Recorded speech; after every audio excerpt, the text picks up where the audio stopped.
Simon & Schuster Audio presents Grit, The Power of Passion and Perseverance by Angela Duckworth. Read by the author.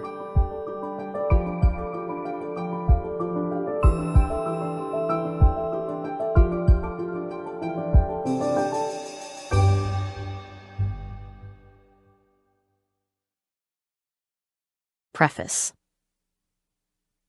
Growing up, I heard the word genius a lot. It was always my dad who brought it up. He liked to say, apropos of nothing at all, "You know, you're no genius." This pronouncement might come in the middle of dinner, during a commercial break for the Love Boat, or after he flopped down on the couch with the Wall Street Journal. I don't remember how I responded. Maybe I pretended not to hear. My dad's thoughts turned frequently to genius, talent, and who had more than whom. He was deeply concerned with how smart he was. He was deeply concerned with how smart his family was. I wasn't the only problem. My dad didn't think my brother and sister were geniuses either. By his yardstick, none of us measured up to Einstein. Apparently, this was a great disappointment. Dad worried that this intellectual handicap would limit what we'd eventually achieve in life. 2 years ago, I was fortunate enough to be awarded a MacArthur Fellowship, sometimes called the Genius Grant. You don't apply for the MacArthur. You don't ask your friends or colleagues to nominate you. Instead, a secret committee that includes the top people in your field decides you're doing important and creative work. When I received the unexpected call telling me the news, my first reaction was one of gratitude and amazement. Then my thoughts turned to my dad and his offhand diagnoses of my intellectual potential. He wasn't wrong. I didn't win the MacArthur because I'm leagues smarter than my fellow psychologists. Instead, he had the right answer, nope, she's not, to the wrong question, is she a genius? There was about a month between the MacArthur call and its official announcement. Apart from my husband, I wasn't permitted to tell anyone. That gave me time to ponder the irony of the situation. A girl who is told repeatedly that she's no genius ends up winning an award for being one. The award goes to her because she has discovered that what we eventually accomplish may depend more on our passion and our perseverance than on our innate talent. She has by then amassed degrees from some pretty tough schools, but in the 3rd grade, she didn't test high enough for the gifted and talented program. Her parents are Chinese immigrants, but she didn't get lectured on the salvation of hard work. Against stereotype, she can't play a note of piano or violin. The morning the MacArthur was announced, I walked over to my parents' apartment. My mom and dad had already heard the news, and so had several aunties, who were calling in rapid succession to offer congratulations. Finally, when the phone stopped ringing, my dad turned to me and said, "I'm proud of you." I had so much to say in response, but instead I just said, "Thanks, Dad." There was no sense rehashing the past. I knew that, in fact, he was proud of me. Still, part of me wanted to travel back in time to when I was a young girl. I'd tell him what I know now. I would say, "Dad, you say I'm no genius. I won't argue with that. You know plenty of people who are smarter than I am." I can imagine his head nodding in sober agreement. "But let me tell you something. I'm going to grow up to love my work as much as you love yours. I won't just have a job, I'll have a calling. I'll challenge myself every day. When I get knocked down, I'll get back up. I may not be the smartest person in the room, but I'll strive to be the grittiest." And if he was still listening, I'd say, "In the long run, Dad, grit may matter more than talent." All these years later, I have the scientific evidence to prove my point. What's more, I know that grit is mutable, not fixed, and I have insights from research about how to grow it. This book summarizes everything I've learned about grit. When I finished writing it, I went to visit my dad. Chapter by chapter, over the course of days, I read him every line. He's been battling Parkinson's disease for the last decade or so, and I'm not entirely sure how much he understood. Still, he seemed to be listening intently, and when I was done, he looked at me. After what felt like an eternity, he nodded once, and then he smiled. Part 1. What grit is and why it matters. Chapter 1. Showing Up. By the time you set foot on the campus of the United States Military Academy at West Point, you've earned it. The admissions process for West Point is at least as rigorous as for the most selective universities. Top scores on the SAT or ACT and outstanding high school grades are a must. But when you apply to Harvard, you don't need to start your application in the 11th grade, and you don't need to secure a nomination from a member of Congress, a senator, or the Vice President of the United States. You don't, for that matter, have to get superlative marks in a fitness assessment that includes running, push-ups, sit-ups, and pull-ups. Each year in their junior year of high school, more than 14,000 applicants begin the admissions process. This pool is winnowed to just 4,000 who succeed in getting the required nomination. Slightly more than half of those applicants, about 2,500, meet West Point's rigorous academic and physical standards, and from that select group, just 1,200 are admitted and enrolled. Nearly all the men and women who come to West Point were varsity athletes. Most were team captains. And yet, 1 in 5 cadets will drop out before graduation. What's more remarkable is that, historically, a substantial fraction of dropouts leave in their very first summer, during an intensive 7-week training program named, even in official literature, Beast Barracks, or for short, just Beast. Who spends 2 years trying to get into a place and then drops out in the first 2 months? Then again, these are no ordinary months. Beast is described in the West Point Handbook for New Cadets as the most physically and emotionally demanding part of your 4 years at West Point, designed to help you make the transition from new cadet to soldier. A typical day at Beast Barracks starts at 5 a.m. with wake up. At 5:30 a.m., reveille formation. 5:30 to 6:55, physical training. 6:55 to 7:25 a.m., personal maintenance. At 7:30, breakfast. At 8:30, training and classes, all the way to 12:45. A 15-minute break and then lunch from precisely 1 o'clock to 1:45. At 2 o'clock, more training and classes, all the way till 4 o'clock with organized athletics. At 5:30, there's a brief moment for personal maintenance. At 6 o'clock, dinner. After dinner, starting at 7 p.m., more training and classes. At 9 o'clock, commander's time. Finally, at 10 o'clock, taps. The day begins at 5 a.m. By 5:30, cadets are in formation, standing at attention, honoring the raising of the United States flag. Then follows a hard workout, running or calisthenics, followed by a nonstop rotation of marching in formation, classroom instruction, weapons training, and athletics. Lights Out, to a melancholy bugle song called Taps, occurs at 10 p.m. And on the next day, the routine starts over again. Oh, and there are no weekends, no breaks other than meals, and virtually no contact with family and friends outside of West Point. One cadet described Beast like this: "You're challenged in a variety of ways in every developmental area, mentally, physically, militarily, and socially. The system will find your weaknesses, but that's the point. West Point toughens you." So, who makes it through Beast? It was 2004 in my second year of graduate school in psychology when I set about answering that question. But for decades, the U.S. Army has been asking the same thing.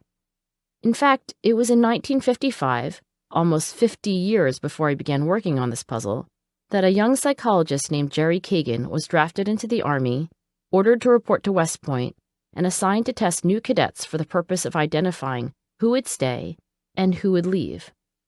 As fate would have it, Jerry was not only the first psychologist to study dropping out at West Point, he was also the first psychologist I met in college. I ended up working part-time in his lab for 2 years. Jerry described early efforts to separate the wheat from the chaff at West Point as dramatically unsuccessful. He recalled in particular spending hundreds of hours showing cadets cards printed with pictures, and asking the young men to make up stories to fit them.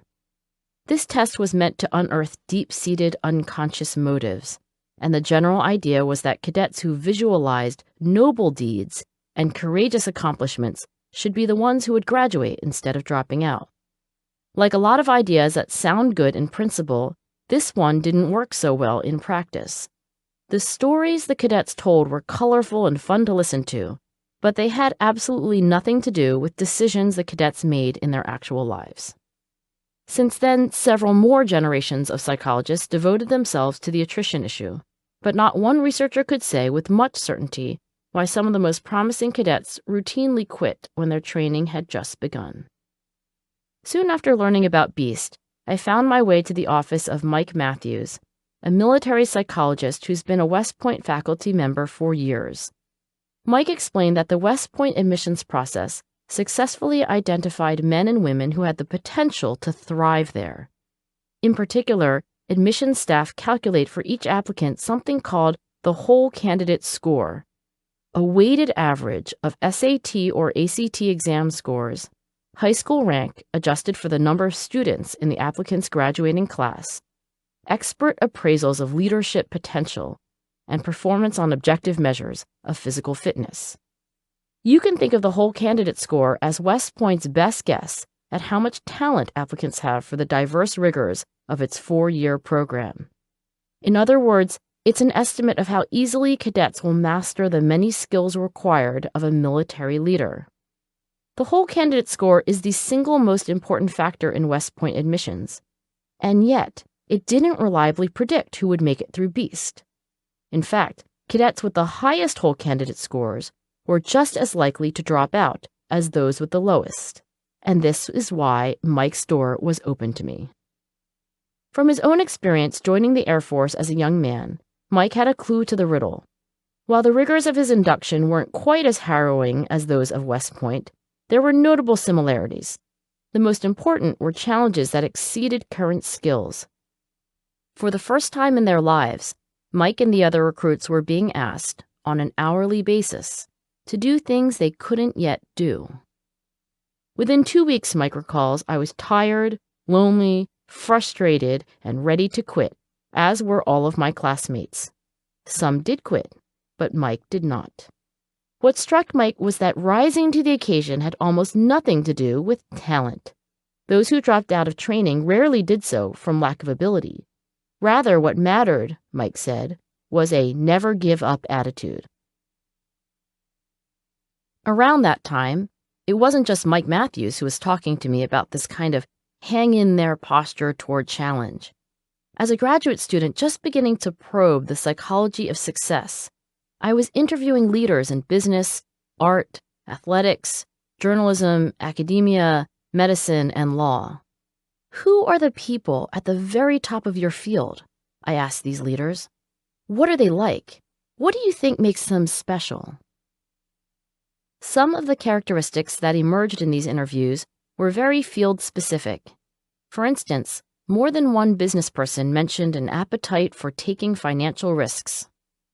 You've got to be able to make calculated decisions about millions of dollars and still go to sleep at night, one told me.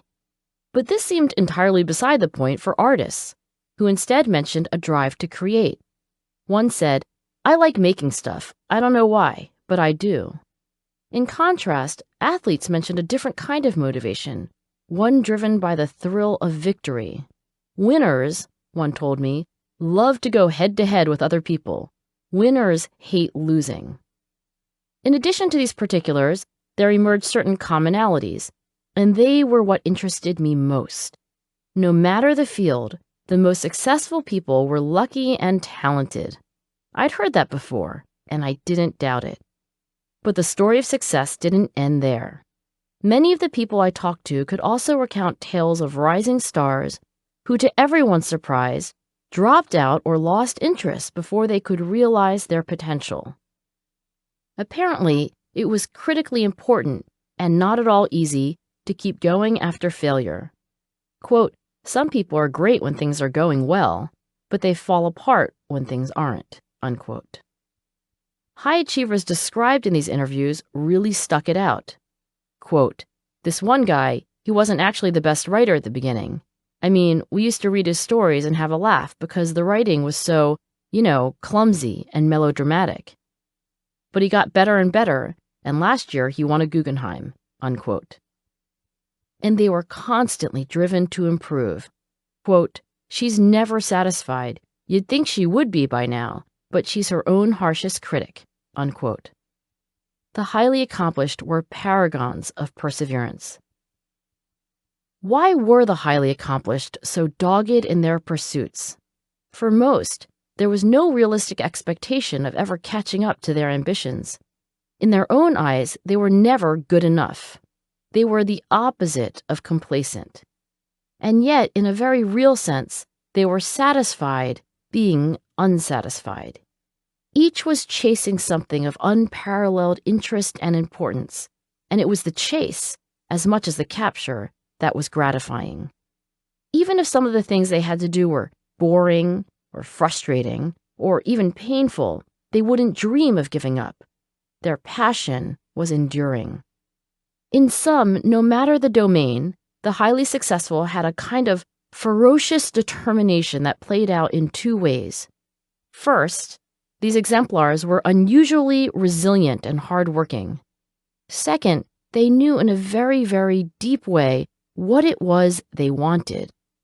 They not only had determination, they had direction. It was this combination of passion and perseverance that made high achievers special. In a word, they had grit. For me, the question became, how do you measure something so intangible?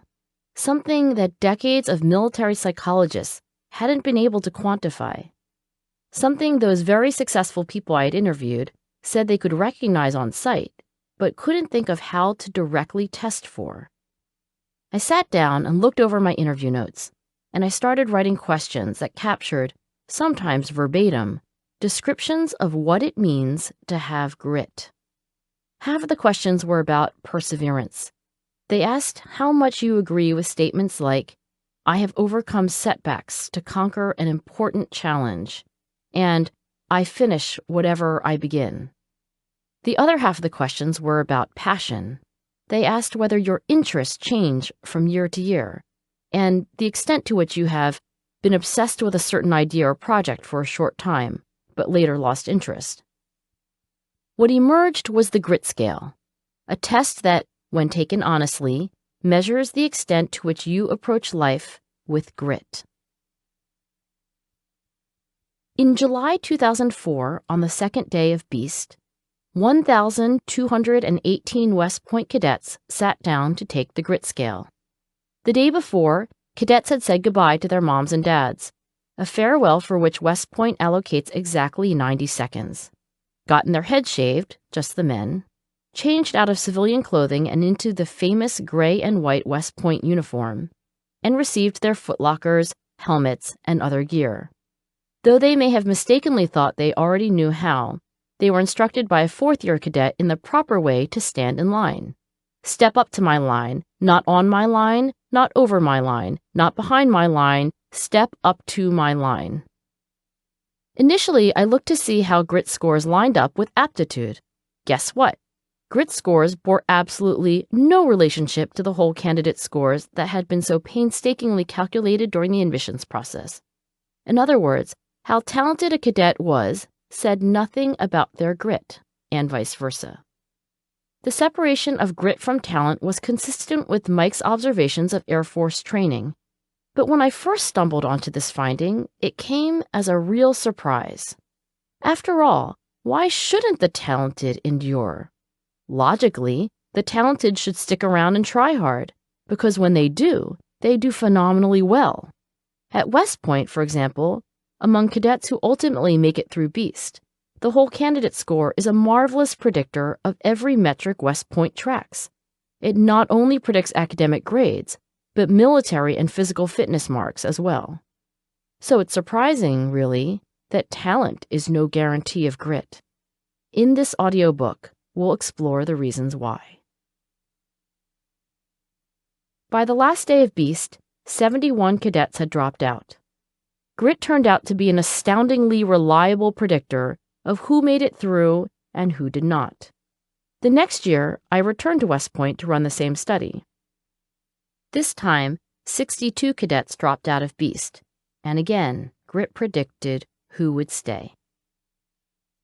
In contrast, stayers and leavers had indistinguishable whole candidate scores. I looked a little closer at the individual components that make up the score. Again, no differences.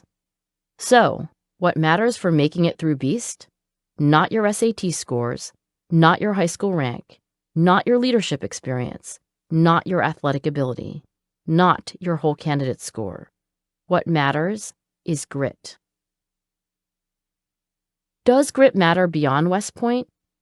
To find out, I looked for other situations so challenging that a lot of people drop out.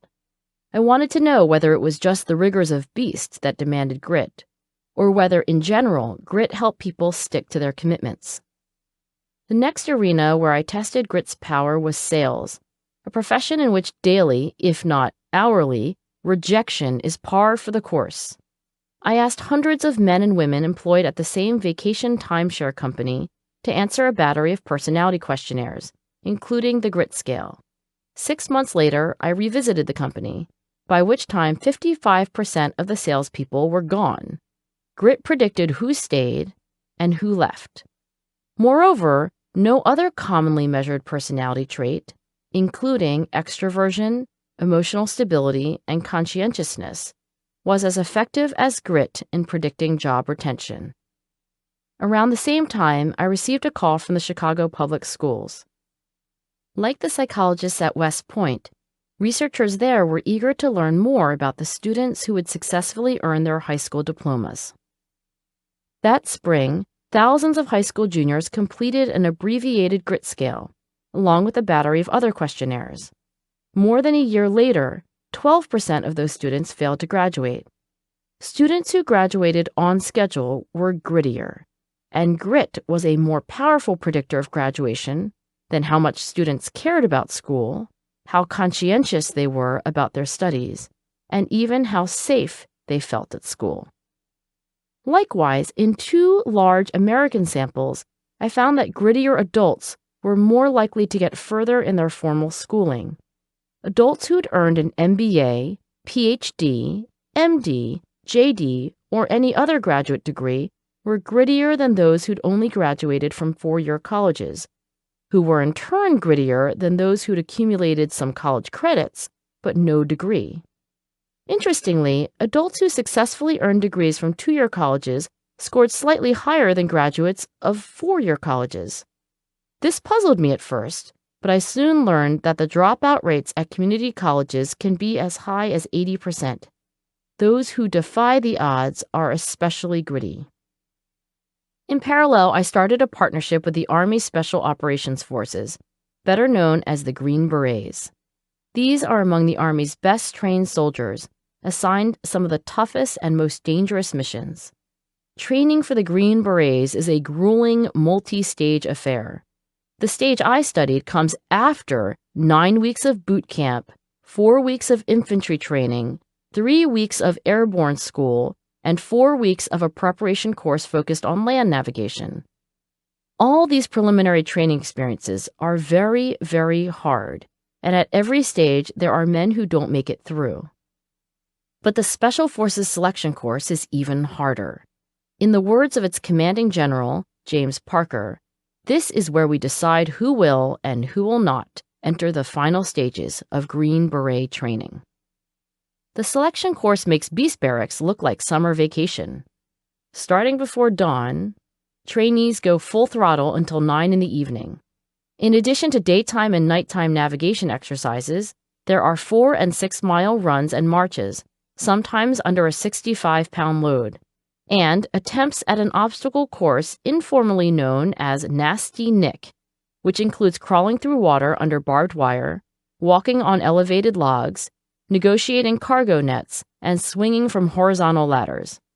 Just getting to the selection course is an accomplishment, but even so, 42% of the candidates I studied voluntarily withdrew before it was over.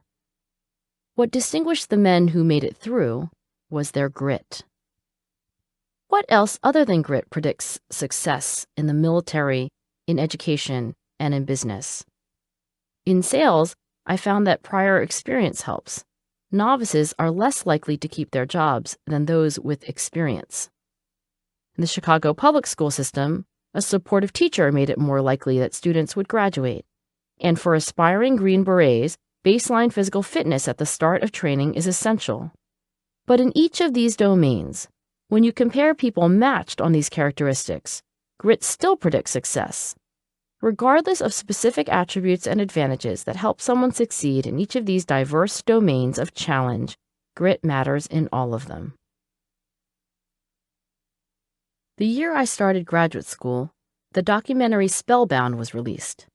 The film follows 3 boys and 5 girls as they prepare for and compete in the finals of the Scripps National Spelling Bee. To get to the finals, an adrenaline-filled 3-day affair staged annually in Washington, D.C., and broadcast live on ESPN, which normally focuses its programming on high-stakes sports matchups. These kids must first outspell thousands of other students from hundreds of schools across the country. This means spelling increasingly obscure words without a single error, in round after round, first besting all the other students in the contestants' classroom, then in their grade, school, district, and region. Spellbound got me wondering, to what extent is flawlessly spelling words like schottisch and symmetricus a matter of precocious verbal talent, and to what extent is grit at play? I called the Bee's executive director, a dynamic woman and former champion speller herself, named Paige Kimball. Kimball was as curious as I was to learn more about the psychological makeup of winners. She agreed to send out questionnaires to all 273 spellers just as soon as they qualified for the finals, which would take place several months later. In return for the princely reward of a $25 gift card, about 2/3 of the spellers returned the questionnaires to my lab. The oldest respondent was 15 years old, the absolute age limit according to competition rules, and the youngest was just 7. In addition to completing the grit scale, spellers reported how much time they devoted to spelling practice. On average, they practiced more than an hour a day on weekdays and more than 2 hours a day on weekends. But there was a lot of variation around those averages.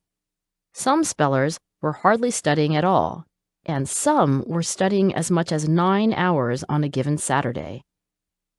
Separately, I contacted a subsample of spellers and administered a verbal intelligence test. As a group, the spellers demonstrated unusual verbal ability, but there was a fairly wide range of scores, with some kids scoring at the verbal prodigy level and others average for their age. When ESPN aired the final rounds of the competition, I watched all the way through to the concluding suspenseful moments, when at last 13-year-old Anurag Kashyap correctly spelled appoggiatura, a musical term for a kind of grace note, to win the championship. Then, with the final rankings in hand, I analyzed my data. Here's what I found. Measurements of grit taken months before the final competition predicted how well spellers would eventually perform. Put simply, grittier kids went further in competition. How did they do it? By studying many more hours, and also by competing in more spelling bees. What about talent?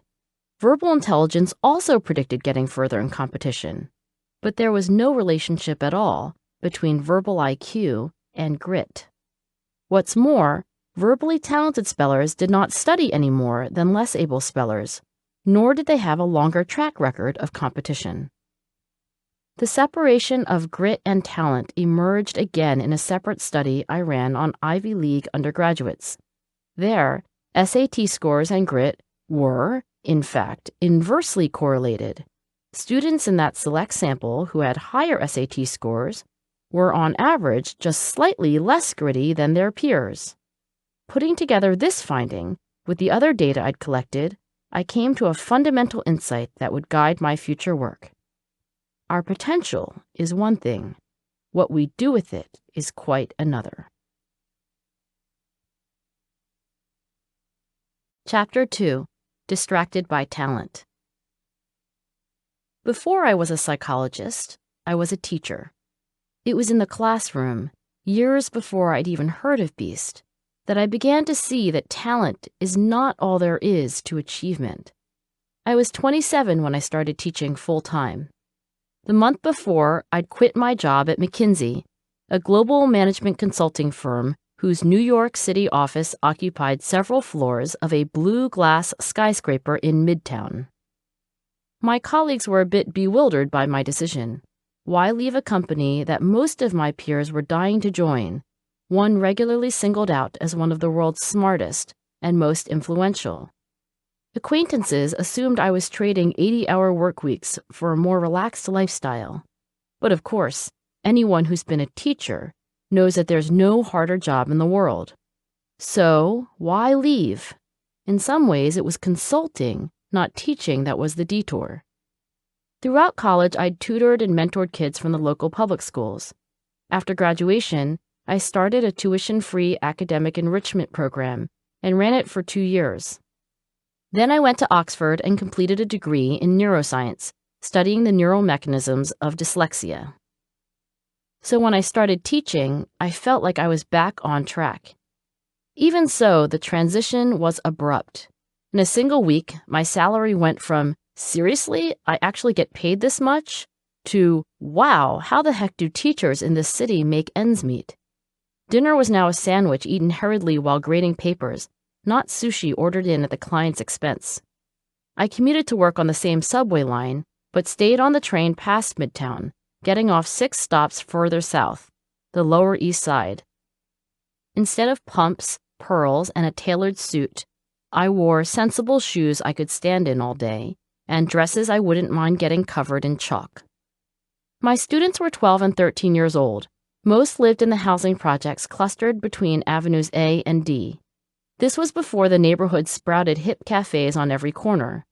The fall I started teaching there, our school was picked for the set of a movie about a rough-and-tumble school in a distressed urban neighborhood. My job was to help my students learn 7th grade math, fractions and decimals, and the rudimentary building blocks of algebra and geometry. Even that first week, it was obvious that some of my students picked up mathematical concepts more easily than their classmates. Teaching the most talented students in the class was a joy. They were, quite literally, quick studies. Without much prompting, they saw the underlying pattern in a series of math problems that less able students struggled to grasp. They'd watch me do a problem once on the board and say, "I get it," and then work out the next one correctly on their own. And yet, at the end of the first marking period, I was surprised to find that some of these very able students weren't doing as well as I'd expected. Some did very well, of course, but more than a few of my most talented students were earning lackluster grades or worse. In contrast, several of the students who initially struggled were faring better than I'd expected. These overachievers would reliably come to class every day with everything they needed. Instead of playing around and looking out the window, they took notes and asked questions. When they didn't get something the first time around, they tried again and again, sometimes coming for extra help during their lunch period or during afternoon electives. Their hard work showed in their grades. Apparently, aptitude did not guarantee achievement. Talent for math was different from excelling in math class. This came as a surprise. After all, conventional wisdom says that math is a subject in which the more talented students are expected to excel, leaving classmates who are simply not math people behind. To be honest, I began the school year with that very assumption. It seemed a sure bet that those for whom things came easily would continue to outpace their classmates. In fact, I expected that the achievement gap separating the naturals from the rest of the class would only widen over time. I'd been distracted by talent. Gradually, I began to ask myself hard questions. When I taught a lesson and the concept failed to gel, could it be that the struggling student needed to struggle just a bit longer? Could it be that I needed to find a different way to explain what I was trying to get across? Before jumping to the conclusion that talent was destiny, should I be considering the importance of effort? And, as a teacher, wasn't it my responsibility to figure out how to sustain effort, both the students and my own, just a bit longer? At the same time, I began to reflect on how smart even my weakest students sounded when they talked about things that genuinely interested them. These were conversations I found almost impossible to follow. Discourses on basketball statistics, the lyrics to songs they really liked, and complicated plot lines about who was no longer speaking to whom and why. When I got to know my students better, I discovered that all of them had mastered any number of complicated ideas in their very complicated daily lives. Honestly, was getting X all by itself in an algebraic equation all that much harder? My students weren't equally talented.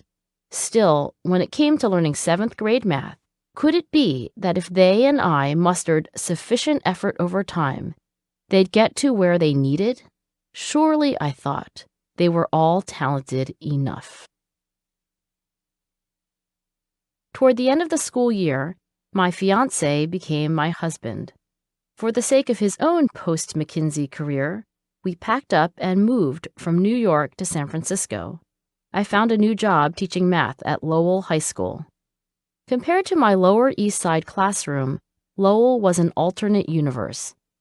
Tucked away in a perpetually foggy basin near the Pacific Ocean, Lowell is the only public high school in San Francisco that admits students on the basis of academic merit. The largest feeder to the University of California system, Lowell sends many of its graduates to the country's most selective universities. If, like me, you were raised on the East Coast, you can think of Lowell as the Stuyvesant of San Francisco. Such imagery might bring to mind whiz kids who are leaps and bounds smarter than those who lack the top-notch test scores and grades to get in. What I discovered was that Lowell students were distinguished more by their work ethic than by their intelligence. I once asked students in my homeroom how much they studied. The typical answer? Hours and hours. Not in a week, but in a single day. Still, like at any other school, there was tremendous variation in how hard students worked and how well they performed. Just as I'd found in New York, some of the students I expected to excel, because math came so easily to them, did worse than their classmates. On the other hand, some of my hardest workers were consistently my highest performers on tests and quizzes. One of these very hard workers was David Long. David was in my freshman algebra class. There were 2 kinds of algebra classes at Lowell. The accelerated track led to advanced placement calculus by senior year, and the regular track, which I was teaching, didn't. The students in my class hadn't scored high enough on Lowell's math placement exam to get into the accelerated track. David didn't stand out at first. He was quiet and sat toward the back of the room. He didn't raise his hand a lot. He rarely volunteered to come to the board to solve problems. But I soon noticed that every time I graded an assignment, David had turned in perfect work. He aced my quizzes and tests. When I marked one of his answers as incorrect, it was more often my error than his. And wow, he was just so hungry to learn. In class, his attention was rapt. After class, he'd stay and ask, politely, for harder assignments. I began to wonder what the heck this kid was doing in my class. Once I understood how ridiculous the situation was, I marched David into the office of my department chair. It didn't take long to explain what was going on. Fortunately, the chair was a wise and wonderful teacher who placed a higher value on kids than on bureaucratic rules. She immediately started the paperwork to switch David out of my class and into the accelerated track. My loss was the next teacher's gain. Of course, there were ups and downs, and not all of David's math grades were A's. After I left your class and switched into the more advanced one, I was a little behind, David later told me. And the next year, math, it was geometry, continued to be hard. I didn't get an A, I got a B. In the next class, his first math test came back with a D. How did you deal with that? I asked. I did feel bad, I did, but I didn't dwell on it. I knew it was done. I knew I had to focus on what to do next. So I went to my teacher and asked for help. I basically tried to figure out, what I did wrong, what I needed to do differently. By senior year, David was taking the harder of Lowell's 2 honors calculus classes. That spring, he earned a perfect 5 out of 5 on the advanced placement exam. After Lowell, David attended Swarthmore College, graduating with dual degrees in engineering and economics. I sat with his parents at his graduation, remembering the quiet student in the back of my classroom who ended up proving that aptitude tests can get a lot of things wrong.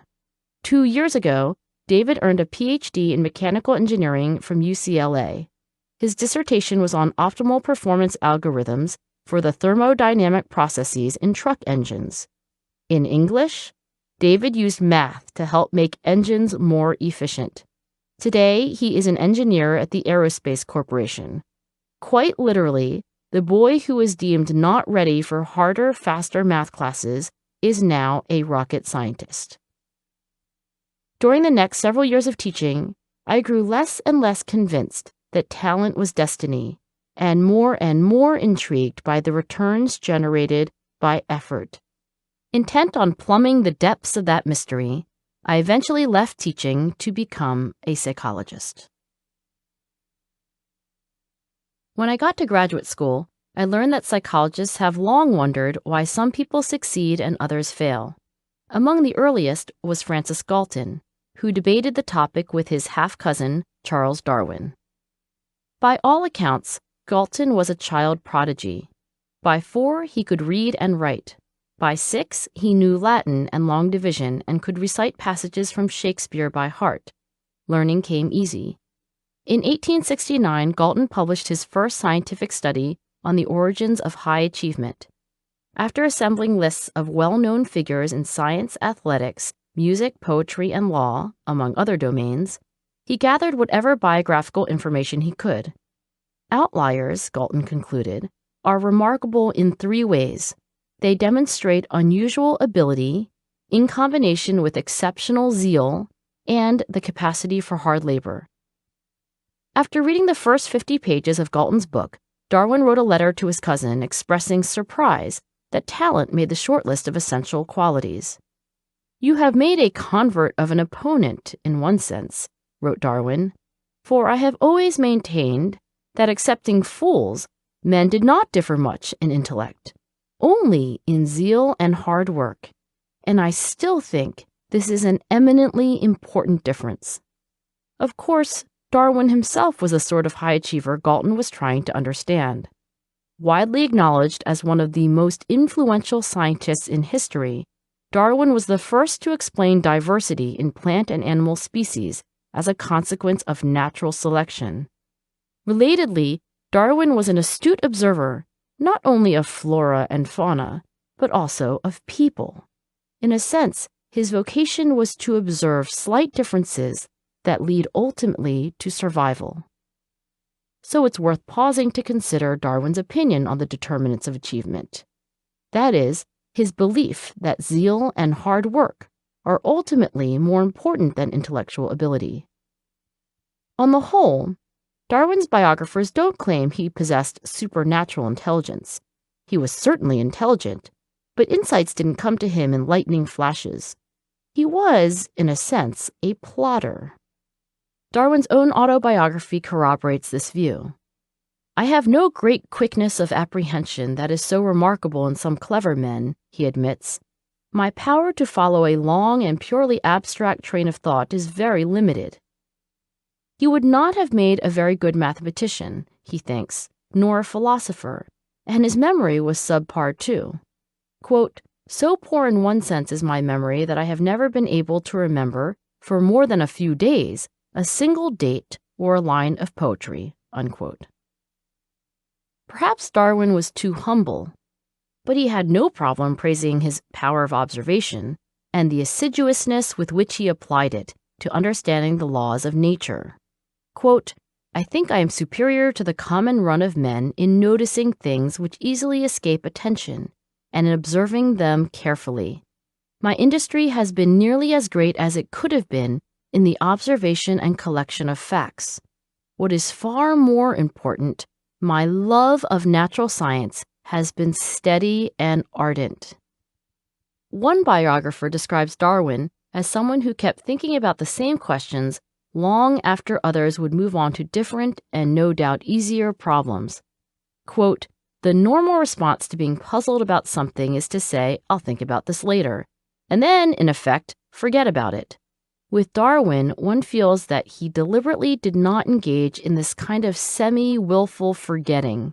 He kept all the questions alive at the back of his mind, ready to be retrieved when a relevant bit of data presented itself." Unquote. 40 years later, on the other side of the Atlantic, a Harvard psychologist named William James took up the question of how people differ in their pursuit of goals.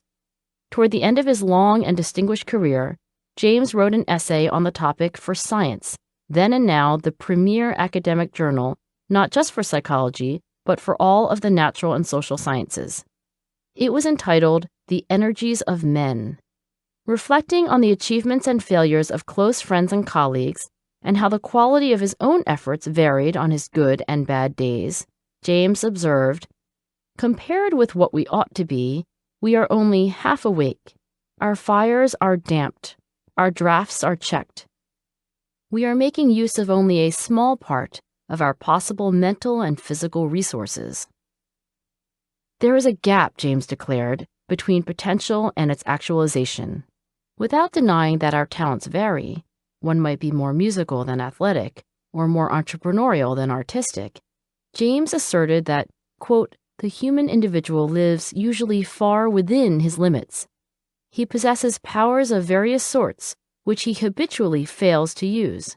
He energizes below his maximum, and he behaves below his optimum." Of course, there are limits, James acknowledged. The trees don't grow into the sky. But these outer boundaries of where we will eventually stop improving are simply irrelevant for the vast majority of us. Quote, "The plain fact remains that men the world over possess amounts of resource which only very exceptional individuals push to their extremes of use." Unquote.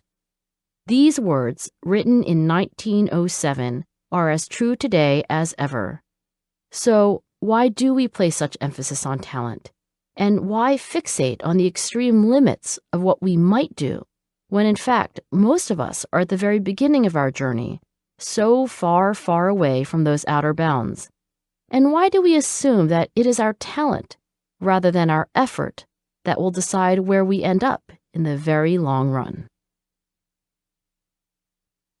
For years, several national surveys have asked, which is more important to success, talent or effort? Americans are about twice as likely to single out effort. The same is true when you ask Americans about athletic ability. And, when asked, if you were hiring a new employee, which of the following qualities would you think is most important? Americans endorse being hardworking nearly 5 times as often as they endorse intelligence.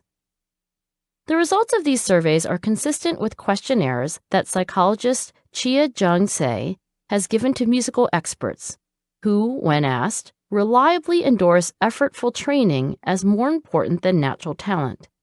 But when Chia probes attitudes more indirectly, she exposes a bias that tips in exactly the opposite direction. We love naturals. In Chia's experiments, professional musicians learn about 2 pianists whose biographies are identical in terms of prior achievements. The subjects listen to a short clip of these individuals playing piano. Unbeknownst to the listeners, a single pianist is in fact playing different parts of the same piece. What varies is that one pianist is described as a natural, with early evidence of innate talent. The other is described as a striver, with early evidence of high motivation and perseverance. In direct contradiction to their stated beliefs about the importance of effort versus talent, musicians judge the natural to be more likely to succeed and more hireable. As a follow-up study, Chia tested whether this same inconsistency would be evident in a very different domain where hard work and striving are celebrated: entrepreneurship. She recruited hundreds of adults with varying levels of experience in business and randomly divided them into two groups. Half of her research subjects read the profile of a striver entrepreneur, described as having achieved success through hard work, effort, and experience. The other half read the profile of a natural entrepreneur, described as having achieved success through innate ability. All participants listened to the same audio recording of a business proposal and were told the recording was made by the specific entrepreneur they'd read about. As in her study of musicians, Chia found that naturals were rated higher for likelihood of success and being hireable, and that their business proposals were judged superior in quality. In a related study, Chia found that when people were forced to choose between backing one of two entrepreneurs, one identified as a striver, the other as a natural, they tended to favor the natural. In fact, the point of indifference between a striver and a natural was only reached when the striver had 4 more years of leadership experience and $40,000 more in startup capital. Chia's research pulls back the curtain on our ambivalence toward talent and effort. What we say we care about may not correspond with what deep down we actually believe to be more valuable. It's a little like saying we don't care at all about physical attractiveness in a romantic partner, and then, when it comes to actually choosing whom to date, picking the cute guy over the nice one. The naturalness bias is a hidden prejudice against those who've achieved what they have because they worked for it, and a hidden preference for those whom we think arrived at their place in life because they're naturally talented. We may not admit to others this bias for naturals. We may not even admit it to ourselves, but the bias is evident in the choices we make. Chia's own life is an interesting example of the natural versus striver phenomenon. Now a professor at University College London, she publishes her scholarly work in the most prestigious of academic journals. As a child, she attended classes at Juilliard, whose pre-college program invites students who exhibit the talent, potential, and accomplishment to pursue a career in music, to experience an atmosphere where artistic gifts and technical skills can flourish. Chia holds several degrees from Harvard. Her first was a bachelor's degree in psychology. She graduated magna cum laude with highest honors. She also has 2 master's degrees, one in the history of science and the other in social psychology. And finally, while completing her PhD in organizational behavior and psychology at Harvard, she also picked up a secondary PhD in music. Impressed? If not, let me add that Chia also has degrees from the Peabody Conservatory in piano performance and pedagogy. And yes, she's performed at Carnegie Hall, not to mention Lincoln Center, the Kennedy Center, and at the Palace recital commemorating the presidency of the European Union. If you only saw her credentials, you might leap to the conclusion that Chia was born more gifted than anyone you know. My God, what an extraordinarily talented young woman! And if Chia's research is right, that explanation would embellish her accomplishments with more luster, more mystery, and more awe than the alternative. My God, what an extraordinarily dedicated, hardworking young woman. And then what would happen? There's a vast amount of research on what happens when we believe a student is especially talented. We begin to lavish extra attention on them and hold them to higher expectations. We expect them to excel, and that expectation becomes a self-fulfilling prophecy. I've asked Chia what she makes of her own musical accomplishments. Well, I guess I may have some talent, Chia said. But I think, more than that, I loved music so much I practiced 4 to 6 hours a day all throughout childhood. And in college, despite a punishing schedule of classes and activities, she made time to practice almost as much. So, yes, she has some talent, but she's a striver too. Why did Chia practice so much, I wondered? Was it forced on her? Did she have any choice in the matter? Oh, it was me, she told me. It was what I wanted. I wanted to get better and better and better. When I practiced piano, I pictured myself on stage in front of a crowded audience. I imagined them clapping. The year I left McKinsey for teaching, 3 of the firm's partners published a report called The War for Talent. The report was widely read and eventually became a best-selling book. The basic argument was that companies in the modern economy rise and fall depending on their ability to attract and retain A players. What do we mean by talent? The McKinsey authors ask in the book's opening pages. In answer to their own question, they say, in the most general sense, talent is the sum of a person's abilities, his or her intrinsic gifts, skills, knowledge, experience, intelligence, judgment, attitude, character, and drive. It also includes his or her ability to learn and grow. That's a long list, and it reveals the struggle most of us have when we try to define talent with any precision. But it doesn't surprise me that intrinsic gifts are mentioned first. When Fortune magazine put McKinsey on its cover, the lead article began with this. When in the presence of a young McKinsey partner, one gets the distinct impression that, if plied with a cocktail or two, he might well lean across the table and suggest something awkward, like comparing SAT scores. It's almost impossible, the journalist observed, to overestimate the premium placed within the McKinsey culture on analytic ability, or as its denizens say, on being bright. McKinsey is famous for recruiting and rewarding smart men and women, some with MBAs from places like Harvard and Stanford, and the rest, like me, who possess some other credential that suggests we must have very big brains. My interviews with McKinsey unfolded as most do, with a series of brain teasers designed to test my analytic mettle. One interviewer sat me down and introduced himself, then asked, "How many tennis balls are manufactured in the United States per year?" "I guess there are 2 ways to approach that question," I responded. "The first way is to find the right person or maybe trade organization to tell you." My interviewer nodded, but gave me a look that said he wanted the other kind of answer. "Or you could take some basic assumptions and do some multiplying to figure it out." My interviewer smiled broadly, so I gave him what he wanted. "Okay, assume there are about 250 million people in the United States. Let's say the most active tennis players are between the age of 10 and 30. That's got to be, roughly speaking, 1/4 of the population. I guess that gives you a little over 60 million potential tennis players." Now my interviewer was really excited.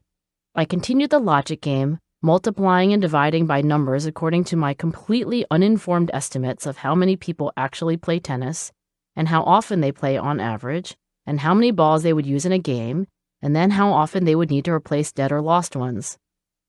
I got to some number which was probably wildly off, because at every step I was making another uninformed assumption that was to some degree or another incorrect. Finally, I said, "The math here isn't that hard for me. I'm tutoring a little girl who's practicing her fractions right now, and we do a lot of mental math together. But if you want to know what I'd really do if I needed to know the answer to that question, I'll tell you, I'd just call someone who actually knows." More smiling, and then an assurance that he'd learned all he needed to from our interaction, and also from my application, including my SAT scores, which McKinsey heavily relies on to do their early sorting of candidates. In other words, if the advice to corporate America is to create a culture that values talent above all else, McKinsey practices what it preaches. Once I accepted the offer to join the New York City office, I was told that my first month would be spent in a fancy hotel in Clearwater, Florida. There I joined about 3 dozen other new hires, who, like me, lacked any training in business. Instead, each of us had earned some other academic badge of honor. I sat next to a guy with a PhD in physics, for example. On my other side was a surgeon, and behind me were 2 lawyers. None of us knew much about management in general, or about any industry in particular. But that was about to change. In a single month, we would complete a crash course called the Mini MBA. Since we were all vetted to be super fast learners, there was no question that we would successfully master a massive amount of information in a very short amount of time. Newly equipped with a casual acquaintance with cash flow, the difference between revenue and profit, and some other rudimentary facts about what I now knew to call the private sector, we were shipped off to our designated offices around the world, where we would join teams of other consultants and be matched up with corporate clients to solve whatever problems they threw our way. I soon learned that McKinsey's basic business proposition is straightforward. For a very large sum of money per month, companies can hire a McKinsey team to solve problems too thorny to be solved by the folks who are already working on them. At the end of this engagement, as it was called in the firm, we were supposed to produce a report that was dramatically more insightful than anything they could have generated in-house. It occurred to me as I was putting together slides summarizing bold, sweeping recommendations for a multi-billion-dollar medical products conglomerate that really I had no idea what I was talking about. There were senior consultants on the team who may have known more, but there were also more junior consultants who, having just graduated from college, surely knew even less. Why hire us then at such an exorbitant cost? Well, for one thing, we had the advantage of an outsider's perspective, untainted by insider politics. We also had a method for solving business problems that was hypothesis and data driven. There were probably lots of good reasons CEOs brought in McKinsey, but among them, I think, was that we were supposed to be sharper than the people who were already on site. Hiring McKinsey meant hiring the very best and brightest, as if being the brightest also made us the best. According to the War for Talent, the companies that excel are those that aggressively promote the most talented employees, while just as aggressively culling the least talented. In such companies, huge disparities in salary are not only justified, but desirable. Why? Because a competitive winner-take-all environment encourages the most talented to stick around, and the least talented to find alternative employment. Duff McDonald, the journalist who's done the most in-depth research on McKinsey to date, has suggested that this particular business philosophy would be more aptly titled The War on Common Sense. McDonald points out that the companies highlighted in the original McKinsey report as exemplars of their endorsed strategy didn't do so well in the years after that report was published. Journalist Malcolm Gladwell has also critiqued the war for talent. Enron, he points out, epitomized the talent mindset approach to management advocated by McKinsey. As we all know, the Enron story doesn't have a happy ending. Once one of the largest energy trading companies in the world, Enron was named America's most innovative company by Fortune magazine 6 years in a row. Yet, by the end of 2001, when the business filed for bankruptcy, it had become clear that the company's extraordinary profits were attributable to massive and systematic accounting fraud. When Enron collapsed, thousands of its employees, who had no hand at all in the wrongdoing, lost their jobs, health insurance, and retirement savings. At the time, it was the largest corporate bankruptcy in U.S. history. You can't blame the Enron debacle on a surfeit of IQ points. You can't blame it on a lack of grit either. But Gladwell argues convincingly that demanding Enron employees prove that they were smarter than everyone else inadvertently contributed to a narcissistic culture with an overrepresentation of employees who were both incredibly smug and driven by deep insecurity to keep showing off. It was a culture that encouraged short-term performance but discouraged long-term learning and growth. The same point comes through in the post-mortem documentary on Enron called, appropriately enough, The Smartest Guys in the Room. During the company's ascendancy, it was a brash and brilliant former McKinsey consultant named Jeff Skilling who was Enron's CEO. Skilling developed a performance review system for Enron that consisted of grading employees annually and summarily firing the bottom 15%. In other words, no matter what your absolute level of performance, if you were weak relative to others, you got fired. Inside Enron, this practice was known as rank and yank. Skilling considered it one of the most important strategies his company had, but ultimately it may have contributed to a work environment that rewarded deception and discouraged integrity. Is talent a bad thing? Are we all equally talented? No and no. The ability to quickly climb the learning curve of any skill is obviously a very good thing. And like it or not, some of us are better at it than others. So why then is it such a bad thing to favor naturals over strivers? What's the downside of television shows like America's Got Talent, The X Factor, and Child Genius? Why shouldn't we separate children as young as 7 or 8 into two groups? Those few children who are gifted and talented, and the many, many more who aren't. What harm is there really in a talent show being named a talent show? In my view, the biggest reason a preoccupation with talent can be harmful is simple. By shining our spotlight on talent, we risk leaving everything else in the shadows. We inadvertently send the message that these other factors, including grit, don't matter as much as they really do. Consider, for example, the story of Scott Barry Kaufman. Scott's office is just 2 doors down from mine, and he's a lot like the other academic psychologists I know. He spends most of his waking hours reading, thinking, collecting data, doing statistics, and writing. He publishes research in scientific journals. He knows a lot of polysyllabic words. He has degrees from Carnegie Mellon, Cambridge University, and Yale. He plays the cello for fun. But as a child, Scott was considered a slow learner, which was true. Basically, I got a lot of ear infections as a kid, Scott explains. And that led to this problem with processing information from sound in real time. I was always a step or two behind the other kids in my class. So halting was his academic progress, in fact, that he was placed in special education classes. He repeated 3rd grade. Around the same time, he met with a school psychologist to take an IQ test. In an anxiety-ridden test session he describes as harrowing, Scott performed so poorly that he was sent to a special school for children with learning disabilities. It was not until age 14 that an observant special education teacher took Scott aside and asked why he wasn't in more challenging classes. Until then, Scott had never questioned his intellectual status. Instead, he'd assumed that his lack of talent would put a very low ceiling on what he might do with his life.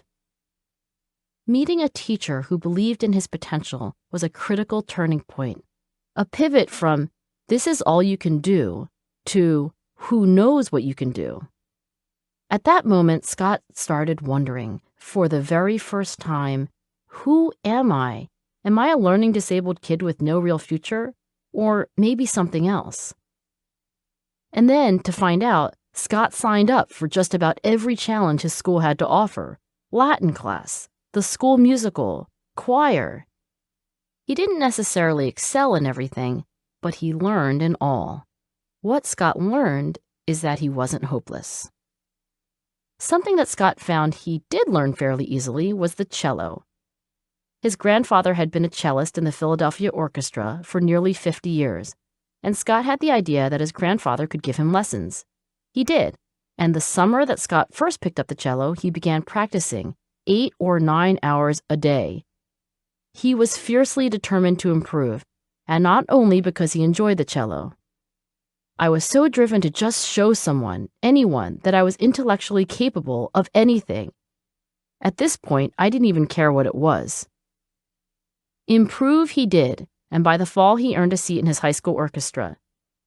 If the story ended there and then, it might not be about grit. But here's what happened next. Scott kept up and even increased his practicing. He skipped lunch to practice. Sometimes he skipped classes to practice. By senior year, he was second chair. He was the second best cellist in the orchestra, and he was in the choir too, and winning all kinds of awards from the music department. He also started doing well in his classes, many of which were now honors classes. Almost all of his friends were in the gifted and talented program, and Scott wanted to join them. He wanted to talk about Play-Doh and do mental puzzles and learn more than he was already learning. Of course, with his IQ scores from childhood, there was no such possibility. He remembers the school psychologist drawing a bell-shaped curve on the back of a napkin and pointing to its peak. This is average. Then moving to the right. This is where you'd have to be for gifted and talented classes. And then moving to the left. And this is where you are. At what point, Scott asked, does achievement trump potential? The school psychologist shook his head and showed Scott the door. That fall, Scott decided he wanted to study this thing called intelligence and come to his own conclusions. He applied to the cognitive science program at Carnegie Mellon University, and he was rejected. The rejection letter did not specify why, of course, but given his stellar grades and extracurricular accomplishments, Scott could only conclude that the impediment was his low SAT scores. I had this grit, Scott recalls. I said, I'm going to do it. I don't care. I'm going to find a way to study what I want to study. And then Scott auditioned for Carnegie Mellon's opera program. Why? Because the opera program didn't look very hard at SAT scores, focusing instead on musical aptitude and expression. In his first year, Scott took a psychology course as an elective. Soon after, he added psychology as a minor. Next, he transferred his major from opera to psychology. And then he graduated Phi Beta Kappa. Like Scott, I took an IQ test early in my schooling and was deemed insufficiently bright to benefit from gifted and talented classes.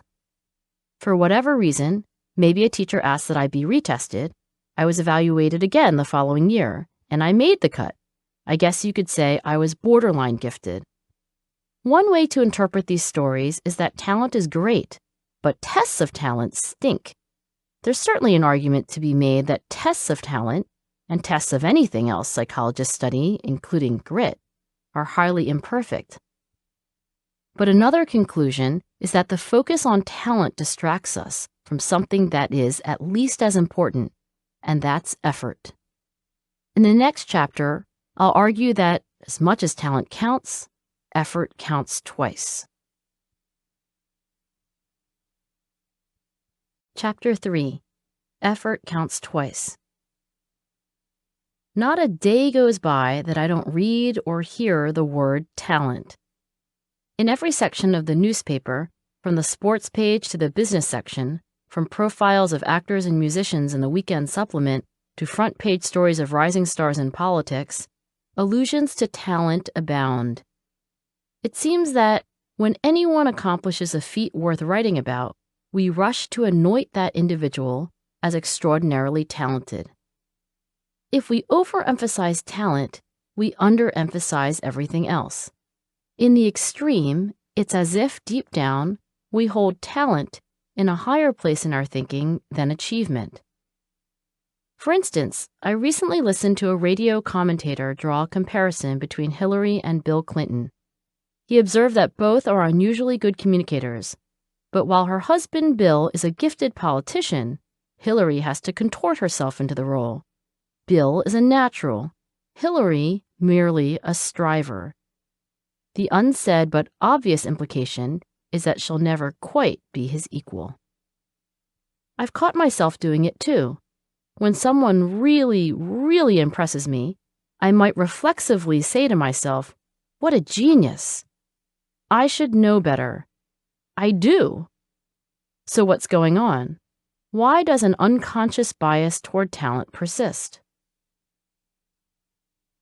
A few years ago, I read a study of competitive swimmers titled The Mundanity of Excellence. The title of the article encapsulates its major conclusion. The most dazzling human achievements are, in fact, the aggregate of countless individual elements, each of which is, in a sense, ordinary. Dan Chambliss, the sociologist who completed the study, observed, "Superlative performance is really a confluence of dozens of small skills or activities, each one learned or stumbled upon, which have been carefully drilled into habit and then fitted together in a synthesized whole. There's nothing extraordinary or superhuman in any one of those actions, only the fact that they are done consistently and correctly, and altogether produce excellence."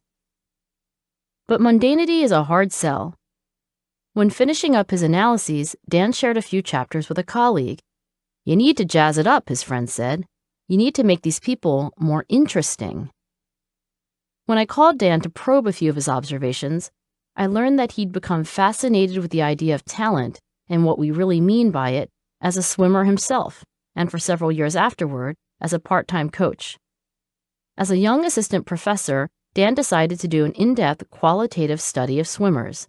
In total, Dan devoted 6 years to interviewing, watching, and sometimes living and traveling with swimmers and coaches at all levels, from the local swim club to an elite team made up of future Olympians.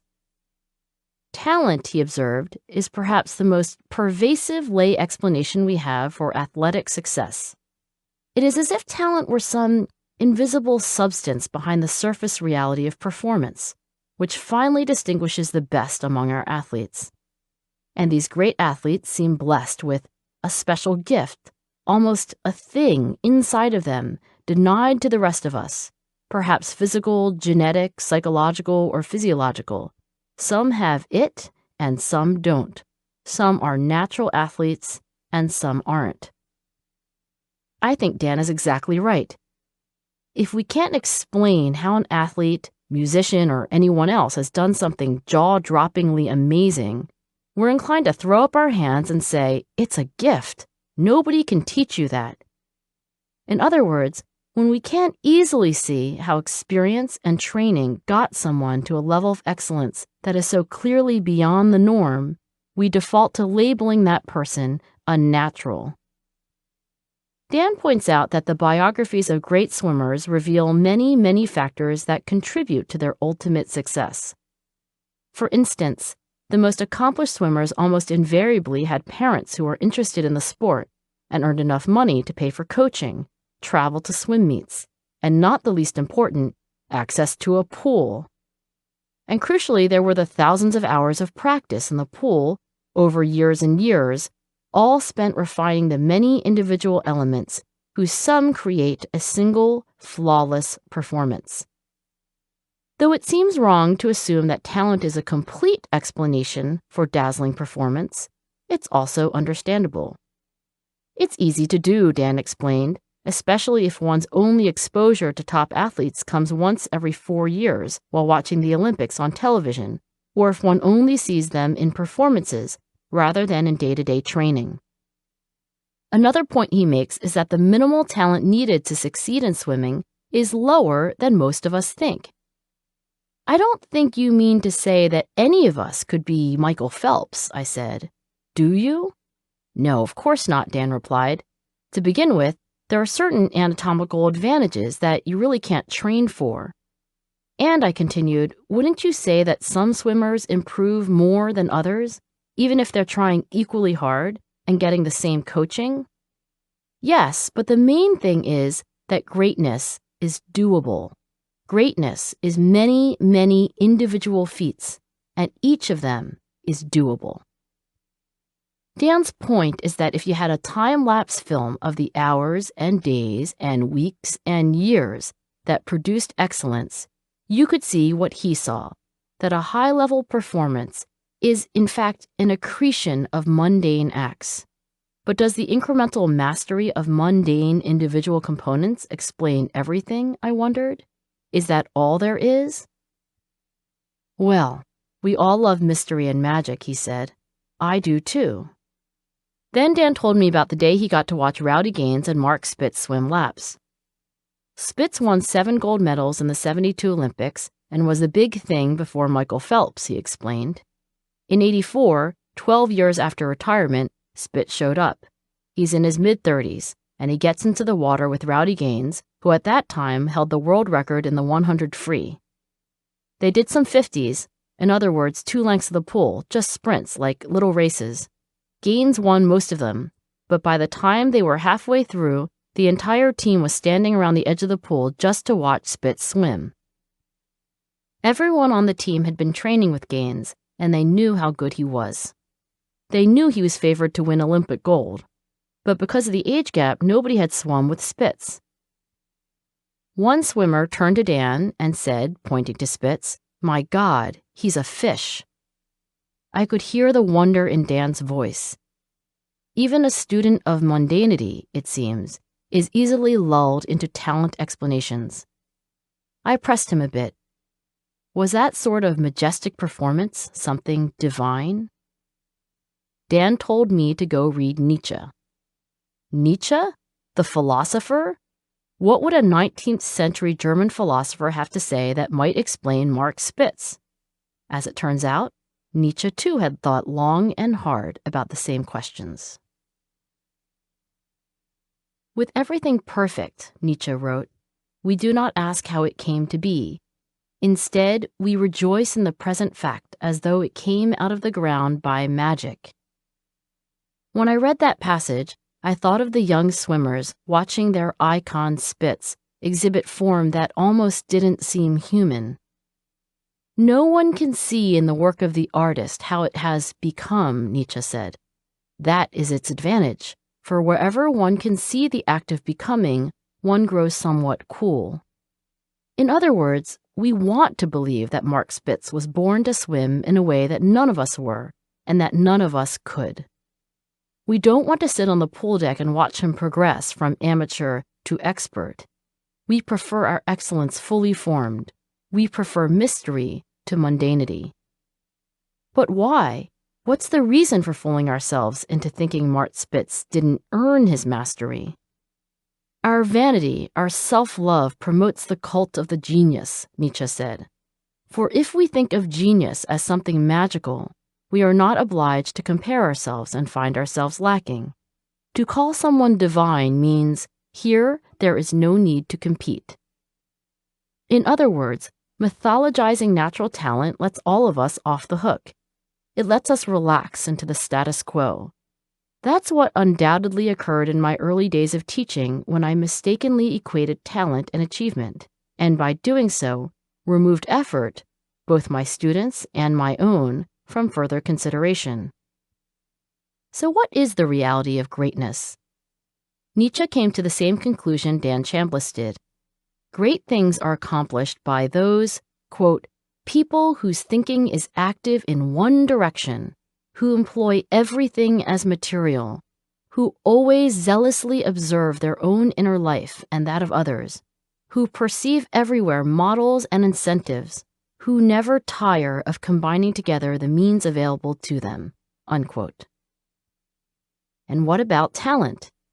Nietzsche implored us to consider exemplars to be, above all else, craftsmen. Quote, do not talk about giftedness, inborn talents. One can name great men of all kinds who are very little gifted. They acquired greatness, became geniuses, as we put it. They all possess that seriousness of the efficient workman, which first learns to construct the parts properly before it ventures to fashion a great whole. They allowed themselves time for it because they took more pleasure in making the little, secondary things well than in the effect of a dazzling whole. In my second year of graduate school, I sat down to a weekly meeting with my advisor, Marty Seligman. I was more than a little nervous. Marty has that effect on people, especially his students. Then in his 60s, Marty had won just about every accolade psychology has to offer. His early research led to an unprecedented understanding of clinical depression. More recently, as president of the American Psychological Association, he christened the field of positive psychology, a discipline that applies the scientific method to questions of human flourishing. Marty is barrel-chested and baritone-voiced. He may study happiness and well-being, but cheerful is not a word I'd use to describe him. In the middle of whatever it was I was saying, a report on what I'd done in the past week, I suppose, or the next steps in one of our research studies, Marty interrupted. You haven't had a good idea in 2 years. I stared at him open-mouthed, trying to process what he'd just said. Then I blinked. 2 years? I hadn't even been in graduate school for 2 years. Silence. Then he crossed his arms, frowned, and said, You can do all kinds of fancy statistics. You somehow get every parent in a school to return their consent form. You've made a few insightful observations, but you don't have a theory. You don't have a theory for the psychology of achievement. Silence. What's a theory? I finally asked, having absolutely no clue as to what he was talking about. Silence. Stop reading so much and go think. I left his office, went into mine, and cried. At home with my husband, I cried more. I cursed Marty under my breath, and aloud as well, for being such a jerk. Why was he telling me what I was doing wrong? Why wasn't he praising me for what I was doing right? You don't have a theory. Those words rattled around in my mind for days. Finally, I dried my tears, stopped my cursing, and sat down at my computer.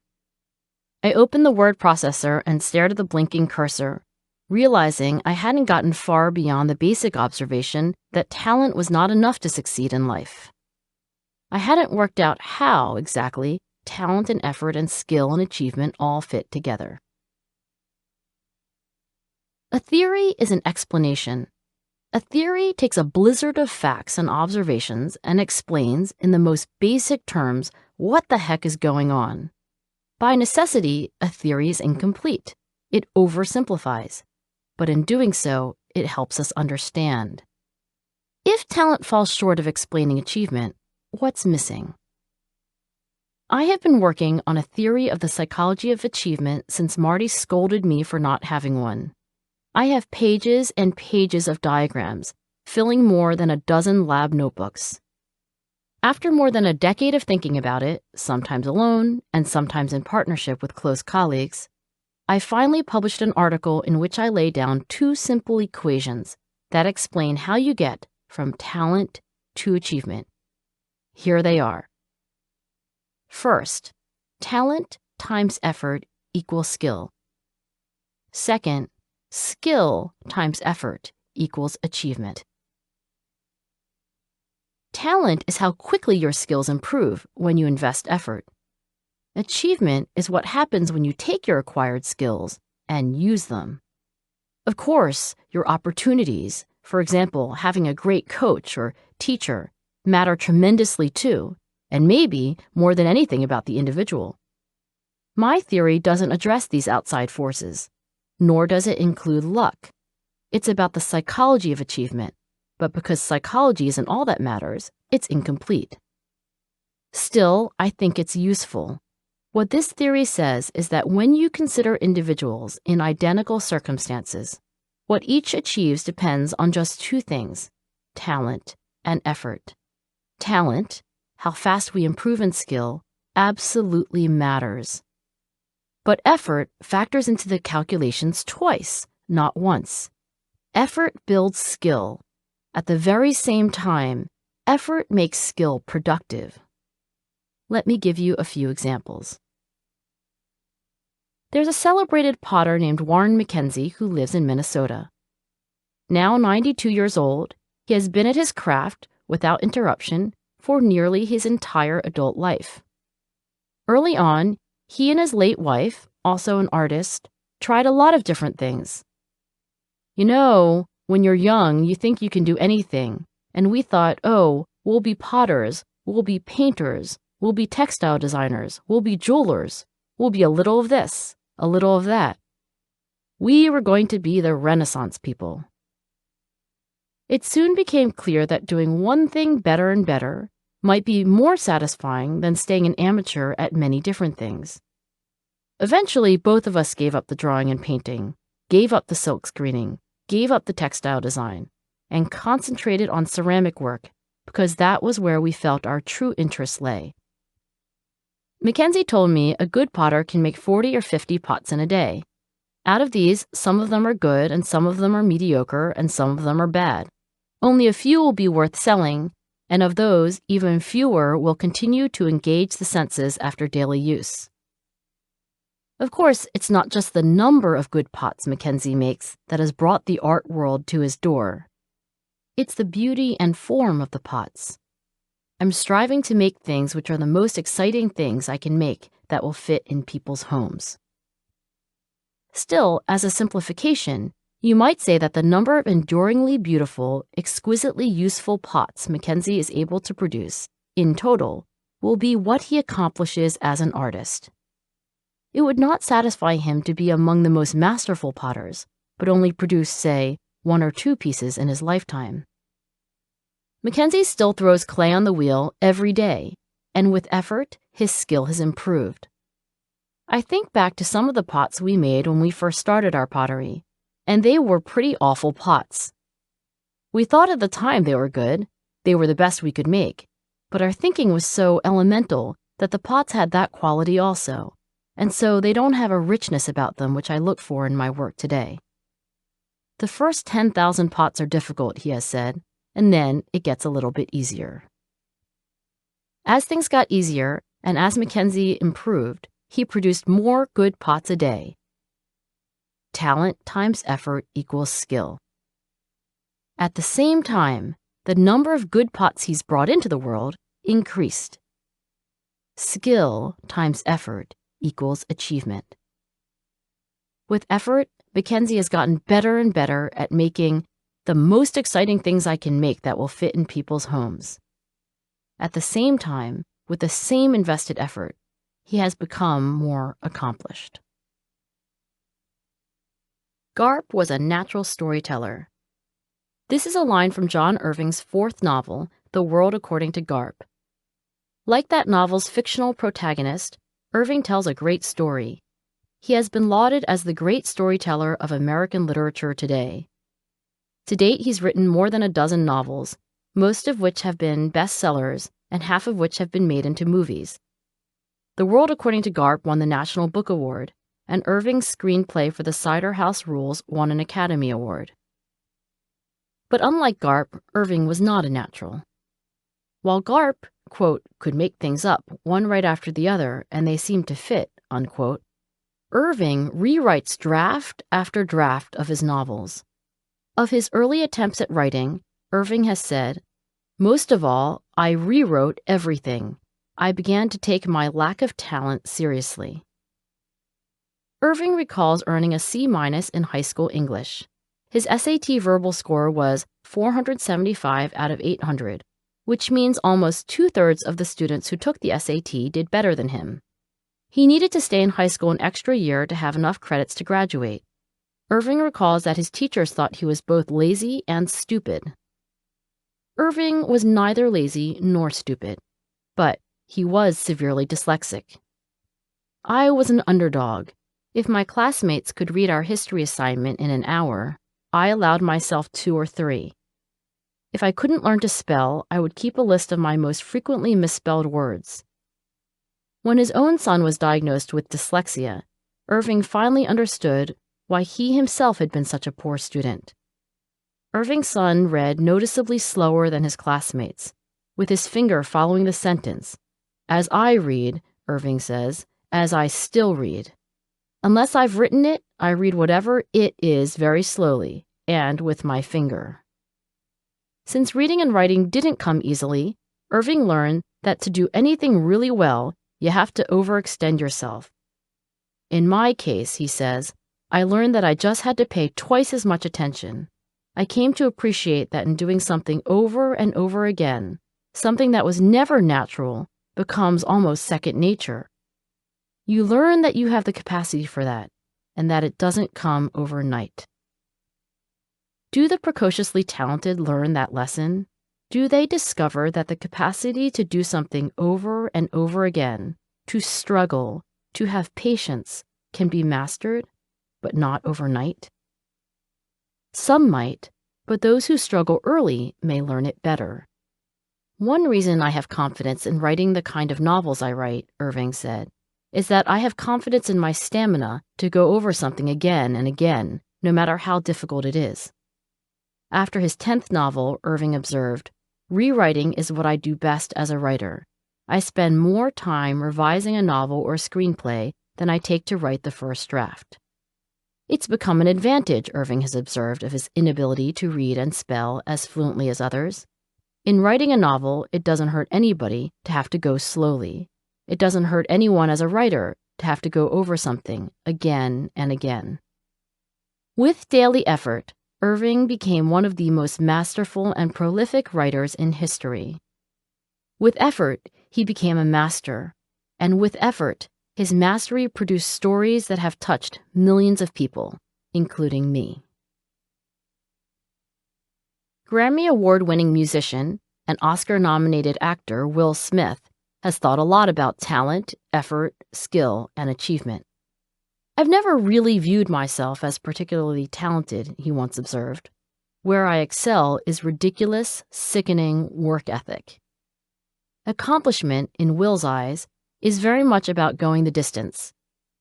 Asked to explain his ascendancy to the entertainment elite, Will said, "The only thing that I see that is distinctly different about me is I'm not afraid to die on a treadmill.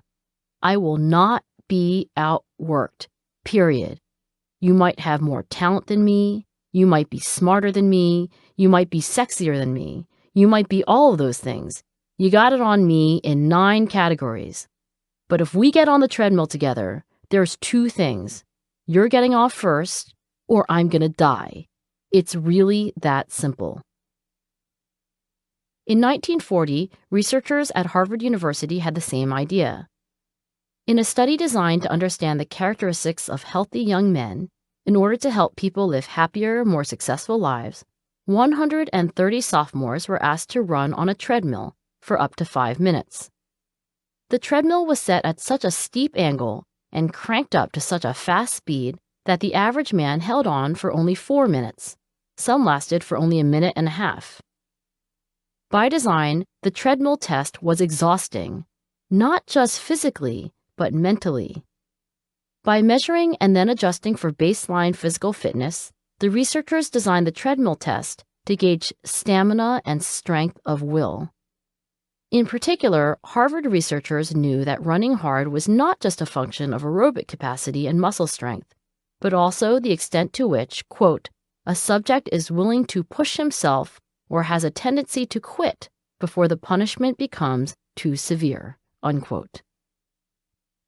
Decades later, a psychiatrist named George Vaillant followed up on the young men in the original treadmill test. Then in their 60s, these men had been contacted by researchers every 2 years since graduating from college, and for each, there was a corresponding file folder at Harvard, literally bursting with questionnaires, correspondence, and notes from in-depth interviews.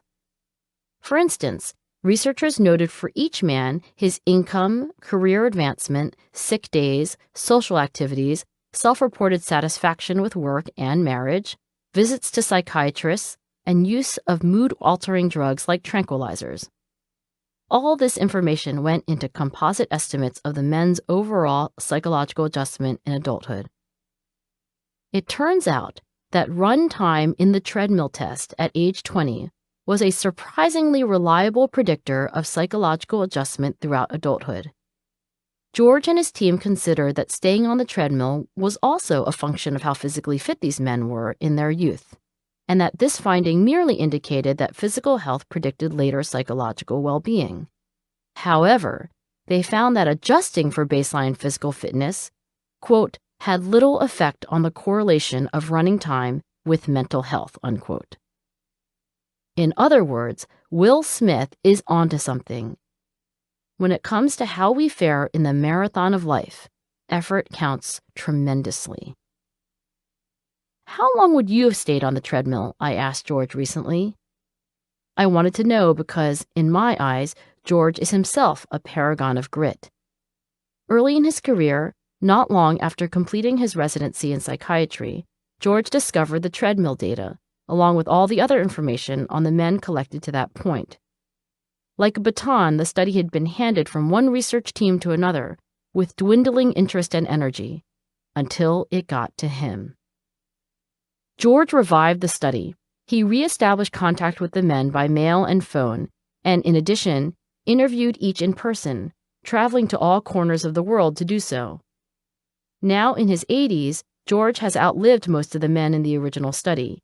He is currently writing his 4th book on what is by now the longest continuous study of human development ever undertaken. In answer to my question about his own treadmill perseverance, George replied, "Oh, I'm not all that persistent. When I do crossword puzzles on the airplane, I always look up the answers when I'm a little bit frustrated." So, not very gritty when it comes to crossword puzzles. And when something is broken in the house, I turn it over to my wife, and she fixes it. "So, you don't think you're gritty?" I asked. "The reason why the Harvard study works," George said, "is that I have been doing it constantly and persistently. It's the one ball I've kept my eye on, because I'm totally fascinated by it. There is nothing more interesting than watching people grow." And then, after a short pause, George recalled his days at prep school, where as a varsity track athlete, he competed in pole vaulting. To improve, he and the other vaulters did pull-ups, which he calls chins because you start by hanging off a bar and then pull yourself up to where your chin hovers just above and then drop down again and repeat. I could do more chins than anyone, and it wasn't because I was very athletic. I wasn't. The reason is that I did a lot of chin-ups. I practiced. The prolific writer and director Woody Allen, when asked about his advice for young artists, once said, "My observation was that once a person actually completed a play or a novel, he was well on his way to getting it produced or published, as opposed to a vast majority of people who tell me their ambition is to write, but who strike out on the very first level, and indeed never write the play or book." Or, in Allen's snappier formulation, 80% of success in life is showing up. Back in the 1980s, both George H.W. Bush and Mario Cuomo frequently repeated this bit of wisdom in speech after speech, turning the saying into something of a meme. So, while these leaders of the Republican and Democratic parties must have disagreed on a great many things, they were in complete consensus on the importance of following through on what one has started. I told George Valiant that if I'd been on the Harvard research team in 1940, I would have made a suggestion. I would have allowed the young men to come back the next day, if they wanted, and try the treadmill test again. I suspect that some would have come back to see if they could stay on longer, whereas others would have been content with their first timed effort. Maybe some would ask the researchers whether they knew of any strategies, physical or mental, in order to last longer. And maybe these fellows would even be interested in a third try and a fourth. Then I would create a grit score based on how many times men voluntarily returned to see if they could improve. Staying on the treadmill is one thing, and I do think it's related to staying true to our commitments even when we're not comfortable. But getting back on the treadmill the next day, eager to try again, is in my view even more reflective of grit. Because when you don't come back the next day, when you permanently turn your back on a commitment, your effort plummets to zero.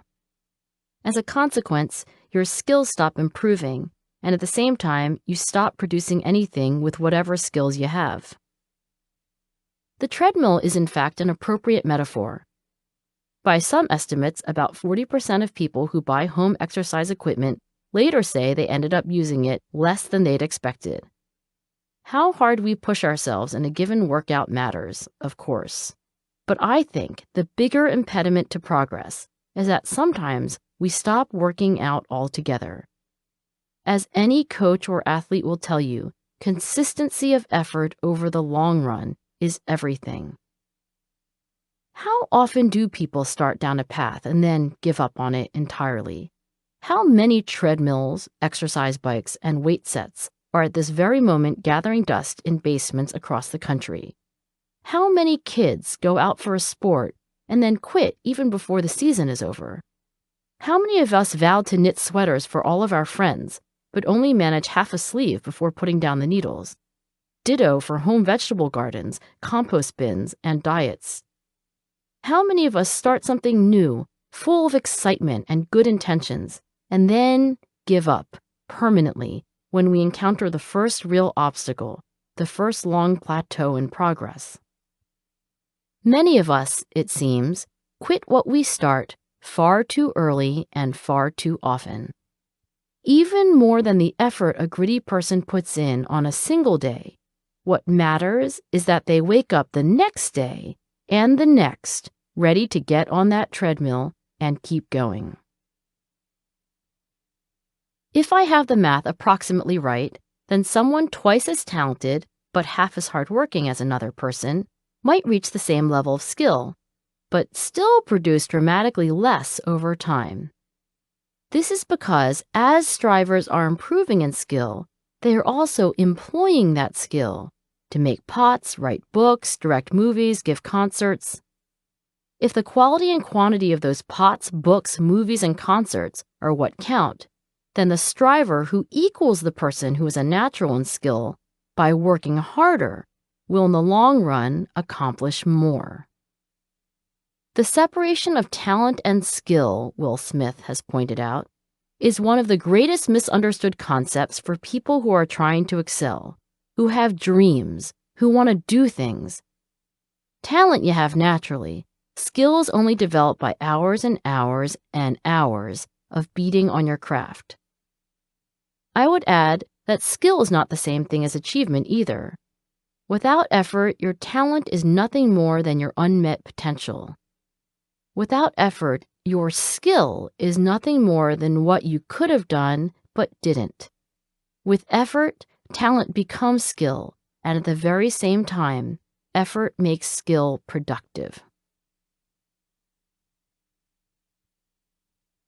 Chapter 4. How Gritty Are You? I recently gave a lecture on grit to undergraduates at the Wharton School of Business.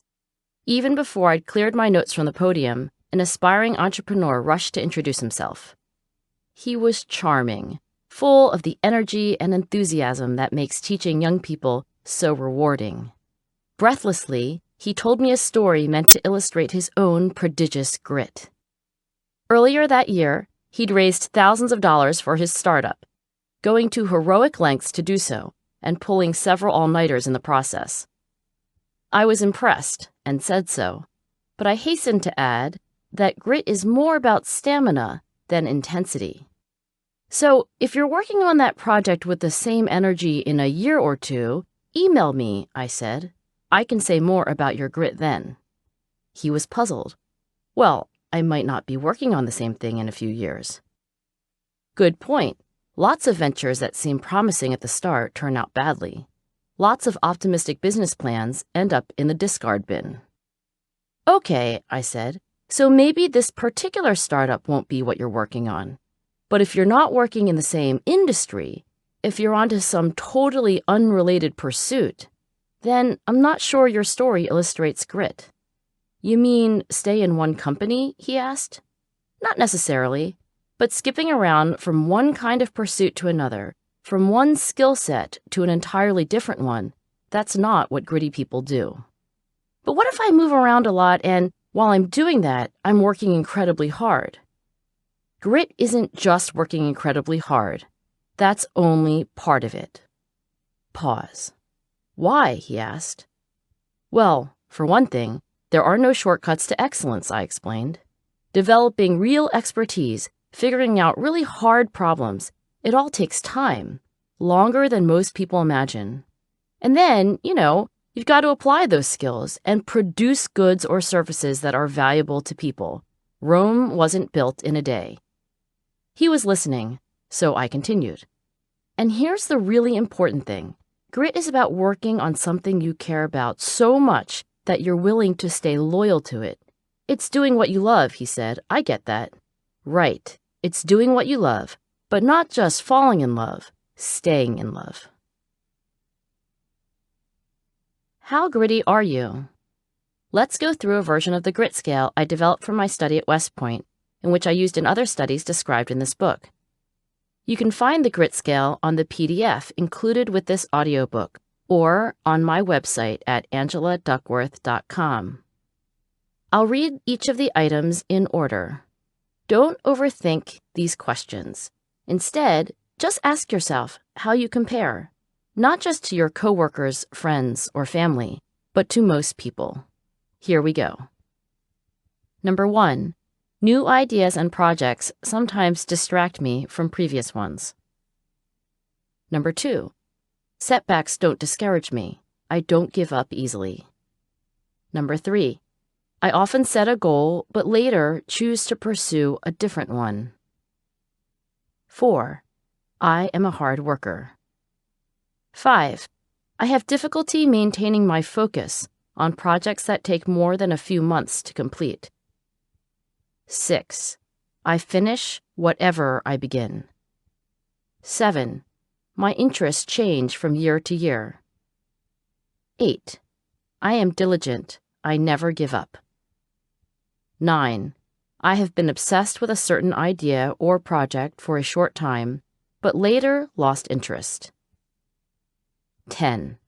I have overcome setbacks to conquer an important challenge. When calculating your grit score, you add up all your points and divide by 10. The maximum score on this scale is 5, extremely gritty, and the lowest possible score is 1, not at all gritty.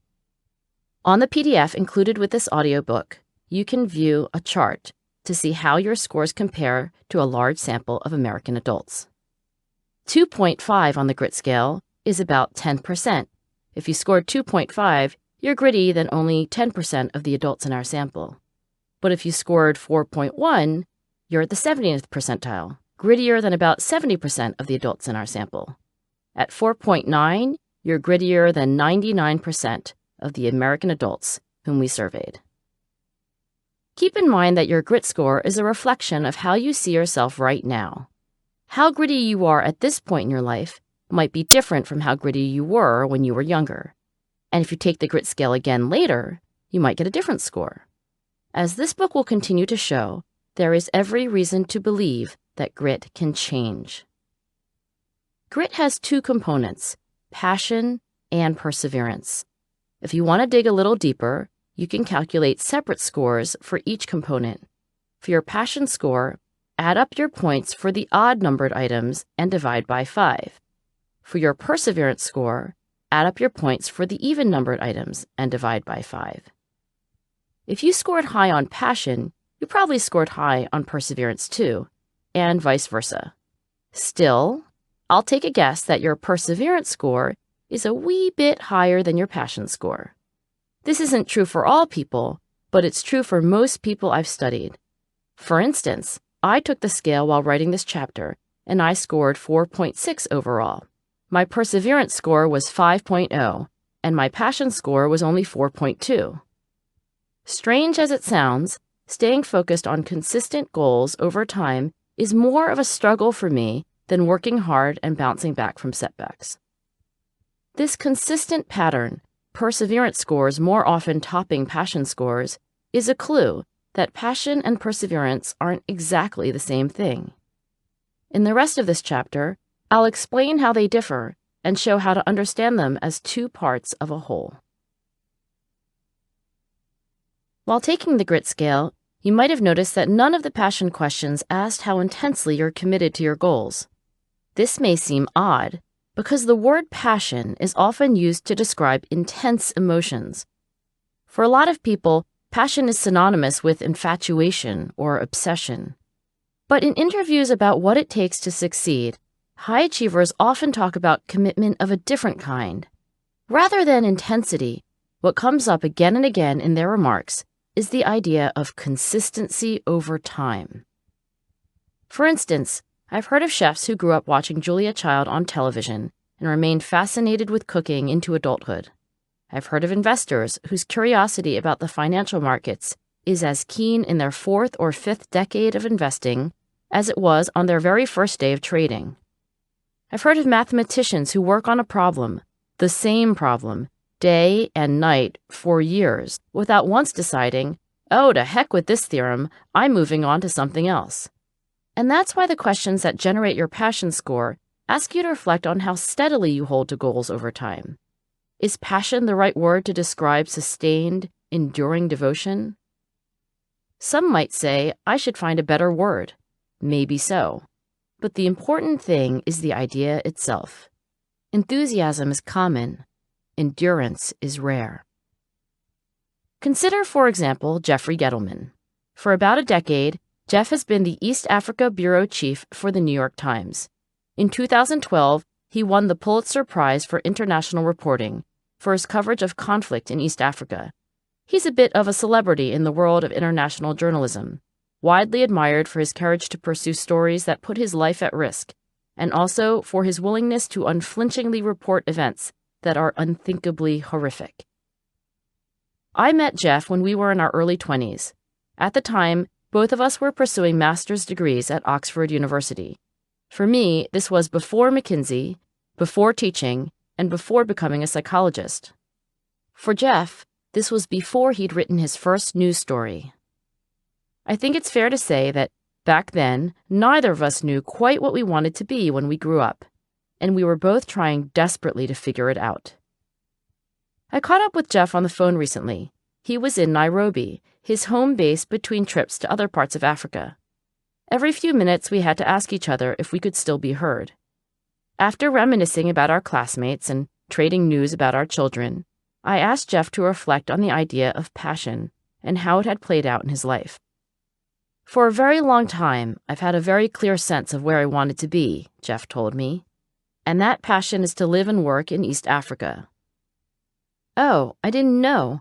I assumed your passion was journalism, not a certain area of the world. If you could only be a journalist or only live in East Africa, which would you choose? I expected Jeff to pick journalism. He didn't. Look, journalism is a great fit for me. I've always gravitated towards writing. I've always been okay being in new situations. Even the confrontational side of journalism, that speaks to my personality. I like to challenge authority. But I think journalism has been, in a sense, a means to an end. Jeff's passion emerged over a period of years. And it wasn't just a process of passive discovery, of unearthing a little gem hidden inside his psyche, but rather of active construction. Jeff didn't just go looking for his passion, he helped create it. Moving to Ithaca, New York from Evanston, Illinois, Jeff, at 18 years old, could not have predicted his future career. At Cornell, he ended up majoring in philosophy, in part because, quote, it was the easiest to fulfill the requirements, end quote. Then, the summer after freshman year, he visited East Africa, and that was the beginning of the beginning. Quote, I don't know how to explain it. This place just blew my mind. There was a spirit here that I wanted to connect with, and I wanted to make it a part of my life, unquote. As soon as he got back to Cornell, Jeff started taking courses in Swahili, and after sophomore year, he took a year off to backpack around the world. During that trip, he returned to East Africa, experiencing the same wonder he'd felt the first time he visited. Still, it wasn't clear how he'd make a life there. How did he hit on journalism as a career path? A professor who admired Jeff's writing suggested as much, and Jeff remembers thinking, that's the dumbest idea I'd heard. Who wants to work for a boring newspaper? I remember thinking the same thing once about becoming a professor. Who wants to be a boring professor? Eventually, Jeff did work for the student paper, the Cornell Daily Sun, but as a photographer, not a writer. When I got to Oxford, he told me, I was pretty lost academically. It was shocking to the Oxford professors that I didn't really know what I wanted to do. They were like, why are you here? This is a serious place. You should have a firm sense of what you want to study, or you shouldn't be here. My guess at the time was that Jeff would pursue photojournalism. He reminded me of Robert Kincaid, the worldly wise photographer played by Clint Eastwood in The Bridges of Madison County, which was released around the time we became friends. In fact, I can still remember the photographs Jeff showed me 20 years ago. I thought they were from National Geographic, but he'd actually taken them himself. By his second year at Oxford, he figured out that journalism was an even better fit. Once I learned more about being a journalist and how that could get me back to Africa, and how that actually would be fun, and I could write more creatively than I first imagined journalism was, then I was like, screw it, this is what I'm going to do. I set out a very deliberate path that was possible because the journalism industry was very hierarchical, and it was clear how to get from A to B to C to D, etc. Step A was writing for Oxford's student newspaper, Cherwell. Step B was a summer internship at a small paper in Wisconsin. Step C was the St. Petersburg Times in Florida, on the Metro beat. Step D was the Los Angeles Times. Step E was the New York Times as a national correspondent in Atlanta. Step F was being sent overseas to cover war stories, and, in 2006, just over a decade since he'd set himself the goal, he finally reached Step G, becoming the New York Times East Africa bureau chief. It was a really winding road that took me to all kinds of places, Jeff explained, and it was difficult and discouraging and demoralizing and scary and all the rest. But eventually, I got here, I got exactly where I wanted to be. As for so many other grit paragons, the common metaphor of passion as fireworks doesn't make sense when you think of what passion means to Jeff Gettleman. Fireworks erupt in a blaze of glory, but quickly fizzle, leaving just wisps of smoke and a memory of what was once spectacular. What Jeff's journey suggests instead is passion as a compass, that thing that takes you some time to build, tinker with, and finally get right, and that then guides you on your long, winding road to where ultimately you want to be. Seattle Seahawks coach Pete Carroll puts it this way: do you have a life philosophy? For some of us, the question makes no sense. We might say, well, I have a lot of things I'm pursuing, a lot of goals, a lot of projects. Which do you mean? But others have no problem answering with conviction, this is what I want. Everything becomes a bit clearer when you understand the level of the goal Pete is asking about. He's not asking about what you want to get done today, specifically, or even this year. He's asking what you're trying to get out of life. In grit terms, he's asking about your passion. Pete's philosophy is, do things better than they have ever been done before. Like with Jeff, it took a while to figure out what, in the broader sense, he was aiming for. The pivotal moment came at a low point in his coaching career, just after getting fired as head coach of the New England Patriots. This was the first and only year in his life when Pete wasn't playing or coaching football. At that juncture, one of his good friends urged him to consider something more abstract than which job to take next. You've got to have a philosophy, his friend said. Pete realized he didn't have one and needed to. If I was ever going to get the chance to run an organization again, I would have to be prepared with a philosophy that would drive all my actions. Pete did a lot of thinking and reflecting. My life in the next few weeks and months was filled with writing notes and filling binders. At the same time, he was devouring the books of John Wooden, the legendary UCLA basketball coach who won a record-setting 10 national championships.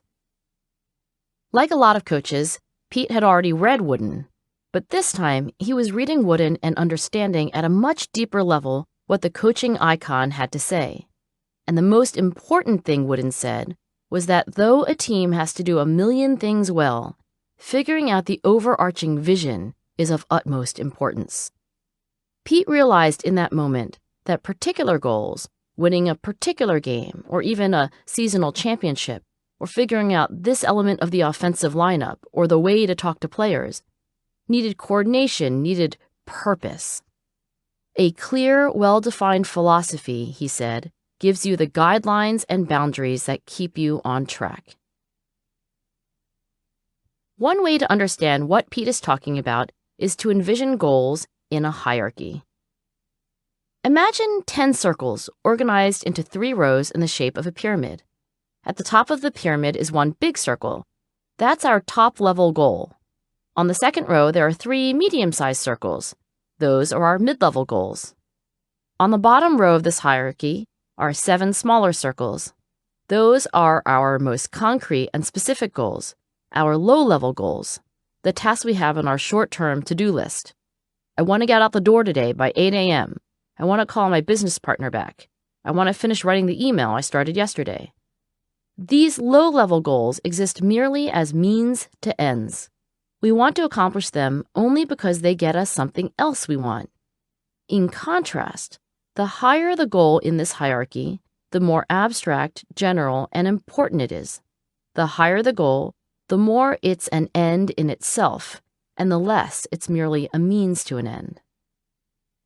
In the diagram I've just described, there are just 3 levels. That's an oversimplification. Between the lowest and the highest level might be several layers of mid-level goals. For instance, getting out the door by 8 a.m. is a low-level goal. It only matters because of a mid-level goal, arriving at work on time. Why do you care about that? Because you want to be punctual. Why do you care about that? Because being punctual shows respect for the people with whom you work. Why is that important? Because you strive to be a good leader. If in the course of asking yourself these why questions, your answer is simply just because, then you know you've gotten to the top of a goal hierarchy. The top-level goal is not a means to any other end. It is, instead, an end in itself. Some psychologists like to call this an ultimate concern. Myself, I think of this top-level goal as a compass that gives direction and meaning to all the goals below it. Consider Hall of Fame pitcher Tom Seaver. When he retired in 1987 at the age of 42, he'd compiled 311 wins, 3,640 strikeouts, 61 shutouts, and a 2.86 earned run average. In 1992, when Seaver was elected to the Hall of Fame, he received the highest ever percentage of votes, 98.8%. During his 20-year professional baseball career, Seaver aimed to pitch, quote, "the best I possibly can, day after day, year after year," unquote.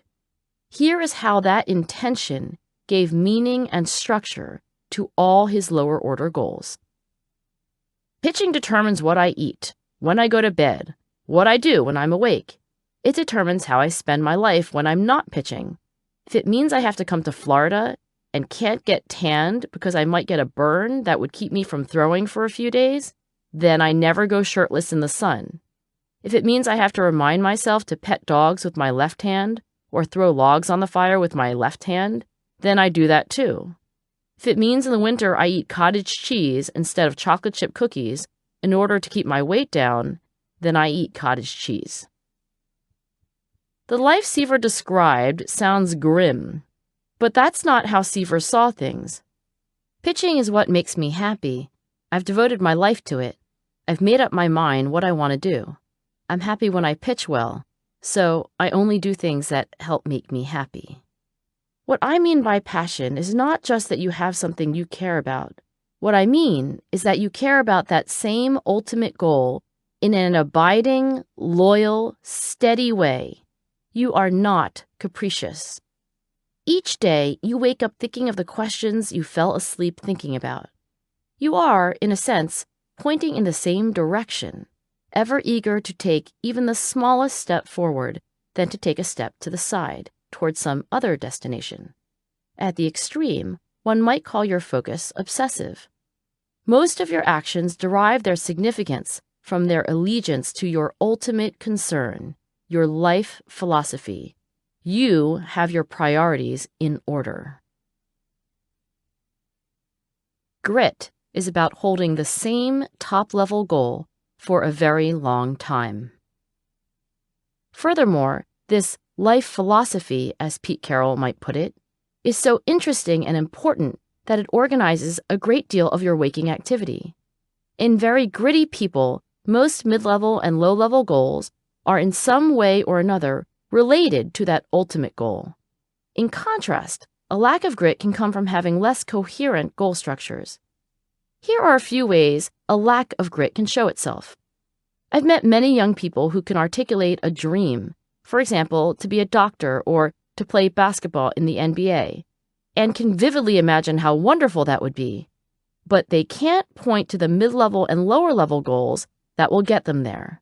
Their goal hierarchy has a top-level goal, but no supporting mid-level or low-level goals. This is what my good friend and fellow psychologist Gabrielle Oettingen calls positive fantasizing. Gabrielle's research suggests that indulging in visions of a positive future without figuring out how to get there, chiefly by considering what obstacles stand in the way, has short-term payoffs but long-term costs. In the short term, you feel pretty great about your aspiration to be a doctor. In the long term, you live with the disappointment of not having achieved your goal. Even more common, I think, is having a bunch of mid-level goals that don't correspond to any unifying top-level goal, or having a few competing goal hierarchies that aren't in any way connected with each other. To some extent, goal conflict is a necessary feature of human existence. For instance, I have one goal hierarchy as a professional and another as a mother.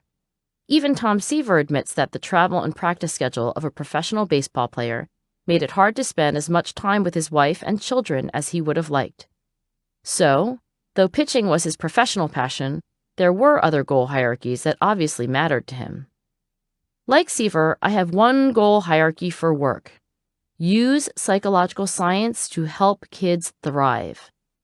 But I have a separate goal hierarchy that involves being the best mother I can be to my 2 daughters. As any working parent knows, having 2 ultimate concerns isn't easy. There seems never to be enough time, energy, or attention to go around. I've decided to live with that tension. As a young woman, I considered alternatives, not having my career or not raising a family, and decided that morally there was no right decision, only a decision that was right for me. So the idea that every waking moment in our lives should be guided by one top-level goal is an idealized extreme that may not be desirable even for the grittiest of us. Still, I would argue that it's possible to pare down long lists of mid-level and low-level work goals according to how they serve a goal of supreme importance. And I think one top-level professional goal, rather than any other number, is ideal.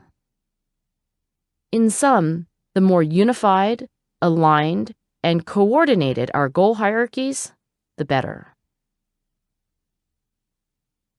Warren Buffett, the self-made multi-billionaire whose personal wealth, acquired entirely within his own lifetime, is roughly twice the size of Harvard University's endowment, reportedly gave his pilot a simple 3-step process for prioritizing.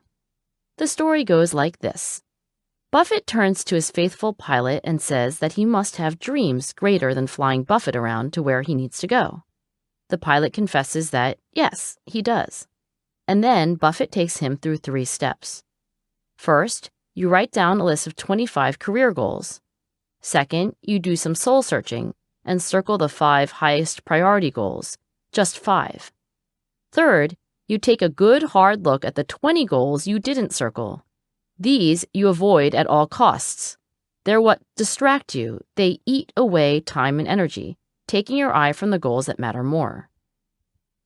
When I first heard this story, I thought, who could have as many as 25 different career goals?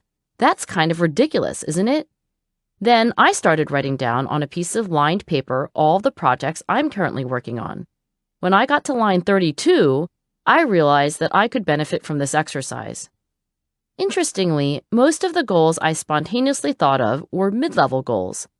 People generally default to that level of goal when they're asked to write down a number of goals, not just one. To help me prioritize, I added columns that allowed me to sort out how interesting and important these projects were. I rated each goal on a scale from 1 to 10, from least to most interesting, and then again, from least to most important. I multiplied these numbers together to get a number from 1 to 100. None of my goals had an interest times importance rating as high as 100, but none were as low as 1 either. Then I tried to take Buffett's advice and circle just a few of the most interesting and important goals, relegating the rest to the avoid at all costs category. I tried, but I just couldn't do it. After a day or so of wondering who was right, me or Warren Buffett, I realized that a lot of my goals were, in fact, related to one another. The majority, in fact, were means to ends, setting me up to make progress toward one ultimate goal, helping kids achieve and thrive. There were only a few professional goals for which this wasn't true. Reluctantly, I decided to put those on the avoid at all costs list. Now, if I could ever sit down with Buffett and go through my list with him, which is unlikely since I doubt my needs rate a place in his goal hierarchy, he would surely tell me that the point of this exercise is to face the fact that time and energy are limited. Any successful person has to decide what to do, in part by deciding what not to do. I get that, and I still have a ways to go on that count. But I would also say that conventional prioritizing isn't enough. When you have to divide your actions among a number of very different high-level career goals, you're extremely conflicted. You need one internal compass, not 2, 3, 4, or 5. So, to Buffett's 3-step exercise in prioritizing, I would take an additional step. Ask yourself, to what extent do these goals serve a common purpose? The more they're part of the same goal hierarchy, important because they then serve the same ultimate concern, the more focused your passion. If you follow this method of prioritization, will you become a Hall of Fame pitcher or earn more money than anyone else in history? Probably not, but you'll stand a better chance of getting somewhere you care about, a better chance of moving closer to where you want to be. When you see your goals organized in a hierarchy, you realize that grit is not at all about stubbornly pursuing, at all costs and ad infinitum, every single low-level goal on your list. In fact, you can expect to abandon a few of the goals you're working very hard on at this moment. Not all of them will work out. Sure, you should try hard, even a little longer than you might think necessary. But don't beat your head against the wall attempting to follow through on something that is merely a means to a more important end. I thought about how important it is to know how low-level goals fit into one's overall hierarchy when I listened to Roz Chast, the celebrated New Yorker cartoonist, give a talk at the local library. She told us her rejection rate is, at this stage in her career, about 90%. She claimed that it used to be much, much higher. I called Bob Mankoff, the cartoon editor for The New Yorker, to ask how typical that number is. To me, it seemed shockingly high. Bob told me that Roz was indeed an anomaly. Phew, I thought. I didn't want to think about all the cartoonists in the world getting rejected 9 times out of 10. But then Bob told me that most cartoonists live with even more rejection. At his magazine, contract cartoonists, who have dramatically better odds of getting published than anyone else, collectively submit about 500 cartoons every week. In a given issue, there is only room, on average, for about 17 of them. I did the math. That's a rejection rate of more than 96%. Holy smokes! Who would keep going when the odds are that grim? I asked. Well, for one, Bob himself. Bob's story reveals a lot about how dogged perseverance toward a top-level goal requires, paradoxically perhaps, some flexibility at lower levels in the goal hierarchy. It's as if the highest level goal gets written in ink once you've done enough living and reflecting to know what that goal is, and the lower level goals get written in pencil, so you can revise them and sometimes erase them altogether, and then figure out new ones to take their place. Imagine the goal hierarchy again. On the bottom level, one of the low-level goal circles has an angry-looking X through it. The goal has been blocked. It's a rejection slip, a setback, a dead end, a failure. The gritty person will be disappointed or even heartbroken, but not for long. Soon enough, the gritty person identifies a new low-level goal. One of the mottos of the Green Berets is, improvise, adapt, overcome. A lot of us were told as children, if at first you don't succeed, try again. Sound advice. But as they say, try again, then try something different. At lower levels of a goal hierarchy, that's exactly what's needed. Here's Bob Mankoff's story. Like Jeff Gettleman, the New York Times East Africa bureau chief, Bob didn't always have a clearly defined passion. As a child, Bob liked to draw, and instead of attending his local high school in the Bronx, he went to the LaGuardia High School of Music and Art, later fictionalized in the movie Fame. Once there, though, he got a look at the competition and was intimidated. Being exposed to real drawing talent, Bob recalls, made mine wither. I didn't touch a pen, pencil, or paintbrush for 3 years after graduating. Instead, he enrolled at Syracuse University, where he studied philosophy and psychology. In his senior year, he bought a book called Learning to Cartoon by the legendary Sid Hoff, an exemplar of the effort counts twice maxim. Over his lifetime, Hoff contributed 571 cartoons to The New Yorker, wrote and illustrated more than 60 children's books, drew 2 syndicated comic strips, and contributed literally thousands of drawings and cartoons to other publications. Hoff's book opens cheerily with, Is it hard becoming a cartoonist? No, it isn't, and to prove it, I've written this book. It ends with a chapter called How to Survive Rejection Slips. In between are lessons on composition, perspective, the human figure, facial expressions, and so on. Bob used Hoff's advice to create 27 cartoons. He walked from one magazine to another, trying to make a sale, but not the New Yorker, which didn't see cartoonists in person. And he was, of course, summarily rejected by every editor he saw. Most asked him to try again with more cartoons the next week. More, Bob wondered. How could anyone do more than 27 cartoons? Before he could reread Hoff's last chapter on rejection slips, Bob received notice that he was eligible to be drafted for combat in Vietnam. He had no great desire to go. In fact, he had a great desire not to go. So, he repurposed himself, quickly, as a graduate student in experimental psychology. Over the next few years, while running rats and mazes, he found time, when he could, to draw. Then, just before earning his doctorate, he had the realization that research psychology wasn't his calling. I remember thinking that my defining personality characteristic was something else. I'm the funniest guy you've ever met. That's the way I thought of myself. I'm funny. For a while, Bob considered two ways of making humor his career. I said, okay, I'm going to do stand-up or I'm going to be a cartoonist. He threw himself into both with gusto. All day I would write routines, and then at night I would draw cartoons. But over time, one of these two mid-level goals became more attractive than the other. Stand-up was different back then, he told me. There weren't really comedy clubs. I'd have to go to the Borscht Bell, and I didn't really want to. I knew my humor was not going to work like I wanted it to for these people. So Bob dropped stand-up comedy and devoted his entire energy to cartoons. After 2 years of submitting, all I had to show for it were enough New Yorker rejection slips to wallpaper my bathroom, he said. There were small victories, cartoons sold to other magazines, but by that time, Bob's top-level goal had become a whole lot more specific and ambitious. He didn't just want to be funny for a living. He wanted to be among the best cartoonists in the world.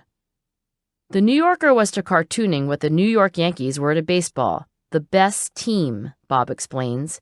If you could make that team, you too were one of the best. The piles of rejection slips suggested to Bob that try again was not working. He decided to do something different. I went to the New York Public Library and I looked up all the cartoons back to 1925 that had ever been printed in the New Yorker, he told me. At first, he thought maybe he didn't draw well enough, but it was plain to see that some very successful New Yorker cartoonists were third-rate draftsmen. Then Bob thought that something might be awry with the length of his captions, too short, too long, but that possibility wasn't supported either. Captions were generally brief, but not always, and anyway, Bob's didn't seem unusual in that respect. Then Bob thought maybe he was missing the mark with his type of humor. No, again. Some successful cartoonists were whimsical, some satirical, some philosophical, and some just interesting. The one thing all the cartoons had in common was this: they made the reader think. And here was another common thread. Every cartoonist had a personal style that was distinctively their own. There was no single best style. On the contrary, what mattered was that style was, in some very deep and idiosyncratic way, an expression of the individual cartoonist. Paging through, literally, every cartoon the New Yorker had ever published, Bob knew he could do as well, or better. I thought, I can do this. I can do this. I had complete confidence. He knew he could draw cartoons that would make people think, and he knew he could develop his own style. I worked through various styles, he told me. Eventually, I did my dot style. The now famous dot style of Bob's cartoons is called stippling, and Bob had originally tried it out back in high school when he discovered the French impressionist Georges Seurat.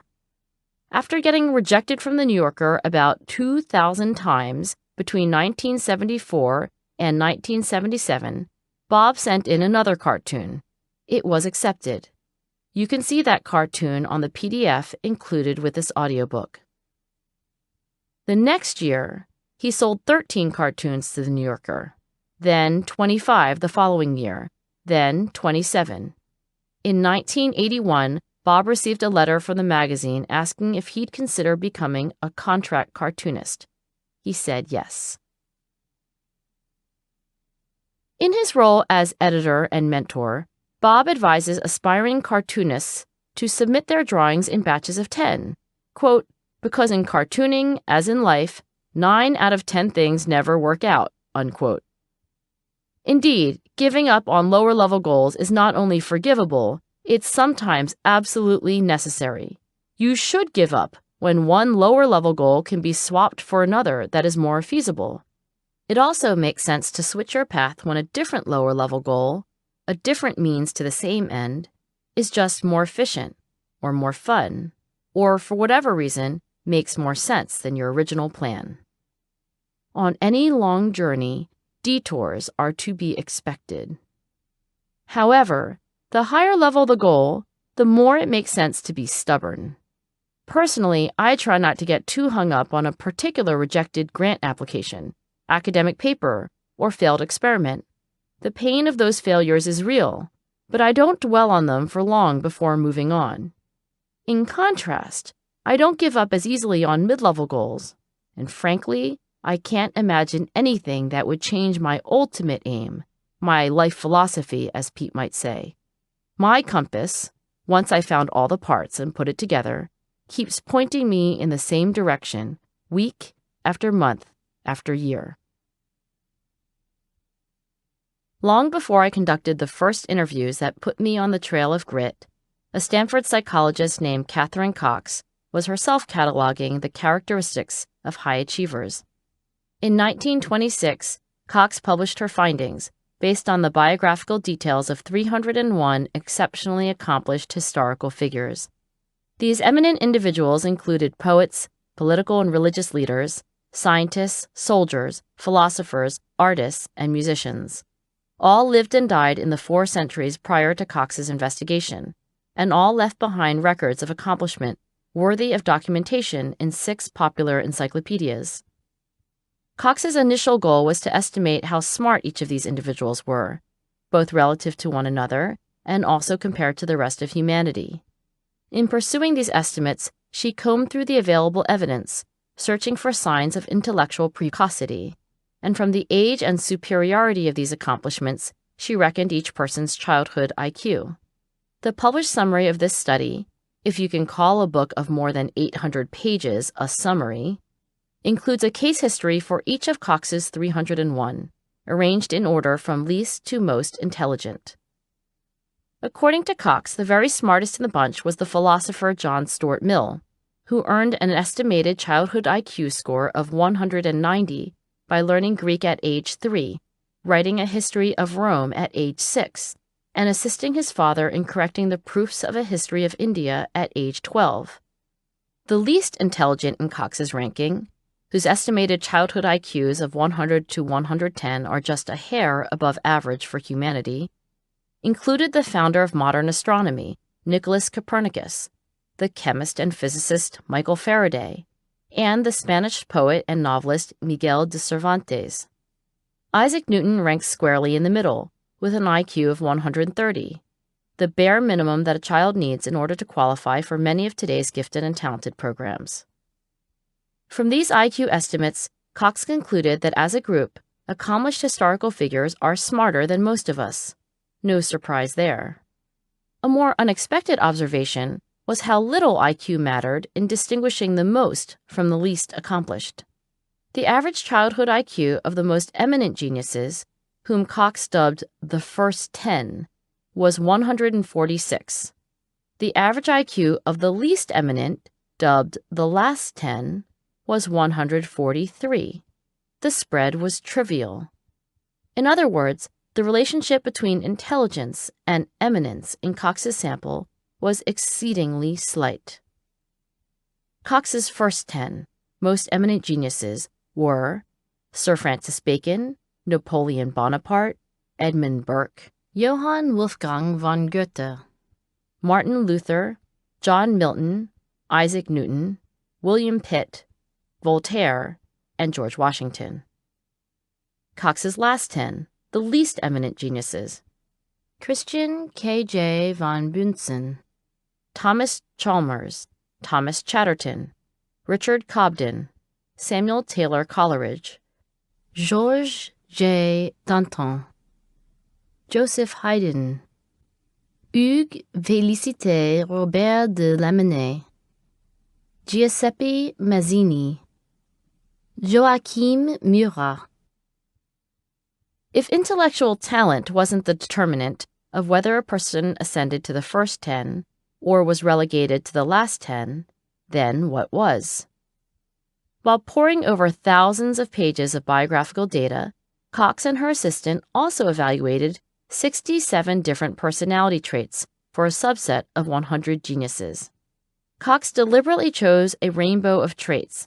In fact, she covered the full range of what modern psychologists consider to be important, to allow for the fullest possible exploration of the differences that set apart the eminent from the rest of humanity, and further, the first 10 from the last 10. For most of the 67 indicators, Cox found only trivial differences between the eminent and the general population. For instance, eminence had little to do with extroversion, cheerfulness, or sense of humor. And not all the high achievers had earned high marks in school. Rather, what definitively set apart the eminent from the rest of humanity were a cluster of 4 indicators. Notably, these also distinguished the first 10 from the last 10, the supereminent from the merely eminent. Cox grouped these together and called them persistence of motive. 2 indicators could easily be rephrased as passion items for the grit scale: degree to which he works with distant objects in view, as opposed to living from hand to mouth, active preparation for later life, working toward a definite goal, and tendency not to abandon tasks for mere changeability, not seeking something fresh because of novelty, not looking for a change. And the other 2 could easily be rewritten as perseverance items for the grit scale: degree of strength of will or perseverance, quiet determination to stick to a course once decided upon, and tendency not to abandon tasks in the face of obstacles, perseverance, tenacity, doggedness. In her summary comments, Cox concluded that, quote, high but not the highest intelligence, combined with the greatest degree of persistence, will achieve greater eminence than the highest degree of intelligence with somewhat less persistence, end quote. However you scored on the grit scale, I hope it prompted self-reflection. It's progress just clarifying your goals and the extent to which they are, or aren't, aligned toward a single passion of supreme importance. It's also progress to better understand how well you're currently able to persevere in the face of life's rejection slips. It's a start. Let's continue in the next chapter to see how grit can and does change. And then, in the rest of this audiobook, let's learn how to accelerate that growth. Chapter 5. Grit Grows. How much of our grit is in our genes? I'm asked some version of this question pretty much any time I give a talk on grit. The nature-nurture question is a very basic one. We have an intuitive sense that some things about us, like our height, are pretty much determined in the genetic lottery, while other things, like whether we speak English or French, are a result of our upbringing and experience. You can't train height is a popular expression in basketball coaching, and many people who learn about grit want to know if it's more like height or more like language. To the question of whether we get grit from our DNA, there's a short answer and a long one. The short answer is, in part. The long answer is, well, more complicated. In my view, the longer answer is worth our attention. Science has made huge strides in figuring out how genes, experience, and their interplay make us who we are. From what I can tell, the inherent complexity of these scientific facts has led, unfortunately, to their continually being misunderstood. To begin, I can tell you with complete conviction that every human trait is influenced by both genes and experience. Consider height. Height is indeed heritable. Genetic differences are a big reason why some people are really tall, some really short, and a bunch of people of varying heights in between. But it's also true that the average height of men and women has increased dramatically in just a few generations. For instance, military records show that the average British man was 5 feet 5 inches tall about 150 years ago. But today that average is 5 feet 10 inches. Height gains have been even more dramatic in other countries. In the Netherlands, the average man now stands almost 6'1", a gain of more than 6 inches over the last 150 years. I'm reminded of these dramatic generational gains in height whenever I get together with my Dutch collaborators. They bend down solicitously, but it still feels like standing in a forest of redwoods. It's unlikely that the gene pool has changed all that dramatically in just a few generations. Instead, the most powerful height boosters have been nutrition, clean air and water, and modern medicine. Incidentally, generational gains in weight have been even more dramatic, and again, that seems to be the consequence of eating more and moving around less, rather than changes in our DNA. Even within a generation, you can see the influence of environment on height. Children who are provided healthy food in abundance will grow up taller, whereas malnourishment stunts growth. Likewise, traits like honesty and generosity and, yes, grit are genetically influenced and, in addition, influenced by experience. Ditto for IQ, extroversion, enjoying the great outdoors, having a sweet tooth, the likelihood that you'll end up a chain smoker, your risk of getting skin cancer, and really any other trait you can think of. Nature matters, and so does nurture. Talents, in all their varieties, are also genetically influenced. Some of us are born with genes that make it easier to learn to carry a tune, or dunk a basketball, or solve a quadratic equation. But against intuition, talents are not entirely genetic. The rate at which we develop any skill is also crucially a function of experience. For instance, sociologist Dan Chambliss swam competitively in high school, but stopped when it seemed clear he wasn't going to make it as a nationally ranked swimmer. "I'm small," he explained to me, "and my ankles won't plantar flex." "Come again?" "Oh, I can't point my toes, I can only flex them. It's an anatomical limitation, which means, basically, at the elite level, I could only swim breaststroke." After our exchange, I did a little research on plantar flexion. Stretching exercises can improve your range of motion, but the length of certain bones does make a difference in how flexible your feet and ankles are.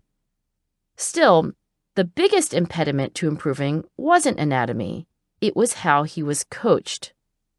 "In retrospect," he told me, "I look back now and can see I had horribly bad coaches in a couple of crucial places. One of my high school coaches, I had him for 4 years, literally taught me zero, nothing. He taught me how to do a breaststroke turn, and he taught me incorrectly." What happened when Dan did finally experience good coaching, in part from hanging around the national and Olympic coaches he was studying? Years later, he said, "I got back into the pool, got in shape again, and swam a 200-yard individual medley as fast as I did in high school." Again, same story. Not just nature, and not just nurture. Both. How do scientists know with unwavering conviction that both nature and nurture play a role in determining things like talent and grit?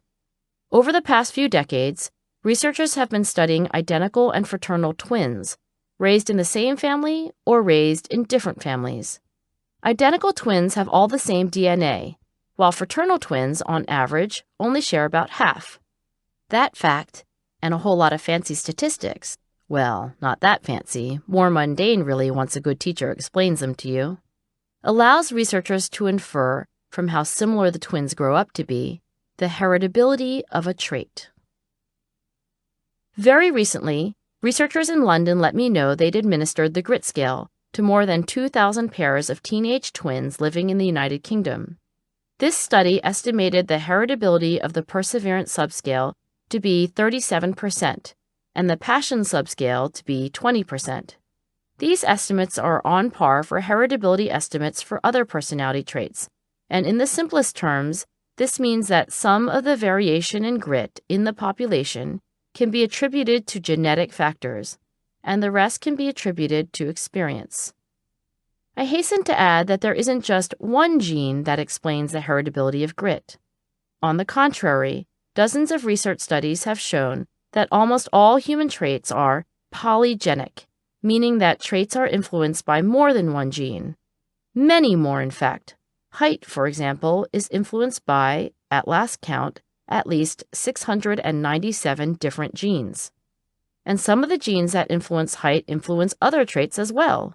In total, the human genome contains as many as 25,000 different genes, and they tend to interact with one another and with environmental influences in complicated, still poorly understood ways. In sum, what have we learned?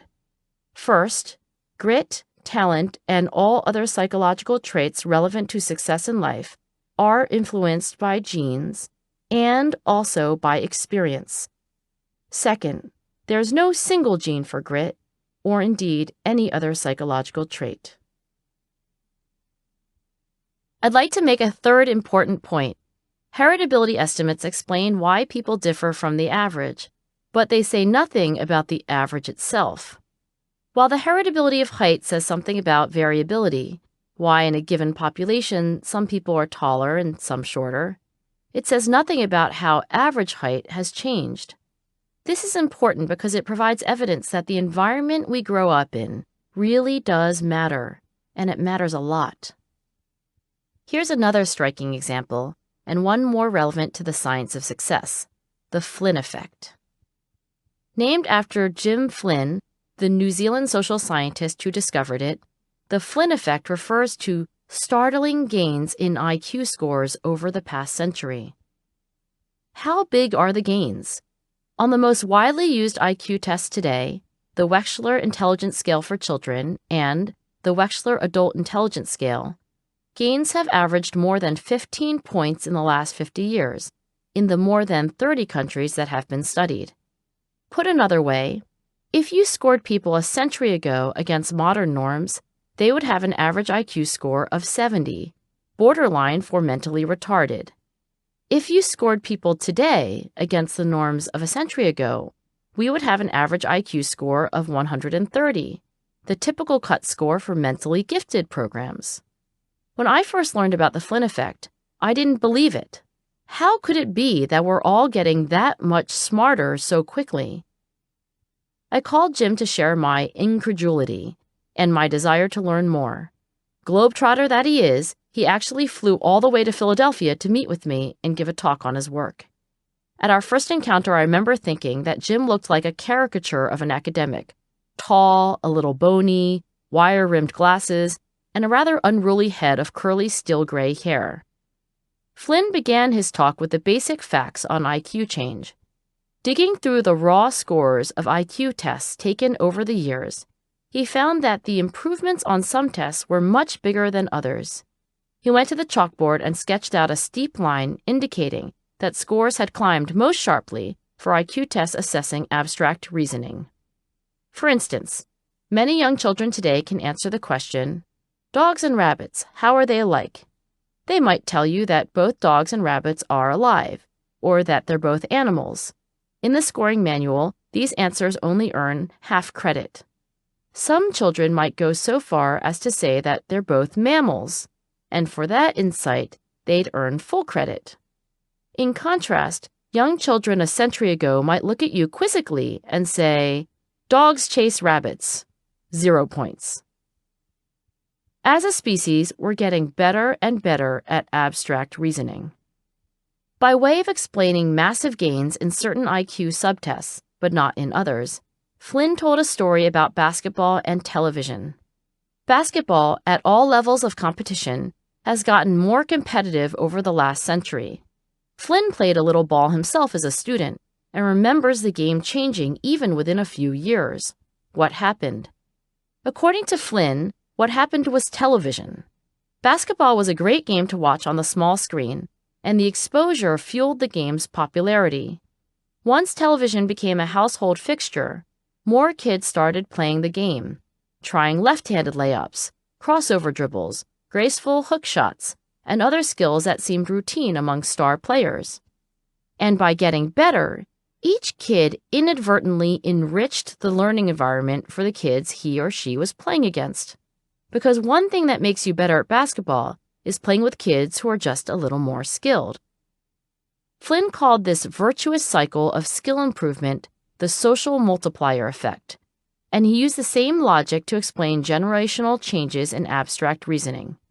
More and more over the past century, our jobs and daily lives ask us to think analytically, logically. We go to school for longer, and in school we're asked, more and more, to reason rather than rely on rote memorization. Either small environmental differences or genetic ones can trigger a virtuous cycle. Either way, the effects are multiplied socially through culture because each of us enriches the environment of all of us. To see a graph showing how grit scale scores vary by age, please refer to the PDF included with this audiobook.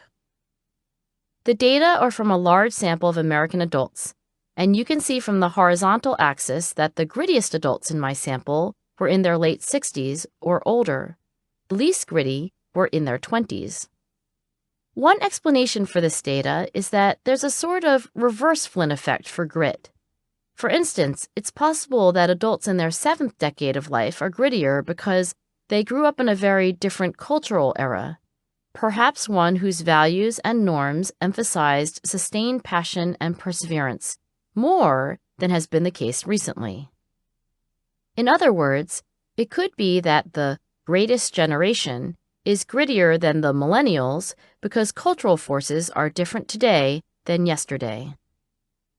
This explanation for why grit and age go hand in hand was suggested to me by an older colleague who, looking over my shoulder at the same graph, shook his head and said, "I knew it! I've been teaching the same undergraduates the same course at the same university for decades, and I'll tell you, they just don't work as hard these days as they used to."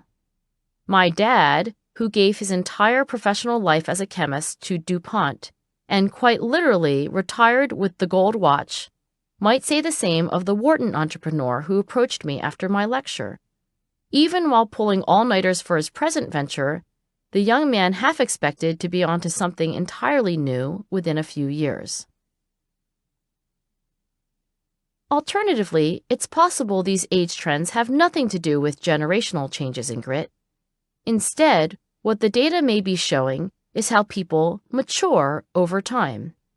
My own experience, and the stories of grit paragons like Jeff Gettleman and Bob Mankoff, suggests that, indeed, grit grows as we figure out our life philosophy, learn to dust ourselves off after rejection and disappointment, and learn to tell the difference between low-level goals that should be abandoned quickly and higher-level goals that demand more tenacity. The maturation story is that we develop the capacity for long-term passion and perseverance as we get older. To distinguish between these rival explanations, we need a different kind of study. To generate the data I just showed you, I asked people of different ages about their current level of grit. What I got was a snapshot of grit in younger and older adults. Ideally, I'd follow these people for the rest of their lives, the way psychologist George Vaillant followed the Harvard men. Since the grit scale hasn't been around very long, I can't play you a time-lapse movie of grit over the life course. What I want is that movie. What I have is a snapshot. Fortunately, many other aspects of personality have been examined longitudinally. In dozens of studies that have followed people over years and decades, the trends are clear. Most of us become more conscientious, confident, caring, and calm with life experience. A lot of that change happens between the ages of 20 and 40. But in fact, there's no epoch in the human lifespan where personality stops evolving. Collectively, these data demonstrate what personality psychologists now call the maturity principle. We grow up, or at least most of us do. To some extent, these changes are pre-programmed and biological. Puberty and menopause are things that change our personalities, for example. But on the whole, personality change is more a function of life experience. Exactly how do life experiences change personality? One reason we change is that we learn something we simply didn't know before. For instance, we might learn through trial and error that repeatedly swapping out one career ambition for another is unfulfilling. That's certainly what happened to me in my 20s.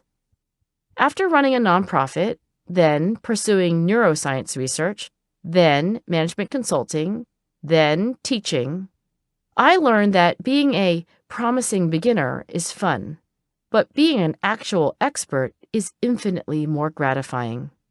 I also learned that years of hard work are often mistaken for innate talent, and that passion is as necessary as perseverance to world-class excellence.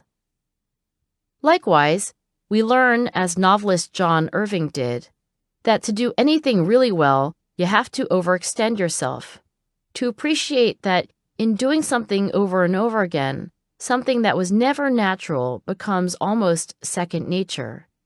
And finally, that the capacity to do work that diligently doesn't come overnight. Other than insights about the human condition, what else is there that changes with age? What changes, I think, are our circumstances. As we grow older, we're thrust into new situations. We get our first job. We may get married.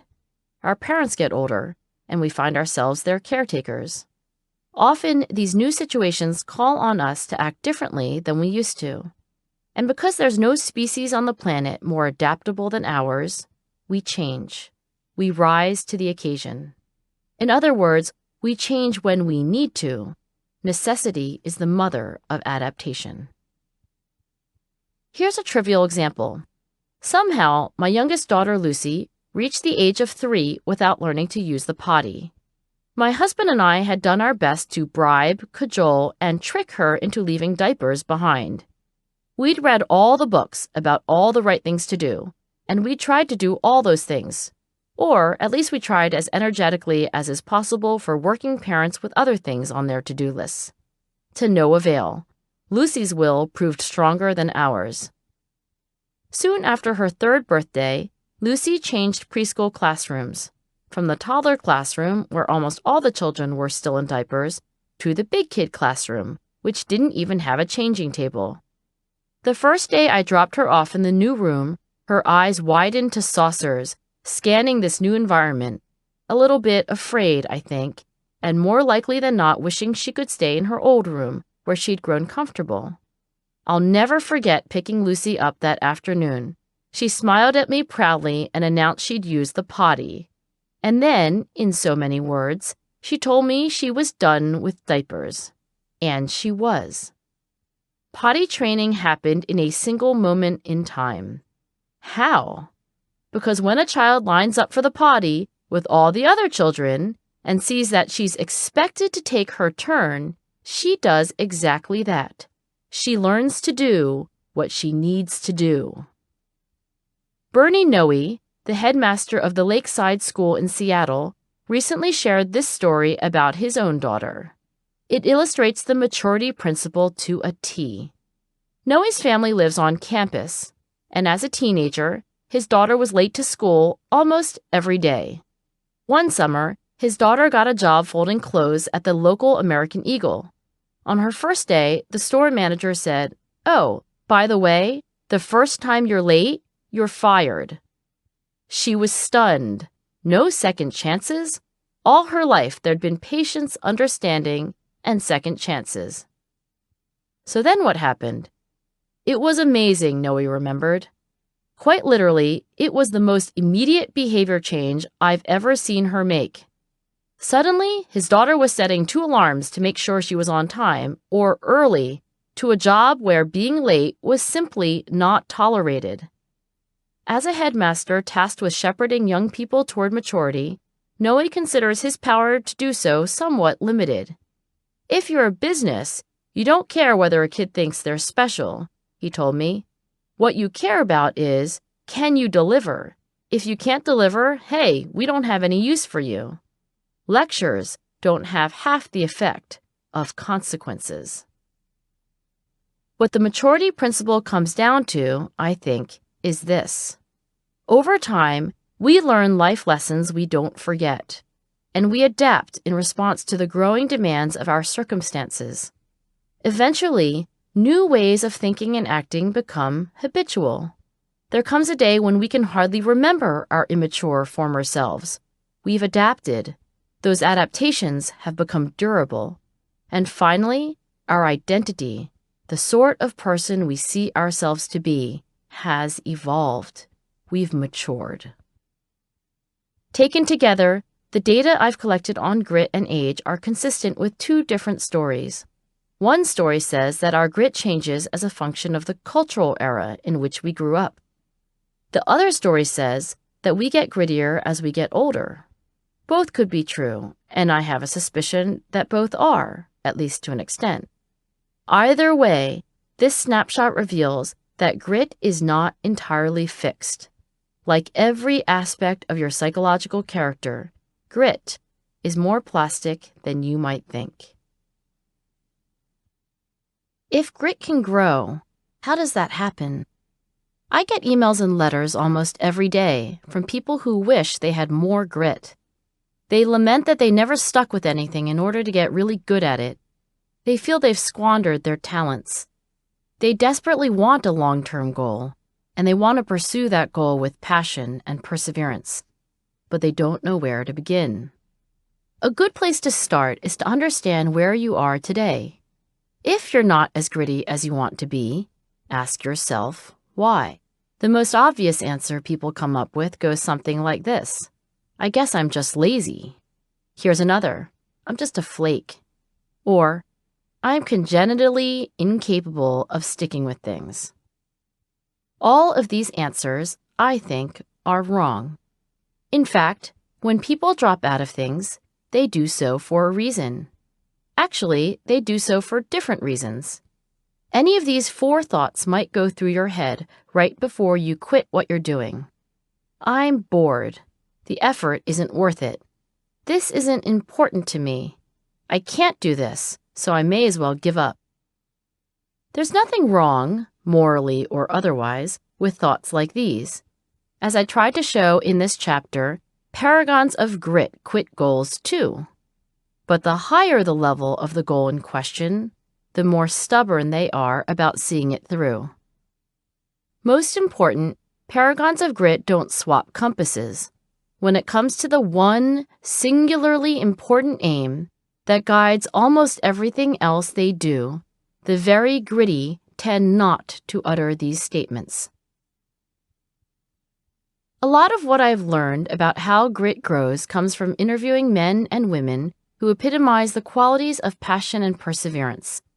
I've included snippets of those conversations throughout this book, so that you too can peer inside the mind and heart of a grit paragon and see whether there's a belief, attitude, or habit worth emulating. These stories of grit are one kind of data, and they complement the more systematic, quantitative studies I've done in places like West Point and the National Spelling Bee.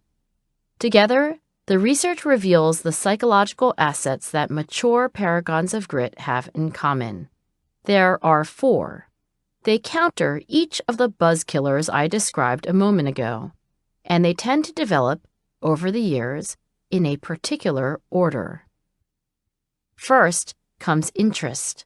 Passion begins with intrinsically enjoying what you do. Every gritty person I've studied can point to aspects of their work they enjoy less than others, and most have to put up with at least 1 or 2 chores they don't enjoy at all. Nevertheless, they're captivated by the endeavor as a whole, and they find it meaningful. With enduring fascination and childlike curiosity, They practically shout out, "I love what I do." Next comes the capacity to practice. One form of perseverance is the daily discipline of trying to do things better than we did yesterday. So, after you've discovered and developed interest in a particular area, you must devote yourself to the sort of focused, full-hearted, challenge-exceeding skill practice that leads to mastery. You must zero in on your weaknesses, and you must do so over and over again, for hours a day, week after month after year. To be gritty is to resist complacency. "Whatever it takes, I want to improve," is a refrain of all paragons of grit, no matter their particular interest, and no matter how excellent they already are. Third is purpose. What ripens passion is the conviction that your work matters. For most people, interest without purpose is nearly impossible to sustain for a lifetime. It is therefore imperative that you identify your work as both personally interesting and, at the same time, integrally connected to the well-being of others. For a few, a sense of purpose dawns early, but for many, the motivation to serve others heightens after the development of interest and years of disciplined practice. Regardless, fully mature exemplars of grit invariably tell me, "My work is important, both to me and to others." And finally, hope. Hope is a rising to the occasion kind of perseverance. In this book, I discuss it after interest, practice, and purpose. But hope does not define the last stage of grit. It defines every stage. From the very beginning to the very end, it is inestimably important to learn to keep going even when things are difficult, even when we have doubts. At various points in big ways and small, we get knocked down. If we stay down, grit loses. If we get up, grit prevails. Without the meddling of a psychologist like me, you may have figured grit out all on your own. You may already have a deep and abiding interest, a ready appetite for constant challenge, an evolved sense of purpose, and buoyant confidence in your ability to keep going that no adversity could sink. If so, you're probably close to 5 out of 5 on the grit scale. I applaud you. If, on the other hand, you're not as gritty as you wish you were, then there's something for you in the chapters that follow. Like calculus and piano, you can learn the psychology of grit on your own, but a little guidance can be a tremendous help. The 4 psychological assets of interest, practice, purpose, and hope are not you have it or you don't commodities. You can learn to discover, develop, and deepen your interests. You can acquire the habit of discipline. You can cultivate a sense of purpose and meaning, and you can teach yourself to hope. You can grow your grit from the inside out. If you'd like to know how, keep listening. Part 2. Growing Grit from the Inside Out. Chapter 6. Interest. Follow your passion is a popular theme of commencement speeches. I've sat through my fair share, both as a student and professor. I'd wager that at least half of all speakers, maybe more, underscore the importance of doing something you love. For instance, Will Shortz, longtime editor of the New York Times crossword puzzle, told students at Indiana University, "My advice for you is figure out what you enjoy doing most in life, and then try to do it full time. Life is short. Follow your passion." Jeff Bezos told Princeton graduates the story of leaving a high-salary, high-status Manhattan finance job to start Amazon. "After much consideration, I took the less safe path to follow my passion." He's also said, "Whatever it is that you want to do, you'll find in life that if you're not passionate about what it is you're working on, you won't be able to stick with it." And it's not just on hot June days in our cap and gown that we get this advice. I hear the same thing over and over again, nearly verbatim, from the grit paragons I interview. So does Hester Lacey. Hester is a British journalist who has been interviewing achievers of the caliber of Schwartz and Bezos, one per week, since 2011. Her column appears weekly in the Financial Times. Whether they are fashion designers, Nicole Farhi, authors like Salman Rushdie, musicians like Lang Lang, comedians like Michael Palin, chocolatiers like Chantal Coady, or bartenders like Colin Field, Hester asks the same questions, including what drives you on and if you lost everything tomorrow, what would you do? I asked Hester what she's learned from talking to more than 200 mega successful people as she described them during our conversation.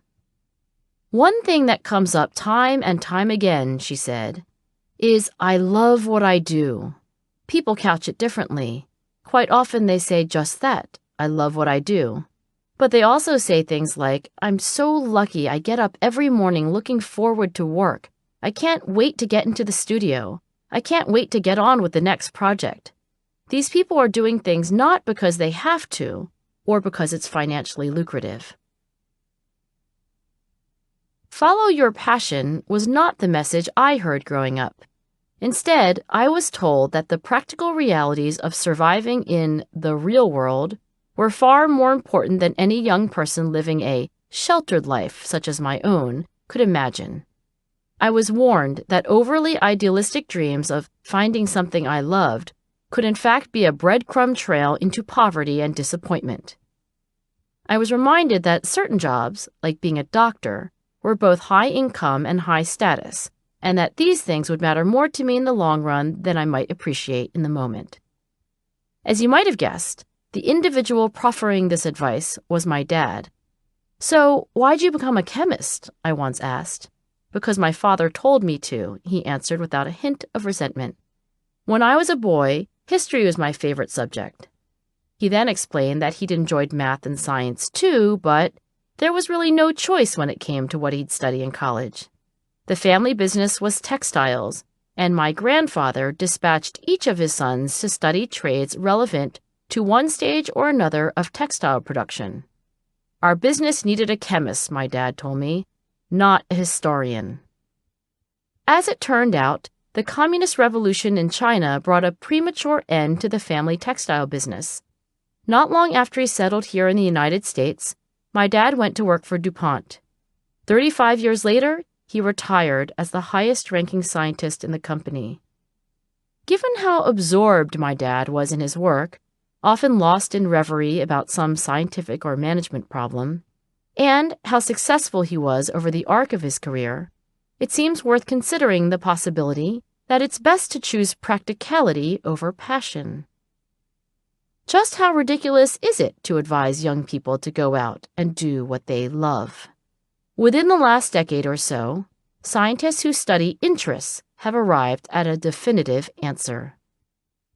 First, research shows that people are enormously more satisfied with their jobs when they do something that fits their personal interests. This is the conclusion of a meta-analysis that aggregated data from almost 100 different studies that collectively included working adults in just about every conceivable profession. For instance, people who enjoy thinking about abstract ideas are not happy managing the minutiae of logistically complicated projects.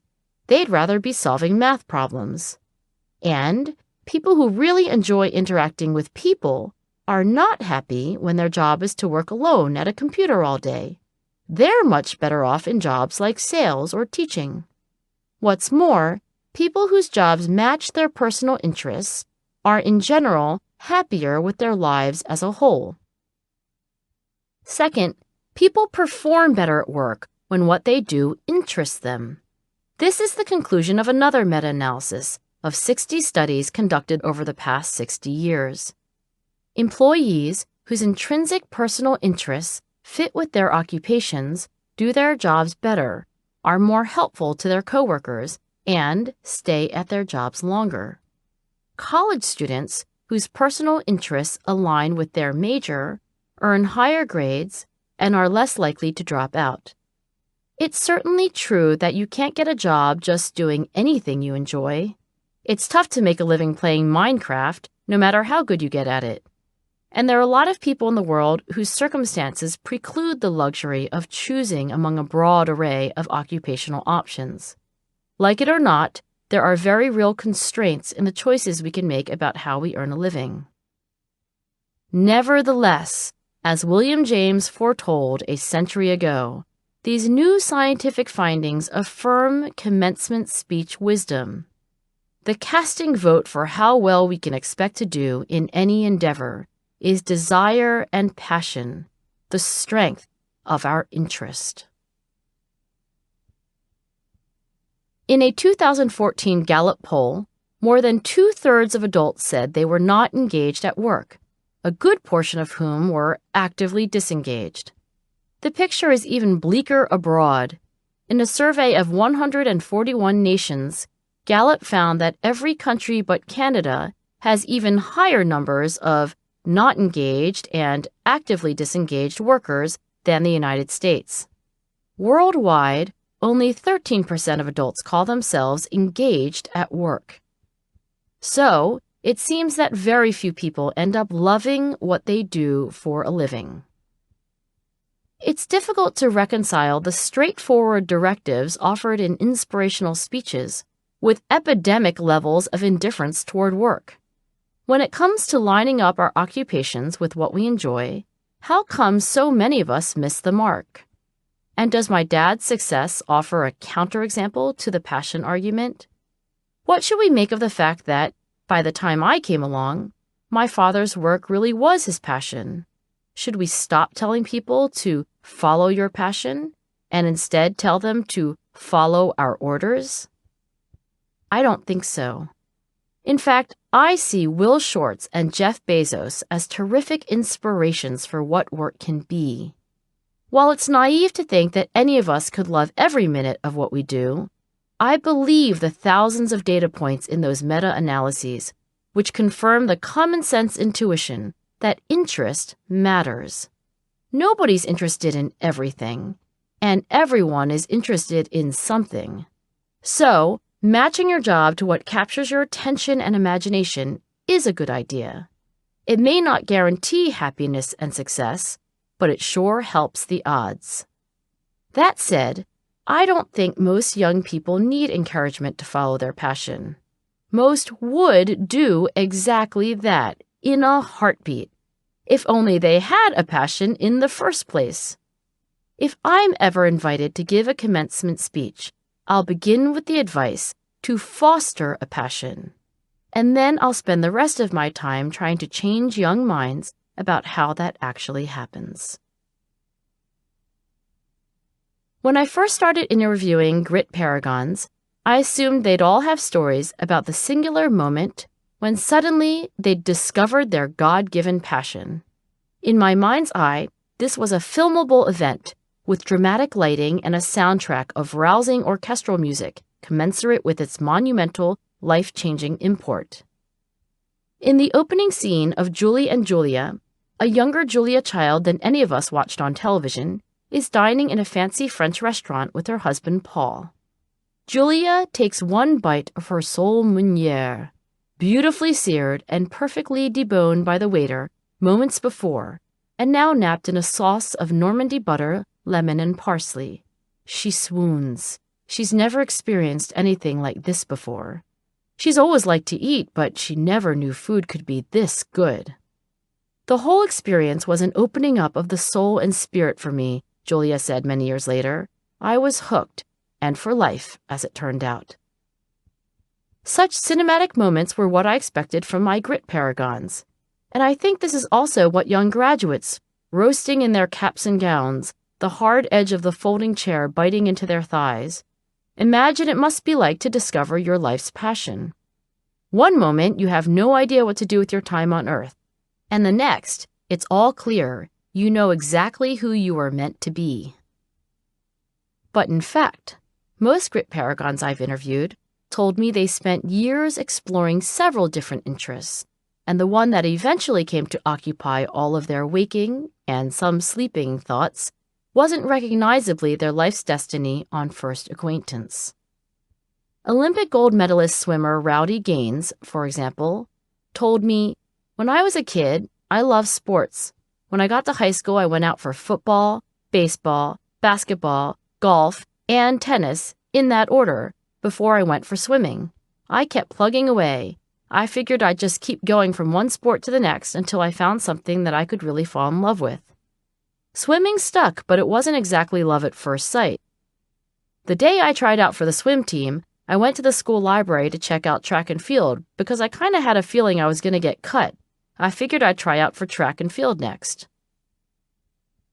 As a teenager, James Beard Award-winning chef Mark Vetri was as interested in music as he was in cooking. After college, he moved to Los Angeles. "I went to a music school out there for a year, and I worked nights in restaurants to make money. Later, when I was in a band, I worked mornings in restaurants so I could do the music thing at night. Then it was like, well, I'm making money in the restaurants and I'm really starting to like it and not making anything in music. And then I had an opportunity to go to Italy, and that was it." It's hard for me to picture my favorite chef playing the guitar instead of making pasta. But when I asked what he thought about the road not taken, he said, "Well, music and cooking, they're both creative industries. I'm glad I went this way, but I think I could have been a musician instead." As for Julia Child, that ethereal morsel of soul meunière was indeed a revelation. But her epiphany was that classical French cuisine was divine, not that she would become a chef, cookbook author, and eventually, the woman who would teach America to make coq au vin in their very own kitchens. Indeed, Julia's autobiography reveals that this memorable meal was followed by a succession of interest-stimulating experiences. An incomplete list would include countless delicious meals in the bistros of Paris, conversations and friendships with friendly fishmongers, butchers, and produce vendors in the city's open-air markets, encounters with 2 encyclopedic French cookbooks, the first loaned to her by her French tutor, and the second a gift from her ever-supportive husband, Paul. Hours of cooking classes at Le Cordon Bleu under the tutelage of the marvelously enthusiastic yet demanding Chef Bougnard, and the acquaintance of 2 Parisian women who had the idea of writing a cookbook for Americans. What would have happened if Julia, who once dreamed of becoming a novelist and as a child possessed, as she put it, 0 interest in the stove, had returned home to California after that fateful bite of perfectly cooked fish? We can't know for sure, but clearly in Julia's romance with French food, that first bite of soul was just the first kiss. "Really, the more I cook, the more I like to cook," she later told her sister-in-law. "To think it has taken me 40 years to find my true passion." Cat and husband accepted. So, while we might envy those who love what they do for a living, we shouldn't assume that they started from a different place than the rest of us. Chances are, they took quite some time figuring out exactly what they wanted to do with their lives. Commencement speakers may say about their vocation, "I can't imagine doing anything else." But in fact, there was a time earlier in life when they could. A few months ago, I read a post on Reddit entitled, "Fleeting Interest in Everything, No Career Direction." I'm in my early 30s and have no idea what to do with myself career-wise. All my life, I've been one of those people who has been told how smart I am, how much potential I have. I'm interested in so much stuff that I'm paralyzed to try anything. It seems like every job requires a specialized certificate or designation that requires long-term time and financial investment before you can even try the job, which is a bit of a drag. I have a lot of sympathy for the 30-something who wrote this post. As a college professor, I also have a lot of sympathy for the 20-somethings who come to me for career advice. My colleague, Barry Schwartz, has been dispensing counsel to anxious young adults for much longer than I have. He's been teaching psychology at Swarthmore College for 45 years. Barry thinks that what prevents a lot of young people from developing a serious career interest is unrealistic expectations.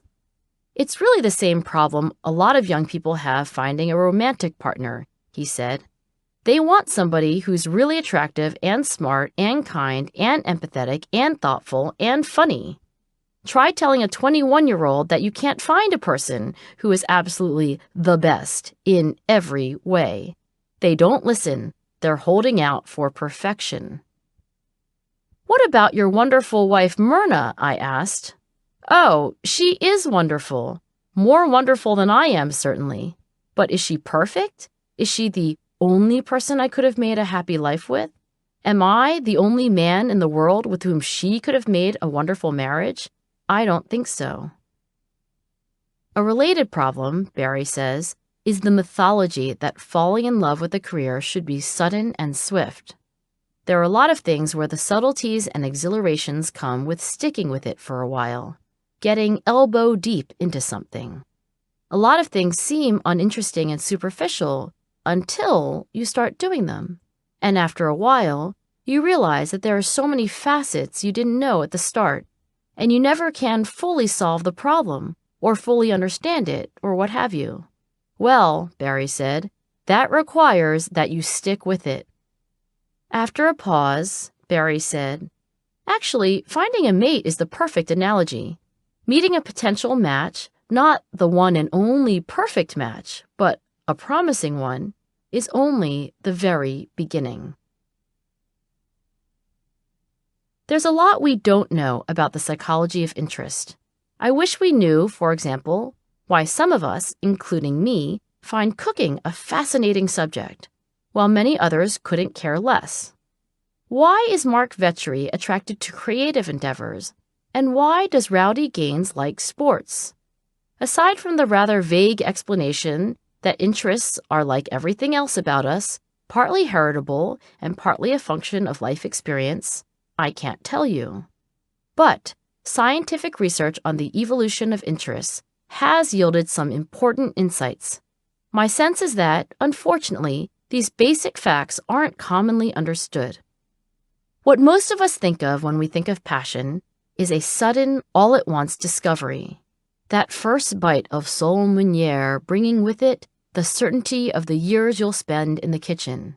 Slipping into the water at your first swim meet and getting out with the foreknowledge that you'll one day be an Olympian.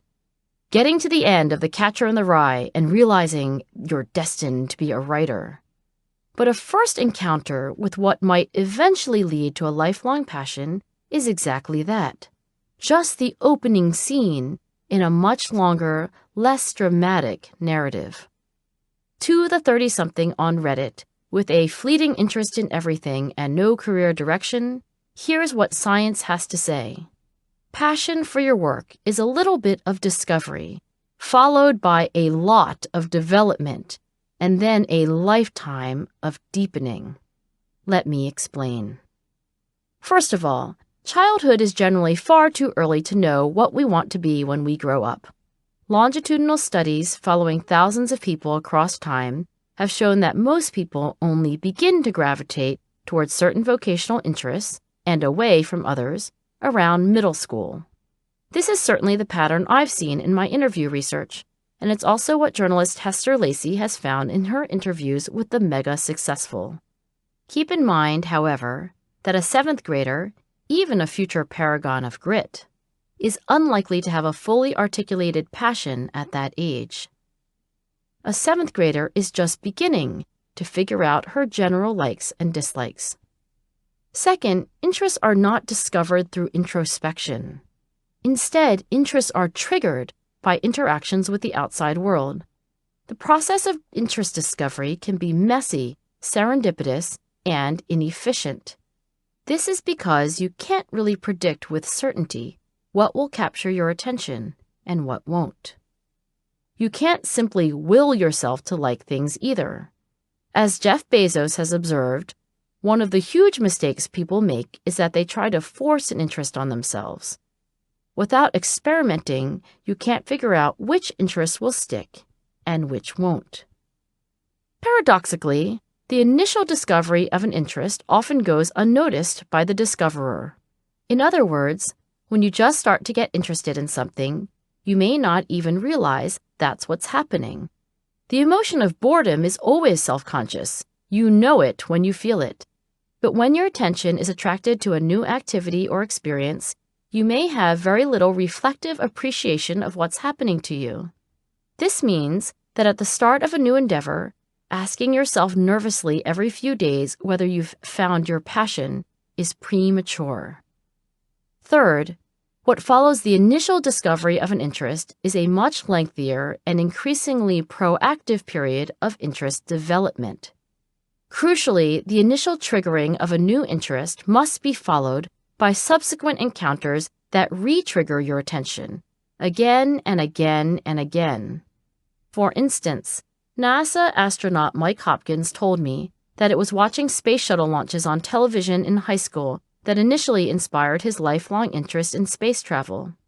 But it wasn't just one launch that hooked him. It was several, shown in succession over a period of years. Soon enough, he started digging for more information on NASA, and one piece of information led to another and another. For Master Potter Warren Mackenzie, ceramics class in college, which he only took initially because all the painting classes were full, was followed by the discovery of a potter's book by the great Bernard Leach, and then a year-long internship with Leach himself. Finally, interests thrive when there is a crew of encouraging supporters, including parents, teachers, coaches, and peers. Why are other people so important? For one thing, they provide the ongoing stimulation and information that is essential to actually liking something more and more. Also, more obviously, positive feedback makes us feel happy, competent, and secure. Take Mark Vetri as an example. There are few things I enjoy reading more than his cookbooks and essays about food, but he was a solid C student throughout school. I never worked hard at academics, he told me. I was always just like, this is kind of boring. In contrast, Mark spent delightful Sunday afternoons at his Sicilian grandmother's house in South Philly. She'd make meatballs and lasagna and all that stuff, and I always liked to head down early to help her out. By the time I was 11 or so, I started wanting to make that stuff at home, too. As a teenager, Mark had a part-time job washing dishes in a local restaurant. And I loved that, he said. I worked hard. Why? Making money was one motivation, but another was the camaraderie of the kitchen. Around that time, he said, I was sort of a social outcast. I was kind of awkward. I had a stutter. Everyone at school thought I was weird. I was like, oh, here I can wash dishes, and I can watch the guys on the line cooking while I'm washing, and I can eat. Everyone is nice, and they like me. If you read Mark's cookbooks, you'll be struck by how many friends and mentors he's made in the world of food. Page through and look for pictures of Mark alone, and you'll be hard-pressed to find many. And read the acknowledgments of Il Viaggio di Vetri. It runs to 2 pages with the names of people who made his journey possible, including this note. Mom and Dad, you've always let me find my own way and helped me guide me through it. You'll never know how much I appreciate it. I'll always need you. Is it a drag that passions don't come to us all at once as epiphanies without the need to actively develop them? Maybe. But the reality is that our early interests are fragile, vaguely defined, and in need of energetic, years-long cultivation and refinement. Sometimes, when I talk to anxious parents, I get the impression they've misunderstood what I mean by grit.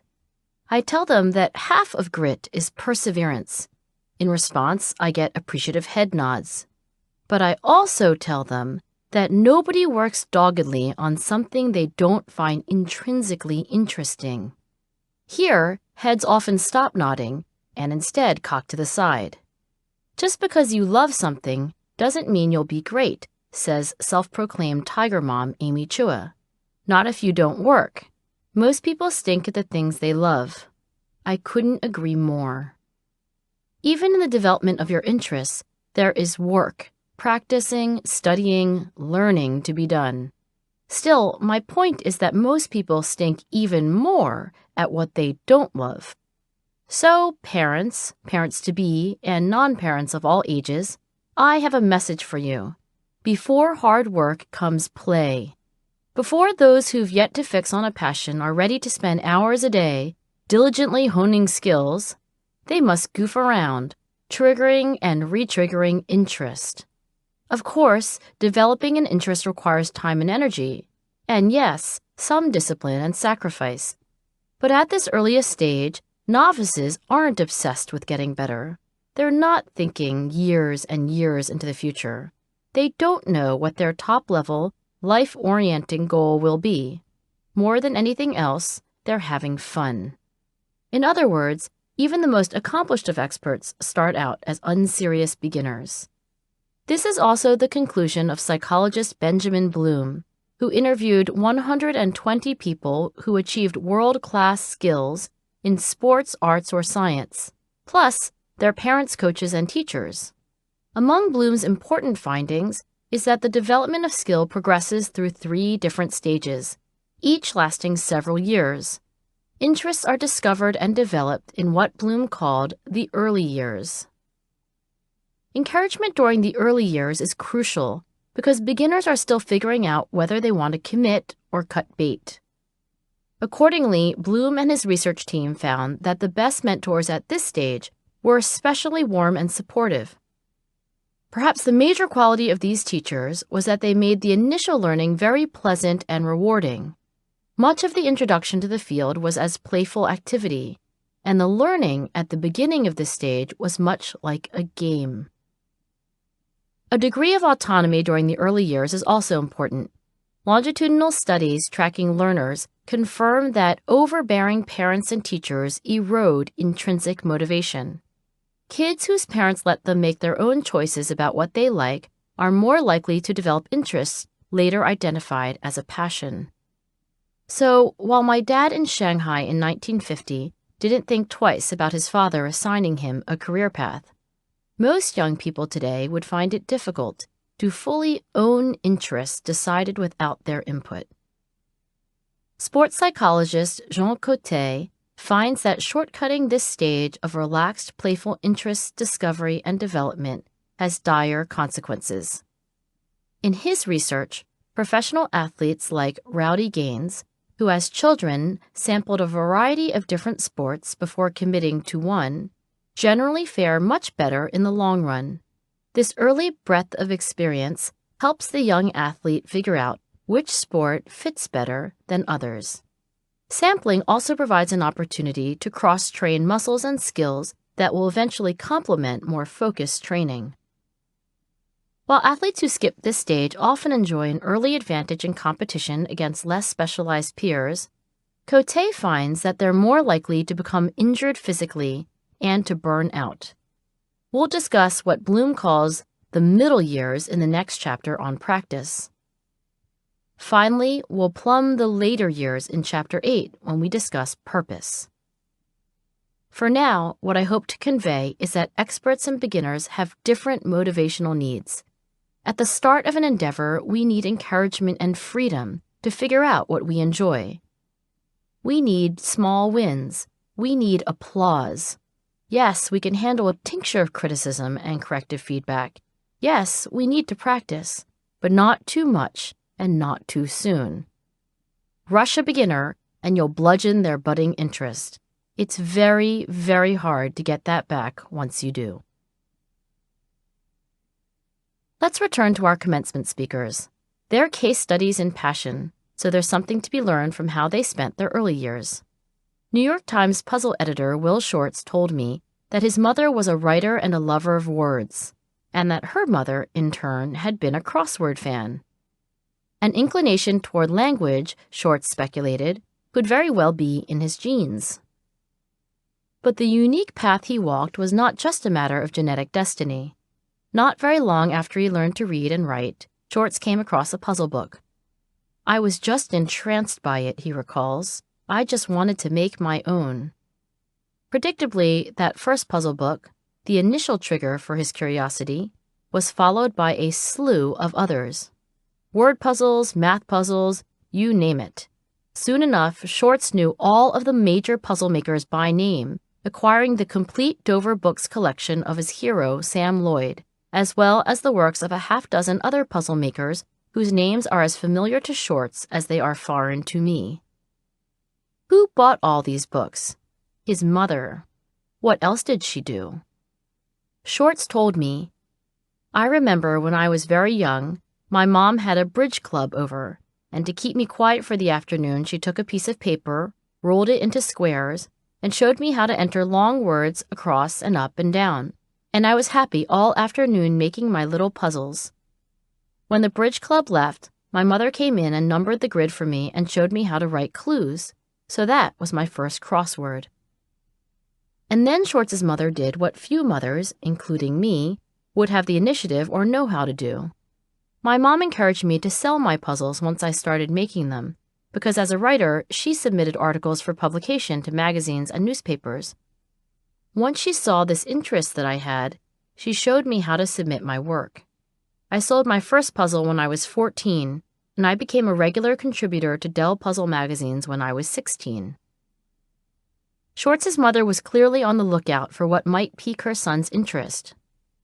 "My mom did a lot of great things," he told me. "For instance, I loved listening to radio and pop music and rock music when I was a kid. When she saw this interest, she got a guitar from a neighbor and set it on the bunk bed above my bed. I had the opportunity, if I wanted it, to pick up the guitar and start playing. But the desire to make music was nothing compared to the desire to make puzzles. After 9 months, when I had never touched the guitar," Shorts says, "she took it back. I guess I liked listening to music, but I had no interest in playing it." When Shorts enrolled at Indiana University, it was his mom who found the individualized program that enabled Shorts to invent his own major. To this day, Shorts remains the only person in the world to hold a college degree in enigmatology, the study of puzzles. What about Jeff Bezos? Jeff's unusually interest-filled childhood has a lot to do with his unusually curious mother, Jackie. Jeff came into the world 2 weeks after Jackie turned 17 years old.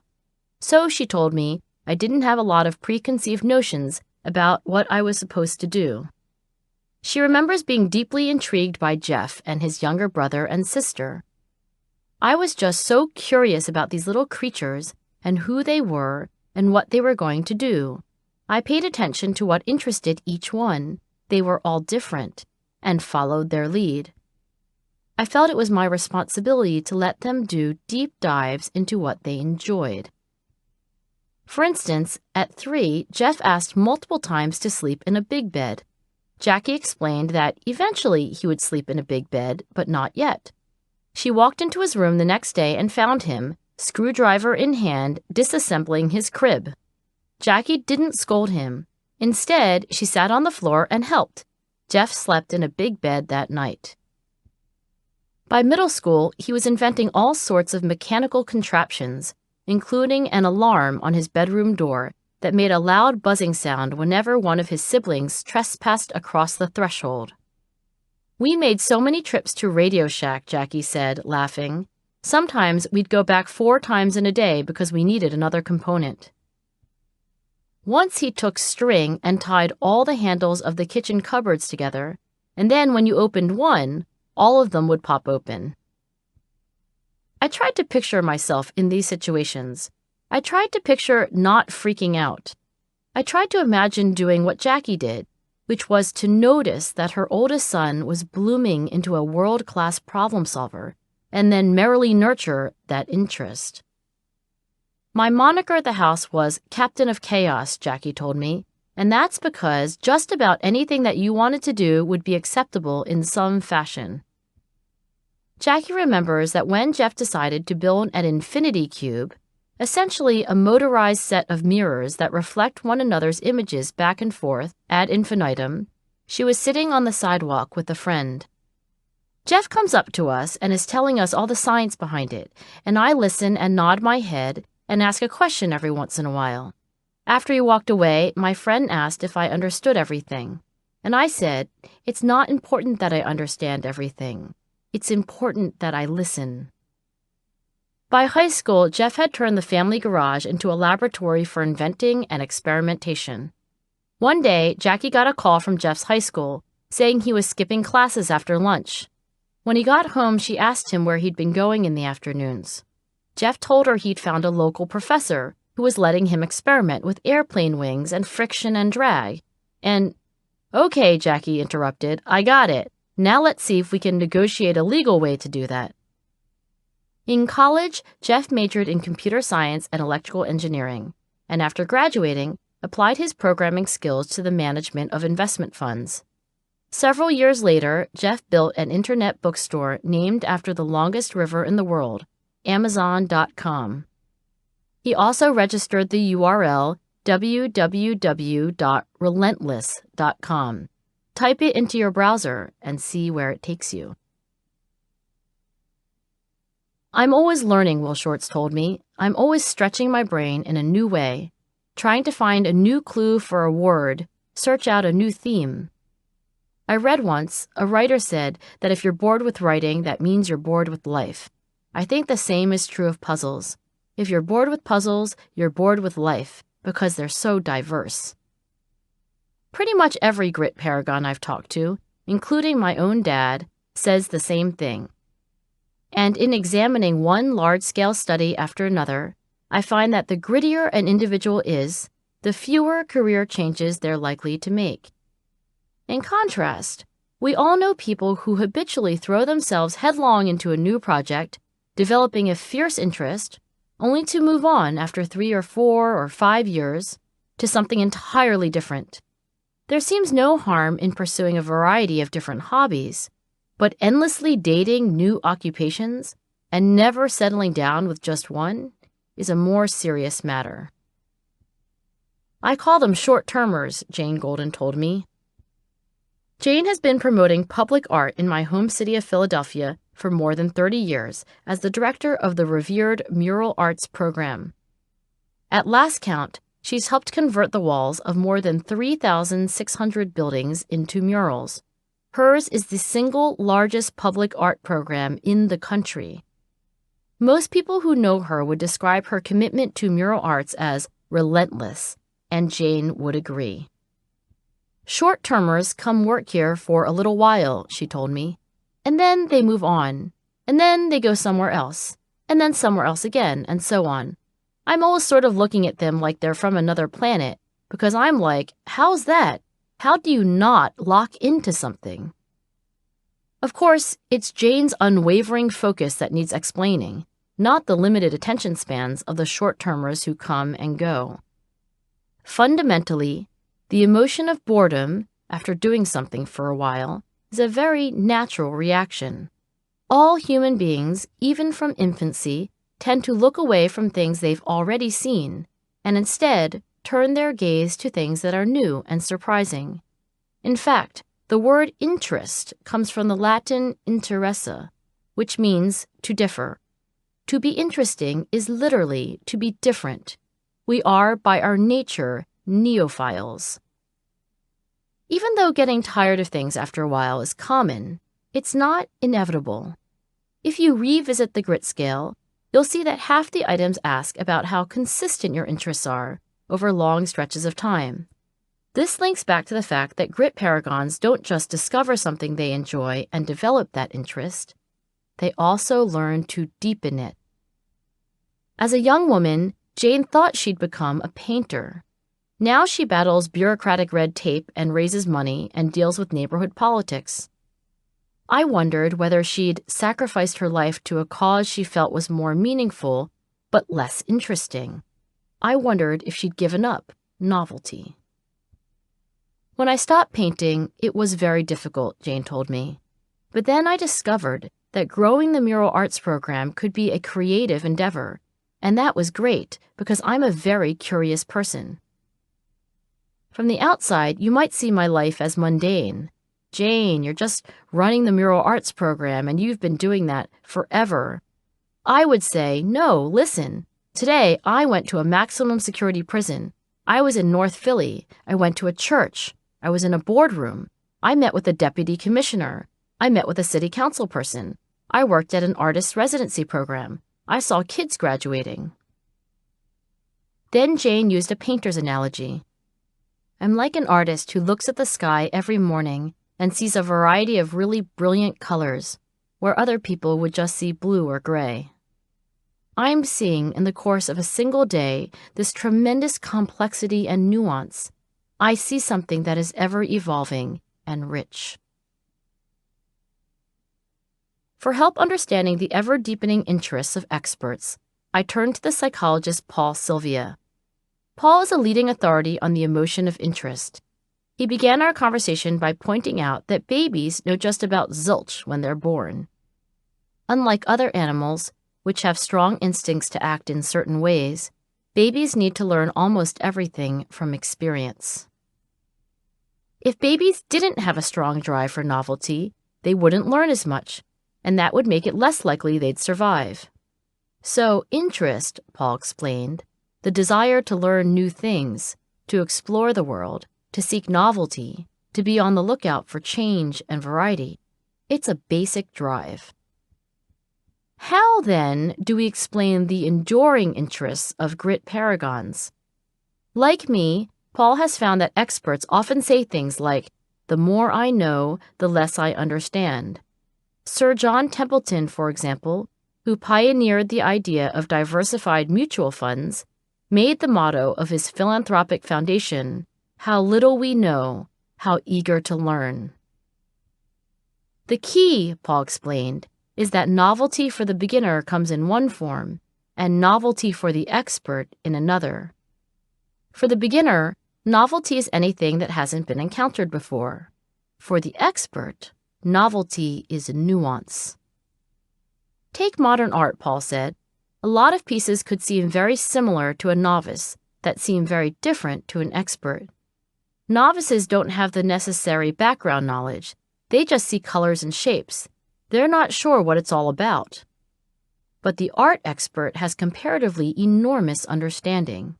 He or she has developed a sensitivity to details that the rest of us can't even see.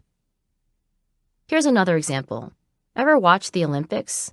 Ever listen to the commentators say things in real time like, "Oh, that triple Lutz was just a little short. That push-off was perfectly timed." You sit there and wonder how these commentators can perceive such microscopic differences in the performance of one athlete versus another without watching the video playback in slow motion. I need that video playback. I am insensitive to those nuances. But an expert has the accumulated knowledge and skill to see what I, a beginner, cannot. If you'd like to follow your passion but haven't yet fostered one, you must begin at the beginning, discovery. Ask yourself a few simple questions. What do I like to think about? Where does my mind wander? What do I really care about? What matters most to me? How do I enjoy spending my time? And in contrast, what do I find absolutely unbearable? If you find it hard to answer these questions, try recalling your teen years, the stage of life at which vocational interests commonly sprout. As soon as you have even a general direction in mind, you must trigger your nascent interests. Do this by going out into the world and doing something. To young graduates wringing their hands over what to do, I say, experiment, try. You'll certainly learn more than if you don't. At this early stage of exploration, here are a few relevant rules of thumb taken from Will Shortz's essay, How to Solve the New York Times Crossword Puzzle. Number 1. Begin with the answers you're surest of and build from there. However ill-defined your interests, there are some things you know you'd hate doing for a living, and some things that seem more promising than others. That's a start. Number 2. Don't be afraid to guess. Like it or not, there's a certain amount of trial and error inherent in the process of interest discovery. Unlike the answers to crossword puzzles, there isn't just one thing you can do that might develop into a passion. There are many. You don't have to find the right one or even the best one, just a direction that feels good. It can also be difficult to know if something will be a good fit until you try it for a while. Number 3. Don't be afraid to erase an answer that isn't working out. At some point, you may choose to write your top-level goal in indelible ink, but until you know for sure, work in pencil. If, on the other hand, you already have a good sense of what you enjoy spending your time doing, it's time to develop your interest. After discovery comes development. Remember that interests must be triggered again and again and again. Find ways to make that happen, and have patience. The development of interests takes time. Keep asking questions, and let the answers to those questions lead you to more questions. Continue to dig. Seek out other people who share your interests. Sidle up to an encouraging mentor. Whatever your age, over time your role as a learner will become a more active and informed one. Over a period of years, your knowledge and expertise will grow, and along with it, your confidence and curiosity to know more. Finally, if you've been doing something you like for a few years and still wouldn't quite call it a passion, see if you can deepen your interests. Since novelty is what your brain craves, you'll be tempted to move on to something new, and that could be what makes the most sense. However, if you want to stay engaged for more than a few years in any endeavor, you'll need to find a way to enjoy the nuances that only a true aficionado can appreciate. The old in the new is what claims the attention, said William James. The old with a slightly new turn. In sum, the directive to follow your passion is not bad advice. But what may be even more useful is to understand how passions are fostered in the first place. Chapter 7. Practice. In one of my earliest research studies, I found that grittier kids at the National Spelling Bee practiced more than their less gritty competitors. These extra hours of practice, in turn, explained their superior performance in final competition. This finding made a lot of sense. As a math teacher, I'd observed a huge range in effort among my students. Some kids spent quite literally 0 minutes a week on their homework. Others studied for hours a day. Considering all the studies showing that gritty people typically stick with their commitments longer than others, it seemed like the major advantage of grit was simply more time on task.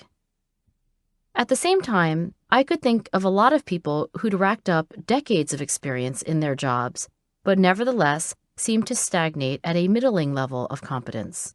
I'm sure you can, too. Think about it.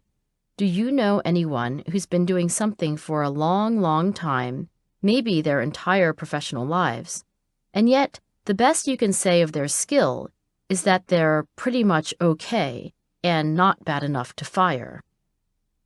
As a colleague of mine likes to joke, some people get 20 years of experience, while others get 1 year of experience 20 times in a row. Kaizen is Japanese for resisting the plateau of arrested development. Its literal translation is continuous improvement. A while back, the idea got some traction in American business culture when it was touted as the core principle behind Japan's spectacularly efficient manufacturing economy. After interviewing dozens and dozens of grit paragons, I can tell you that they all exude Kaizen. There are no exceptions. Likewise, in her interviews with mega-successful people, journalist Hester Lacey has noticed that all of them demonstrate a striking desire to excel beyond their already remarkable level of expertise. An actor might say, "I may never play a role perfectly, but I want to do it as well as I possibly can. And in every role, I want to bring something new. I want to develop." A writer might say, "I want every book I do to be better than the last." It's a persistent desire to do better, Hester explained. It's the opposite of being complacent, but it's a positive state of mind, not a negative one. It's not looking backward with dissatisfaction. It's looking forward and wanting to grow. My interview research made me wonder whether grit is not just about quantity of time devoted to interests, but also quality of time. Not just more time on task, but also better time on task. I started reading everything I could about how skills develop. Soon enough, this led me to the doorstep of cognitive psychologist Anders Ericsson. Ericsson has spent his career studying how experts acquire world-class skills. He studied Olympic athletes, chess grandmasters, renowned concert pianists, prima ballerinas, PGA golfers, Scrabble champions, and expert radiologists. The list goes on. Put it this way, Ericsson is the world expert on world experts. On the PDF included with this audiobook, I've drawn a graph that summarizes what Ericsson's learned, but here's what it shows us. If you track the development of internationally renowned performers, you invariably find that their skill improves gradually over years. As they get better, their rate of improvement slows. This turns out to be true for all of us. The more you know about your field, the slighter will be your improvement from one day to the next. That there's a learning curve for skill development isn't surprising, but the time scale on which that development happens is. In one of Ericsson's studies, the very best violinists at a German music academy accumulated about 10,000 hours of practice over 10 years before achieving elite levels of expertise. By comparison, less accomplished students accumulated about half as much practice over the same period. Perhaps not so coincidentally, the dancer Martha Graham declared, "It takes about 10 years to make a mature dancer." More than a century ago, psychologists studying telegraph operators observed that reaching complete fluency in Morse code was rare because of the, quote, many years of hard apprenticeship, unquote, required. How many years? Our evidence, the researchers concluded, is that it requires 10 years to make a thoroughly seasoned press dispatcher. If you've read Ericsson's original research, you know that 10,000 hours of practice spread over 10 years is just a rough average. Some of the musicians he studied reached the high water mark of expertise before that, and some after. But there's a good reason why the 10,000-hour rule and the 10-year rule have gone viral. They give you a visceral sense of the scale of the required investment. Not a few hours, not dozens, not scores, not hundreds. Thousands and thousands of hours of practice over years and years and years. The really crucial insight of Ericsson's research, though, is not that experts log more hours of practice. Rather, it's that experts practice differently. Unlike most of us, experts are logging thousands upon thousands of hours of what Ericsson calls deliberate practice. I suspected Ericsson could provide answers as to why, if practice is so important, experience doesn't always lead to excellence. So I decided to ask him about it, using myself as a prime example. Look, Professor Ericsson, I've been jogging about an hour a day, several days a week, since I was 18, and I'm not a second faster than I ever was. I've run for thousands of hours, and it doesn't look like I'm anywhere close to making the Olympics. That's interesting, he replied. May I ask you a few questions? Sure. Do you have a specific goal for your training? To be healthy? To fit into my jeans? Yes, but when you go for a run, do you have a target in terms of the pace you'd like to keep? Or a distance goal? In other words, is there a specific aspect of your running you're trying to improve? No, I guess not. Then he asked what I thought about while I was running. Oh, I listen to NPR. Sometimes I think about the things I need to get done that day. I might plan what to make for dinner. Then he verified that I wasn't keeping track of my runs in any systematic way.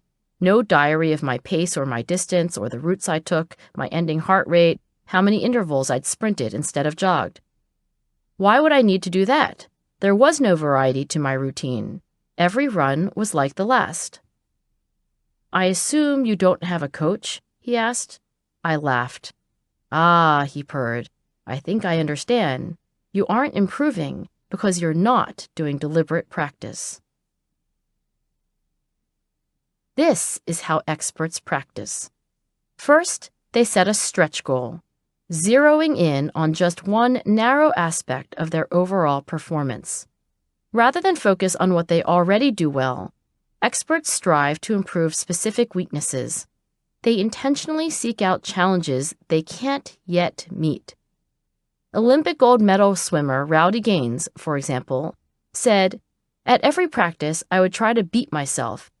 If my coach gave me 10 100s one day and asked me to hold 115, then the next day, when he gave me 10 100s, I'd try to hold 114. This means swimming 100 meters in 1 minute and 15 seconds, and then trying to do the same in 1 minute and 14 seconds, and so on. Virtuoso violist Roberto Diaz describes working to find your Achilles heel, the specific aspect of the music that needs problem solving. Then, with undivided attention and great effort, experts strive to reach their stretch goal. Interestingly, many choose to do so while nobody's watching. Basketball great Kevin Durant has said, "I probably spend 70% of my time by myself, working on my game, just trying to fine-tune every single piece of my game." Likewise, the amount of time musicians devote to practicing alone is a much better predictor of how quickly they develop than time spent practicing with other musicians. As soon as possible, experts hungrily seek feedback on how they did. Necessarily, much of that feedback is negative. This means that experts are more interested in what they did wrong, so they can fix it, than what they did right. The active processing of this feedback is as essential as its immediacy. Here's how Ulrich Christensen learned this lesson. Christensen is a physician-turned-entrepreneur whose adaptive learning software is designed around the principles of deliberate practice. One of his early projects was a virtual reality game that teaches doctors the proper handling of urgent, complex cardiac conditions, such as strokes and heart attacks. During one training session, he found himself alone with a physician who seemed unable to finish. "I couldn't figure it out," Christensen told me. "This guy wasn't stupid, but after hours of detailed feedback on what he'd done wrong, he still wasn't getting the right answers. Everyone else had gone home, and there we were, stuck." Exasperated, Christensen stopped him just before he got the next round of feedback. "Time out," Christensen said. "What you just did, treating this patient, is there anything you did just now where you were in doubt? Anything where you weren't sure it met the new guidelines?" The doctor thought a moment, and then listed decisions he'd been certain about. Then he named a few choices about which he was less sure. In other words, he reflected for a moment on what he knew and what he didn't. Christensen nodded, listening, and when the doctor was finished, he let him see the computer screen with the same feedback that had been displayed a dozen times before.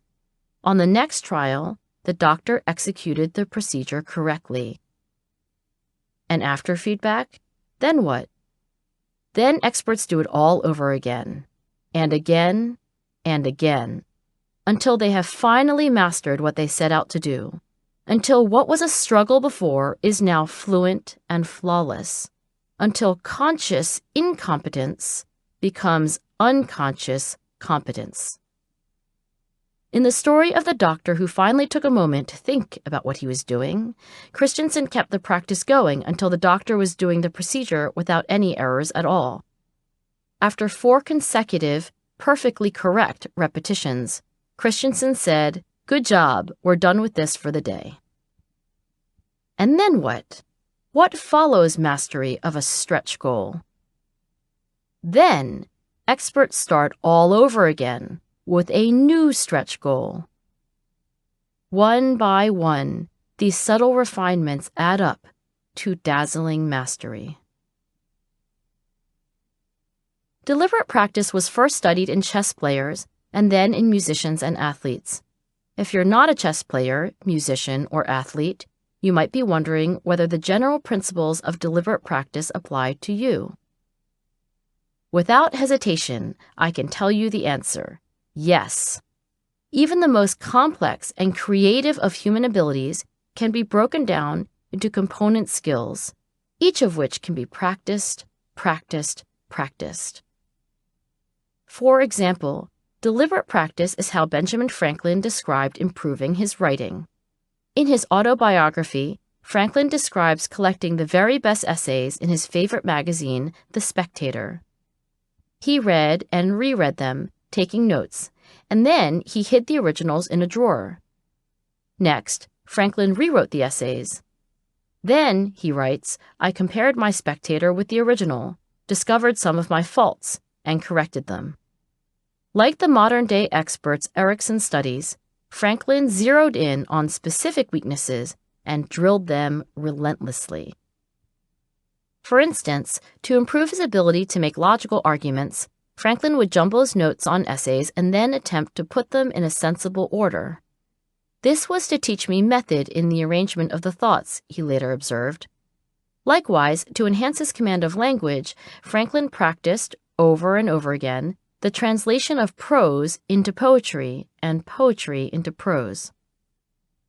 Franklin's witty aphorisms make it hard to believe he wasn't a natural writer from the very start.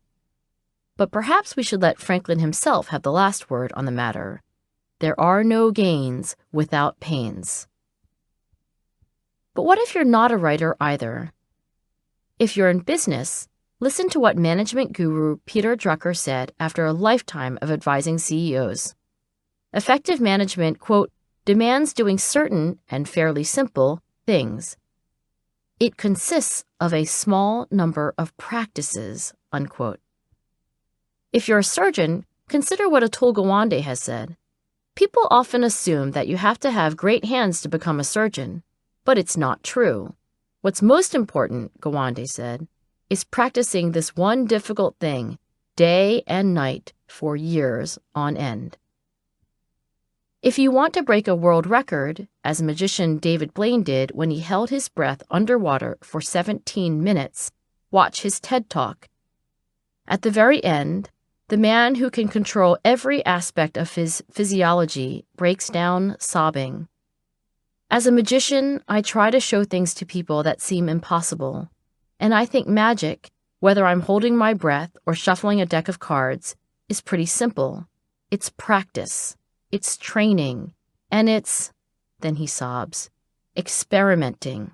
And he sobs again, while pushing through the pain to be the best that I can be. And that's what magic is to me. After getting to know each other a little better, Erikson and I designed a study to discover how exactly gritty kids triumph at the National Spelling Bee. I already knew that grittier spellers accumulated more practice and performed better than their less gritty competitors. What I didn't know was whether deliberate practice was driving these skill improvements, and whether it was grit that enabled spellers to do more of it. With the help of Erikson's students, we began by interviewing spelling bee finalists to learn what sorts of things they did to prepare for competition. In parallel, we pored through published books on the topic, including How to Spell Like a Champ by the Bee's own national director, Paige Kimball. We learned that there are basically 3 types of activities recommended by experienced spellers, their parents, and coaches. First, reading for pleasure and playing word games like Scrabble. Second, getting quizzed by another person or a computer program. Third, unassisted and solitary spelling practice, including memorizing new words from the dictionary, reviewing words in a spelling notebook, and committing to memory Latin, Greek, and other word origins. Only this third category of activity met the criteria for deliberate practice. Several months before the final competition, spellers were mailed questionnaires. In addition to the grit scale, we asked them to complete a log in which they estimated the hours per week they spent on various spelling activities. We also asked them to rate how it felt to do these activities, in terms of enjoyment and effort, in the moment they were doing them. That May, when the finals aired on ESPN, Anders Ericsson and I were watching. Who took home the trophy? A 13-year-old girl named Carrie Close. It was her 5th consecutive year of competition, and from the log she completed in our study, I estimate she'd accumulated at least 3,000 hours of spelling practice. Carrie's triumphant last words at the microphone, articulated with confidence and a smile, were Ursprache, U-R-S-P-R-A-C-H-E, Ursprache. I'm studying as hard as I can for my last year. To go for it, Carrie told a journalist who'd been tracking her preparations. I'm trying to learn words off the regular list, to learn more obscure words that have a chance of coming up. The year before, the same journalist made the observation that Carrie does more word study by herself. She works with numerous spelling study guides, makes lists of interesting words from her reading, and labors her way through the dictionary. When we analyzed our data, we first confirmed what I'd found the year before. Grittier spellers practiced more than less gritty spellers. But the most important finding was that the type of practice mattered tremendously. Deliberate practice predicted advancing to further rounds in final competition far better than any other kind of preparation. When I share these findings with parents and students, I hasten to add that there are many, many learning benefits to being quizzed. Shining a light on what you think you know, but actually haven't yet mastered, is one. Indeed, winner Carrie Close later told me that she used quizzing to diagnose her weaknesses, to identify certain words or types of words she consistently misspelled, so that she could focus her efforts on mastering them. In a sense, quizzing may have been a necessary prelude to doing more targeted, more efficient, deliberate practice. What about reading for fun? Nada. Pretty much all of the kids in the National Spelling Bee are interested in language, but there wasn't even a hint of a relationship between reading for fun, which they all enjoyed, and spelling prowess. If you judge practice by how much it improves your skill, then deliberate practice has no rival. This lesson seemed to become increasingly clear to spellers as they spent more time competing. With each successive year of experience, they spent more time practicing deliberately. The same trend was even more pronounced in the month before the actual finals, when the average speller was devoting 10 hours per week to deliberate practice. If, however, you judge practice by what it feels like, you might come to a different conclusion.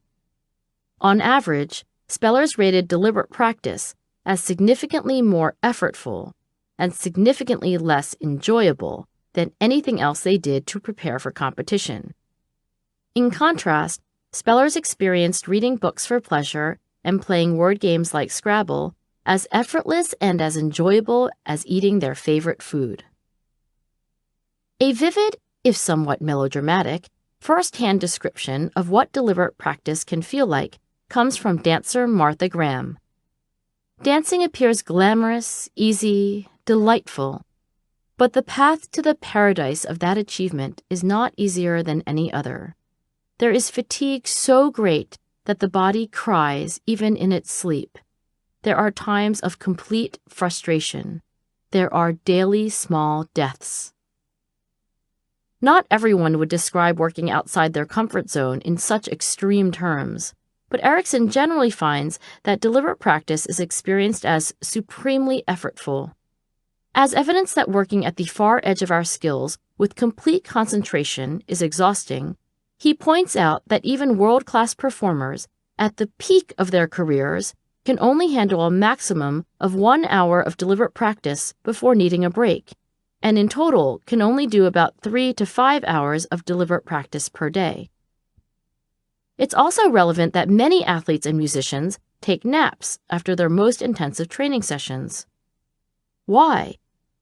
Rest and recovery may seem an obvious necessity for athletes, but non-athletes say much the same about their most intense exertions, suggesting that it is the mental work, as much as the physical stresses, that makes deliberate practice so strenuous. For instance, here's how director Judd Apatow describes making a film. Every day is an experiment. Every scene might not work, and so you're concentrating. Is it working? Should I get an extra line for editing? What would I change if I had to? If I hated this in 3 months, why would I hate it?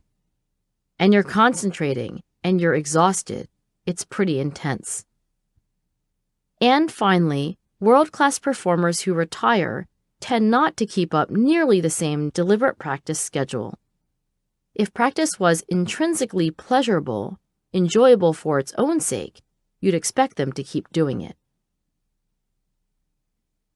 The year after Erickson and I began working together, Mihaly Csikszentmihalyi spent his summer at my university as a scholar in residence. Csikszentmihalyi is as eminent a psychologist as Erickson, and both have devoted their careers to studying experts. But their accounts of world-class expertise couldn't be more different. For Csikszentmihalyi, the signature experience of experts is flow, a state of complete concentration that leads to a feeling of spontaneity. Flow is performing at high levels of challenge and yet feeling effortless, like you don't have to think about it, you're just doing it. For example, an orchestra conductor told Csikszentmihalyi, "You are in an ecstatic state to such a point that you feel as though you almost don't exist. My hand seems devoid of myself, and I have nothing to do with what's happening. I just sit there, watching in a state of awe and wonderment, and the music just flows out by itself." And a competitive figure skater gave this description of the flow state. "It was just one of those programs that clicked. I mean, everything went right, everything felt good. It's just such a rush, like you could feel it could go on, like you don't want it to stop because it's going so well. It's almost as though you don't have to think. Everything goes automatically without thinking."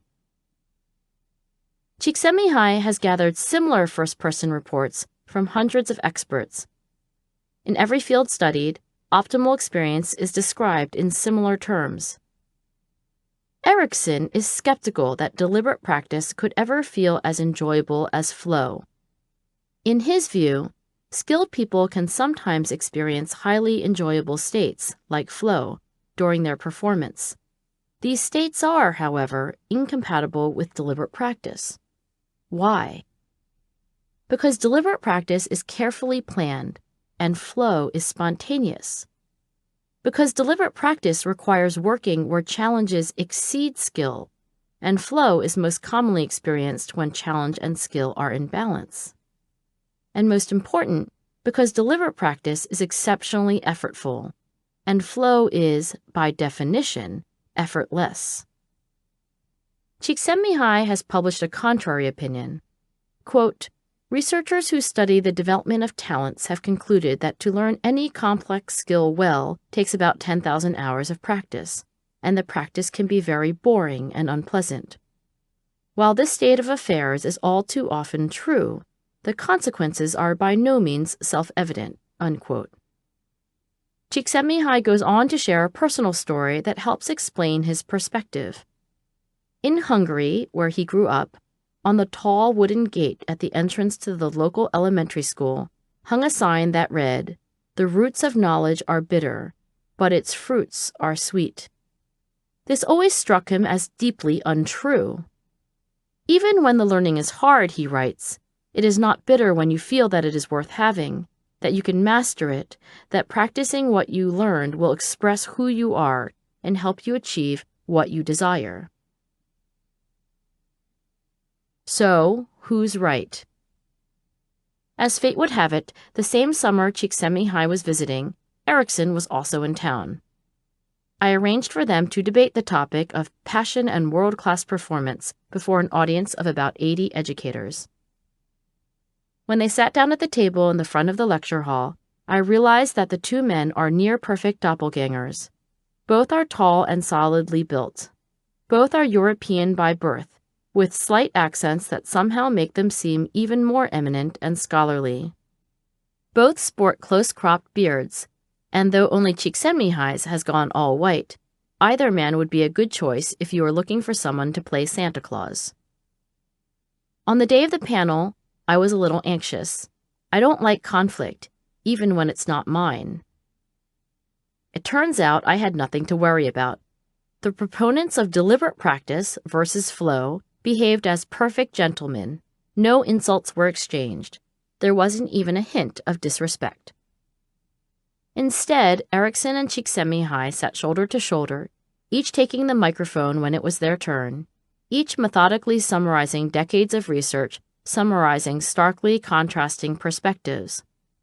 When one was speaking, the other appeared to listen intently, and then the microphone would change hands. So it went for 90 minutes. Do experts suffer, I wanted to know, or are they ecstatic? Somehow, the dialogue I hoped would resolve this conundrum played out as two separate presentations, one on deliberate practice and the other on flow, spliced together. When it was all over, I found myself a little disappointed. It wasn't the drama that I missed, it was the resolution. I still didn't have an answer to my question. Is expert performance a matter of arduous and not so fun in the moment exertion? Or can it be effortless and joyous? For years after that anticlimactic summit, I read and thought about the issue. Finally, because I never developed the conviction that might prompt me to reject one side and take the other, I decided to collect some data. I asked thousands of adults who'd taken the grit scale online to take a second questionnaire assessing flow. The participants in this study included men and women of all ages, representing all manner of professions: actors, bakers, bank tellers, barbers, dentists, doctors, police officers, secretaries, teachers, waiters, and welders, to name just a few. Across these diverse occupations, grittier adults reported experiencing more flow, not less. In other words, flow and grit go hand in hand. Putting together what I learned from this survey, the findings on National Spelling Bee finalists, and a decade-long inspection of the relevant research literature, I've come to this conclusion. Gritty people do more deliberate practice and experience more flow. There's no contradiction here for two reasons. First, deliberate practice is a behavior, and flow is an experience. Anders Ericsson is talking about what experts do. Mihaly Csikszentmihalyi is talking about how experts feel.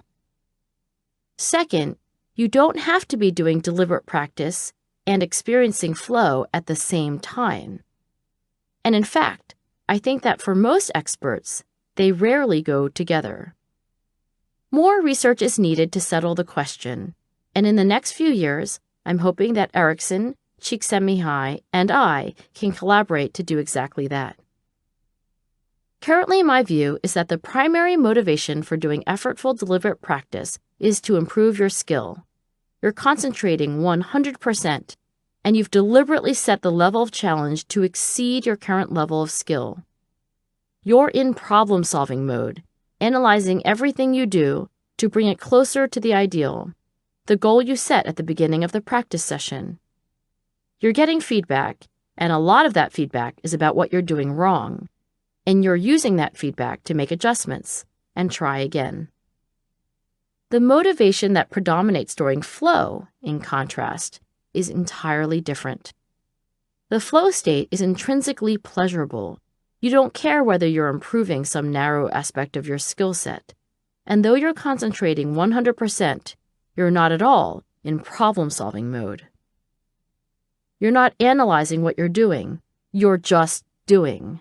You're getting feedback, but because the level of challenge just meets your current level of skill, that feedback is telling you that you're doing a lot right. You feel like you're in complete control because you are. You're floating. You lose track of time. No matter how fast you're running or how intensely you're thinking, when you're in flow, everything feels effortless. In other words, deliberate practice is for preparation, and flow is for performance. Let's return to swimmer Rowdy Gaines. Gaines told me he once tabulated how much practice it took to develop the stamina, technique, confidence, and judgment to win an Olympic gold medal. In the 8-year period leading up to the 1984 Games, he swam in increments of 50-yard laps, at least 20,000 miles. Of course, if you add in the years before and after, the odometer goes even higher. I swam around the world, he told me with a soft laugh, for a race that lasted 49 seconds. Did you enjoy those miles? I asked. I mean, did you love practicing? I'm not going to lie, he replied. I never really enjoyed going to practice, and I certainly didn't enjoy it while I was there. In fact, there were brief moments, walking to the pool at 4 or 4:30 in the morning, or sometimes when I couldn't take the pain, when I'd think, God, is this worth it? So, why didn't you quit? It's very simple, Rowdy said. It's because I loved swimming. I had a passion for competing, for the result of training, for the feeling of being in shape, for winning, for traveling, for meeting friends. I hated practice, but I had an overall passion for swimming. Olympic gold medalist rower Mads Rasmussen offered a similar account of his motivation. It's about hard work. When it's not fun, you do what you need to do anyway, because when you achieve results, it's incredibly fun. You get to enjoy the aha at the end, and that is what drags you along a lot of the way. The idea of years of challenge-exceeding skill practice leading to moments of challenge-meeting skill flow explains why elite performance can look so effortless. In a sense, it is. Here's an example. 18-year-old swimmer Katie Ledecky recently broke her own world record in the 1,500-meter freestyle. Improbably, history was made during a preliminary round at a competition in Kazan, Russia. To be honest, it felt pretty easy, she said afterward. I was so relaxed. But it's not flow to which Ledecky credits her speed. Breaking that record is testament to the work I have put in and the shape I am in right now. Indeed, Ledecky has been swimming since she was 6. She's developed a reputation for working fiercely hard at every single practice, sometimes training with male swimmers for added challenge. 3 years ago, Ledecky described blanking out a little bit in the race that won her the gold medal in the 800-meter freestyle. One thing in terms of swimming that people don't really know, she later said, is that the work you put in during practice shows off in the meet. Here's my own story of hours of effortful, deliberate practice leading to moments of effortless flow. A few years ago, a producer named Juliet Blake called to ask if I'd be interested in giving a 6-minute TED Talk. Sure, I said, sounds fun. Wonderful. After you have your talk ready, we'll have a video conference where we watch you give it, and we'll give you some feedback. Something like a rehearsal. Feedback, you say? I thought. Something other than applause? More slowly, I said, sure, that sounds fine. I prepared a talk and on the appointed day connected with Juliet and her boss, the leader of TED, Chris Anderson. Staring into the webcam, I delivered my talk in the allotted time. Then I waited for my effusive praise. If there was any, I missed it. Instead, what I got was Chris telling me he'd gotten lost in all my scientific jargon, too many syllables, too many slides, and not enough clear, understandable examples. Further, how I'd come to this whole line of research, my road from teacher to psychologist, was unclear and unsatisfying. Juliet agreed. She added that I'd managed to tell a story with absolutely zero suspense. The way I designed my talk was like telling the punchline of a joke at the very beginning. Ouch, that bad, huh? Juliet and Chris are busy people, and I knew I wouldn't get a second chance at getting coached. so I forced myself to listen. Afterward, I pondered who knew better how to give a great talk on grit, them or me. It didn't take long to realize that they were the experienced storytellers, and I was the scientist who needed feedback to make her talk better. So I rewrote the talk, practiced in front of my family, and got more negative feedback. "Why do you say all the time?" my older daughter Amanda asked. "Yeah, why do you do that, Mom?" my younger daughter Lucy chimed in. "And you bite your lip when you're nervous. Don't do that, it's distracting." More practice, more refinements. Then the fateful day arrived. I gave a talk that bore only a weak resemblance to the one I'd originally proposed. It was better, a lot better. Watch that talk and you'll see me in flow. Search YouTube for the many rehearsals that preceded it, or, for that matter, footage of anyone doing effortful, mistake-ridden, repetitive, deliberate practice, and my guess is you'll come up empty. Nobody wants to show you the hours and hours of becoming. They'd rather show the highlight of what they've become. After it was all over, I rushed to meet my husband and mother-in-law, who'd been in the audience that day to cheer me on. As soon as they were within earshot, I called out preemptively, "Just the effusive praise, please," and they delivered. Lately, I've been asking gritty performers and their coaches in diverse fields to elaborate on how it feels to do deliberate practice. Many agree with dancer Martha Graham that attempting to do what you cannot yet do is frustrating, uncomfortable, and even painful. However, some have suggested that, in fact, the experience of deliberate practice can be extremely positive, not just in the long term, but in the moment. Fun isn't quite the word they use to describe deliberate practice, but neither is bitter.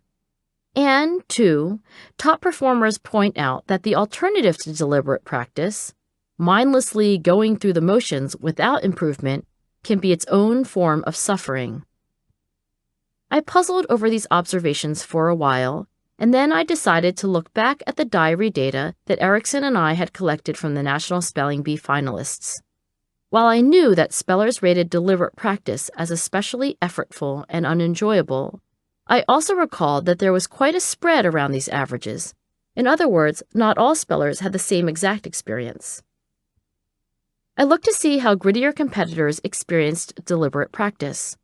Compared to their less passionate, less persevering competitors, grittier spellers not only logged more hours of deliberate practice, they rated it as both more enjoyable and more effortful.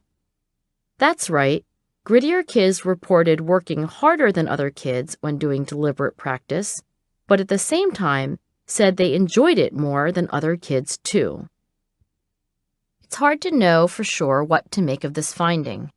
One possibility is that grittier kids spend more time doing deliberate practice, and that over the years they develop a taste for hard work as they experience the rewards of their labor. This is the learn to love the burn story. Alternatively, it could be that grittier kids enjoy the hard work more, and that gets them to do more of it. This is the some people enjoy a challenge story. I can't tell you which of these accounts is accurate, and if I had to guess, I'd say there's some truth to both. As we'll learn in Chapter 11, there's solid scientific evidence that the subjective experience of effort, what it feels like to work hard, can and does change when, for example, effort is rewarded in some way. I've watched my own daughters learn to enjoy working hard more than they used to, and I can say the same for myself. On the other hand, Katie Ledecky's coach, Bruce Gemmell, says she's always relished a tough challenge. There's a little video clip that Katie's parents have of one of her first swim meets, Bruce told me. It's just one lap. She's 6 years old. She swims a few strokes and then grabs onto the lane line. She swims a few more strokes and grabs onto the lane line again. Finally, she gets to the end of the pool and gets out of the water. Dad's filming it, and he asks, "Tell me about your first race. How was it?" She goes, "Great." A few seconds later, she adds, "That was hard." And she's beaming, a smile from ear to ear. That says it all right there. She has that attitude with everything we do. In the same conversation, Bruce told me that Katie willingly does more deliberate practice than anyone he's ever met. We'll try a drill that she's horrible at, something where she'll start off in the poorest third of the group doing it. Then I'll catch her sneaking practice time to get better at it, so within some period of time, she's one of the best in the group. Some other swimmers, well, they try and they fail at it, and I have to cajole and beg them to try it again. If deliberate practice can be awesome, can it ever feel like effortless flow? When I asked spelling champ Carrie Close if she'd ever experienced the state of flow during deliberate practice, she said, "No, the only time I could say that I was in flow was when I wasn't being challenged." At the same time, she described deliberate practice as gratifying in its own way. Some of my most rewarding studying, she told me, was on my own, forcing myself to break down a big task into multiple parts and getting it done. As of now, there isn't enough research to say whether deliberate practice can be experienced as effortless flow. My guess is that deliberate practice can be deeply gratifying, but in a different way than flow. In other words, there are different kinds of positive experience. The thrill of getting better is one, and the ecstasy of performing at your best is another. Other than by getting yourself a terrific coach, mentor, or teacher, how can you get the most out of deliberate practice, and because you've earned it, experience more flow? First, know the science. Each of the basic requirements of deliberate practice is unremarkable. A clearly defined stretch goal, full concentration and effort, immediate and informative feedback. Finally, repetition with reflection and refinement. But how many hours of practice do most people accomplish that checks all four of these boxes? My guess is that many people are cruising through life doing precisely 0 hours of daily deliberate practice. Even super-motivated people who are working to exhaustion may not be doing deliberate practice. For instance, when a Japanese rowing team invited Olympic gold medalist Mads Rasmussen to come visit, he was shocked at how many hours of practice their athletes were logging. "It's not hours of brute force exhaustion you're after," he told them. "It's high-quality, thoughtful training goals pursued just as Erickson's research has shown, for just a few hours a day, tops." Noah Kageyama, a performance psychologist on the faculty of the Juilliard School of Music, says he's been playing the violin since he was 2, but didn't really start practicing deliberately until he was 22. Why not? There was no lack of motivation. At one point, young Noah was taking lessons with 4 different teachers and literally commuting to 3 different cities to work with them all. Really, the problem was just that Noah didn't know better. Once he discovered there was an actual science of practice, an approach that would improve his skills more efficiently, both the quality of his practice and his satisfaction with his progress skyrocketed. He's now devoted himself to sharing that knowledge with other musicians. A few years ago, my graduate student Lauren Eskris-Winkler and I decided to teach kids about deliberate practice. We put together self-guided lessons, complete with cartoons and stories, illustrating key differences between deliberate practice and less effective ways of studying. We explained that no matter their initial talent, great performers in every domain improve through deliberate practice. We let students know that hidden behind every effortless performance on YouTube are hours and hours of unrecorded, invisible to outsiders, challenging, effortful, mistake-ridden practice. We told them that trying to do things they can't yet do, failing, and learning what they need to do differently is exactly the way experts practice. We help them understand that feelings of frustration aren't necessarily a sign they're on the wrong track. On the contrary, we told them that wishing they did things better is extremely common during learning. We then tested this intervention against different kinds of placebo control activities. What we found is that students can change the way they think about practice and achievement. For instance, asked what advice they'd give to another student on how to succeed in school, students who learned about deliberate practice were more likely to recommend focus on your weaknesses and concentrate 100%. Given the choice between doing deliberate practice in math versus entertaining themselves with social media and gaming websites, they elected to do more deliberate practice. And finally, in the case of those who'd been performing at a below-average level in class, learning about deliberate practice increased their report card grades. Which leads to my second suggestion for getting the most out of deliberate practice. Make it a habit. By this I mean, figure out when and where you're most comfortable doing deliberate practice. Once you've made your selection, do deliberate practice then and there every day. Why? Because routines are a godsend when it comes to doing something hard. A mountain of research studies, including a few of my own, show that when you have a habit of practicing at the same time and in the same place every day, you hardly have to think about getting started. You just do. The book Daily Rituals by Mason Curry describes a day in the life of 161 artists, scientists, and other creators. If you look for a particular rule like always drink coffee, or never drink coffee, or only work in your bedroom, or never work in your bedroom, you won't find it. But if instead you ask, what do these creators have in common? You'll find the answer right in the title, Daily Rituals. In their own particular way, all the experts in this book consistently put in hours and hours of solitary deliberate practice. They follow routines. They're creatures of habit. For instance, cartoonist Charles Schulz, who drew almost 18,000 Peanuts comic strips in his career, rose at dawn, showered, shaved, and had breakfast with his children. He then drove his kids to school and went to his studio, where he worked through lunch, a ham sandwich and a glass of milk, until his children returned from school.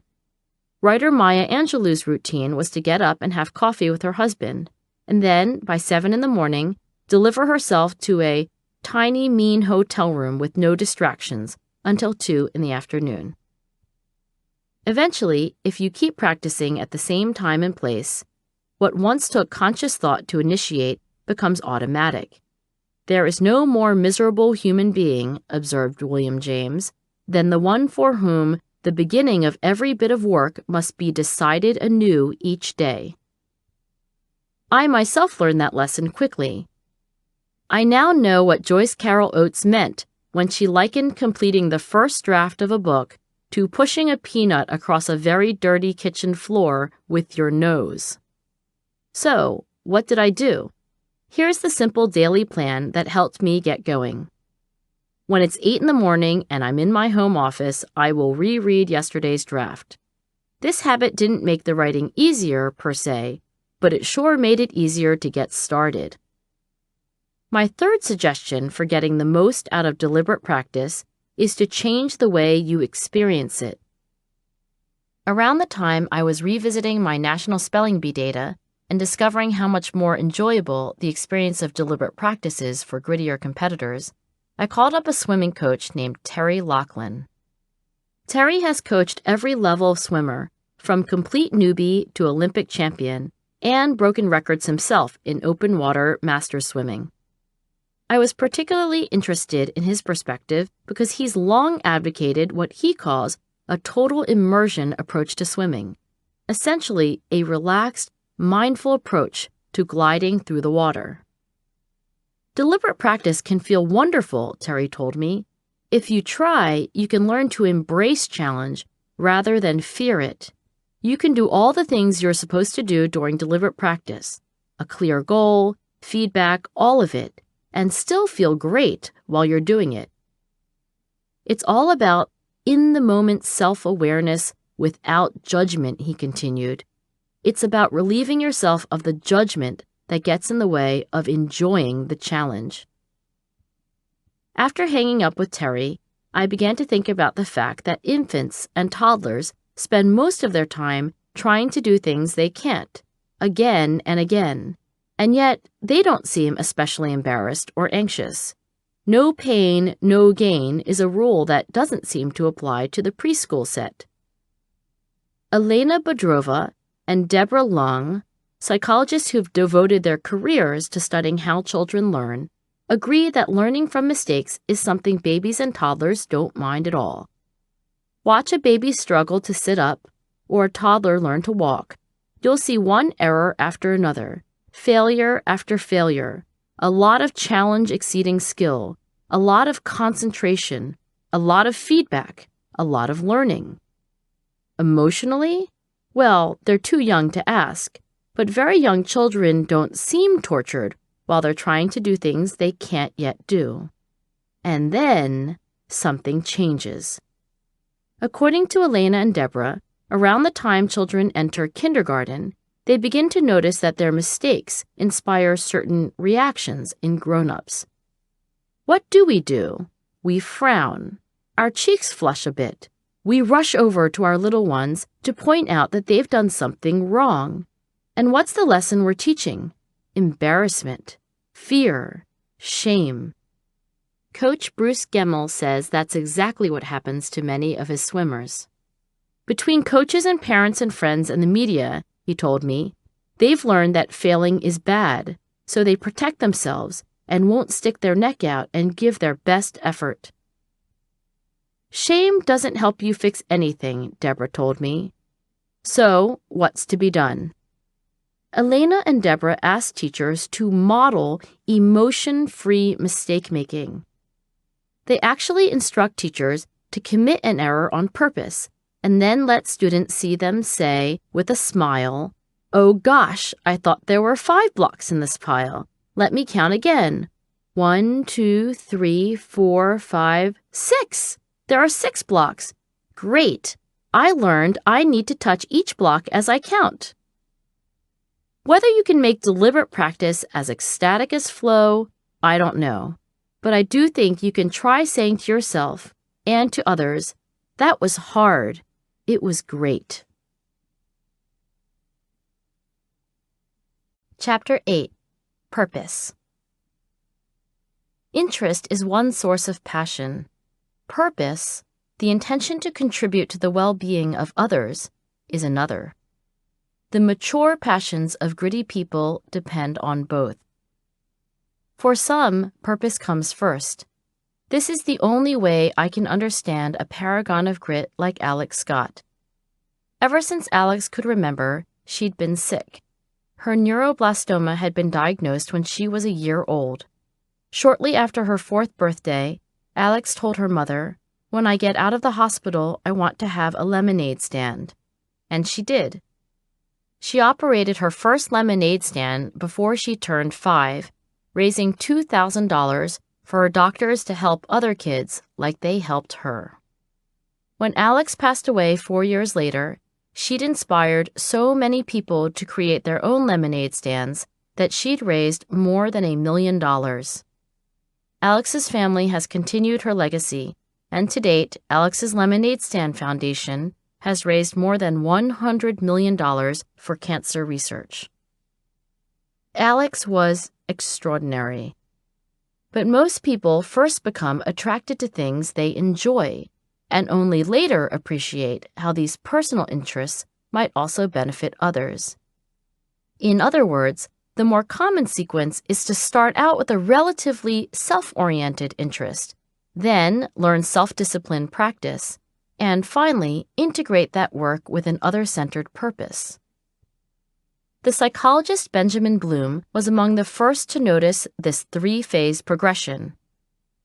30 years ago, when Bloom set out to interview world-class athletes, artists, mathematicians, and scientists, he knew he'd learn something about how people reach the top of their fields. What he didn't foresee was that he'd discover a general model of learning that applied to all the fields he studied. Despite superficial differences in their upbringing and training, All the extraordinary people in Bloom's study had progressed through 3 distinct periods of development. We discussed what Bloom called the early years in Chapter 6 on interest, and the middle years in Chapter 7 on practice.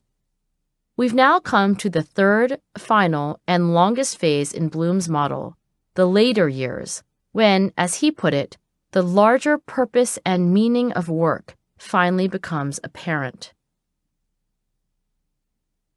When I talk to grit paragons, and they tell me that what they're pursuing has purpose, they mean something much deeper than mere intention. They're not just goal-oriented. The nature of their goals is special. When I probe, asking, "Can you tell me more? What do you mean?" there sometimes follows an earnest, stumbling struggle to put how they feel into words. But always, those next sentences mention other people.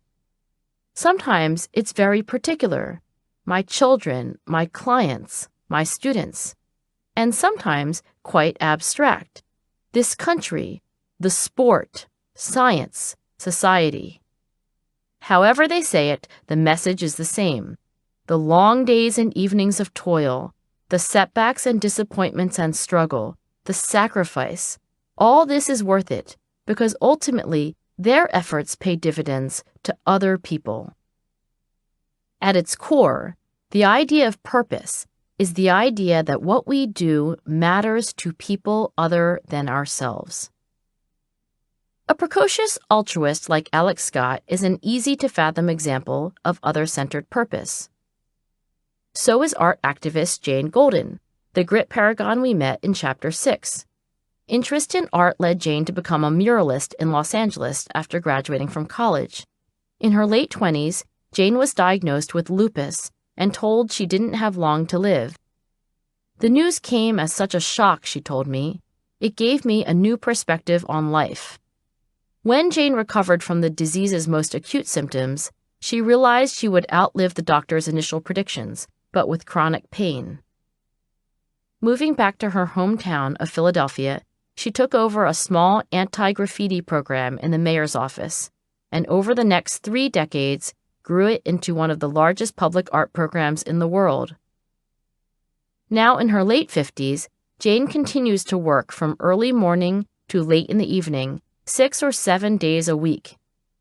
One colleague likens working with her to running a campaign office the night before an election, except election day never comes.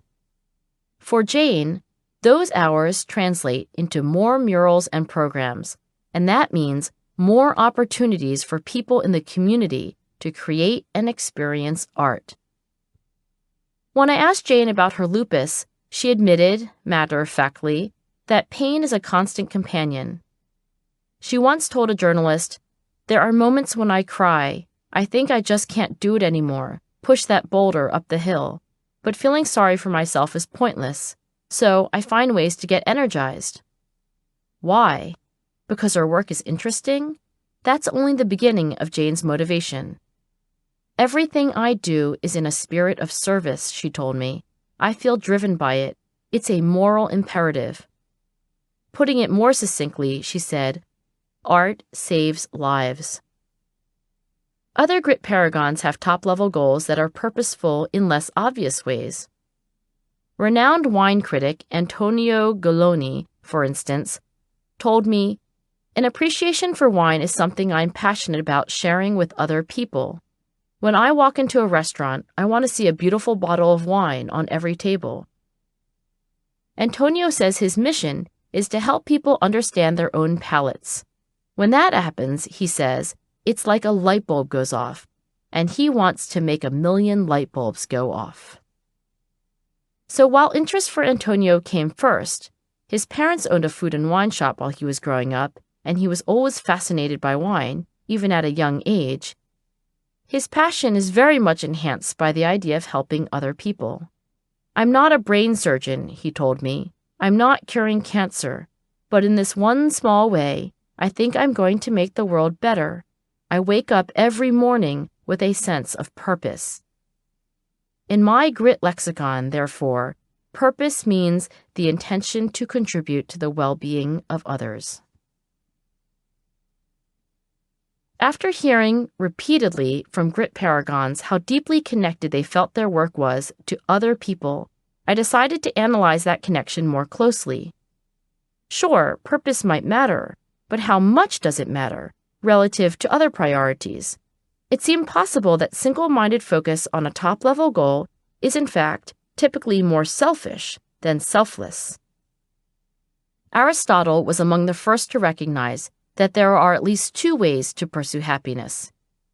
He called one eudaimonic, in harmony with one's good inner spirit, and the other hedonic, aimed at positive, in-the-moment, inherently self-centered experiences. Aristotle clearly took a side on the issue, deeming the hedonic life primitive and vulgar, and upholding the eudaimonic life as noble and pure. But in fact, both of these approaches to happiness have very deep evolutionary roots. On one hand, human beings seek pleasure because, by and large, the things that bring us pleasure are those that increase our chances of survival. If our ancestors hadn't craved food and sex, for example, they wouldn't have lived very long or had many offspring. To some extent, all of us are, as Freud put it, driven by the pleasure principle. On the other hand, human beings have evolved to seek meaning and purpose. In the most profound way, we're social creatures. Why? Because the drive to connect with and serve others also promotes survival. How so? Because people who cooperate are more likely to survive than loners. Society depends on stable interpersonal relationships, and society in so many ways keeps us fed, shelters us from the elements, and protects us from enemies. The desire to connect is as basic a human need as our appetite for pleasure. To some extent, we're all hardwired to pursue both hedonic and eudaimonic happiness, but the relative weight we give these two kinds of pursuits can vary. Some of us care about purpose much more than we care about pleasure, and vice versa. To probe the motivations that underlie grit, I recruited 16,000 American adults and asked them to complete the grit scale. As part of a long supplementary questionnaire, study participants read statements about purpose, for instance, what I do matters to society, and indicated the extent to which each applied to them. They did the same for 6 statements about the importance of pleasure. For instance, for me, the good life is the pleasurable life.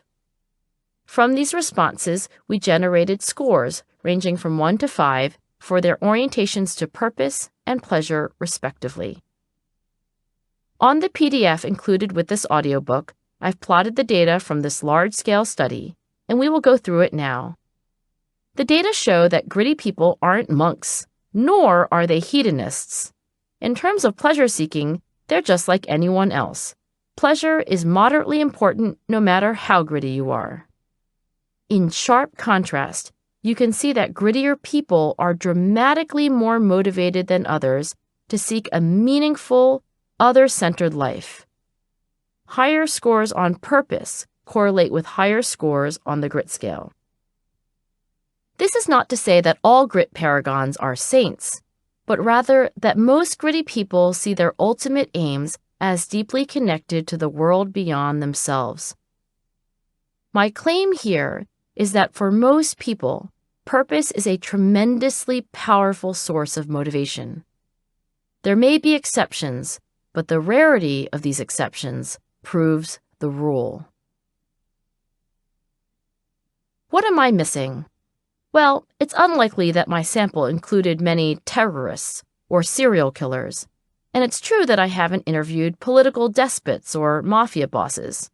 I guess you could argue that I'm overlooking a whole population of grit paragons whose goals are purely selfish, or worse, directed at harming others. On this point, I concede, partly. In theory, you can be a misanthropic, misguided paragon of grit. Joseph Stalin and Adolf Hitler, for instance, were most certainly gritty. They also prove that the idea of purpose can be perverted. How many millions of innocent people have perished at the hands of demagogues whose stated intention was to contribute to the well-being of others? In other words, a genuinely positive, altruistic purpose is not an absolute requirement of grit.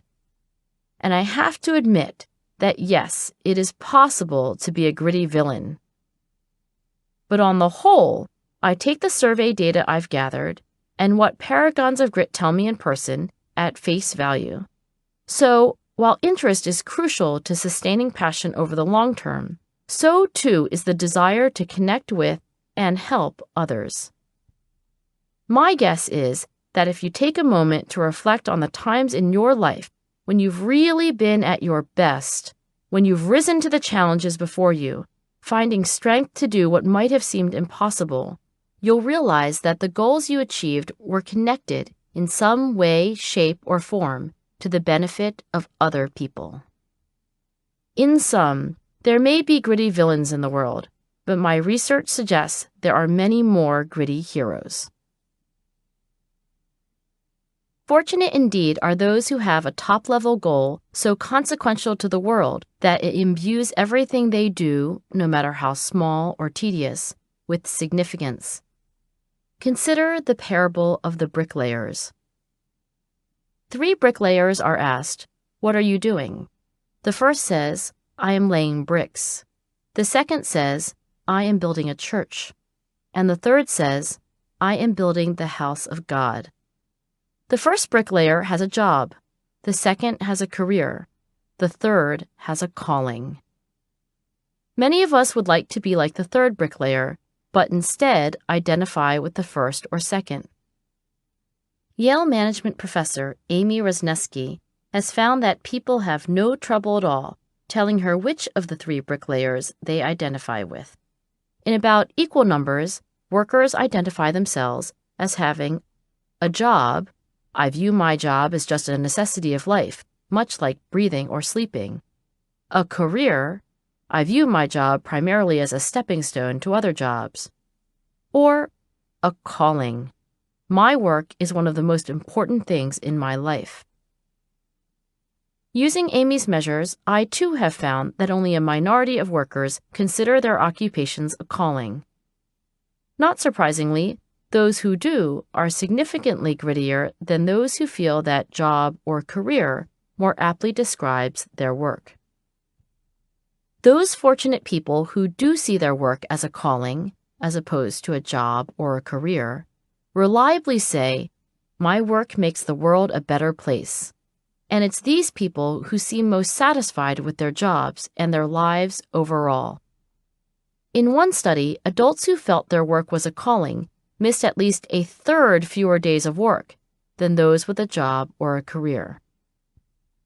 Likewise, a recent survey of 982 zookeepers who belong to a profession in which 80% of workers have college degrees and yet, on average, earn a salary of $25,000, found that those who identified their work as a calling, working with animals feels like my calling in life, also expressed a deep sense of purpose. The work that I do makes the world a better place. Zookeepers with a calling were also more willing to sacrifice unpaid time, after hours, to care for sick animals. And it was zookeepers with a calling who expressed a sense of moral duty. I have a moral obligation to give my animals the best possible care. I'll point out the obvious. There's nothing wrong with having no professional ambition other than to make an honest living. But most of us yearn for much more. This was the conclusion of journalist Studs Terkel, who in the 1970s interviewed more than 100 working adults in all sorts of professions. Not surprisingly, Terkel found that only a small minority of workers identified their work as a calling. But it wasn't for lack of wanting. All of us, Terkel concluded, are looking for daily meaning as well as daily bread, for a sort of life rather than a Monday through Friday sort of dying. The despair of spending the majority of our waking hours doing something that lacks purpose is vividly embodied in the story of Nora Watson, a 28-year-old staff writer for an institution publishing healthcare information. Most of us are looking for a calling, not a job, she told Turkle. There's nothing I would enjoy more than a job that was so meaningful to me that I brought it home. And yet, she admitted to doing about 2 hours of real work a day and spending the rest of the time pretending to work. I'm the only person in the whole damn building with a desk facing the window instead of the door. I just turn myself around from all that I can. I don't think I have a calling at this moment, except to be me, Nora said toward the end of her interview.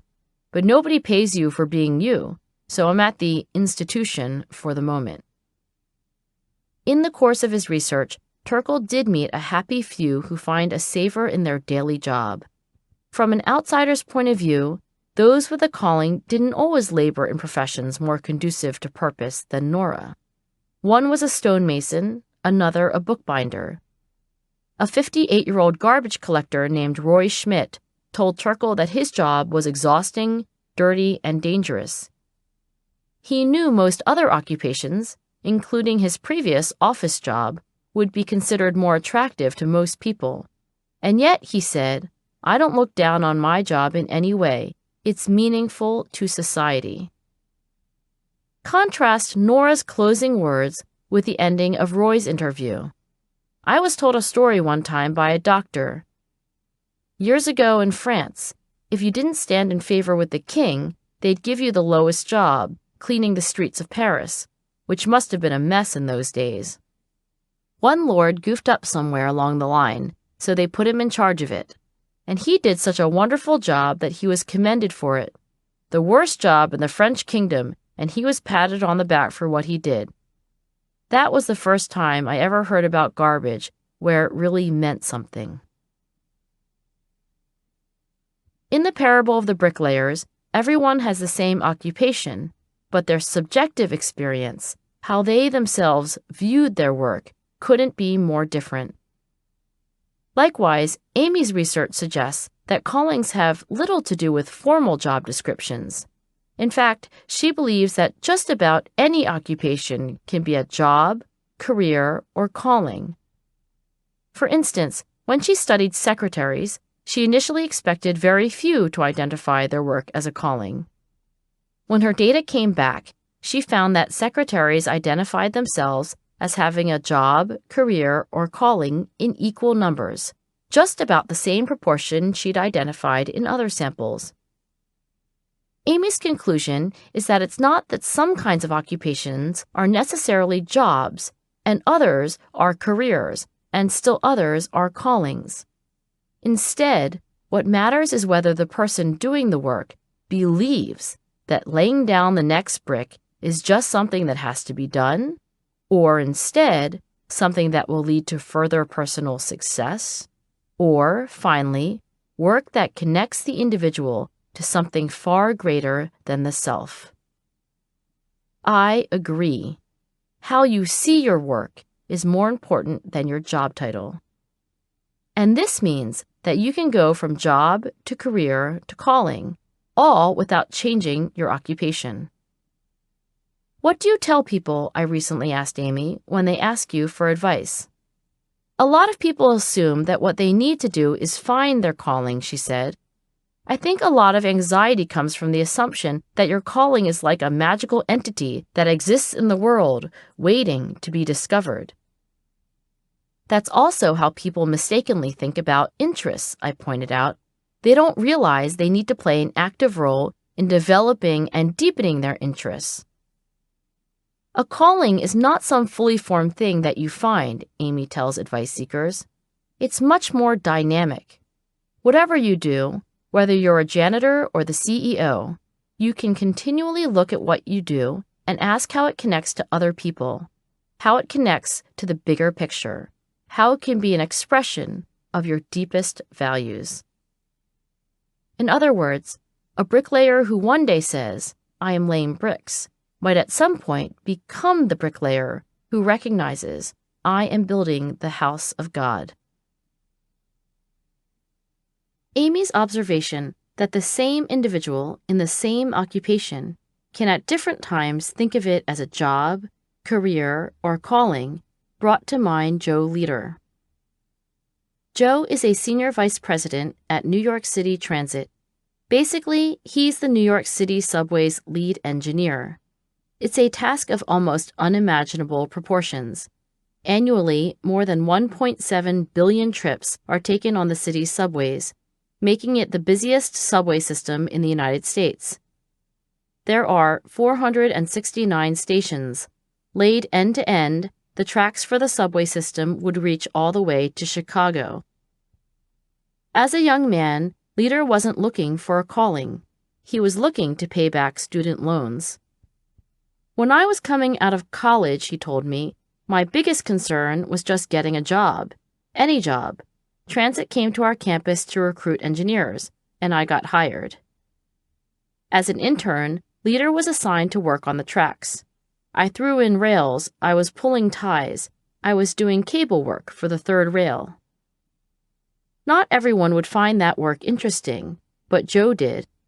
It was fun. When I was first on the job and all my buddies were business or computer guys, we used to go out, and on the way home from the bars in the evening, they used to run up and down a platform and say, "Joe, what's this? What's this?"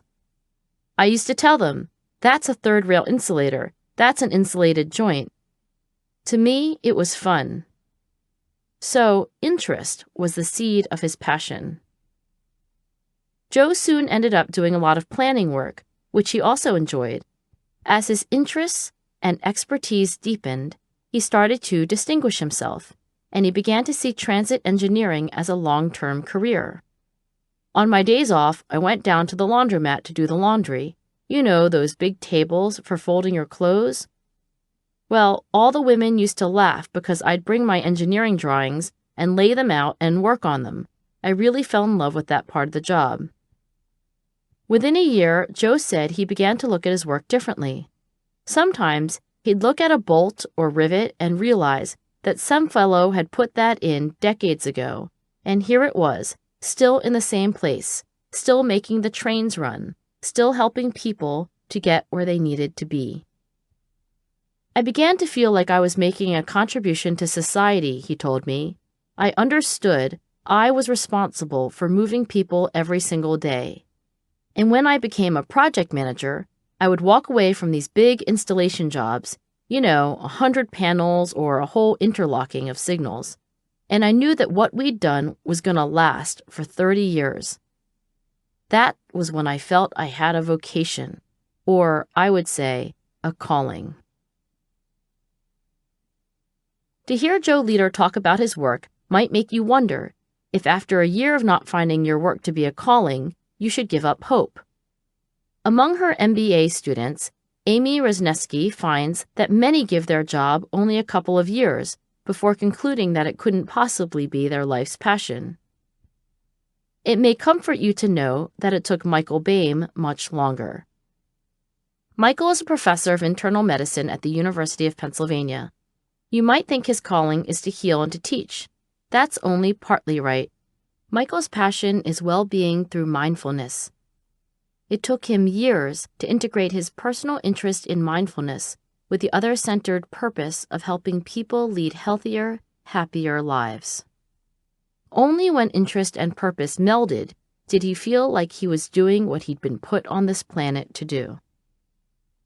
I asked Michael how he got interested in mindfulness, and he took me all the way back to his boyhood.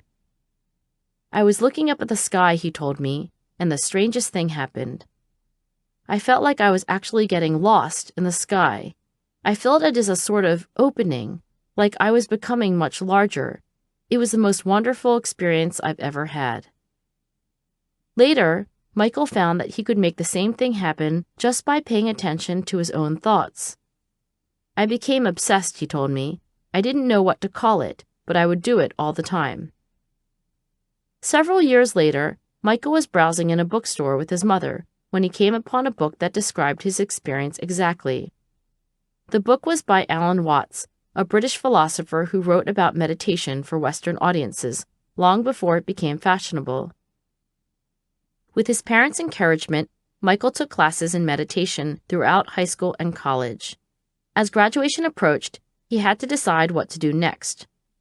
professional meditator was not an actual full-time occupation, so he decided to become a doctor. Several years into medical school, Michael confessed to one of his meditation teachers, "This isn't really what I want to do. This isn't right for me."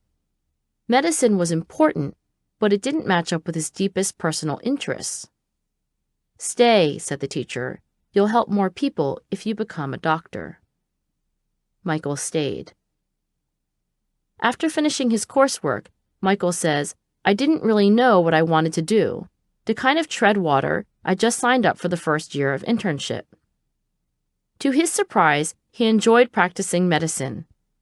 It was a fine way to be helpful to people. It wasn't like medical school, which isn't so much about helping people as cutting apart cadavers and memorizing the Krebs cycle, Michael told me. Rapidly, he progressed from intern to fellow to running the medical clinic to becoming the assistant director of residency and finally, chief of general internal medicine. Still, medicine wasn't quite what Michael would consider a calling. As I practiced, I realized that the thing many of my patients really needed wasn't another prescription or x-ray, but actually what I'd been doing for myself since I was a kid. What many patients needed was to stop and breathe and fully connect with their lived experience. That realization led Michael to create a meditation class for patients with serious health conditions. That was in 1992. Since then, he's expanded the program and just this year taken it on as a full-time occupation. To date, about 15,000 patients, nurses, and physicians have been trained. Recently, I asked Michael to give a lecture on mindfulness for local school teachers. On the day of his talk, he stepped up to the podium and looked intently at his audience. One by one, he made eye contact with each of the 70 educators who'd given up their Sunday afternoon to hear what he had to say. There was a long pause. And then, with a smile I can only describe as radiant, he began, "I have a calling." I was 21 when I first experienced the power of a purposeful, top-level goal. In the spring of my junior year in college, I went to the Career Services Center to find something to do that summer. Turning the pages of an enormous 3-ring binder labeled Summer Public Service, I came across a program called Summer Bridge. The program was looking for college students to design and teach summer enrichment classes for middle school students from disadvantaged backgrounds. Teaching kids for a summer sounds like a good idea, I thought. I could teach biology and ecology. I'll show them how to make a solar oven out of tinfoil and cardboard. We'll roast hot dogs. It'll be fun. I didn't think, this experience is going to change everything. I didn't think, sure, you're pre-med now, but not for long. I didn't think, hold on tight, you're about to discover the power of purpose. To be honest, I can't tell you much about that summer. The details escape me. I do know I woke long before dawn each day, including weekends, to prepare for my classes. I do know I worked long into the night. I remember specific kids and certain moments, but it wasn't until I returned home and had a moment to reflect that I realized what had happened. I'd glimpsed the possibility that a child's connection with a teacher can be life-changing for both. When I returned to campus that fall, I sought out other students who'd taught at Summer Bridge programs. One of these students, Philip King, happened to live in the same dorm. Like me, he felt a palpable urgency to start another Summer Bridge program. The idea was too compelling. We couldn't not try.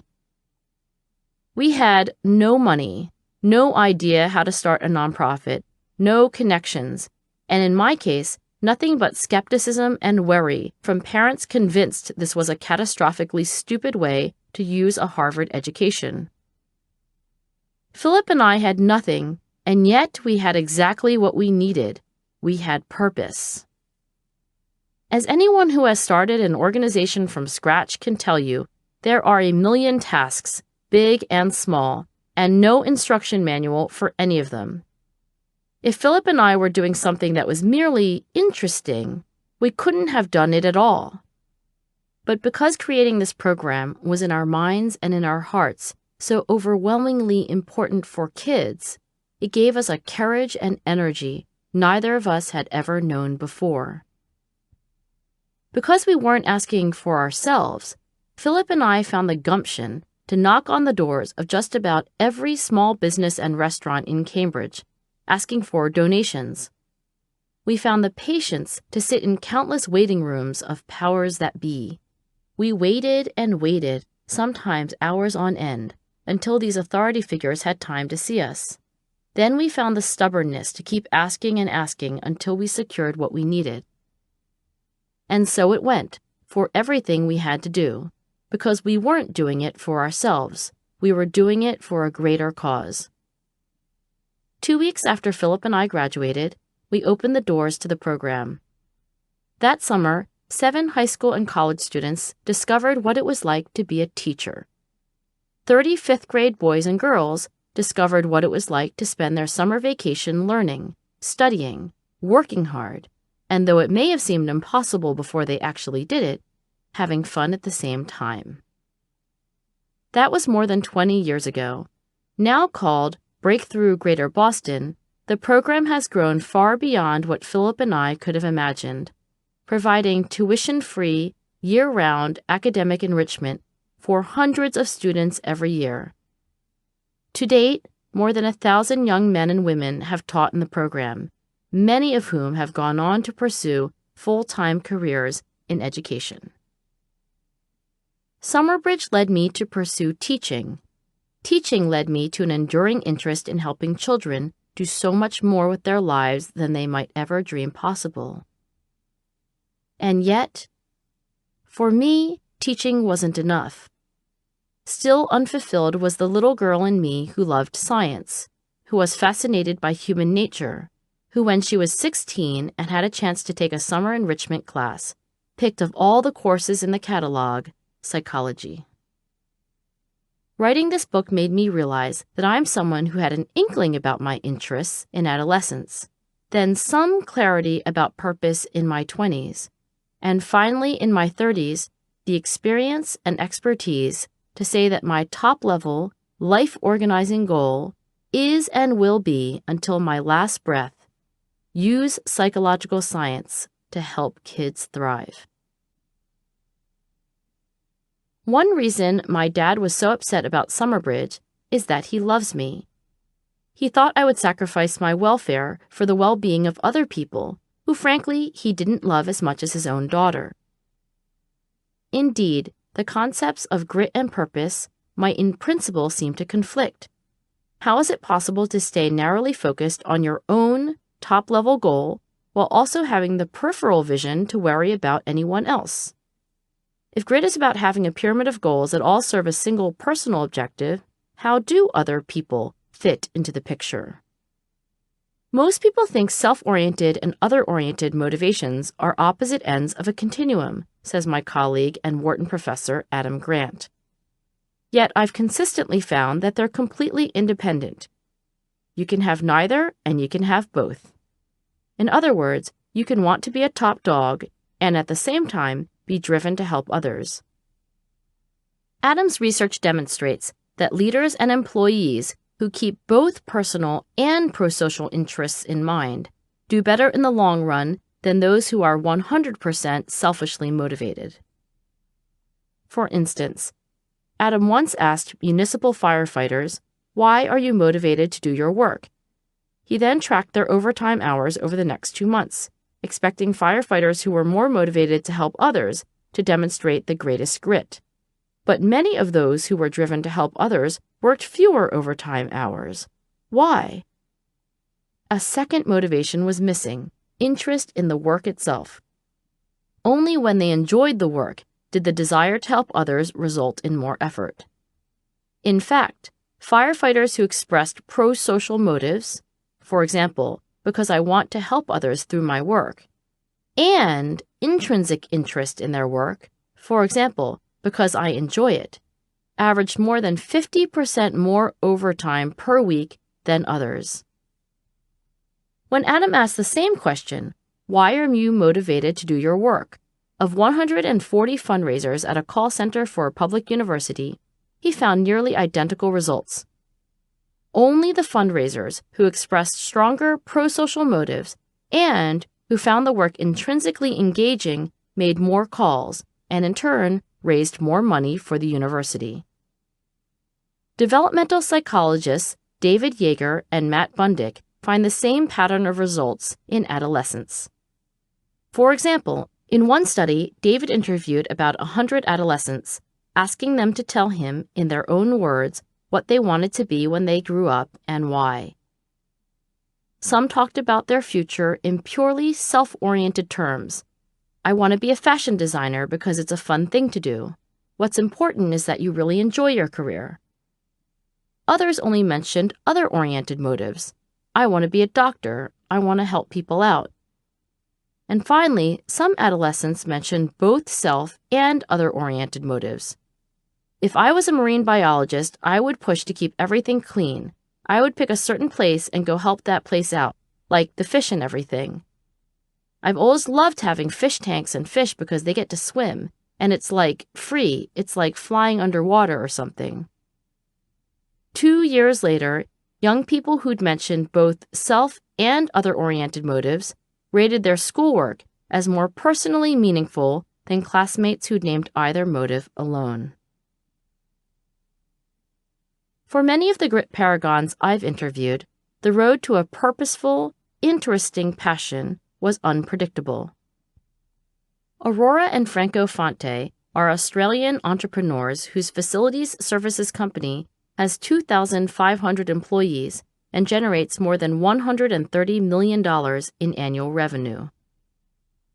27 years ago, Aurora and Franco were newly married and dead broke. They got the idea to start a restaurant, but didn't have enough money to launch one. Instead, they began cleaning shopping malls and small office buildings, not out of any sense of calling, but because it paid the bills. Soon enough, their career ambitions took a turn. They could see a brighter future in building maintenance than in hospitality. They both worked ferociously hard, putting in 80-hour weeks, sometimes with their infant children in carriers strapped across their chests, scrubbing the bathroom tiles in their customers' buildings as if they were their own. Through all the ups and downs, and there were many, Franco told me, we always persevered. We didn't give in to obstacles. There was no way we were going to let ourselves fail. I confessed to Aurora and Franco that it was hard for me to imagine how cleaning bathrooms, or even building a multi-million-dollar corporation that cleans bathrooms, could feel like a calling. It's not about the cleaning, Aurora explained, her voice tightening with emotion. It's about building something. It's about our clients and solving their problems. Most of all, it's about the incredible people we employ. They have the biggest souls, and we feel a huge responsibility toward them. According to Stanford developmental psychologist Bill Damon, such a beyond-the-self orientation can and should be deliberately cultivated.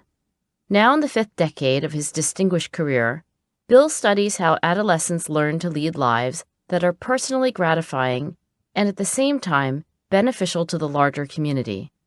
The study of purpose, he says, is his calling. In Bill's words, purpose is a final answer to the question, why? Why are you doing this? What has Bill learned about the origins of purpose? In dataset after dataset, he told me, there's a pattern. Everyone has a spark. And that's the very beginning of purpose. That spark is something you're interested in. Next, you need to observe someone who is purposeful.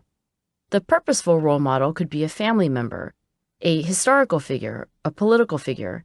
It doesn't really matter who it is, and it doesn't even matter whether that purpose is related to what the child will end up doing. What matters, Bill explained, is that someone demonstrates that it's possible to accomplish something on behalf of others. In fact, he can't remember a single case in which the development of purpose unfolded without the earlier observation of a purposeful role model. Ideally, he said, The child really gets to see how difficult a life of purpose is, all the frustrations and the obstacles, but also how gratifying, ultimately, it can be. What follows is a revelation, as Bill put it. The person discovers a problem in the world that needs solving. This discovery can come in many ways, sometimes from personal loss or adversity, sometimes from learning about the loss and adversity confronting others. But seeing that someone needs our help isn't enough, Bill hastened to add. Purpose requires a second revelation. I personally can make a difference.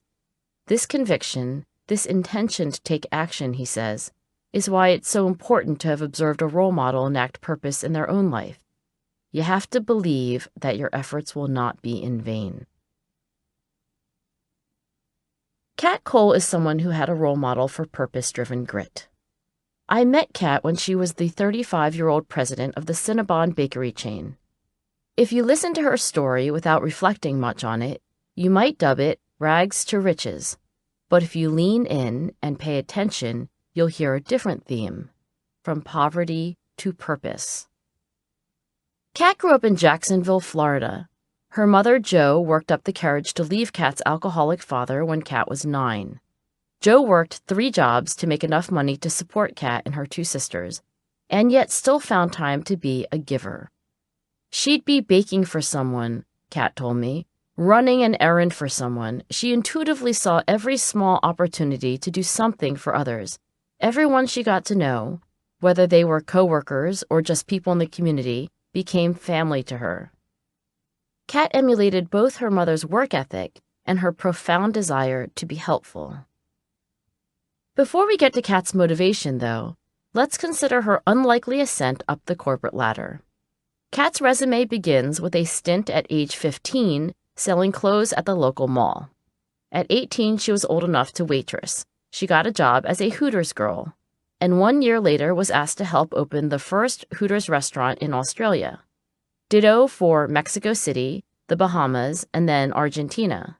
By 22, she was running a department of 10. By 26, she was vice president. As a member of the executive team, Kat helped expand the Hooters franchise to more than 400 sites in 28 countries. When the company was bought by a private equity firm, Kat, at age 32, had such an impressive track record that Cinnabon recruited her to be its president. Under Kat's watch, Cinnabon's sales grew faster than they had in more than a decade, and within 4 years exceeded $1 billion. Now, let's consider what makes Kat tick. One time early in Kat's waitressing days at Hooters, the cooks quit in the middle of their shift. So, she told me, matter-of-factly, I went back with the manager and helped cook the food so all the tables got served. Why? First of all, I was surviving off tips. That's how I paid my bills. If people didn't get their food, they wouldn't pay their check, and they certainly wouldn't leave a tip. Second, I was so curious to see if I could do it. And third, I wanted to be helpful. Tips and curiosity are pretty self-oriented motivations, but wanting to be helpful is quite literally other-oriented. Here was an example of how a single action, jumping behind the stove to make food for all those waiting customers, benefited the individual and the people around her. The next thing Kat knew, she was training kitchen employees and helping out with the back office operations. Then one day, she says, the bartender needed to leave early, and the same thing happened. Another day, the manager quit, and I learned how to run a shift. In the course of 6 months, I'd worked every job in the building. Not only did I work those jobs, I became the trainer to help teach all those roles to other people. Jumping into the breach and being especially helpful wasn't a calculated move to get ahead in the corporation. Nevertheless, that beyond the call of duty performance led to an invitation to help open international locations, which led to a corporate executive position, and so on. Not so coincidentally, it's the sort of thing her mother Jo would have done. My passion is to help people, Jo told me, no matter at business or away from business. If you need somebody to come over and build something or help out in some way, I'm that person who wants to be there for you. To me, any success I've had, it's because I love to share. There's no reserve in me. Whatever I have, I'm willing to give it to you or anyone else. Kat attributes her philosophy to her mother, who raised her to work hard and give back, and that ethic still guides her today. Gradually, she told me, I became more and more aware that I was very good at going into new environments and helping people realize they're capable of more than they know. I was discovering that this was my thing, and I started to realize that if I could help people, individuals, do that, then I could help teams. If I could help teams, I could help companies. If I could help companies, I could help brands. If I could help brands, I could help communities and countries. Not long ago, Kat posted an essay on her blog titled, "See What's Possible and Help Others Do the Same." When I am around people, Kat wrote, my heart and soul radiate with the awareness that I am in the presence of greatness. Maybe greatness unfound, or greatness underdeveloped, but the potential or existence of greatness nevertheless. You never know who will go on to do good or even great things, or become the next great influencer in the world, so treat everyone like they are that person. Whatever your age, it's never too early or late to begin cultivating a sense of purpose. I have 3 recommendations, each borrowed from one of the purpose researchers mentioned in this chapter. David Yeager recommends reflecting on how the work you're already doing can make a positive contribution to society. In several longitudinal experiments, David Yeager and his colleague Dave Palnescu asked high school students, how could the world be a better place? And then asked them to draw connections to what they were learning in school. In response, one 9th grader wrote, I would like to get a job as some sort of genetic researcher. I would use this job to help improve the world by possibly engineering crops to produce more food. Another said, I think that having an education allows you to understand the world around you. I will not be able to help anyone without first going to school. This simple exercise, which took less than a class period to complete, dramatically energized student engagement. Compared to a placebo control exercise, reflecting on purpose led students to double the amount of time they spent studying for an upcoming exam, work harder on tedious math problems when given the option to watch entertaining videos instead, and in math and science classes, bring home better report card grades. Amy Rosnitsky recommends thinking about how, in small but meaningful ways, you can change your current work to enhance its connection to your core values. Amy calls this idea job crafting, and it's an intervention she's been studying with fellow psychologists Jane Dutton, Justin Berg, and Adam Grant. This is not a Pollyanna, every job can be nirvana idea. It is simply the notion that whatever your occupation, you can maneuver within your job description, adding, delegating, and customizing what you do to match your interests and values. Amy and her collaborators recently tested this idea at Google. Employees working in positions that don't immediately bring the word purpose to mind, in sales, marketing, finance, operations, and accounting, for example, were randomly assigned to a job crafting workshop. They came up with their own ideas for tweaking their daily routines, each employee making a personalized map for what would constitute more meaningful and enjoyable work. 6 weeks later, managers and coworkers rated the employees who attended this workshop as significantly happier and more effective. Finally, Bill Damon recommends finding inspiration in a purposeful role model. He'd like you to respond in writing to some of the questions he uses in his interview research, including, imagine yourself 15 years from now. What do you think will be most important to you then? And, can you think of someone whose life inspires you to be a better person? Who? Why? When I carried out Bill's exercise, I realized that the person in my life who more than anyone has shown me the beauty of other-centered purpose is my mom. She is, without exaggeration, the kindest person I've ever met. Growing up, I didn't always appreciate Mom's generous spirit. I resented the strangers who shared our table every Thanksgiving. Not just distant relatives who'd recently emigrated from China, but their roommates and their roommates' friends. Pretty much anyone who didn't have a place to go who happened to run into my mom in the month of November was warmly welcomed into our home. One year, Mom gave away my birthday presents a month after I'd unwrapped them. And another, she gave away my sister's entire stuffed animal collection. We threw tantrums and wept and accused her of not loving us. But there are children who need them more, she said, genuinely surprised at our reaction. You have so much. They have so little. When I told my father I wouldn't be taking the MCAT exam for medical school and instead would devote myself to creating the summer bridge program, he was apoplectic. Why do you care about poor kids? They're not family. You don't even know them. I now realize why. All my life, I'd seen what one person, my mother, could do to help many others. I'd witnessed the power of purpose. Chapter 9. Hope. There's an old Japanese saying, fall 7, rise 8. If I were ever to get a tattoo, I'd get these 4 simple words indelibly inked. What is hope? One kind of hope is the expectation that tomorrow will be better than today. It's the kind of hope that has us yearning for sunnier weather or a smoother path ahead. It comes without the burden of responsibility. The onus is on the universe to make things better. Grit depends on a different kind of hope. It rests on the expectation that our own efforts can improve our future. I have a feeling tomorrow will be better is different from I resolve to make tomorrow better. The hope that gritty people have has nothing to do with luck and everything to do with getting up again. In the spring of my first year of college, I enrolled in neurobiology. I would come to each class early and sit in the front row, where I'd copy every equation and diagram into my notebook. Outside of lecture, I did all the assigned readings and required problem sets.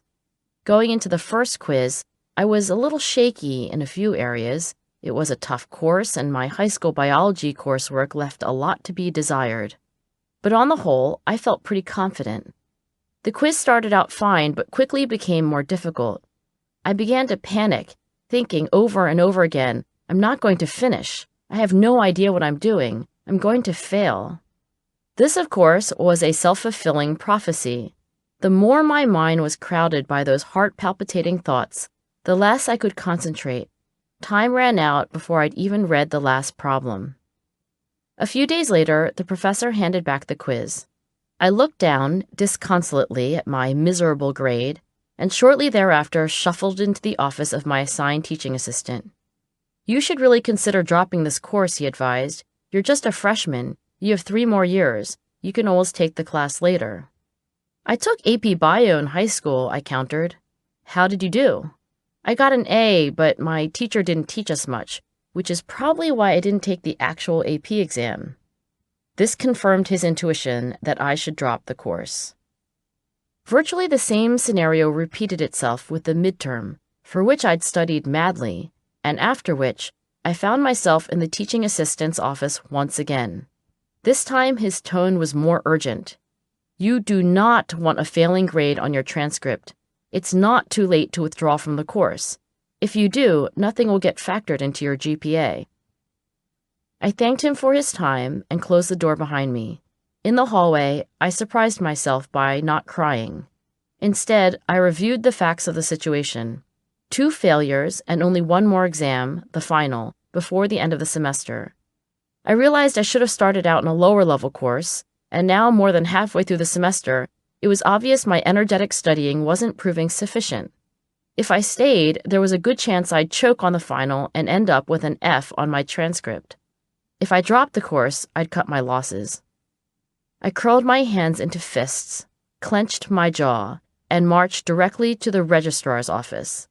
At that moment, I'd resolved to stay enrolled in, and in fact, major in, neurobiology. Looking back on that pivotal day, I can see that I'd been knocked down, or more accurately, tripped on my own 2 feet, and fell flat on my face. Regardless, it was a moment when I could have stayed down. I could have said to myself, I'm an idiot, nothing I do is good enough, and I could have dropped the class. Instead, my self-talk was defiantly hopeful. I won't quit. I can figure this out. For the rest of the semester, I not only tried harder, I tried things I hadn't done before. I went to every teaching assistant's office hours. I asked for extra work.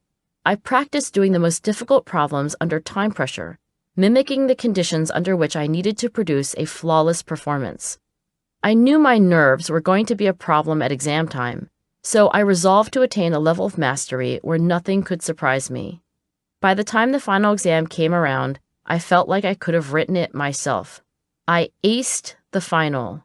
My overall grade in the course was a B, the lowest grade I'd get in 4 years, but ultimately the one that made me the proudest. Little did I know when I was foundering in my neurobiology class that I was recreating the conditions of a famous psychology experiment. Let me wind back the clock to 1964. 2 first-year psychology doctoral students named Marty Seligman and Steve Mayer are in a windowless laboratory watching a caged dog receive electric shocks to its back paws. The shocks come randomly and without warning. If the dog does nothing, the shock lasts 5 seconds. But if the dog pushes its nose against a panel at the front of the cage, the shock ends early. In a separate cage, another dog is receiving the same shocks at exactly the same intervals, but there's no panel to push on. In other words, both dogs get the exact same dosage of shock at the exact same times, but only the first dog is in control of how long each shock lasts. After 64 shocks, both dogs go back to their home cages and new dogs are brought in for the same procedure. The next day, one by one, all the dogs are placed in a different cage called a shuttle box. In the middle, there's a low wall, just high enough that the dogs can leap the barrier if they try. A high-pitched tone plays, heralding an impending shock, which comes through the floor of the half of the shuttle box where the dog is standing. Nearly all the dogs who had control over the shocks the previous day learn to leap the barrier. They hear the tone and jump over the wall to safety. In contrast, 2/3 of the dogs who had no control over the shocks the previous day just lie down whimpering, passively waiting for the punishments to stop. This seminal experiment proved for the first time that it isn't suffering that leads to hopelessness. It's suffering you think you can't control. Many years after deciding to major in the subject I was failing, I sat in a graduate student cubicle a few doors down from Marty's office, reading about this experiment on learned helplessness. I quickly saw the parallels to my earlier experience. The first neurobiology quiz brought unexpected pain. I struggled to improve my situation, but when the midterm came, I got shocked again. The shuttle box was the rest of the semester. Would I conclude from my earlier experience that I was helpless to change my situation? After all, my immediate experience suggested that 2 disastrous outcomes would be followed by a third. Or would I be like the few dogs who, despite recent memories of uncontrollable pain, held fast to hope? Would I consider my earlier suffering to be the result of particular mistakes I could avoid in the future? Would I expand my focus beyond the recent past, remembering the many times I'd shrugged off failure and eventually prevailed? As it turns out, I behaved like the 1/3 of dogs in Marty and Steve's study that persevered. I got up again and kept fighting. In the decade following that 1964 experiment, additional experiments revealed that suffering without control reliably produces symptoms of clinical depression, including changes in appetite and physical activity, sleep problems, and poor concentration. When Marty and Steve first proposed that animals and people can learn that they are helpless, their theory was considered downright absurd by fellow researchers. Nobody at the time took seriously the possibility that dogs could have thoughts that then influenced their behavior. In fact, few psychologists entertained the possibility that people had thoughts that influenced their behavior. Instead, the received wisdom was that all living animals simply respond mechanically to punishments and rewards. After a mountain of data had accumulated, ruling out every conceivable alternative explanation, the scientific community was at long last convinced. Having thoroughly plumbed the disastrous consequences of uncontrollable stress in the laboratory, Marty grew more and more interested in what could be done about it. He decided to retrain as a clinical psychologist. Wisely, he chose to do so under the wing of Aaron Beck, a psychiatrist and fellow pioneer in understanding the root causes and practical antidotes for depression. What followed was a vigorous exploration of the flip side of learned helplessness, which Marty later dubbed learned optimism. The crucial insight that seeded Marty's new work was available from the very beginning. While 2/3 of the dogs that had experienced uncontrollable shock later gave up trying to help themselves, about 1/3 remained resilient. Despite their earlier trauma, they kept trying maneuvers that would bring relief from pain. It was those resilient dogs that led Marty to study the analogous "I won't quit" response to adversity in people. Optimists, Marty soon discovered, are just as likely to encounter bad events as pessimists. Where they diverge is in their explanations. Optimists habitually search for temporary and specific causes of their suffering, whereas pessimists assume permanent and pervasive causes are to blame. Here's an example from the test Marty and his students developed to distinguish optimists from pessimists. Imagine you can't get all the work done that others expect of you. Now imagine one major cause for this event. What leaps to mind? After you read that hypothetical scenario, you write down your response. And then, after you're offered more scenarios, your responses are rated for how temporary versus permanent and how specific versus pervasive they are. If you're a pessimist, you might say, "I screw up everything," or "I'm a loser." These explanations are all permanent. There's not much you can do to change them. They're also pervasive. They're likely to influence lots of life situations, not just your job performance. Permanent and pervasive explanations for adversity turn minor complications into major catastrophes. They make it seem logical to give up. If, on the other hand, you're an optimist, you might say, "I mismanaged my time," or "I didn't work efficiently because of distractions." These explanations are all temporary and specific. Their fixability motivates you to start clearing them away as problems.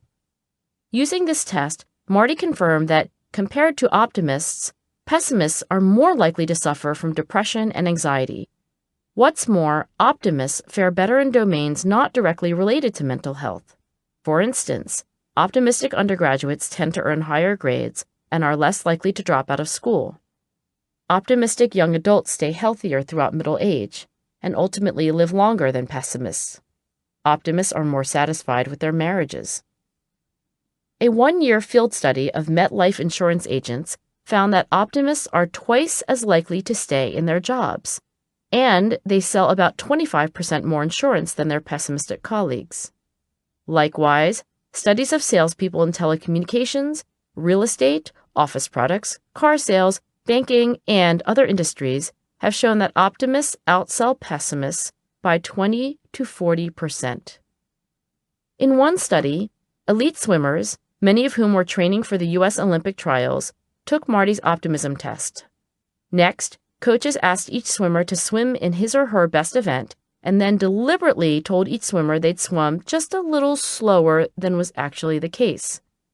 Given the opportunity to repeat their event, optimists did at least as well as in their first attempt.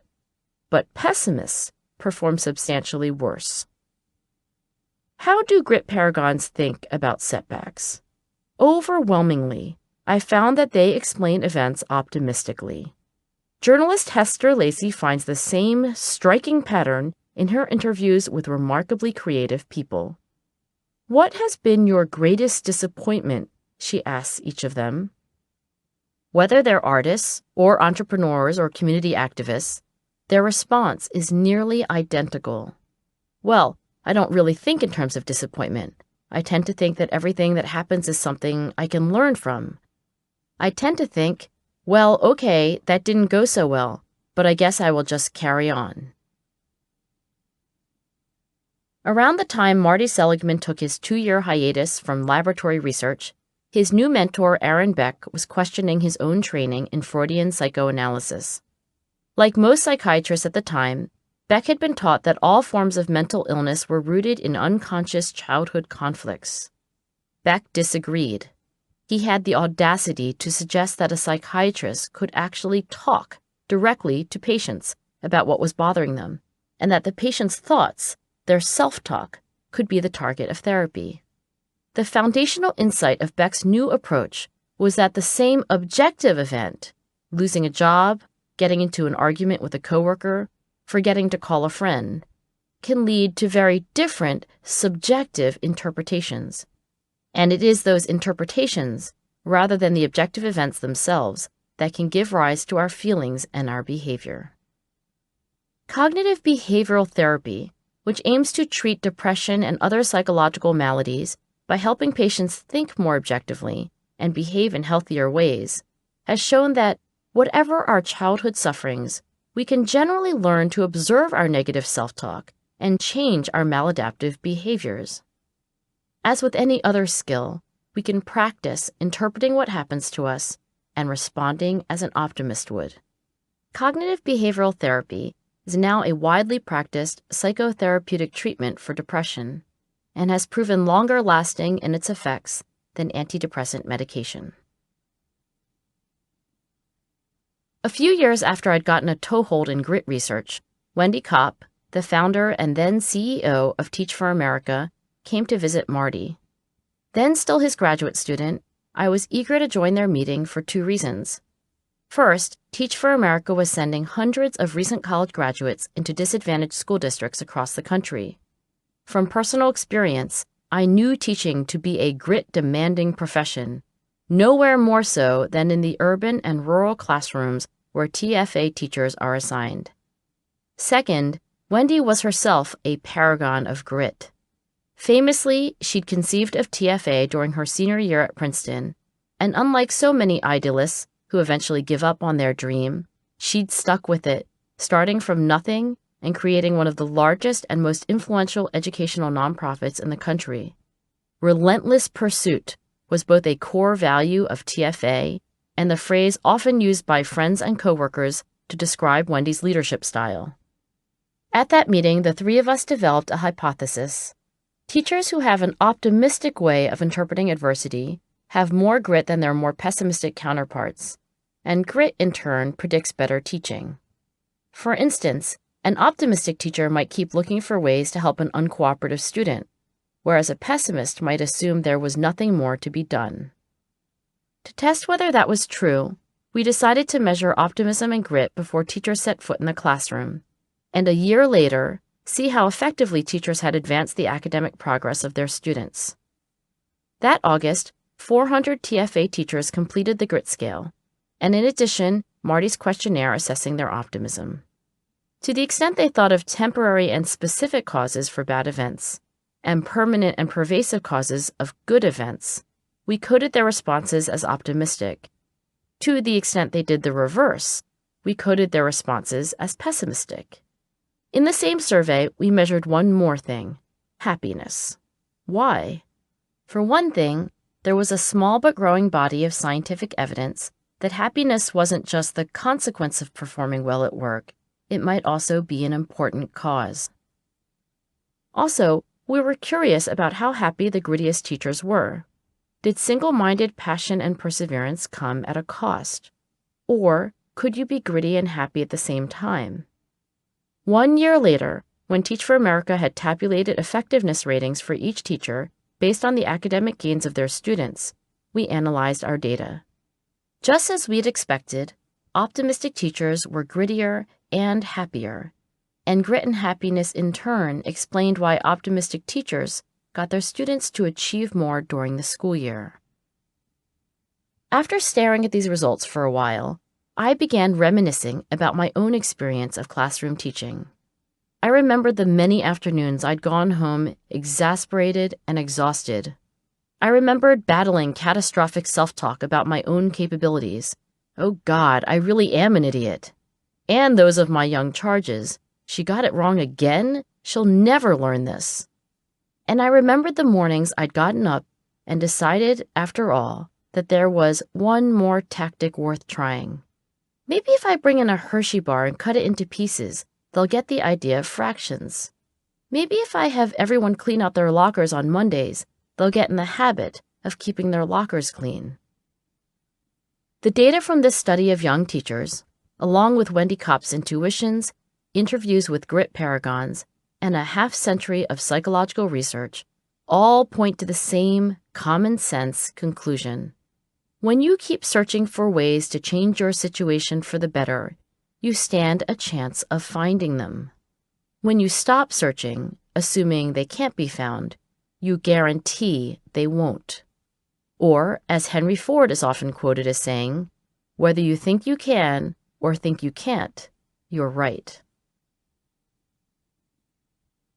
Around the time Marty Seligman and Steve Mayer were linking hopelessness to a lack of perceived control, a young psychology major named Carol Dweck was making her way through college.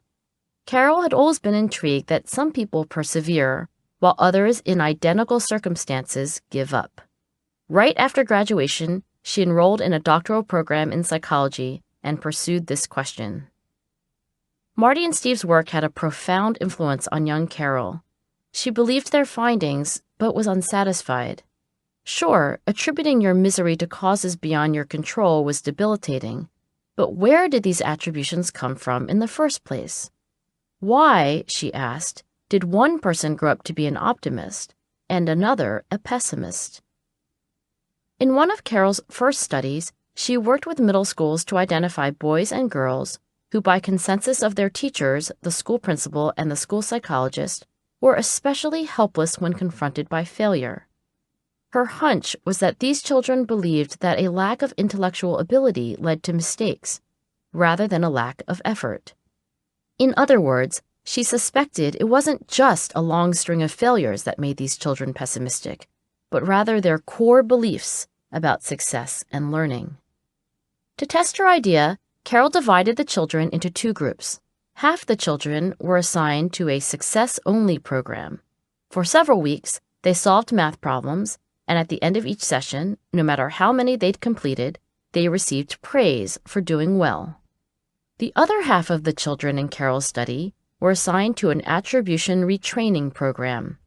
These children also solved math problems, but were occasionally told that they hadn't solved enough problems during that particular session, and crucially, that they should have tried harder. Afterward, all the children were given a combination of easy and very difficult problems to do. Carol reasoned that if prior failures were the root cause of helplessness, the success-only program would boost motivation. If, on the other hand, the real problem was how children interpreted their failures, then the attribution retraining program would be more effective. What Carol found is that the children in the success-only program gave up just as easily after encountering very difficult problems as they had before training. In sharp contrast, children in the attribution retraining program tried harder after encountering difficulty. It seems as though they'd learned to interpret failure as a cue to try harder, rather than as confirmation that they lacked the ability to succeed. Over the next 4 decades, Carol probed deeper. She soon discovered that people of all ages carry around in their minds private theories about how the world works. These points of view are conscious in that if Carol asks you questions about them, you have a ready answer. But like the thoughts you work on when you go to a cognitive behavioral therapist, you may not be aware of them until you're asked. Here are 4 statements Carol uses to assess a person's theory of intelligence. Listen to them now and consider how much you agree or disagree with each. 1. Your intelligence is something very basic about you that you can't change very much. 2. You can learn new things, but you can't really change how intelligent you are. 3. No matter how much intelligence you have, you can always change it quite a bit. 4. You can always substantially change how intelligent you are. If you found yourself nodding affirmatively to the first 2 statements, but shaking your head in disagreement with the last two, then Carol would say you have more of a fixed mindset. If you had the opposite reaction, then Carol would say you tend toward a growth mindset. I like to think of a growth mindset this way. Some of us believe deep down that people really can change. These growth-oriented people assume that it's possible, for example, to get smarter if you're given the right opportunities and support, and if you try hard enough, and if you believe you can do it. Conversely, some people think you can learn skills like how to ride a bike or do a sales pitch, but your capacity to learn skills, your talent, can't be trained. The problem with holding the latter fixed mindset view, and many people who consider themselves talented do, is that no road is without bumps. Eventually, you're gonna hit one. At that point, having a fixed mindset becomes a tremendous liability. This is when a C-, a rejection letter, a disappointing progress review at work, or any other setback can derail you. With a fixed mindset, you're likely to interpret these setbacks as evidence that after all, you don't have the right stuff. You're not good enough. With a growth mindset, you believe you can learn to do better. Mindsets have been shown to make a difference in all the same life domains as optimism. For instance, if you have a growth mindset, you're more likely to do well in school, enjoy better emotional and physical health, and have stronger, more positive social relationships with other people. A few years ago, Carol and I asked more than 2,000 high school seniors to complete a growth mindset questionnaire. We found that students with a growth mindset are significantly grittier than students with a fixed mindset. What's more, grittier students earn higher report card grades, and after graduation, are more likely to enroll in and persist through college. I've since measured growth mindset and grit in both younger children and older adults, and in every sample, I've found that growth mindset and grit go together. When you ask Carol where our mindsets come from, she'll point to people's personal histories of success and failure, and how the people around them, particularly those in a position of authority, have responded to these outcomes. Consider, for example, what people said to you when as a child you did something really well. Were you praised for your talent, or were you praised for your effort? Either way, chances are you use the same language today when evaluating victories and defeats. Praising effort and learning over natural talent is an explicit target of teacher training in the KIPP schools. KIPP stands for the Knowledge is Power program, and it was started in 1994 by Mike Feinberg and Dave Levin, two gritty young Teach for America teachers. Today, KIPP schools serve 70,000 elementary, middle, and high school students across the country. The vast majority of KIPPsters, as they proudly refer to themselves, come from low-income families. Against the odds, almost all graduate from high school, and more than 80% go on to college. KIPP teachers get a little thesaurus during training. On one side, there are encouragements teachers often use with the best of intentions. On the other, there is language that subtly sends the message that life is about challenging yourself and learning to do what you couldn't do before. Let's go through some examples appropriate for people of any age. Whether you're a parent, manager, coach, or any other type of mentor, I suggest you observe your own language over the next few days, listening for the beliefs your words may be reinforcing in yourself and others. My first example is one that undermines growth mindset and grit, and my second promotes growth mindset and grit. You're a natural. I love that. You're a learner. I love that. Well, at least you tried. That didn't work. Let's talk about how you approached it and what might work better. Great job. You're so talented. Great job. What's one thing that could have been even better? This is hard. Don't feel bad if you can't do it. This is hard. Don't feel bad if you can't do it yet. Maybe this just isn't your strength. Don't worry, you have other things to contribute. I have high standards. I'm holding you to them because I know we can reach them together. Language is one way to cultivate hope, but modeling a growth mindset, demonstrating by our actions that we truly believe people can learn to learn, may be even more important. Author and activist James Baldwin once put it this way: "Children have never been very good at listening to their elders, but they have never failed to imitate them." This is one of Dave Levin's favorite quotes, and I've watched him begin many KIPP training workshops with it. A psychologist in my lab, Daun Park, recently found this to be exactly the case. In a year-long study of first and second grade classrooms, she found that teachers who gave special privileges to higher-performing students and emphasized how they compared to others inadvertently inculcated a fixed mindset among the young students. Over the year, students of teachers who acted this way grew to prefer games and problems that were easy, quote, "so you can get a lot right," unquote. By year's end, they were more likely to agree that, quote, "a person is a certain amount smart and stays pretty much the same," unquote. Similarly, Carol and her collaborators are finding that children develop more of a fixed mindset when their parents react to mistakes as though they're harmful and problematic. This is true even when these parents say they have a growth mindset. Our children are watching us, and they're imitating what we do. The same dynamics apply in a corporate setting. Berkeley professor Jennifer Chapman and her collaborators recently surveyed employees of Fortune 1000 companies about mindset, motivation, and well-being. They found that in each company, there was a consensus about mindset. In fixed mindset companies, employees agreed with statements like, "When it comes to being successful, this company seems to believe that people have a certain amount of talent, and they really can't do much to change it." They felt that only a few star performers were highly valued and that the company wasn't truly invested in other employees' development.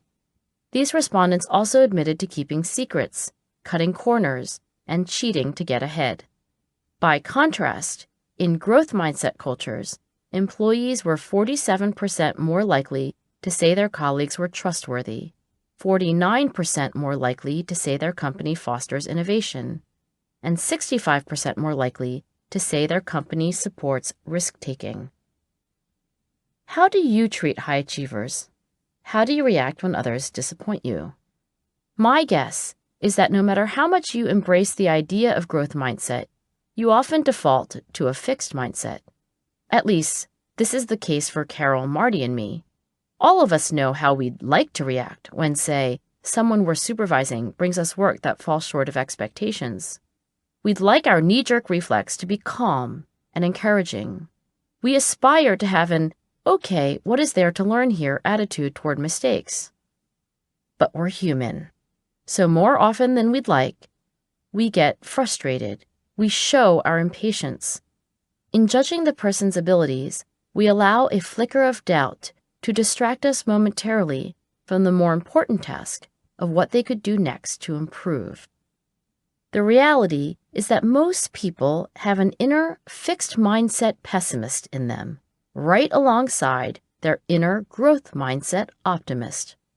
Recognizing this is important because it's easy to make the mistake of changing what we say without changing our body language, facial expressions, and behavior. So, what should we do? A good first step is to watch for mismatches between our words and actions. When we slip up, and we will, we can simply acknowledge that it's hard to move away from a fixed, pessimistic view of the world. One of Carol's colleagues, Susan Mackey, works with CEOs and encourages them to give names to their inner fixed mindset characters. Then they can say things like, "Oops, I guess I brought controlling Claire to the meeting today. Let me try that again." Or, "Overwhelmed Olivia is struggling to deal with all the competing demands. Can you help me think this through?" Ultimately, adopting a gritty perspective involves recognizing that people get better at things. They grow. Just as we want to cultivate the ability to get up off the floor when life has knocked us down, we want to give those around us the benefit of the doubt when something they've tried isn't a raging success. There's always tomorrow. I recently called Bill McNabb for his perspective. Since 2008, Bill has served as the CEO of Vanguard, the world's largest provider of mutual funds. We've actually tracked senior leaders here at Vanguard, Bill told me, and asked why some did better in the long run than others. I used to use the word complacency to describe the ones who didn't work out, but the more I reflect on it, the more I realize that's not quite it. It's really a belief that I can't learn anymore. I am what I am. This is how I do things. And what about executives who ultimately excelled? I asked. The people who have continued to be successful here, Bill told me, have stayed on a growth trajectory. They just keep surprising you with how much they're growing. We've had people who, if you looked at their resume coming in, you'd say, wow, how did that person end up so successful? And we've had other people come in with incredible credentials, and you're wondering, why did they not go further? When Bill discovered the research on growth mindset and grit, it confirmed his intuitions, not just as a corporate leader, but as a father, former high school Latin teacher, rowing coach, and athlete. I really do think people develop theories about themselves and the world, he said, and it determines what they do. When we got to the question of where, exactly, any of us begin formulating these theories, Bill said, believe it or not, I actually started out with more of a fixed mindset. He chalks up that mindset partly to his parents enrolling him, while he was still in elementary school, in a research study at a nearby university. He remembers taking a whole battery of intelligence tests, and at the end being told, you did really well, and you're going to do really well in school. For a while, an authoritative diagnosis of talent, in combination with early success, boosted his confidence. I took great pride in finishing tests faster than anyone else, Bill told me. I didn't always get 100%, but I usually came close, and I took great pleasure in not working that hard to achieve what I did. Bill attributes his switch to a growth mindset to joining the crew team in college. I'd never rowed before, but I found I liked being on the water. I liked being outside. I liked the exercise. I sort of fell in love with the sport.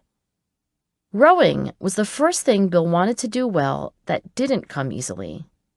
I was not a natural, he told me. I had a lot of failures early on, but I kept going, and then eventually I started getting better. Suddenly, it began to make sense.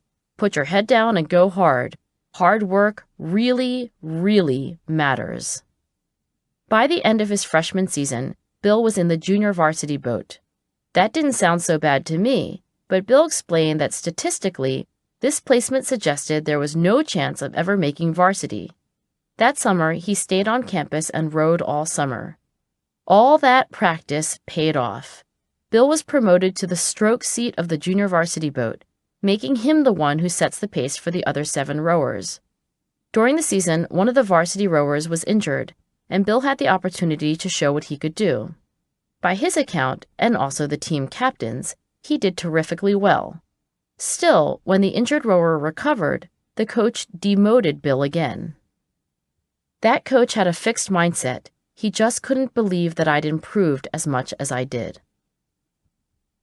There were more ups and downs, but Bill's growth mindset kept getting affirmed. Because I'd come so damn close to quitting and yet hung in there, and because things eventually did work out, I learned a lesson I'd never forget. The lesson was that when you have setbacks and failures, you can't overreact to them. You need to step back, analyze them, and learn from them. But you also need to stay optimistic. How did that lesson help Bill later in life? There have been times in my career where I felt discouraged, he told me. I'd watch someone else get promoted before me. I'd want things to go a certain way, and they'd go the opposite. At those points, I'd say to myself, just keep working hard and learning, and it will all work out. What doesn't kill me makes me stronger, Nietzsche once said. Kanye West and Kelly Clarkson echo the same sentiment, and there's a reason we keep repeating it. Many of us can remember a time when, like Bill McNabb, we were confronted with challenge and yet emerged on the other side more confident than when we began. Consider, for example, the Outward Bound program, which sends adolescents or adults into the wilderness with experienced leaders, usually for a few weeks. From its inception a half-century ago, the premise of Outward Bound, so named for the moment a ship leaves harbor for the open seas, has been that challenging outdoor situations develop tenacity in pursuit and undefeatable spirit. In fact, across dozens of studies, the program has been shown to increase independence, confidence, assertiveness, and the belief that what happens in life is largely under your control. What's more, these benefits tend to increase rather than diminish in the 6 months following participation in the program. All the same, it's undeniable that what doesn't kill us sometimes makes us weaker. Consider the dogs who are shocked repeatedly with no control. A third of the dogs were resilient to this adversity, but there was no evidence that any of the dogs in the uncontrollable stress condition benefited from the experience in any way. On the contrary, most were much more vulnerable to suffering in the immediate aftermath. So, it appears that sometimes what doesn't kill you makes you stronger, and sometimes it does the opposite. The urgent question becomes, when? When does struggle lead to hope? And when does struggle lead to hopelessness? A few years ago, Steve Mayer and his students designed an experiment nearly identical to the one he and Marty Seligman had conducted 40 years earlier. One group of rats received electric shocks, but if they turned a small wheel with their front paws, they could turn off the shock until the next trial. A second group received the same dose of electric shocks as the first, but had no control over their duration. One crucial difference was that in the new experiment, the rats were only 5 weeks old. That's adolescence in the rat life cycle. A second difference was that the effects of this experience were assessed 5 weeks later, when the rats were fully mature adults. At that point, both groups of rats were subjected to uncontrollable electric shocks, and the next day observed in a social exploration test. Here's what Steve learned. Adolescent rats who experienced stress they could not control grew up to be adult rats who, after being subjected to uncontrollable shocks a second time, behaved timidly. This was not unusual. They learned to be helpless in the same way that any other rat would. In contrast, adolescent rats who experienced stress they could control grew up to be more adventurous and, most astounding, appeared to be inoculated against learned helplessness in adulthood. That's right, when these resilient rats grew up, the usual uncontrollable shock procedures no longer made them helpless. In other words, what didn't kill the young rats, when by their own efforts they could control what was happening, made them stronger for life. When I learned about Steve Mayer's new experimental work, I just had to talk to him in person. I got on a plane to Colorado. Steve walked me around his laboratory and showed me the special cages equipped with little wheels that, when turned, cut off the current to the electric shock. Afterward, the graduate student who ran the experiment on adolescent rats that I just described gave a talk on the brain circuits and neurotransmitters involved. Finally, when Steve and I sat down together, I asked him to explain from this experiment and everything else he'd done in his long and distinguished career, the neurobiology of hope. Steve thought for a moment. Here's the deal in a few sentences. You've got lots of places in the brain that respond to aversive experiences, like the amygdala. In fact, there are a whole bunch of limbic areas that respond to stress. I nodded. Now, what happens is that these limbic structures are regulated by higher-order brain areas, like the prefrontal cortex. And so, if you have an appraisal, a thought, a belief, whatever you want to call it, that says, wait a minute, I can do something about this, or this really isn't so bad, or whatever, then these inhibitory structures in the cortex are activated. They send a message, cool it down there, don't get so activated. There's something we can do. I got it, but I still didn't understand fully why Steve had gone to the trouble of experimenting with adolescent rats. The long-term story needs some more explanation, he continued. We think there is plasticity in that circuitry. If you experience adversity, something pretty potent that you overcome on your own during your youth, you develop a different way of dealing with adversity later on. It's important that the adversity be pretty potent, because these brain areas really have to wire together in some fashion, and that doesn't happen with just minor inconveniences. So you can't just talk someone into believing they can master challenges? I asked. That's right. Just telling somebody they can overcome adversity isn't enough. For the rewiring to happen, you have to activate the control circuitry at the same time as those low-level inhibitory areas. That happens when you experience mastery at the same time as adversity. And what about a life history of challenge without control? I worry a lot about kids in poverty, Steve said. They're getting a lot of helplessness experiences. They're not getting enough mastery experiences. They're not learning, I can do this, I can succeed in that. My speculation is that these early experiences can have really enduring effects. You need to learn that there's a contingency between your actions and what happens to you. If I do something, then something will happen. The scientific research is very clear that experiencing trauma without control can be debilitating. But I also worry about people who cruise through life, friction-free, for a long, long time before encountering their first real failure. They have so little practice falling and getting up again. They have so many reasons to stick with a fixed mindset. I see a lot of invisibly vulnerable high achievers stumble in young adulthood and struggle to get up again. I call them the fragile perfects. Sometimes I meet fragile perfects in my office after a midterm or a final. Very quickly, it becomes clear that these bright and wonderful people know how to succeed, but not how to fail.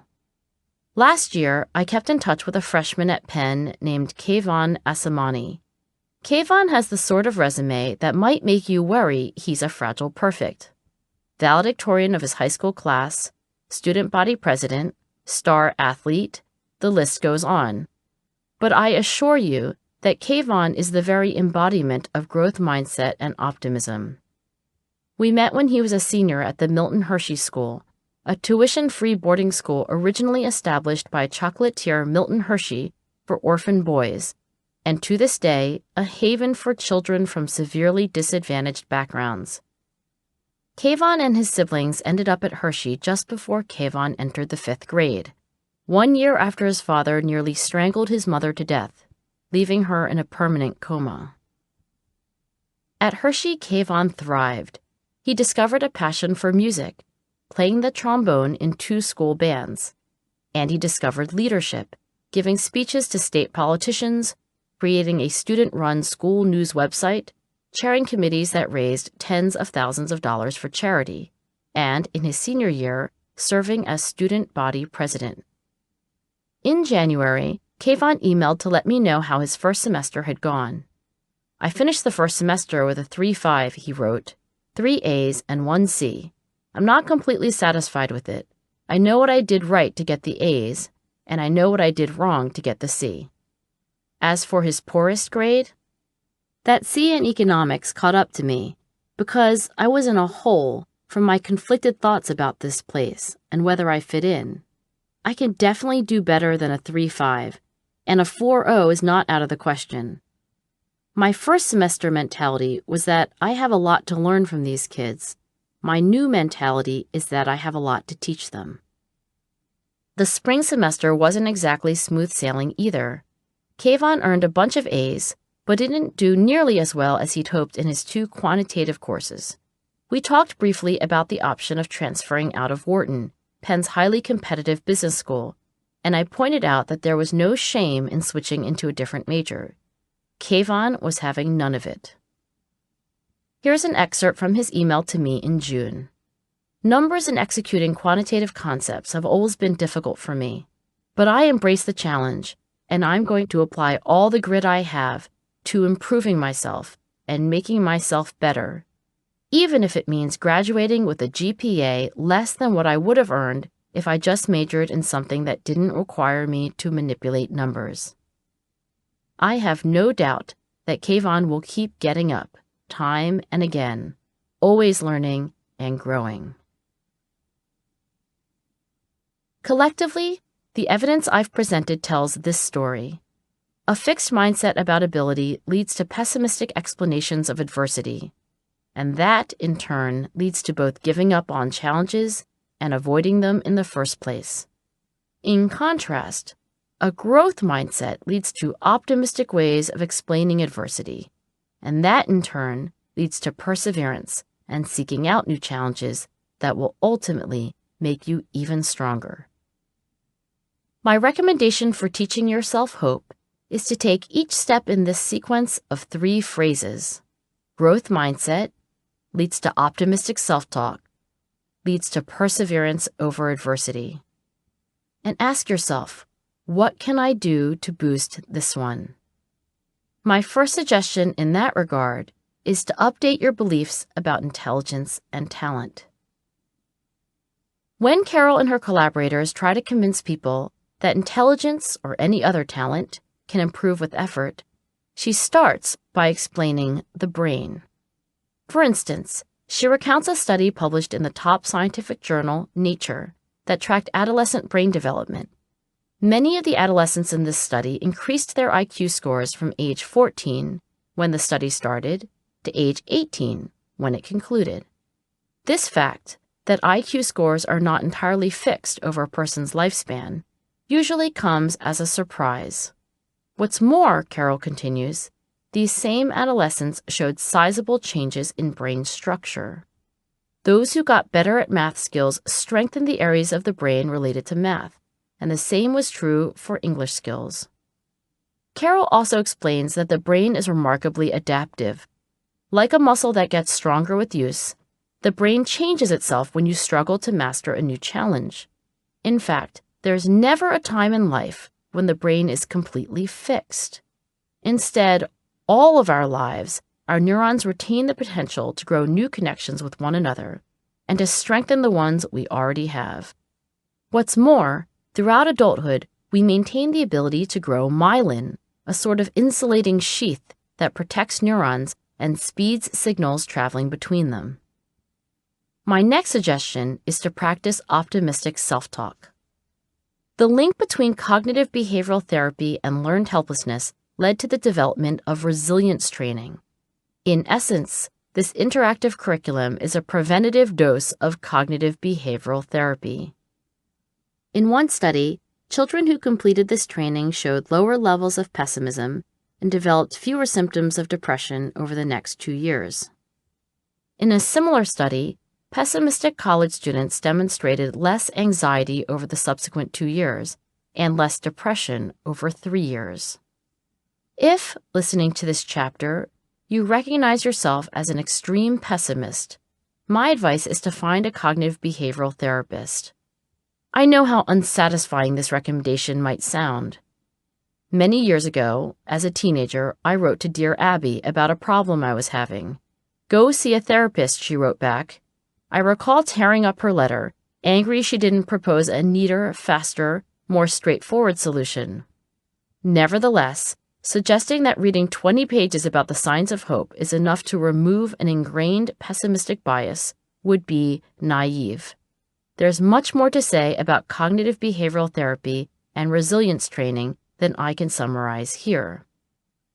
The point is that you can in fact modify your self-talk, and you can learn to not let it interfere with you moving toward your goals. With practice and guidance, you can change the way you think, feel, and most important, act when the going gets rough. As a transition to the final section of this book, Growing Grit from the Outside In, let me offer one final suggestion for teaching yourself hope. Ask for a helping hand. A few years ago, I met a retired mathematician named Rhonda Hughes. Nobody in Rhonda's family had gone to college, but as a girl, she liked math a whole lot more than stenography. Rhonda eventually earned a PhD in mathematics, and after 79 of her 80 applications for a faculty position were rejected, she took a job at the single university that made her an offer. One reason Rhonda got in touch was to tell me that she had an issue with an item on the grit scale. I don't like that item that says, "Setbacks don't discourage me."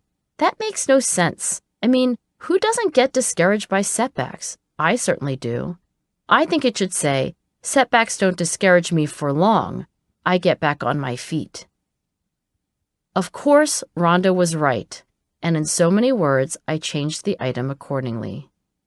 But the most important thing about Rhonda's story is that she almost never got back up all by herself. Instead, she figured out that asking for help was a good way to hold on to hope. Here's just one of the stories she told me. I had this mentor who knew even before I did that I was going to be a mathematician. It all started when I'd done very poorly on one of his tests, and I went to his office and cried. All of a sudden, he jumped up out of his chair and without a word ran out of the room. When finally he came back, he said, "Young lady, you should go to graduate school in mathematics, but you're taking all the wrong courses."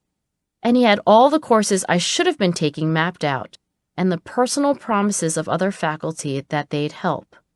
About 20 years ago, Rhonda co-founded the EDGE program with Sylvia Bozeman, a fellow mathematician. EDGE stands for Enhancing Diversity in Graduate Education, and its mission is to support women and minority students pursuing doctoral training in mathematics.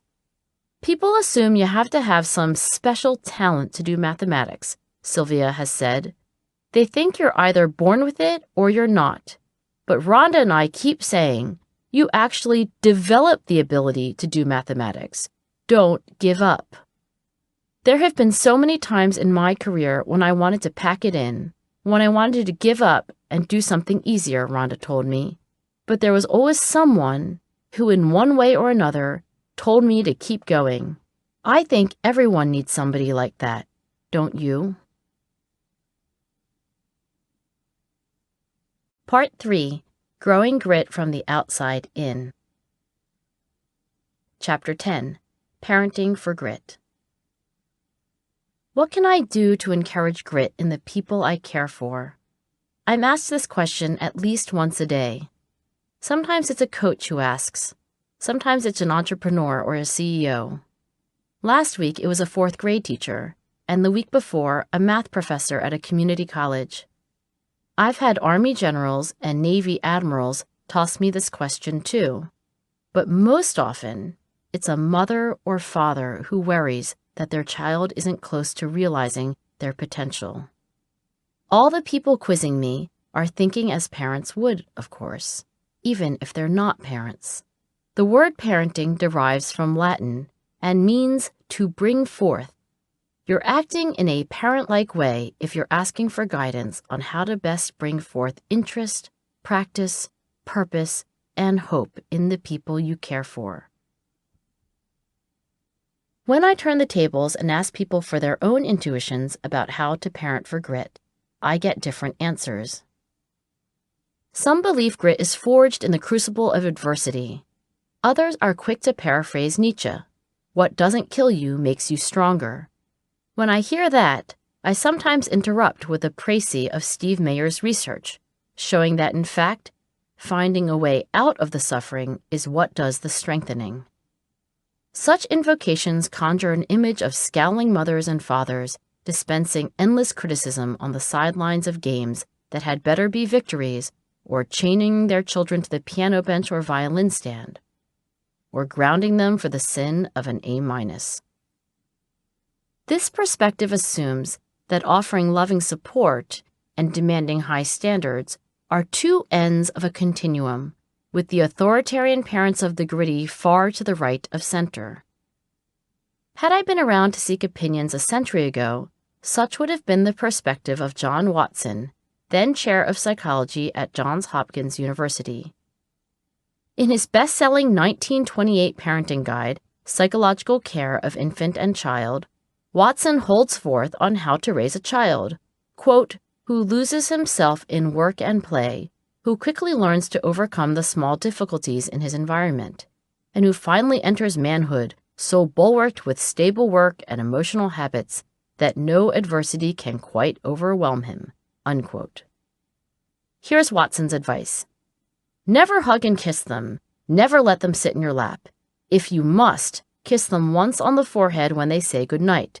Shake hands with them in the morning. Give them a pat on the head if they have made an extraordinarily good job of a difficult task. Watson further recommends letting children cope with problems on their own, almost from the moment of birth, rotating different caregivers to prevent unhealthy attachment to any one adult, and otherwise avoiding the coddling affection that prevents a child from, quote, conquering the world, unquote. Occasionally, of course, people take the opposite stance. They're convinced that perseverance and especially passion bloom when children are lavished with unconditional affection and support. These champions of kinder and gentler parenting advocate big hugs and long leashes and point out that children are by their nature challenge-seeking creatures whose innate desire for competence needs only our unconditional love and affection to reveal itself. Once unfettered by the demands of imperious parents, children will follow their own intrinsic interests, and disciplined practice and resilience in the face of setbacks will follow. On the continuum between supportive and demanding parenting, proponents of this permissive, child-centered approach fall to the left of center. So which is it? Is grit forged in the crucible of unrelentingly high standards, or is it nurtured in the warm embrace of loving support? As a scientist, I'm tempted to answer that we need more research on the topic. There's a lot of research on parenting, and some research on grit, but no research yet on parenting and grit. But as a mother of 2 teenagers, I don't have time for all the data to come in. Like the parents asking me this question, I have to make decisions today. My girls are growing up, and each day of their lives, my husband and I are parenting them, for better or for worse. What's more, as a professor and a lab director, I interact with dozens of young people, and I'd like to encourage their grit too. So, as a step toward resolving the debate, I've probed the evidence for each side. An advocate of old-fashioned, strict parenting suggested I talk to grit paragon Steve Young, the record-breaking quarterback whose Mormon upbringing included a daily paper route, Bible classes before school, and absolutely no cussing or drinking. Meanwhile, an advocate with a more liberal bent pointed me toward Francesca Martinez, the outspoken British stand-up comic whose writer father and environmentalist mother allowed her to drop out of school when she was 16 and didn't bat an eye when she titled her memoir, What the Blank is Normal. Let's begin with Steve Young. The legendary quarterback of the San Francisco 49ers was twice named Most Valuable Player in the National Football League, and he was selected Most Valuable Player of Super Bowl 29, during which he completed a record-breaking 6 touchdown passes. At retirement, he was the highest-rated quarterback in NFL history. My parents were my foundation, Steve has said. Good parenting is something I wish everyone could have. Here is a story to illustrate his point. Though Steve had been the star of his high school football team and was heavily recruited by colleges across the country, he entered Brigham Young University as their 8th-string quarterback. Since 7 other quarterbacks stood between Steve and playing time, his coach relegated him to the hamburger squad, a unit composed of the least valuable players, whose primary role was to run plays so the BYU defensive line could practice. Man, I wanted to go home, Steve recalled. I went to school my whole first semester with my bags packed. I remember calling my dad and just saying, "Coaches don't know my name. I'm just a big tackling dummy for the defense. Dad, it's horrible, and this is just not what I expected, and I think I'd like to come home." Steve's father, whom Steve describes as the ultimate tough guy, told him, "You can quit, but you can't come home because I'm not going to live with a quitter. You've known that since you were a kid. You're not coming back here." Steve stayed. All season, Steve was first to practice and last to leave. After the team's last game, he stepped up his private workouts. "There was a huge net hanging at the far end of the field house," he said. "I squatted behind an imaginary center, took the snap, did the 3-step drop, and threw into the net. From the beginning of January to the end of February, I threw over 10,000 spirals. My arm hurt, but I wanted to be a quarterback."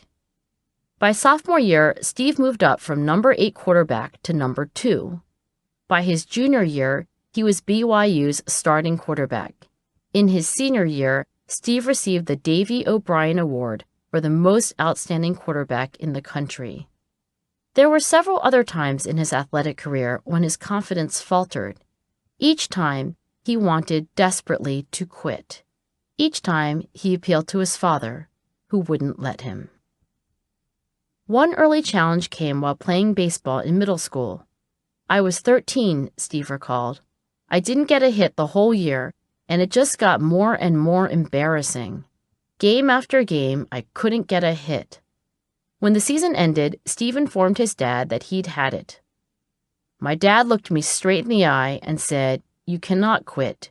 You have the ability, so you need to go back and work this out.' So Steve and his dad went back to the field. I remember it being really cold and miserable," Steve said, "and rainy and sleet and snow, and he'd be pitching the ball and I'd be hitting them." By his senior year in high school, as captain of the varsity baseball team, Steve was batting .384. The lesson that persistence eventually delivers rewards was one on which Steve relied in the 4 years he sat on the bench with the San Francisco 49ers. Rather than request a trade, Steve apprenticed himself to Joe Montana, the starting quarterback who captained the team to 4 Super Bowl victories. "If I was ever going to find out just how good I could get, I needed to stay in San Francisco and learn, even if it was brutally hard to do. I many times thought about quitting. I heard boos during my sleepless nights, but I feared calling my dad. I knew what he'd say. Endure to the end, Steve." At this point in my narrative of Steve Young's improbable ascent, you might conclude that parents of gritty children are authoritarian. You might leap to the conclusion that they're centered on their own standards and fairly insensitive to their children's particular needs. Before you issue a final verdict, though, sit down with Steve's parents, Sherry and LeGrand Young. And before you do, note that LeGrand prefers the childhood nickname that aptly captures his approach to life: grit. "He's all about hard work and being tough and not whining," Steve's brother Mike once said of his father. The name really fits him. As a corporate attorney, Grit Young seldom missed a day of work. About 25 years ago, Grit was working out at his local YMCA when a fellow gym-goer challenged him to an ongoing sit-up competition. After a year, each man could do about 1,000 sit-ups each, at which point the challenger bowed out. By then, Grit was competing against himself. He kept on for years until he could do 10,000 sit-ups in a row. When I called to talk to Steve's parents about their famous son and the way they'd raised him, I expected sternness and formality. The first thing Sherry said was, "We're delighted to talk to you. Our Steve is a great kid." Grit then joked that, given my chosen field of study, he was surprised it had taken me so long to get to them. My shoulders softened a bit, and I sat back as each told me how they'd learned to work hard early in life. "We were one generation off the farm," Sherry explained. "There were expectations." Sherry was picking cherries by age 10. Grit did the same, and to earn money for baseball mitts and clothes, he mowed lawns, delivered newspapers on his bike to houses miles apart, and picked up whatever farm work he could. When it came time to raise their children, both Sherry and Grit very deliberately set out to provide the same challenges. "My goal was to teach them discipline," Grit said, "and to go at things hard, like I learned to do. You have to learn those things. They don't just happen. it was important to me to teach the kids to finish what you begin. In no uncertain terms, Steve and his siblings were made to understand that whatever they signed up for, they had to see it through to the end. We told them, you've got to go to all the practices. You can't say, oh, I'm tired of this. Once you commit, you discipline yourself to do it. There's going to be times you don't want to go, but you've got to go. Sounds strict, right? It was. But if you listen closely, you'll discover that the Youngs were also tremendously supportive. Steve tells the story of getting tackled playing Pop Warner football as a 9-year-old and looking up to see his mom, still carrying her purse, striding right past him to grab a boy on the opposing team by the shoulder pads to tell him that he would not be illegally neck-tackling Steve again. As Steve and his siblings got older, their home became a favorite hangout. Our basement was always filled with kids, Sherry says. As a corporate attorney, Grit traveled often. Most guys I knew would stay for the weekend, wherever we were, because you wouldn't be finished with your business on Friday, and you had to start again on Monday. Not me. I always did everything I could to get home for the weekend. Occasionally, weekend trips home were also demonstrations of the character that had earned Grit his nickname. Once I was in Montana, Grit told me, negotiating with an aluminum plant. Friday night, I take a taxi down to the airport, and it's all fogged in. All the flights were canceled. I considered what I might do in the same situation, and then blushed a bit as I listened to the rest of the story. Grit rented a car, drove to Spokane, took a flight to Seattle, then a second flight to San Francisco, and finally a third flight, a red-eye that arrived at JFK the next morning at dawn. He then got in another rental car and drove back to Greenwich, Connecticut. I'm not patting myself on the back, Grit said. It's just that I thought it was important to be with the kids, to support them, whether it was athletic activities or anything else. Sherry and Grit were also attuned to their children's emotional needs. Steve, for example, was especially anxious. We noticed there were things he wouldn't do, Grit said. When he was in 2nd grade, he refused to go to school. When he was 12, he wouldn't go to Boy Scout camp. He never slept over at another kid's house. He just wouldn't do it. It was hard for me to square the image of Steve Young, fearless all-star quarterback, with the timid boy Sherry and Grit were describing. Likewise, neither Sherry nor Grit had any idea what to make of their oldest son's fearfulness. One time, Grit says, he went to pick up Steve from school to take him to his uncle and aunt's house for the day, and Steve simply couldn't stop sobbing. He was petrified to be away from his own home. Grit was flabbergasted. I waited to hear how he and Sherry reacted. Did they tell their son to man up? Did they remove some of his privileges? No and no. Grit's description of the talk he had with his son when Steve refused to go to school makes it clear Grit did more questioning and listening than lecturing and criticizing. I said, well, is somebody picking on you? He says, no. Do you like your teacher? I love my teacher. Well, why don't you go to school? I don't know. I just don't want to go to school. Sherry ended up sitting in Steve's 2nd grade classroom for weeks until at long last, Steve felt comfortable going to school by himself. It was separation anxiety, Sherry told me. At the time, we didn't know what to call it, but we could tell he was all tight inside, and we knew that he needed to work through all that. Later, when I asked Steve to elaborate on his first troubled semester at BYU, I pointed out that if someone heard only that anecdote and nothing else, they might conclude that his father, Grit, was a tyrant. What kind of parent could refuse a son his plea to return home? Okay, Steve said, all right. Everything is contextual, right? I listened. The context was that my dad knew me. He knew all I wanted to do was sprint home, and he knew that if he let me do that, it would be letting me give in to my fears. It was a loving act, Steve concluded. It was tough, but it was loving. But it's a fine line between tough love and bullying, isn't it? What's the difference, I wondered. I knew the decision was mine, Steve said, and I knew my dad didn't want me to be him.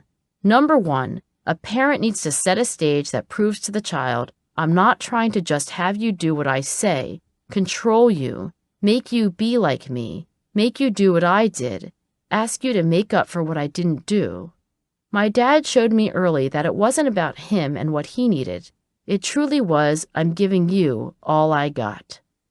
There was an underlying selflessness to the tough love, Steve continued.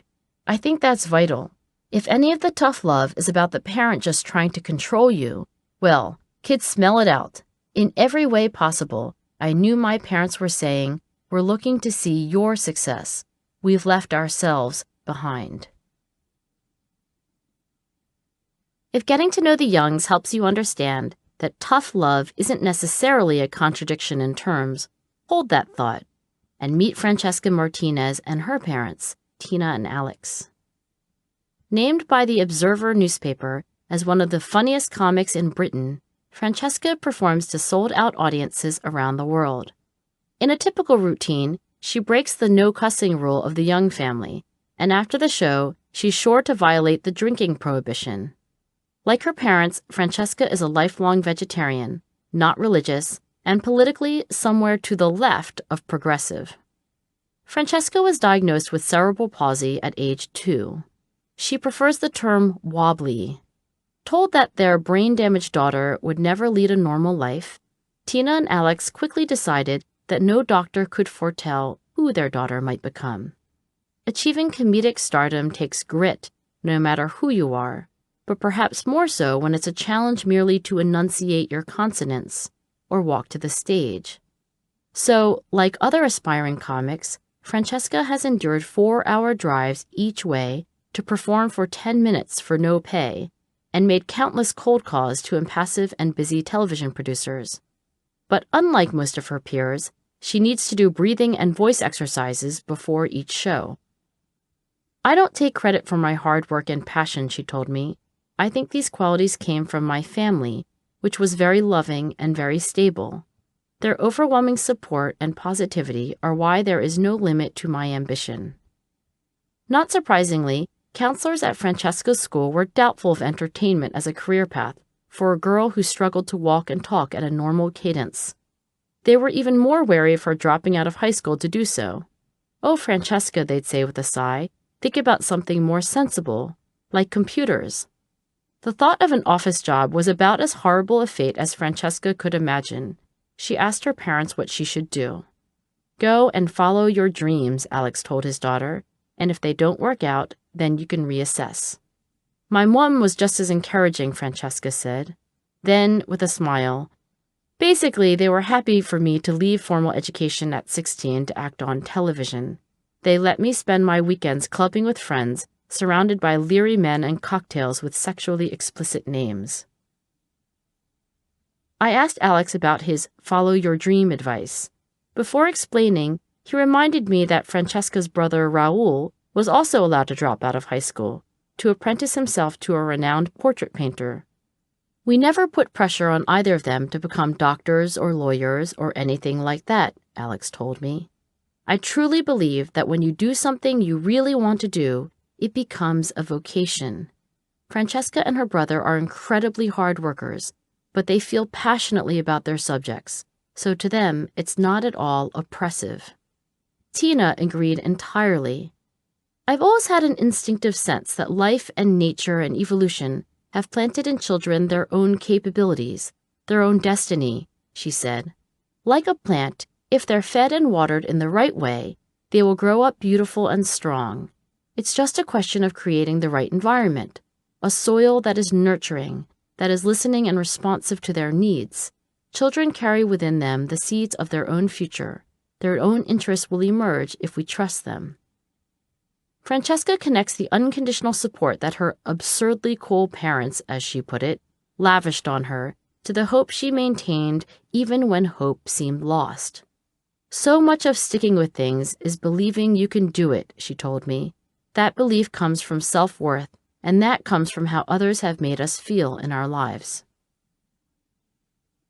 So far, Alex and Tina seem the epitome of permissive parenting. I asked them whether they see themselves as such. Actually, Alex said, I think I'm allergic to spoiled children. Children must be loved and accepted.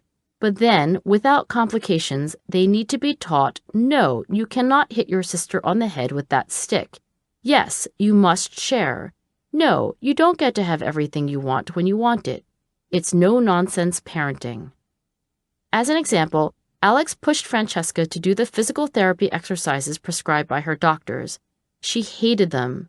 For years, she and her father battled. Francesca couldn't understand why she couldn't simply work around her limitations, and Alex believed his responsibility was to stand firm. As she says in her book, though happy in many ways, the next few years were punctuated with intense rows, complete with door banging and tears and the throwing of objects. Whether these skirmishes could have been handled more skillfully is an open question. Alex believes he could have done a better job explaining to his young daughter why he was so insistent. That may be so, but what really strikes me about this aspect of Francesca's childhood is the notion that an affectionate, follow-your-dreams parent can nevertheless feel compelled to lay down the law on matters of discipline. Suddenly, the one-dimensional view of Alex and Tina as hippy-dippy parents seems incomplete. It was telling, for example, to hear Alex, who is a writer, talk about the work ethic he modeled for his children. To finish things, you have to put the work in, he said. When I was younger, I'd meet many people who were writing stuff. They'd say to me, oh yeah, I'm a writer as well, but I've never finished anything. Well, in that case, you are not a writer. You are just somebody who sits down and writes things on a bit of paper. If you've got something to say, go ahead and say it, and finish it. Tina agrees that as much as children need freedom, they also need limits. She's a tutor as well as an environmental activist, and she's watched a lot of parents engage in what she calls begging and pleading negotiations with their children. We taught our children to live by clear principles and moral guidelines, she said. We explained our reasoning, but they always knew where the boundaries were. And there was no television, she added. I felt it was a hypnotic medium, and I didn't want it to replace interactions with people. So we simply didn't have a television.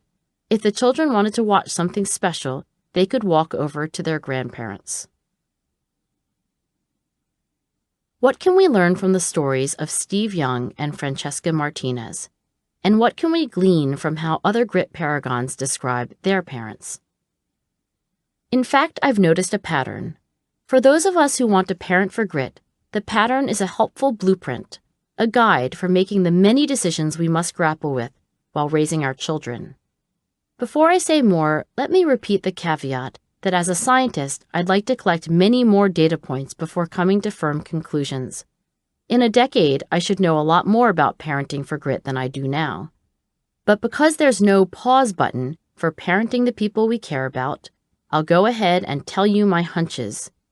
In large part, I'm encouraged to do so because the pattern I've observed matches up with dozens of carefully executed research studies on parenting but not grit. The pattern also makes sense given what's been learned about human motivation since John Watson dispensed his "don't coddle them" advice.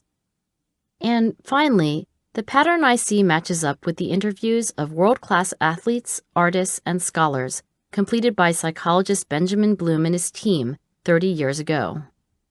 Though parenting was not the explicit focus of the Bloom study, parents were originally included as observers to verify biographical details. The importance of parenting ended up as one of its major conclusions. Here is what I see.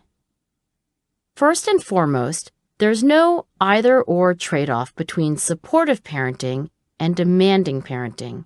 It's a common misunderstanding to think of tough love as a carefully struck balance between affection and respect on the one hand and firmly enforced expectations on the other. In actuality, there's no reason you can't do both. Very clearly, this is exactly what the parents of Steve Young and Francesca Martinez did. The Youngs were tough, but they were also loving. The Martinezes were loving, but they were also tough. Both families were child-centered in the sense that they clearly put their children's interests first, but neither family felt that children were always the better judge of what to do, how hard to work, and when to give up on things. On the PDF included with this program, there's a figure representing how many psychologists now categorize parenting styles, and we're going to go through them now. There are 4 styles. The first is parents who are both demanding and supportive. The technical term is authoritative parenting, which unfortunately is easily confused with authoritarian parenting. To avoid such confusion, I'll refer to authoritative parenting as wise parenting, because parents in this quadrant are accurate judges of the psychological needs of their children. They appreciate that children need love, limits, and latitude to reach their full potential. Their authority is based on knowledge and wisdom rather than power. In the other quadrants are 3 other common parenting styles, including the undemanding, unsupportive approach to raising children, exemplified by neglectful parents. Neglectful parenting creates an especially toxic emotional climate, but I won't say much more about it here because it's not even a plausible contender for how parents of the gritty raise their children.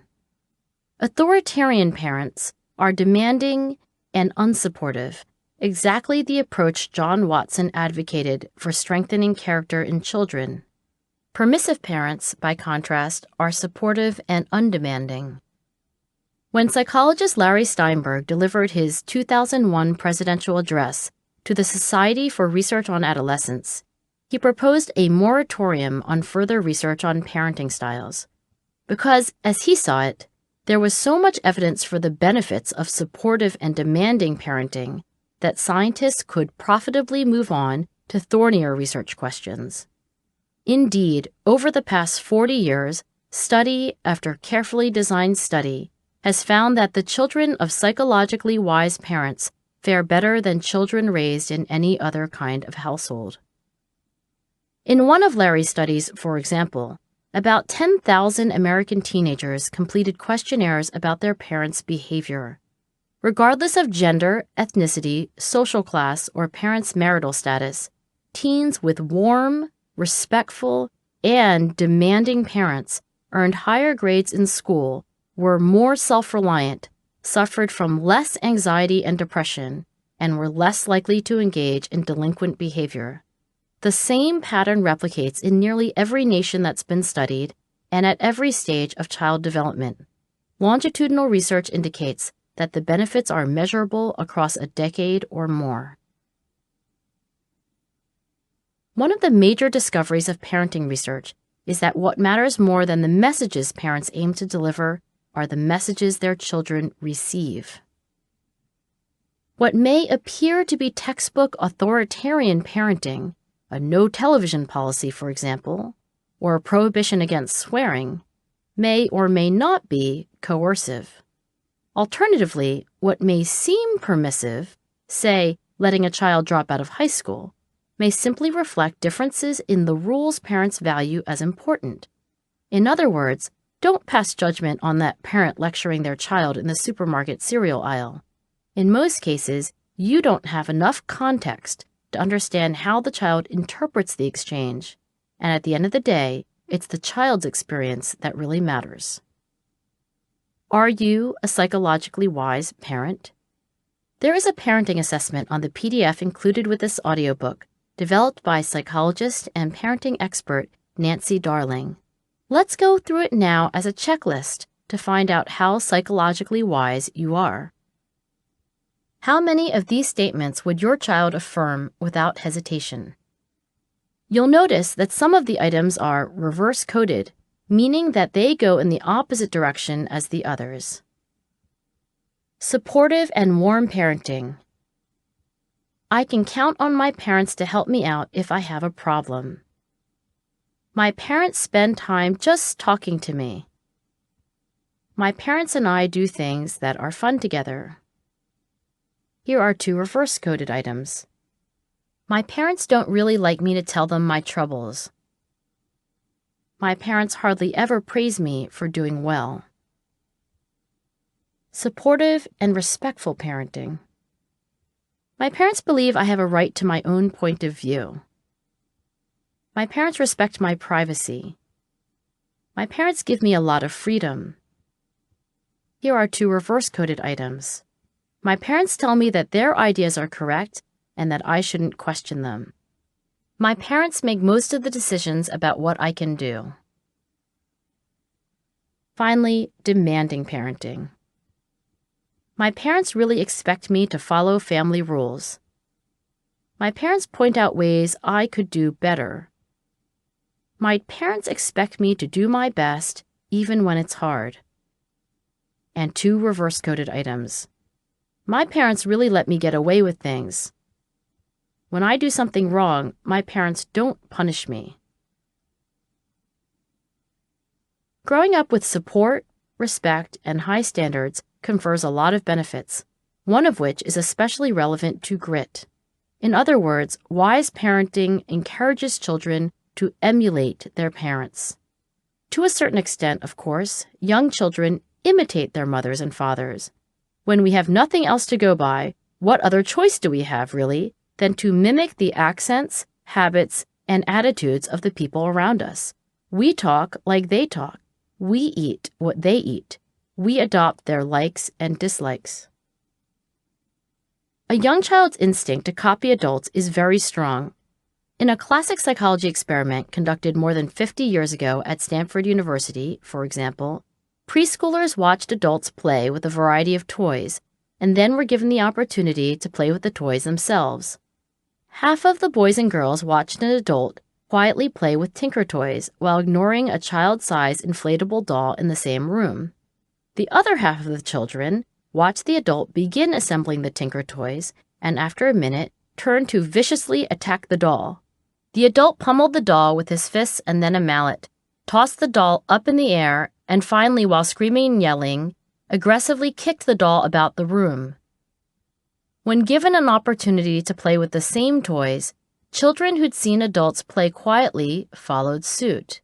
In contrast, children who'd watched adults beat up the doll were likewise aggressive, in many cases so closely imitating violent adults they'd seen earlier that researchers described their behavior as virtual carbon copies.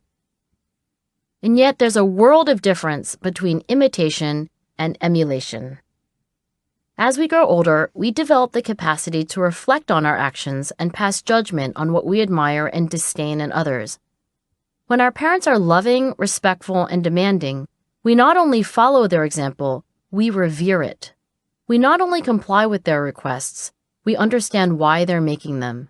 We become especially eager to pursue the same interests. For instance, it's no coincidence that Steve Young's father was himself a standout football player at BYU, or that Francesca Martinez, like her father, developed an early love of writing. Benjamin Bloom and his team noted the same pattern in their studies of world-class performers. Almost without exception, the supportive and demanding parents in Bloom's study were models of the work ethic, in that they were regarded as hard workers. They did their best in whatever they tried. They believed that work should come before play, and that one should work toward distant goals. Further, most of the parents found it natural to encourage their children to participate in their favorite activities. Indeed, one of Bloom's summary conclusions was that parents' own interests somehow get communicated to the child. He wrote, "We found over and over again that the parents of the pianists would send their child to the tennis lessons, but they would take their child to the piano lessons. And we found just the opposite for the tennis homes." It is indeed remarkable how many paragons of grit have told me, with pride and awe, that their parents are their most admired and influential role models. And it's just as telling that so many paragons have, in one way or another, developed very similar interests to those of their parents. Clearly, these exemplars of grit grew up not just imitating their parents, but also emulating them. This logic leads to the speculative conclusion that not all children with psychologically wise parents will grow up to be gritty, because not all psychologically wise parents model grittiness. Though they may be both supportive and demanding, psychologically wise moms and dads may or may not show passion and perseverance for long-term goals. If you want to bring forth grit in your child, first ask how much passion and perseverance you have for your own life goals. Then ask yourself how likely it is that your approach to parenting encourages your child to emulate you. If the answer to the first question is a great deal, and your answer to the second is very likely, you're already parenting for grit. It's not just mothers and fathers who lay the foundation for grit. There's a larger ecosystem of adults that extends beyond the nuclear family. All of us are parents to young people other than our own children, in the sense that, collectively, we are responsible for bringing forth the next generation. In this role of supportive but demanding mentors to other people's children, we can have a huge impact. Technology entrepreneur Toby Lütke is a grit paragon who had such a mentor in his life. Toby dropped out of his German high school when he was 16 without any memorably positive learning experiences. As an apprentice at an engineering company in his hometown, he met Jürgen, a programmer who worked in a small room in the basement. Toby affectionately described Jürgen as a long-haired, 50-something grizzled rocker who would have been right at home in any Hell's Angels gang. Under his tutelage, Toby discovered that the learning disabilities he'd been diagnosed with as a failing student did nothing to hamper his progress as a computer programmer. Jürgen was a master teacher, Toby said. He created an environment in which it was not only possible, but easy to move through 10 years of career development every year.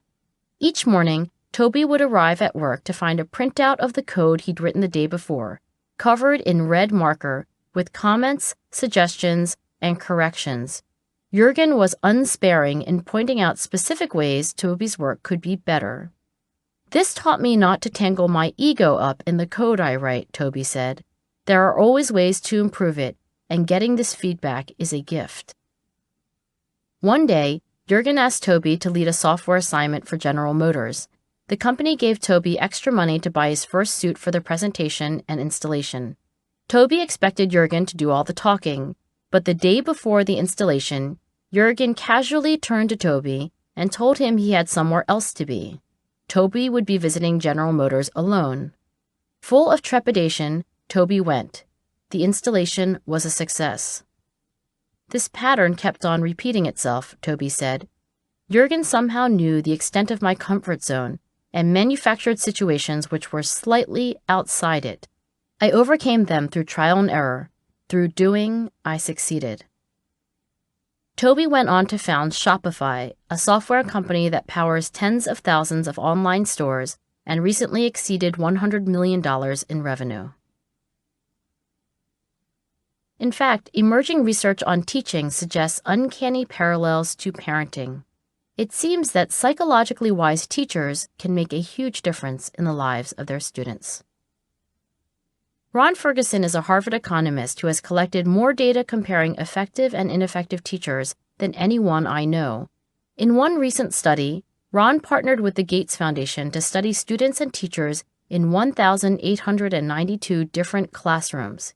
He found that teachers who are demanding, whose students say of them, "My teacher accepts nothing less than our best effort," and "Students in this class behave the way my teacher wants them to," produce measurable year-to-year gains in the academic skills of their students. Teachers who are supportive and respectful, whose students say, "My teacher seems to know if something is bothering me," and "My teacher wants us to share our thoughts," enhance students' happiness, voluntary effort in class, and college aspirations. It's possible, Ron finds, to be a psychologically wise teacher, just as it's possible to be permissive, authoritarian, or negligent. And it's the wise teachers who seem to promote competence in addition to well-being, engagement, and high hopes for the future. Recently, psychologists David Yeager and Jeff Cohen ran an experiment to see what the effect the message of high expectations, in conjunction with unflagging support, had on students. They asked 7th grade teachers to provide written feedback on student essays, including suggestions for improvement and any words of encouragement they would normally give. Per usual, teachers filled the margins of the students' essays with comments. Next, teachers passed all of the marked-up essays to researchers, who randomly sorted them into 2 piles. On half of the essays, Researchers affixed a Post-it note that read, "I'm giving you these comments so that you'll have feedback on your paper." This was the placebo control condition. On the other half of the essays, researchers affixed a Post-it note that read, "I'm giving you these comments because I have very high expectations and I know that you can reach them." This was the wise feedback condition. So that teachers would not see which student received which note, and so that students would not notice that some of their classmates had received a different note than they had, researchers placed each essay in a folder for teachers to hand back to the students during class. Students were then given the option to revise their essays the following week. When the essays were collected, David discovered that about 40% of the students who'd received the placebo control Post-it note decided to turn in a revised essay, compared to about twice that number, 80% of the students who'd received the Post-it note communicating wise feedback. In a replication study with a different sample, students who received the wise feedback Post-it, "I'm giving you these comments because I have very high expectations and I know that you can reach them," made twice as many edits to their essays as students in the placebo control condition. Most certainly, Post-it notes are no substitute for the daily gestures, comments, and actions that communicate warmth, respect, and high expectations. But these experiments do illuminate the powerful, motivating effect that a simple message can have. Not every grit paragon has had the benefit of a wise father and mother, but everyone I've interviewed could point to someone in their life who at the right time and in the right way encouraged them to aim high and provided badly needed confidence and support. Consider Cody Coleman. A couple of years ago, Cody sent me an email. He'd seen my TED Talk on grit and wanted to know if we could talk sometime. He thought perhaps his personal story might be helpful. He was majoring in electrical engineering and computer science at MIT and was on the cusp of graduating with a near-perfect GPA. From his perspective, talent and opportunity had very little to do with his accomplishments. Instead, success had been all about passion and perseverance sustained over years and years. "Sure," I said, "let's talk. Here's what I learned." Cody was born 30 miles east of Trenton, New Jersey, at the Monmouth County Correctional Institution. His mother was declared insane by the FBI, and when Cody came along, was imprisoned for threatening to kill a senator's child. Cody has never met his father. Cody's grandmother took legal custody of Cody and his brothers, and probably saved his life by doing so. But she was not a prototypically wise parent. She may have wanted to be loving and strict, but both her body and mind were in decline. As Cody describes it, he was soon doing more parenting and cooking and cleaning than she was. "We were poor," Cody explained. "When my school did food drives, the food went to my family because we were the poorest in the neighborhood, and the neighborhood itself wasn't all that great. My school district scored below average in every category imaginable." To make matters worse, Cody continued, I wasn't really an athletic or smart person. I started out in remedial English classes. My math scores were average at best. And then what happened? One day, Cody told me, my oldest brother, he was 18 years older than me, he comes home. It was the summer after my freshman year in high school. He drove up from Virginia to pick me up to spend 2 weeks with him, and on the drive back to his place, he turns and asks me, "Where do you want to go to college?" Cody told him, "I don't know, I want to go to a good school, maybe somewhere like Princeton." And then immediately he took it back. There's no way a school like Princeton would accept me. "Why wouldn't Princeton take you?" Cody's brother asked him. "You're doing all right in school. If you work harder, if you keep pushing yourself, you can get to that level. You have nothing to lose by trying." That's when a switch flipped in my head, Cody said. I went from why bother to why not. I knew I might not get into a really good college, but I figured if I try, I have a chance. If I never try, then I have no chance at all. The next year, Cody threw himself into his schoolwork. By junior year, he was earning straight A's. As a senior, Cody set about finding the best college in the country for computer science and engineering. He changed his dream school from Princeton to MIT. During this transformative period, he met Chantel Smith, an exceptionally wise math teacher who all but adopted him.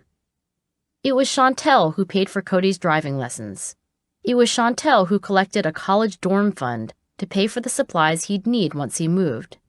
It was Chantel who mailed sweaters, hats, gloves, and warm socks to him for the cold Boston winters, who worried about him every day, who welcomed him home each holiday break, who stood by Cody at his grandmother's funeral. It was in Chantel's home that Cody first experienced waking on Christmas morning to presents with his name on them, where he decorated Easter eggs for the first time, and where, at the age of 24, he had his first family birthday party. MIT wasn't entirely smooth sailing, but the new challenges came with an ecosystem of support, as Cody put it. Deans, professors, older students in his fraternity, roommates, and friends. Compared to what he'd experienced growing up, MIT was a haven of attention. After graduating with top honors, Cody stayed on to get his master's in electrical engineering and computer science, earning a perfect GPA while doing so, and at the same time, fielding offers from doctoral programs and Silicon Valley recruiters. In deciding between an immediately lucrative career and graduate school, Cody did some hard thinking about how he'd gotten to where he was. Next fall, he'll begin a PhD program in computer science at Stanford. Here's the first sentence from his application essay. My mission is to utilize my passion for computer science and machine learning to benefit society at large, while serving as an example of success that will shape the future of our society. So, Cody Coleman did not have a psychologically wise mother, father, or grandparent. I wish he had.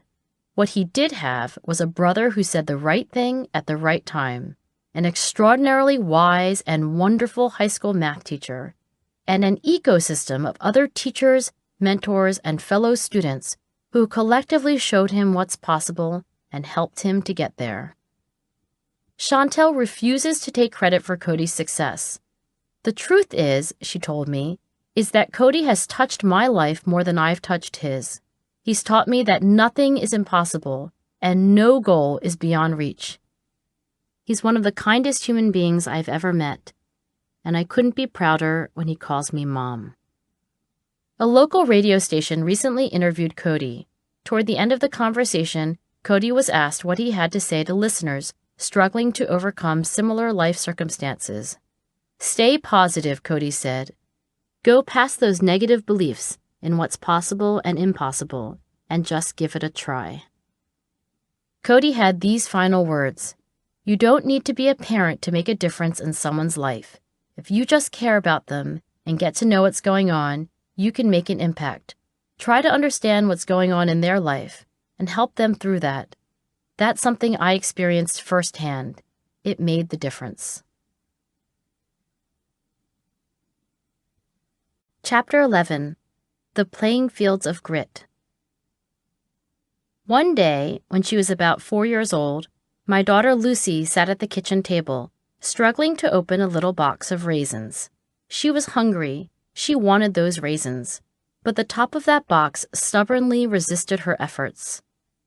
After a minute or so, she put down the unopened box with a sigh and wandered off.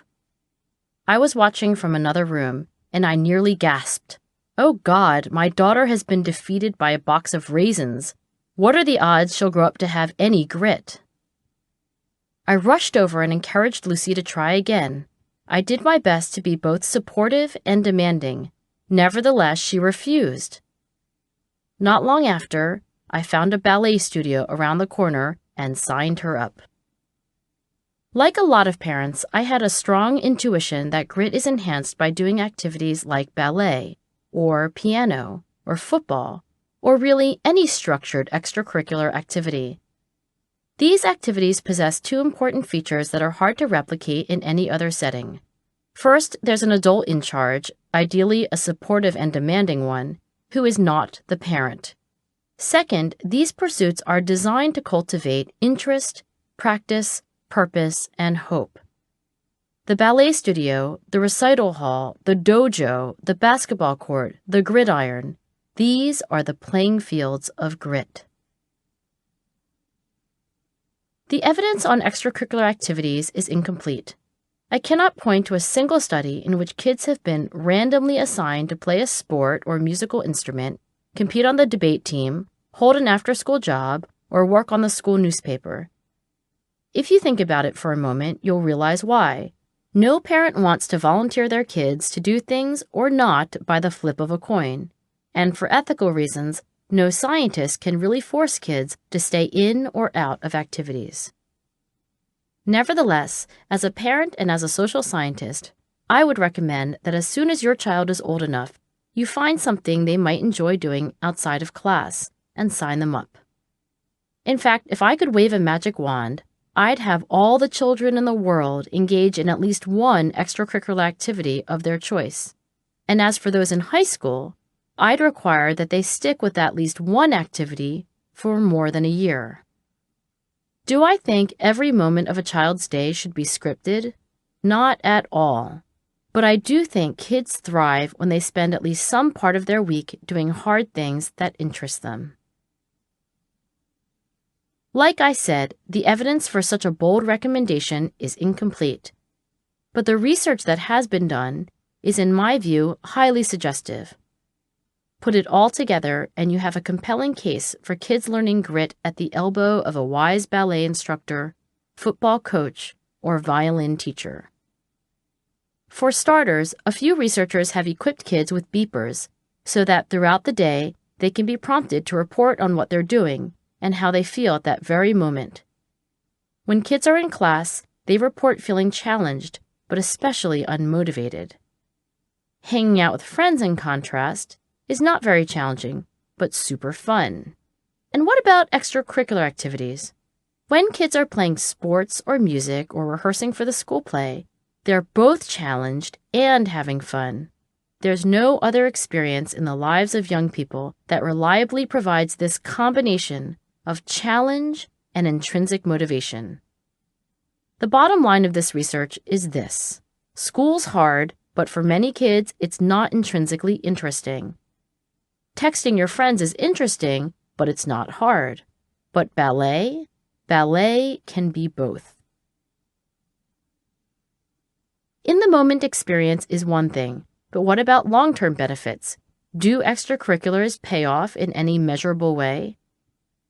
There are countless research studies showing that kids who are more involved in extracurriculars fare better on just about every conceivable metric. They earn better grades, have higher self-esteem, are less likely to get in trouble, and so forth. A handful of these studies are longitudinal, meaning the researchers waited to see what happened to kids later in life. These longer-term studies come to the same conclusion: more participation in activities predicts better outcomes. The same research clearly indicates that overdosing on extracurriculars is pretty rare.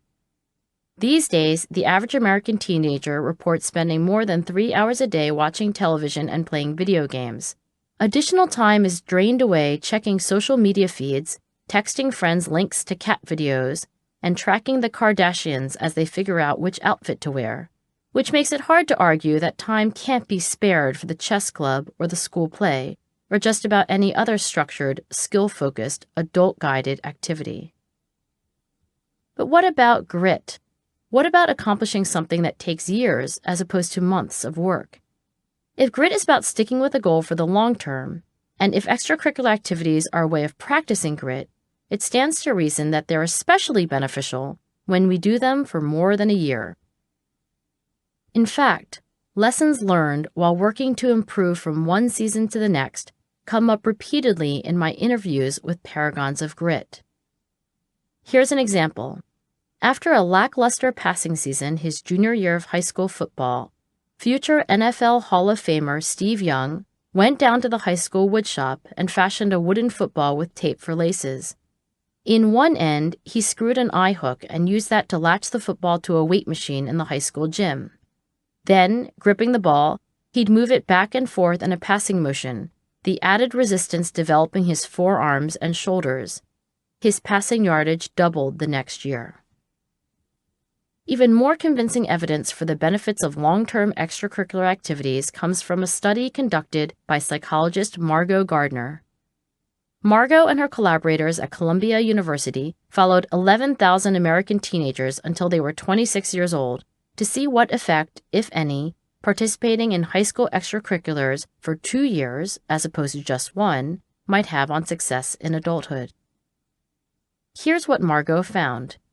Kids who spend more than a year in extracurriculars are significantly more likely to graduate from college, and as young adults to volunteer in their communities.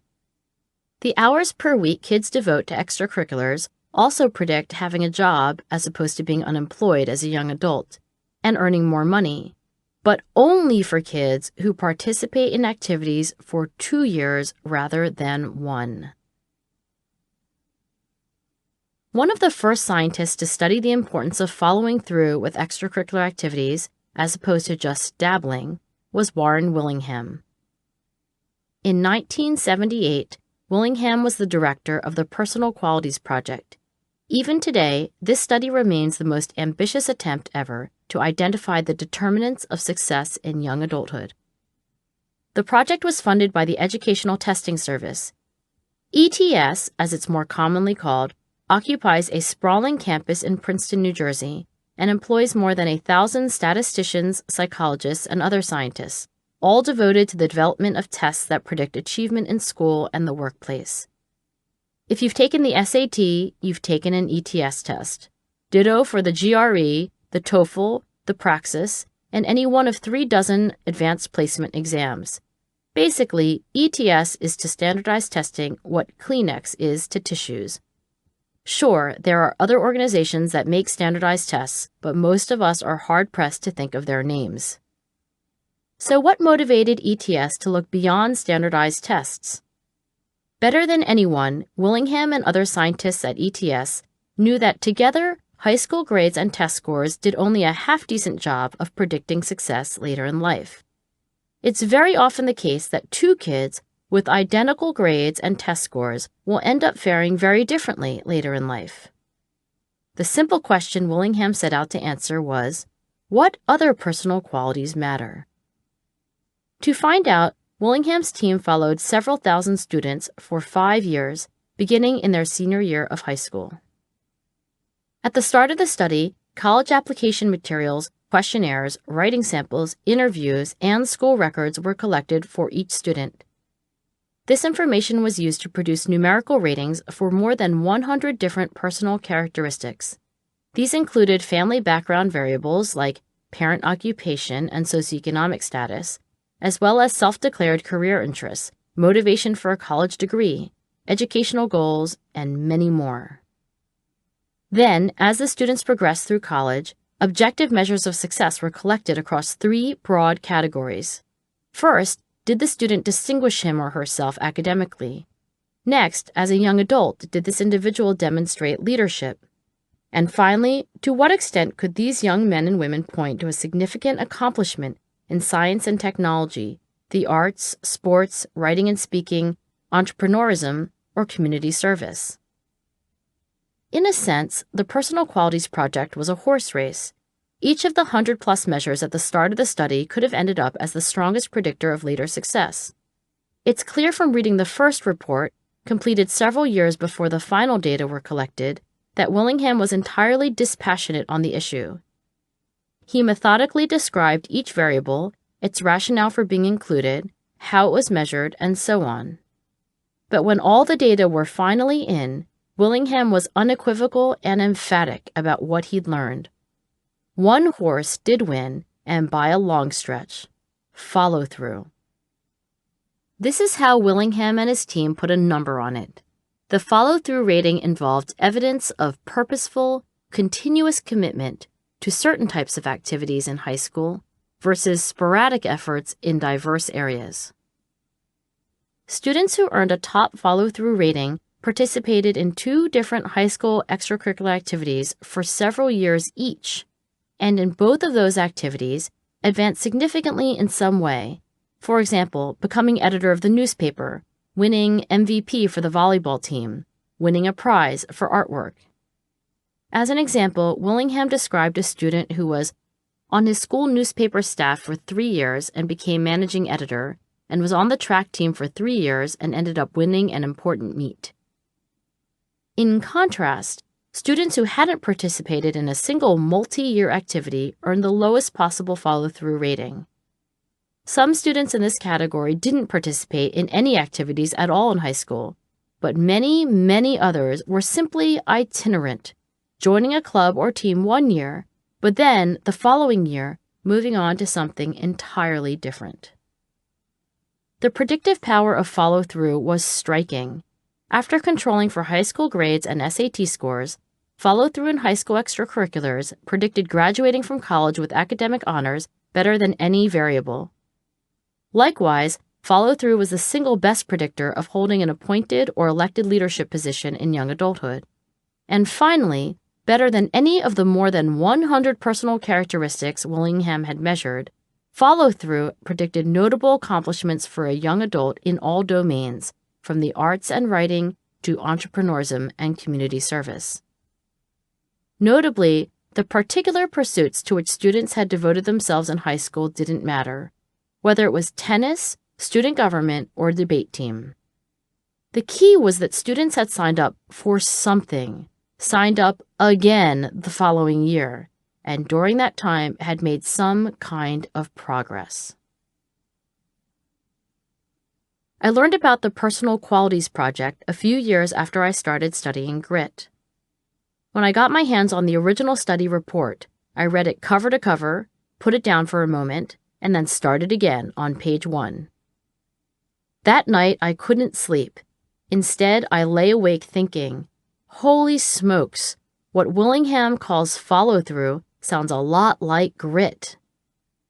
Immediately, desperately, I wanted to see if I could replicate his findings. One motive was practical. Like any self-report questionnaire, the grit scale is ridiculously fakeable. In research studies, participants have no real incentive to lie, but it's hard to imagine using the grit scale in a high-stakes setting, where in fact, there's something to gain by pretending that I finish whatever I begin. Quantifying grit as Willingham had done was a measurement strategy that could not easily be gamed, not at least without outright lying. In Willingham's own words, looking for clear signs of productive follow-through is a useful way to mine the student's track record. But the more important goal was to see whether follow-through would predict the same showing up instead of dropping out outcomes that are the hallmark of grit.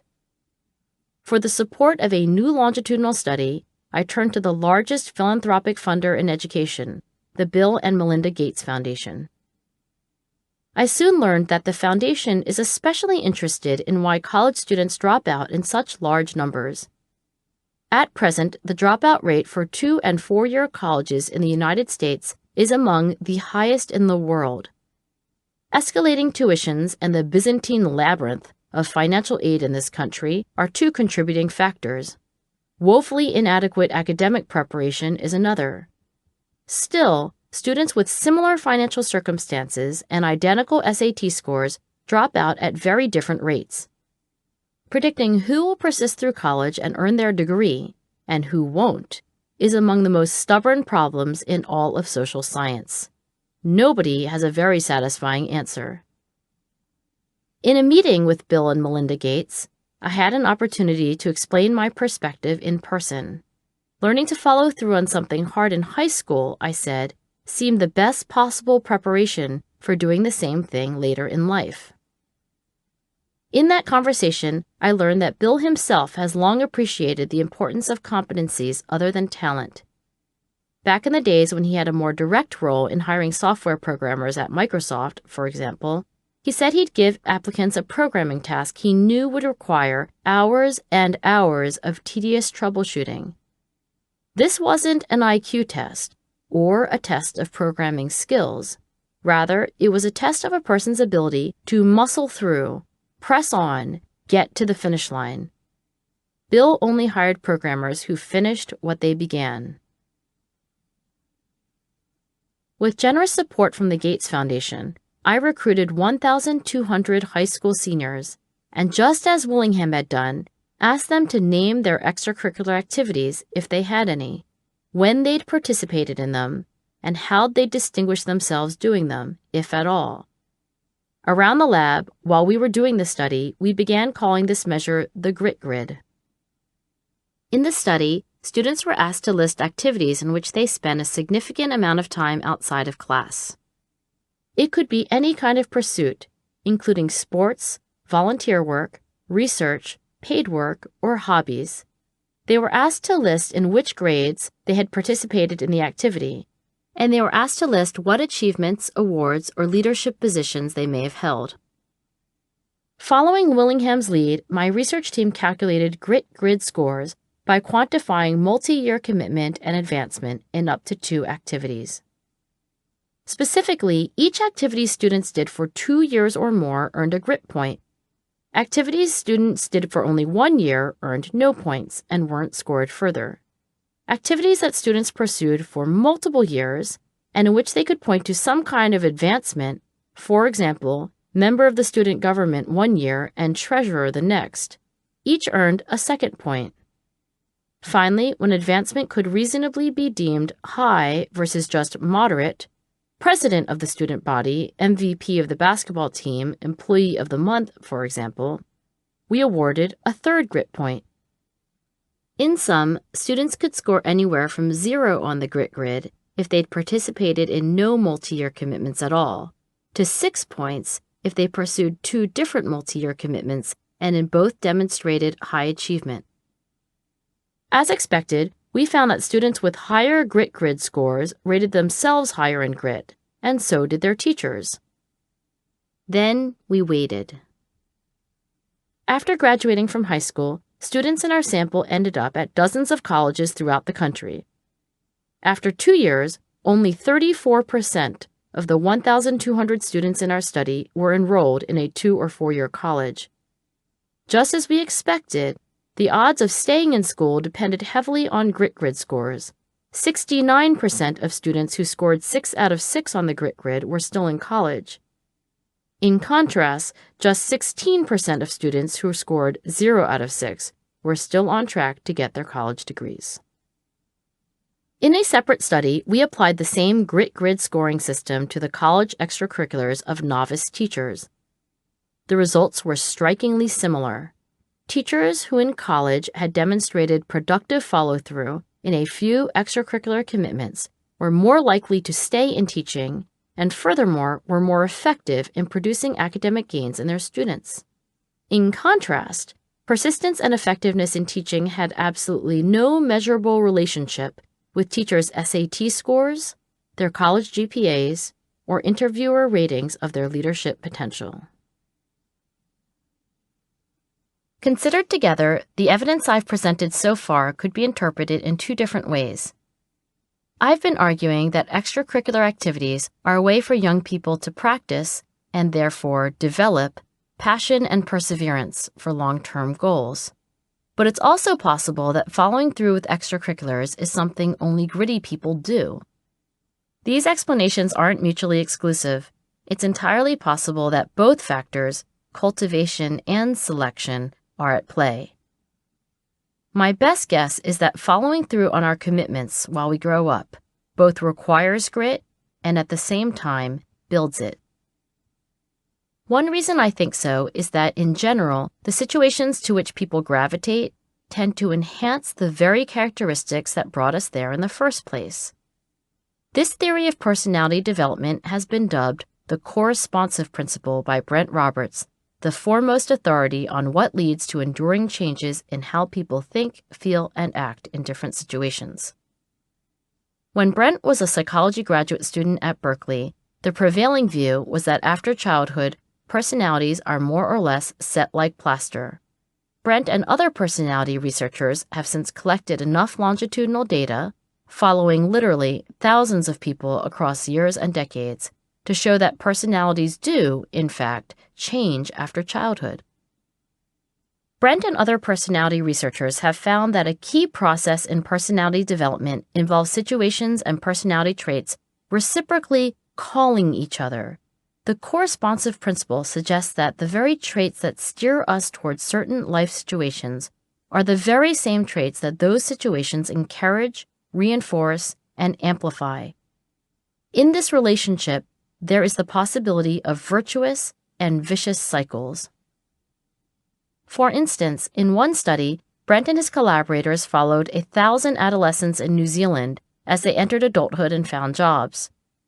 Over the years, hostile adolescents ended up in lower prestige jobs and reported difficulties paying their bills.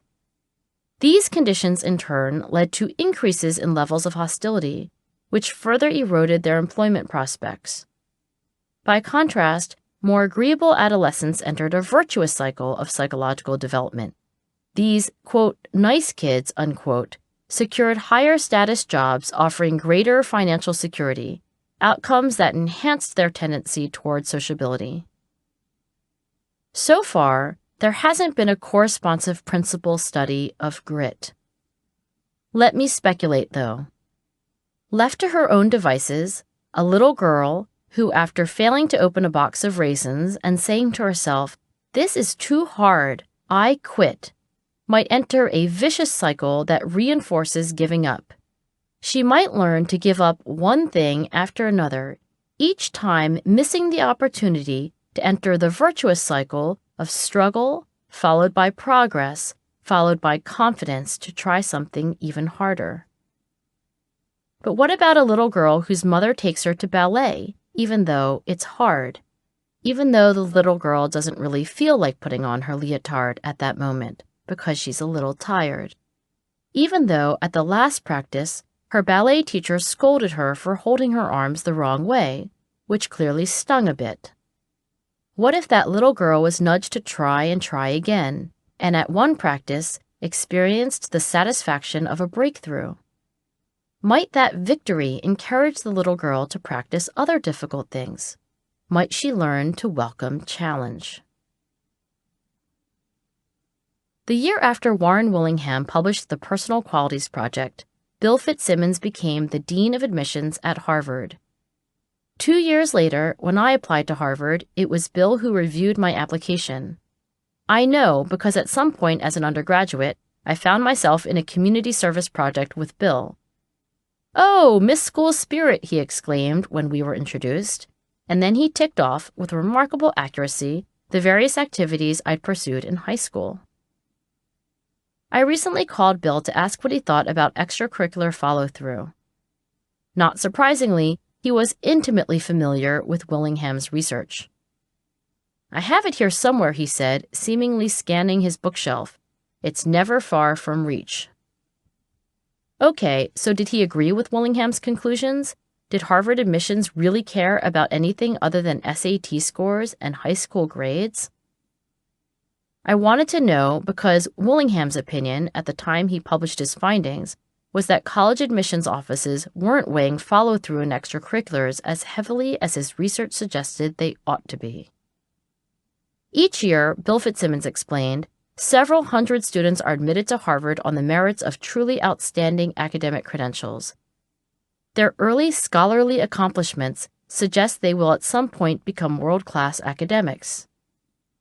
But Harvard admits at least as many students who, in Bill's words, have made a commitment to pursue something they love, believe in, and value, and have done so with singular energy, discipline, and plain old hard work. Nobody in the admissions office wants or needs these students to pursue the same activities when they get to campus. Let's take athletics as an example, Bill said. Let's say the person gets hurt or decides not to play or doesn't make the team. What we have tended to find is that all that energy, drive, and commitment, all that grit that was developed through athletics can almost always be transferred to something else. Bill assured me that, in fact, Harvard was paying the utmost attention to follow-through. After describing our more recent research confirming Willingham's findings, he told me they are using a very similar rating scale. We ask our admissions staff to do exactly what it appears you're doing with your grit grid. This helped explain why he'd maintained such a clear memory, more than a year after he'd read my application, of how I'd spent my time outside of classes in high school. It was in my activities, as much as anything else in my record, that he found evidence that I'd prepared myself for the rigors and opportunities of college. My sense from being in admissions for over 40 years, Bill concluded, is that most people are born with tremendous potential. The real question is whether they're encouraged to employ their good old-fashioned hard work and their grit, if you will, to its maximum. In the end, those are the people who seem to be the most successful. I pointed out that extracurricular follow-through might be a mere signal of grit rather than something that would develop it. Bill agreed, but reaffirmed his judgment that activities aren't just a signal. His intuition was that following through on hard things teaches a young person powerful, transferable lessons. You're learning from others, he said. You're finding out more and more through experience what your priorities are. You're developing character. In some cases, Bill continued, students get into activities because somebody else, maybe the parent, maybe the counselor, suggests it. But what often happens is that these experiences are actually transformative, and the students actually learn something very important. And then they jump in and contribute to these activities in ways that they and their parents and their counselor never would have imagined. What surprised me most about my conversation with Bill was how much he worried about the kids who'd been denied the opportunity to practice grit in extracurricular activities. More and more high schools have diminished or eliminated arts and music and other activities, Bill told me, and then explained that, of course, it was primarily schools serving poor kids who were making these cuts. It's the least level playing field one could possibly imagine, he said. Research by Harvard political scientist Robert Putnam and his collaborators reveals that affluent American high school students have been participating in extracurricular activities at consistently high rates for the past few decades. In contrast, participation among poor students has been dropping precipitously. The widening gap in extracurricular participation between rich and poor has a few contributing factors, Putnam explains. Pay-to-play sports activities like traveling soccer teams are one obstacle to equal participation. Even when participation is free, not all parents can afford the uniforms. Not all parents are able or willing to drive their kids to and from practices and games. For music, the cost of private lessons and instruments can be prohibitive. Just as Putnam would have predicted, there is a worrisome correlation between family income and grit grid scores. On average, grit grid scores for the high school seniors in our sample who qualified for federally subsidized meals were a full point lower than those for students who were more privileged. Like Robert Putnam, Jeffrey Canada is a Harvard-trained social scientist. Jeff is about as gritty as they come. His passion is enabling kids growing up in poverty to realize their potential. Recently, Jeff has become something of a celebrity, but for decades, he toiled in relative obscurity as the director of a radically intensive education program in New York City called the Harlem Children's Zone. The first kids to make it all the way through are now in college, and the program's unusually comprehensive approach, coupled with unusually successful results, has attracted national attention. A few years ago, Jeff came to Penn to deliver our commencement speech. I managed to shoehorn a private meeting into his busy schedule. Given our limited time, I got straight to the point. I know you're trained as a social scientist, I began, and I know there are things we have tons of evidence for and aren't doing in education. And there are things we have no evidence for and keep doing anyway. But I want to know, from all you've seen and done, what you really think is the way to dig kids out of poverty. Jeff sat forward and put his hands together like he was about to pray. I'll tell you straight, I'm a father of 4. I've watched many, many kids who are not my own grow up. I may not have the random assignment, double-blind studies to prove it, but I can tell you what poor kids need. They need all the things you and I give to our own children. What poor kids need is a lot, but you can sum it up by saying that what they need is a decent childhood. About a year later, Jeff gave a TED Talk, and I was lucky enough to be in the audience. Much of what Harlem Children's Zone did, he explained, was based on rock-solid scientific evidence, preschool education, for instance, and summer enrichment activities. But there's one thing his program provided without sufficient scientific evidence to justify the expense: extracurricular activities. "You know why?" he asked. "Because I actually like kids." The audience laughed, and he said it again. "I actually like kids." "You've never read a study from MIT that says giving your kid dance instruction is going to help them do algebra better," he admitted. "But you will give that kid dance instruction, and you'll be thrilled that that kid wants to do dance instruction, and it will make your day." Geoffrey Canada is right. All the research I talked about in this chapter is non-experimental. I don't know if there'll ever be a day when scientists figure out the logistics and ethics of randomly assigning kids to years of ballet class and then waiting to see if the benefit transfers to mastering algebra.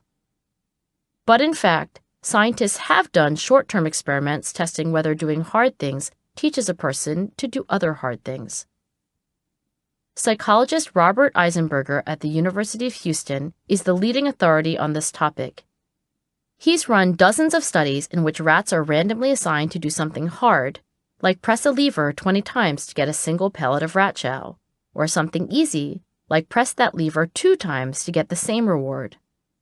Afterward, Bob gives all the rats a different difficult task. In experiment after experiment, he's found the same results. Compared to rats in the easy condition, rats who were previously required to work hard for rewards subsequently demonstrate more vigor and endurance on the second task. My favorite of Bob's experiments is among his most clever. He noticed that laboratory rats are generally fed in one of 2 ways. Some researchers use wire mesh hoppers filled with chow, requiring rats to gnaw at the food pellets through small openings in the mesh. Other researchers just scatter pellets on the floor of the cage. Bob figured that working for your supper, so to speak, might teach rats to work harder on an effortful training task. In fact, that's exactly what he found. He began his experiment by training young rats to run down a narrow plank for a reward. Then he divided the rats into 2 groups. One group lived in cages with hopper feeders, and the other in cages where food pellets were scattered about the floor. After a month of working to obtain food from the hopper, rats performed better on the runway task than rats who instead merely wandered over to their food when they were hungry. Because his wife was a teacher, Bob had the opportunity to try short-term versions of the same experiments with children. For instance, in one study, he gave pennies to 2nd and 3rd graders for counting objects, memorizing pictures, and matching shapes. For some children, Bob rapidly increased the difficulty of these tasks as the children improved. Other children were repeatedly given easy versions of the same tasks. All the children got pennies and praise.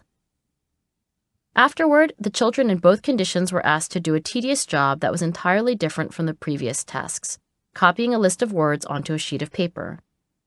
Bob's findings were exactly the same as what he'd found with rats. Children who'd trained on difficult rather than easy tasks worked harder on the copying task. Bob's conclusion: with practice, industriousness can be learned. In homage to the earlier work of Seligman and Mayer on learned helplessness, where the inability to escape punishment led animals to give up on a second challenging task, Bob dubbed this phenomenon learned industriousness. His major conclusion was simply that the association between working hard and reward can be learned. Bob will go further and say that without directly experiencing the connection between effort and reward, animals, whether they're rats or people, default to laziness. Calorie-burning effort is, after all, something evolution has shaped us to avoid whenever possible. My daughter Lucy was still a baby when I first read Bob's work on learned industriousness, and her sister Amanda was a toddler. With both girls, I soon discovered I was ill-suited to play the role Bob had in his experiments. It was difficult for me to create the necessary contingency for learning. In other words, an environment in which the acknowledged rule was, if you work hard, you'll be rewarded. If you don't, you won't. Indeed, I struggled to provide the sort of feedback I knew my children needed. I found myself enthusiastically praising them no matter what they did. And this is one of the reasons extracurricular activities offer superior playing fields for grit. Coaches and teachers are tasked with bringing forth grit in children who are not their own. At the ballet class where I dropped off the girls each week, there was a terrific teacher waiting to receive them. This teacher's passion for ballet was infectious. She was every bit as supportive as I was, and frankly, a heck of a lot more demanding. When a student ambled in late to class, they got a stern lecture about the importance of respecting other people's time. If a student forgot to wear their leotard that day, or left their ballet shoes at home, they sat and watched the other children for the entire class and weren't allowed to participate. When a move was executed incorrectly, there were endless repetitions and adjustments, until at last this teacher's high standards were satisfied. Sometimes these lessons were accompanied by short lectures on the history of ballet and how each dancer is responsible for carrying on that tradition. Harsh? I don't think so. High standards? Absolutely. And so it was in ballet class, more than at home, that Lucy and Amanda got to rehearse developing an interest, diligently practice things they couldn't yet do, appreciate the beyond-the-self purpose of their efforts, and when bad days eventually became good ones, acquire the hope to try again. In our family, we live by the hard thing rule. It has 3 parts. The first is that everyone, including mom and dad, has to do a hard thing. A hard thing is something that requires daily deliberate practice. I've told my kids that psychological research is my hard thing, but I also practice yoga. Dad tries to get better and better at being a real estate developer. He does the same with running. My oldest daughter, Amanda, has chosen playing the piano as her hard thing. She did ballet for years, but later quit. So did Lucy. This brings me to the second part of the hard thing rule. You can quit, but you can't quit until the season is over, the tuition payment is up, or some other natural stopping point has arrived.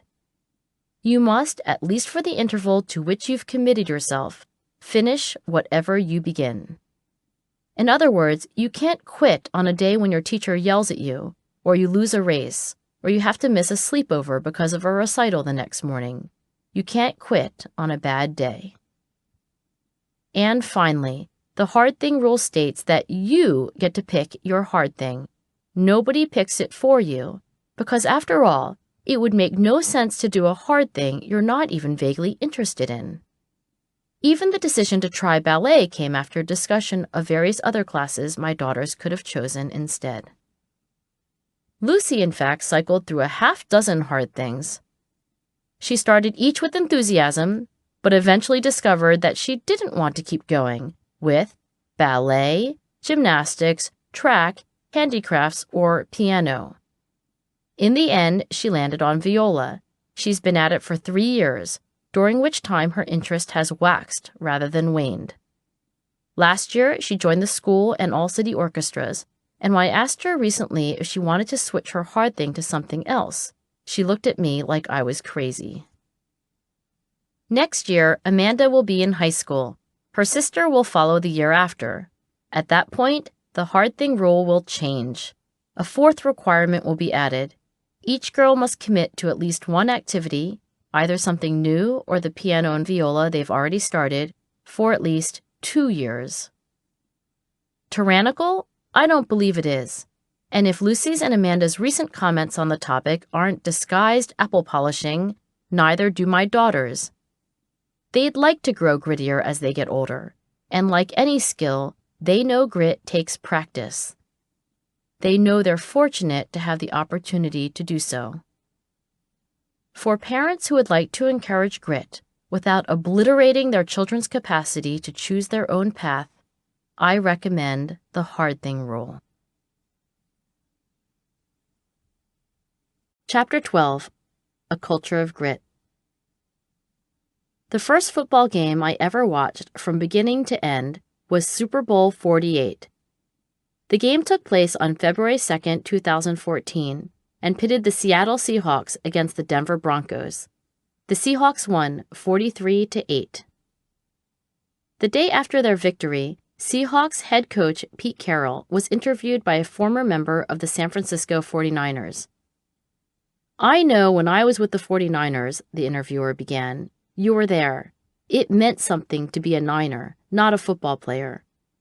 When you and John Schneider are looking for a player, tell me, what is that philosophy? What does it mean to be a Seahawk?"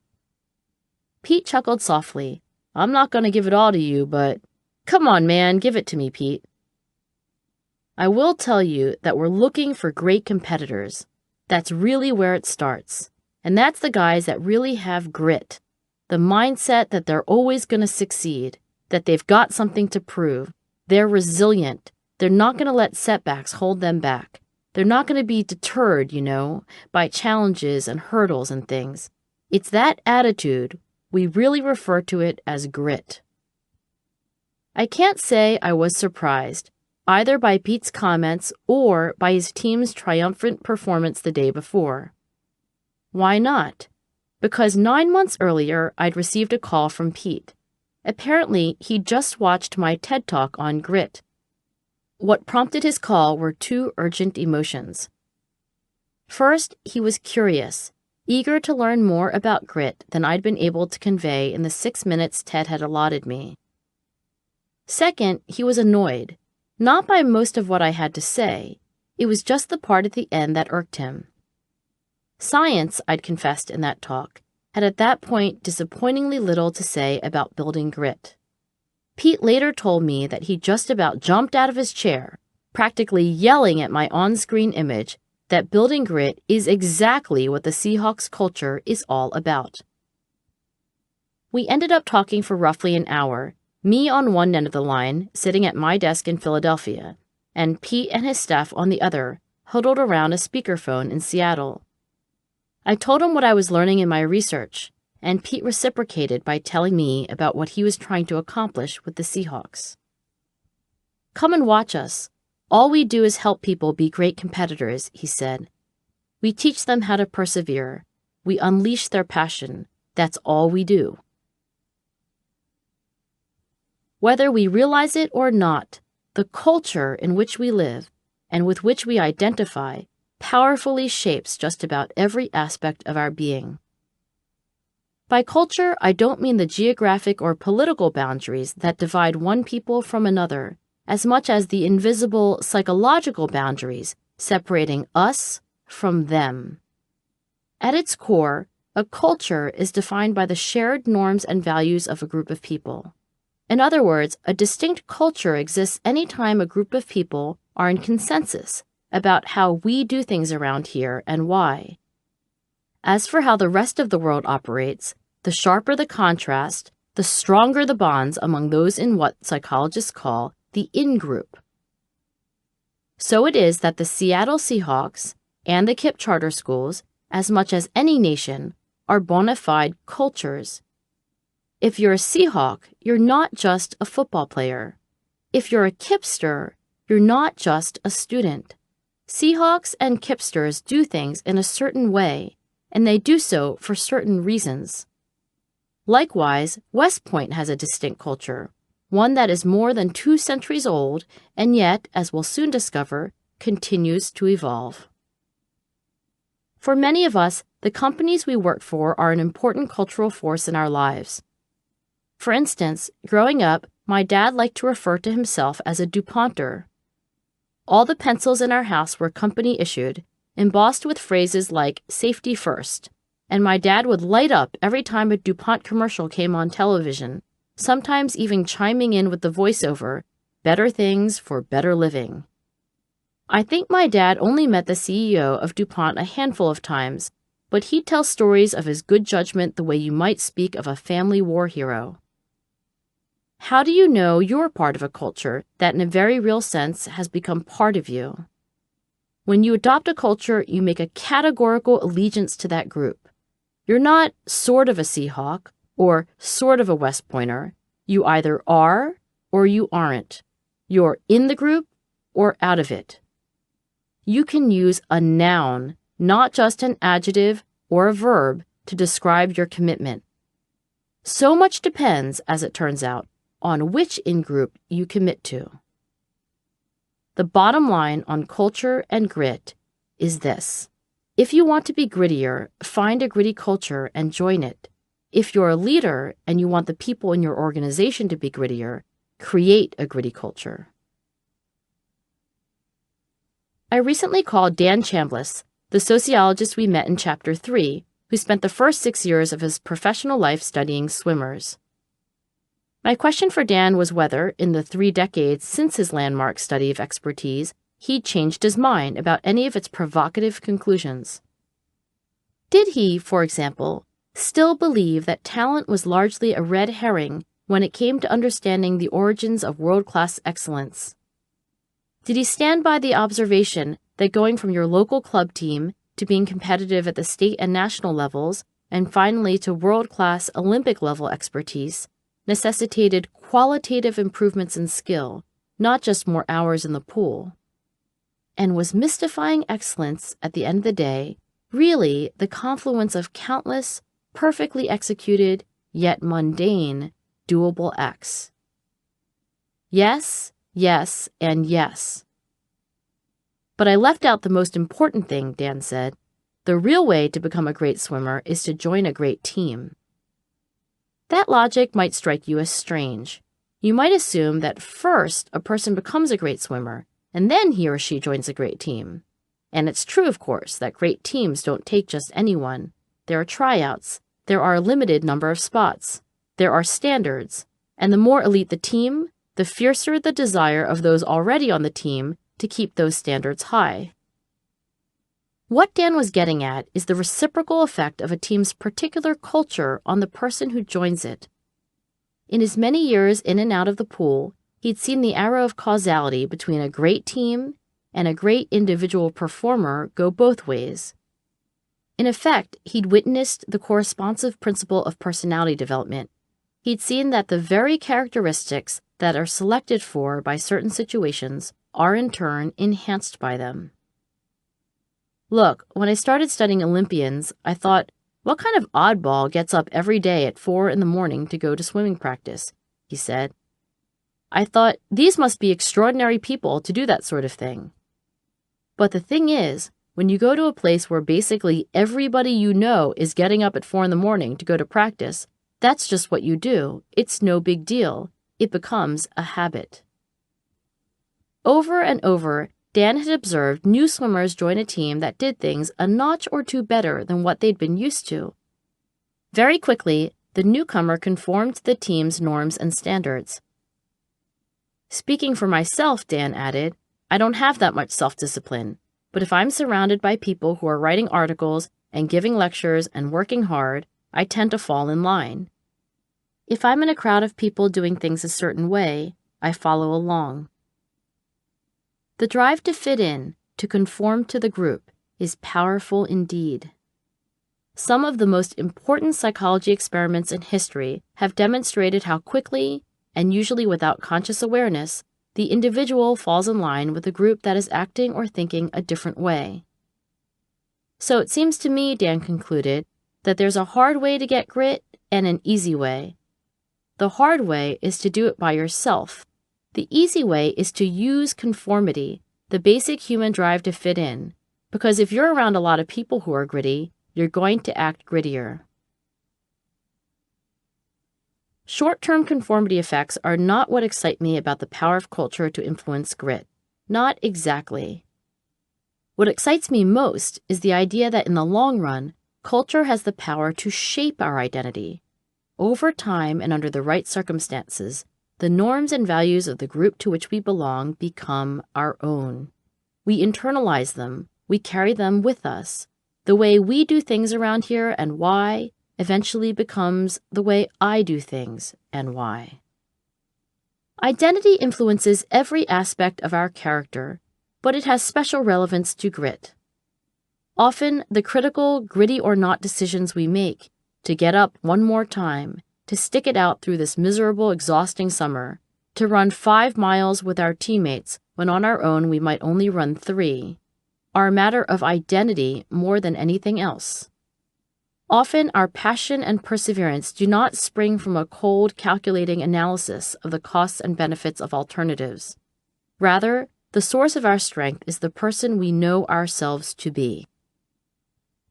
James March, an expert on decision-making at Stanford University, explains the difference this way. Sometimes, we revert to cost-benefit analyses to make choices. Of course, March doesn't mean that in deciding what to order for lunch or when to go to bed, we take out a pad of paper and a calculator. What he means is that sometimes when making choices, we take into consideration how we might benefit and what we'll have to pay, and how likely it is that these benefits and costs will be what we think they'll be. We can do all this in our heads, and indeed, when I'm deciding what to order for lunch or when to go to bed, I often think through the pros and cons before making a decision. It's very logical. But other times, March says, we don't think through the consequences of our actions at all. We don't ask ourselves, what are the benefits? What are the costs? What are the risks? Instead, we ask ourselves, who am I? What is the situation? What does someone like me do in a situation like this? Here's an example. Tom Dearline introduced himself to me this way. I am a West Pointer, airborne ranger, and 2-time CEO. I founded and run a nonprofit. I am not special or extraordinary in any way, except one, grit. On active duty in Baghdad during the summer of 2006, Tom was shot by a sniper. The bullet shattered his pelvis and sacrum. There was no way to know how the bones would knit back together and what sort of functionality Tom might have when they did. Doctors told him he might never walk again. "You don't know me," Tom replied simply. And then to himself, he made a promise to run the Army 10-miler, a race he'd been training to run before he was shot. When, 7 months later, he was finally well enough to get out of bed and begin physical therapy, Tom worked fiercely, unrelentingly, doing all the assigned exercises and then more.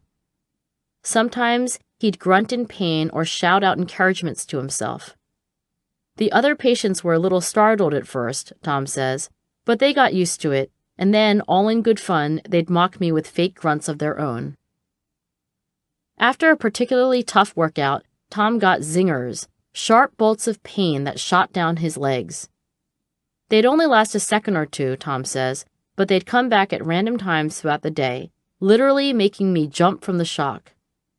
Without fail, each day, Tom set a goal, and for a few months, the pain and perspiration were paying off.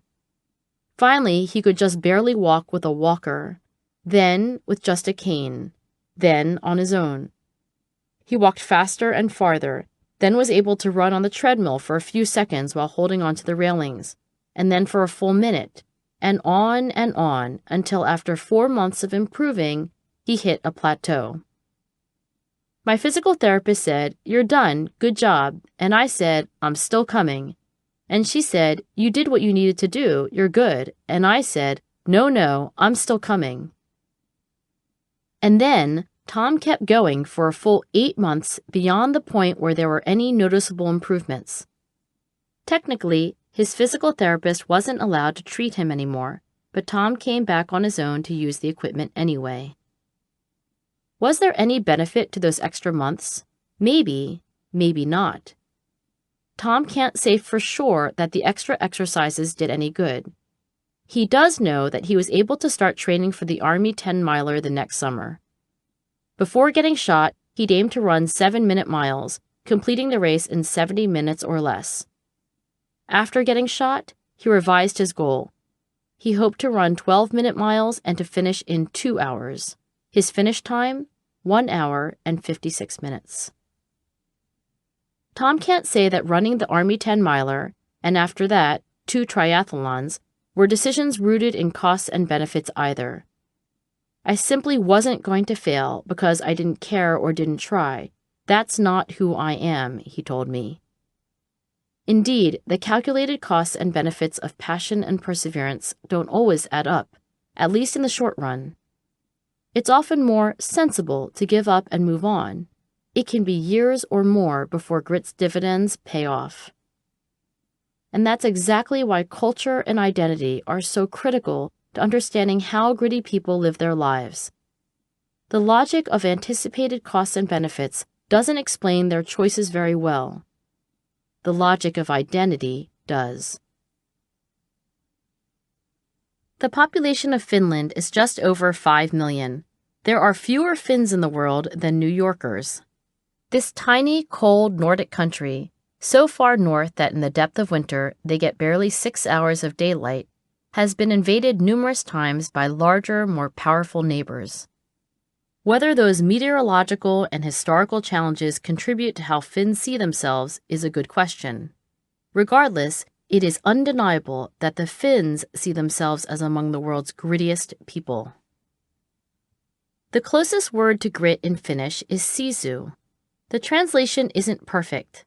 Grit specifies having a passion to accomplish a particular top-level goal and the perseverance to follow through. Sisu, on the other hand, is really just about perseverance.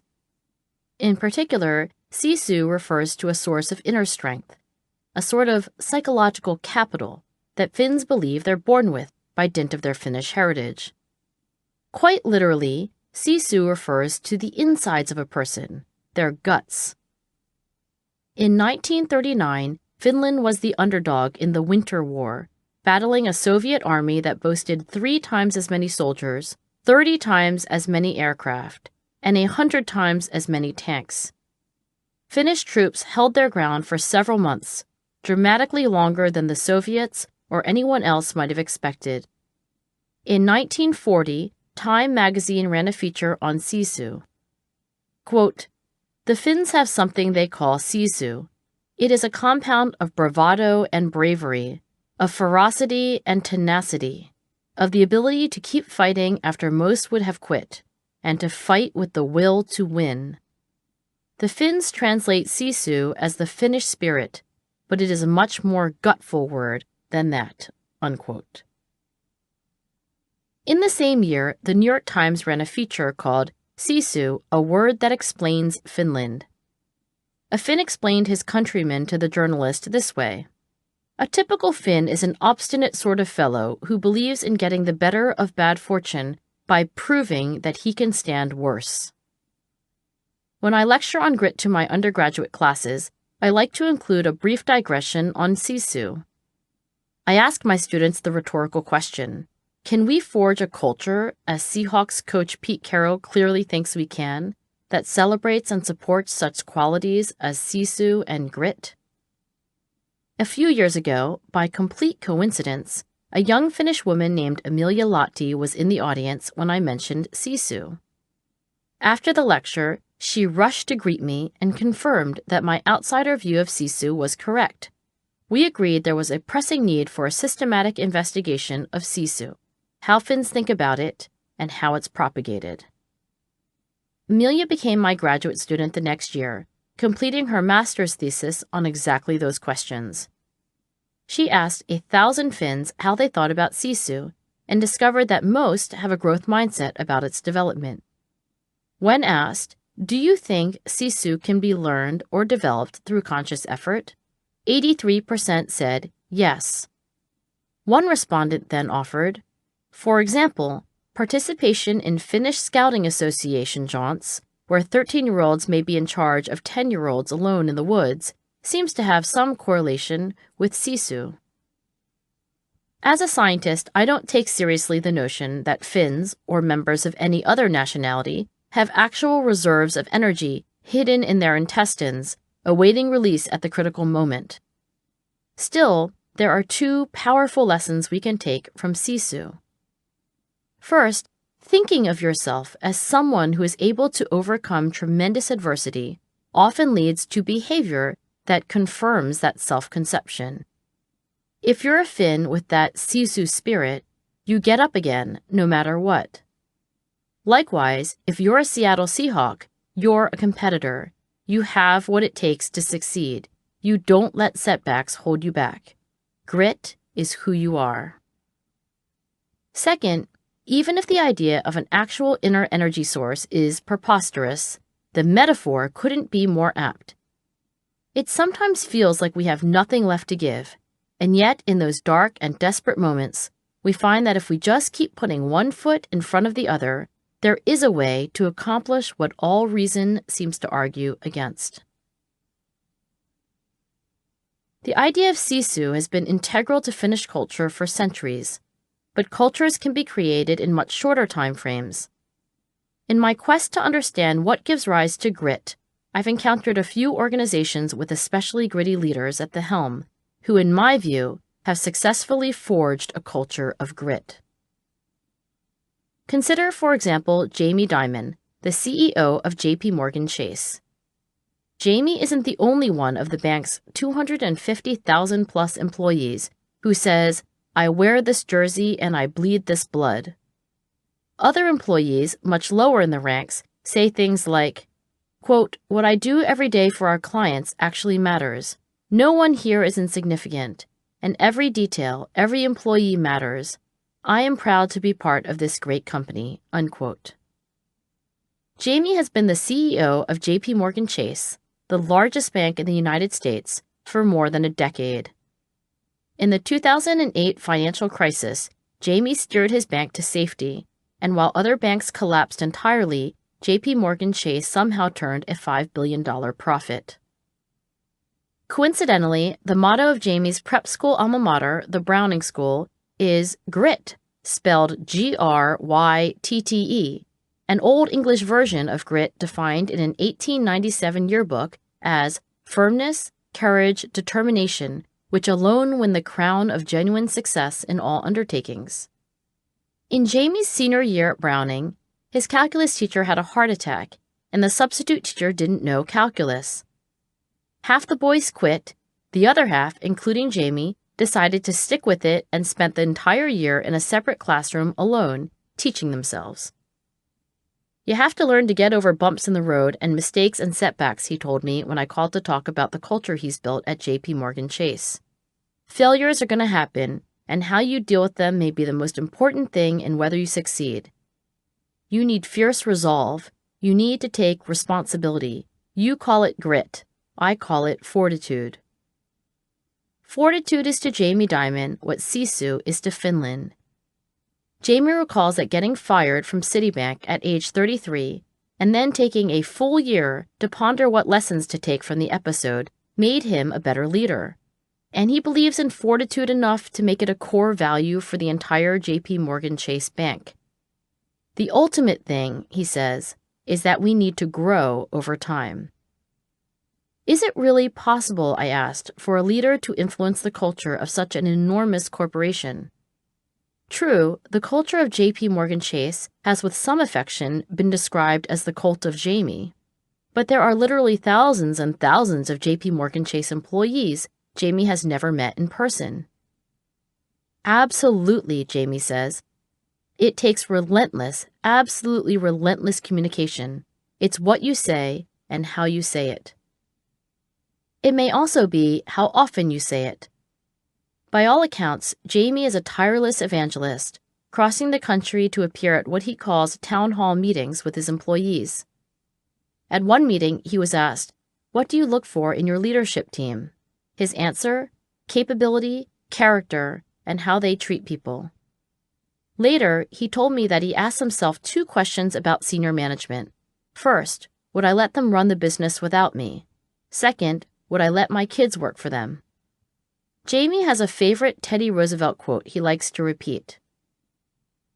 "It is not the critic who counts, not the man who points out how the strong man stumbles, or where the doer of deeds could have done them better. The credit belongs to the man who is actually in the arena, whose face is marred by dust and sweat and blood, who strives valiantly, who errs, who comes up short again and again, because there is no effort without error and shortcoming, but who does actually strive to do the deeds, who knows great enthusiasms, the great devotions, who spends himself in a worthy cause, who at the best knows in the end the triumph of high achievement, and who at the worst, if he fails, at least fails while daring greatly, so that his place shall never be with those cold and timid souls who neither know victory nor defeat. And here is how Jamie translates the poetry of Roosevelt into the prose of a J.P. Morgan Chase manual titled How We Do Business. Quote, "Have a fierce resolve in everything you do. Demonstrate determination, resiliency, and tenacity. Do not let temporary setbacks become permanent excuses. And finally, use mistakes and problems as opportunities to get better, not reasons to quit." Unquote. Anson Dorrance has the challenge of instilling grit in considerably fewer people. 31 women to be exact, which is the full roster of the women's soccer team at the University of North Carolina at Chapel Hill. Anson is the winningest coach in women's soccer history. His record includes 22 national championships in 31 years of competition. In 1991, he coached the U.S. women's national team to its first world title. During his younger playing days, Anson was the captain of the UNC men's soccer team. He wasn't especially talented, but his full-throttle, aggressive playing in every minute of practice and competition earned the admiration of his teammates, who nicknamed him Hack and Hustle. His father once declared, "Anson, you're the most confident person without any talent I've ever met." To which Anson quickly replied, "Dad, I'm taking that as a compliment." Many years later, as a coach, Anson observed that talent is common. What you invest to develop that talent is the critical final measure of greatness. Many of Anson's admirers attribute his unprecedented success to recruitment. "That's simply incorrect," he told me. "We're out-recruited by 5 or 6 schools on a regular basis. Our extraordinary success is about what we do once the players get here. It's our culture." Culture building, Anson said, is a matter of continuous experimentation. Basically, he told me, we'll try anything, and if it works, we'll keep doing it. For instance, after learning about my research on grit, Anson asked each of his players to fill out the grit scale and made sure each received their score. To be honest, I was absolutely shocked. With only 1 or 2 exceptions, the grit ranking on your test is the way I would have evaluated their grit. Anson now makes sure the entire team scores themselves on grit each spring so that they have a deeper appreciation for the critical qualities of successful people. Each player gets to see her score because, as Anson puts it, in some cases the scale captures them, and in some cases it exposes them. Returning players take the scale again and again each year so that they can compare their grit now to what it used to be. Another experiment that's stuck is the beep test, which begins every Tar Heel season. All the players line up, shoulder to shoulder, and at the sound of an electronic beep, jog to a line 20 meters away, arriving in time for the sound of another beep, which signals them to turn around and jog back to where they started. Back and forth they run, picking up the pace as the interval between the beeps gets shorter and shorter. Within minutes, the players are in a flat-out sprint, at which point the beeps come faster still. One by one, players drop out, invariably falling to all fours in utter exhaustion when they do. How far they get, like everything else the players do in training and competition, is carefully recorded and without delay posted in the locker room for everyone to see. The beep test was originally designed by Canadian exercise physiologists as a test of maximal aerobic capacity, but gauging fitness is only one reason Anson likes it. Like the researchers at the Harvard Fatigue Laboratory, who in 1940 designed a treadmill test to assess perseverance through physical pain, Anson sees the beep test as a twofold test of character. "I give a little speech beforehand about what this is going to prove to me," he told me. "If you do well, either you have the self-discipline because you've trained all summer, or you have the mental toughness to handle the pain that most people can't. Ideally, of course, you have both." Just before the first beep, Anson announces, "Ladies, this is a test of your mentality. Go." How else does Anson build a culture of grit? Like Jamie Dimon, he puts a lot of stock in communication. It's certainly not the only thing that he does, but as a philosophy and English major, He has a special appreciation for the power of words. For me, language is everything, he says. Over the years, Anson has developed a list of 12 carefully worded core values that define what it means to be a UNC Tar Heel, as opposed to just any run-of-the-mill soccer player. If you want to create a great culture, he told me, you have to have a collection of core values that everyone lives. Half the team's core values are about teamwork. Half are about grit. Together, they define a culture Anson and his players refer to as the competitive cauldron. But a lot of organizations have core values, I pointed out, that are flagrantly ignored on a daily basis. Anson agreed. Of course, there's nothing motivational about the statement that within your culture you work hard. I mean, it's so banal. His solution to rescuing core values from banality was in some ways entirely unpredictable, and in other ways exactly what you might expect from someone with Anson's humanities background. Inspiration struck while Anson was reading an article about Joseph Brodsky, the Russian exile and Nobel laureate poet.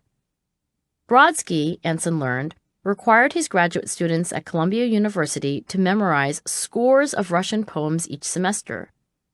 Naturally, most students considered this demand unreasonable and antiquated, and they marched into his office to tell him so. Brodsky said they could do what they liked, but if they didn't memorize the required verses, they wouldn't get their PhDs. So they walked out of his office, Anson recalled, with their tails tucked firmly between their legs, and they got to work. What happened next was, as Anson put it, simply transformational. Quite suddenly, upon committing a verse to memory, Brodsky's students felt and lived and breathed Russia. What was dead on the page had come to life. Rather than listen to this anecdote and quickly forget it, Anson immediately appreciated its relevance to the top-level goal he was trying to accomplish. Like just about everything else he reads, sees, or does, he asked himself, how can this help me develop the culture I want? Each year that you play soccer for Anson Dorrance, you must memorize 3 different literary quotes, each handpicked to communicate a different core value. You will be tested in front of the team in preseason, his memo to the team reads, and then tested again in every player conference. Not only do you have to memorize them, but you have to understand them. So, reflect on them as well.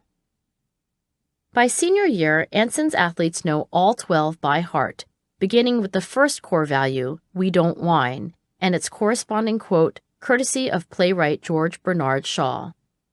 The true joy in life is to be a force of fortune instead of a feverish, selfish little clod of ailments and grievances, complaining that the world will not devote itself to making you happy. Verbatim memorization is a proud, centuries-old tradition at West Point. You can find the very, very long list of songs, poems, codes, creeds, and miscellany that all first-year cadets, plebes in West Point parlance, are required to memorize in a document West Point calls the Bugle Notes. But West Point's current superintendent, Lieutenant General Robert Caslin, is the first to point out that words, even those committed to memory, don't sustain a culture when they diverge from actions. Take, for example, Schofield's definition of discipline. These words, first spoken in an 1879 address to the cadets by then-Superintendent John Schofield, are the sort you'd expect a West Pointer to know by heart. The passage that cadets must memorize begins, "The discipline which makes the soldiers of a free country reliable in battle is not to be gained by harsh or tyrannical treatment.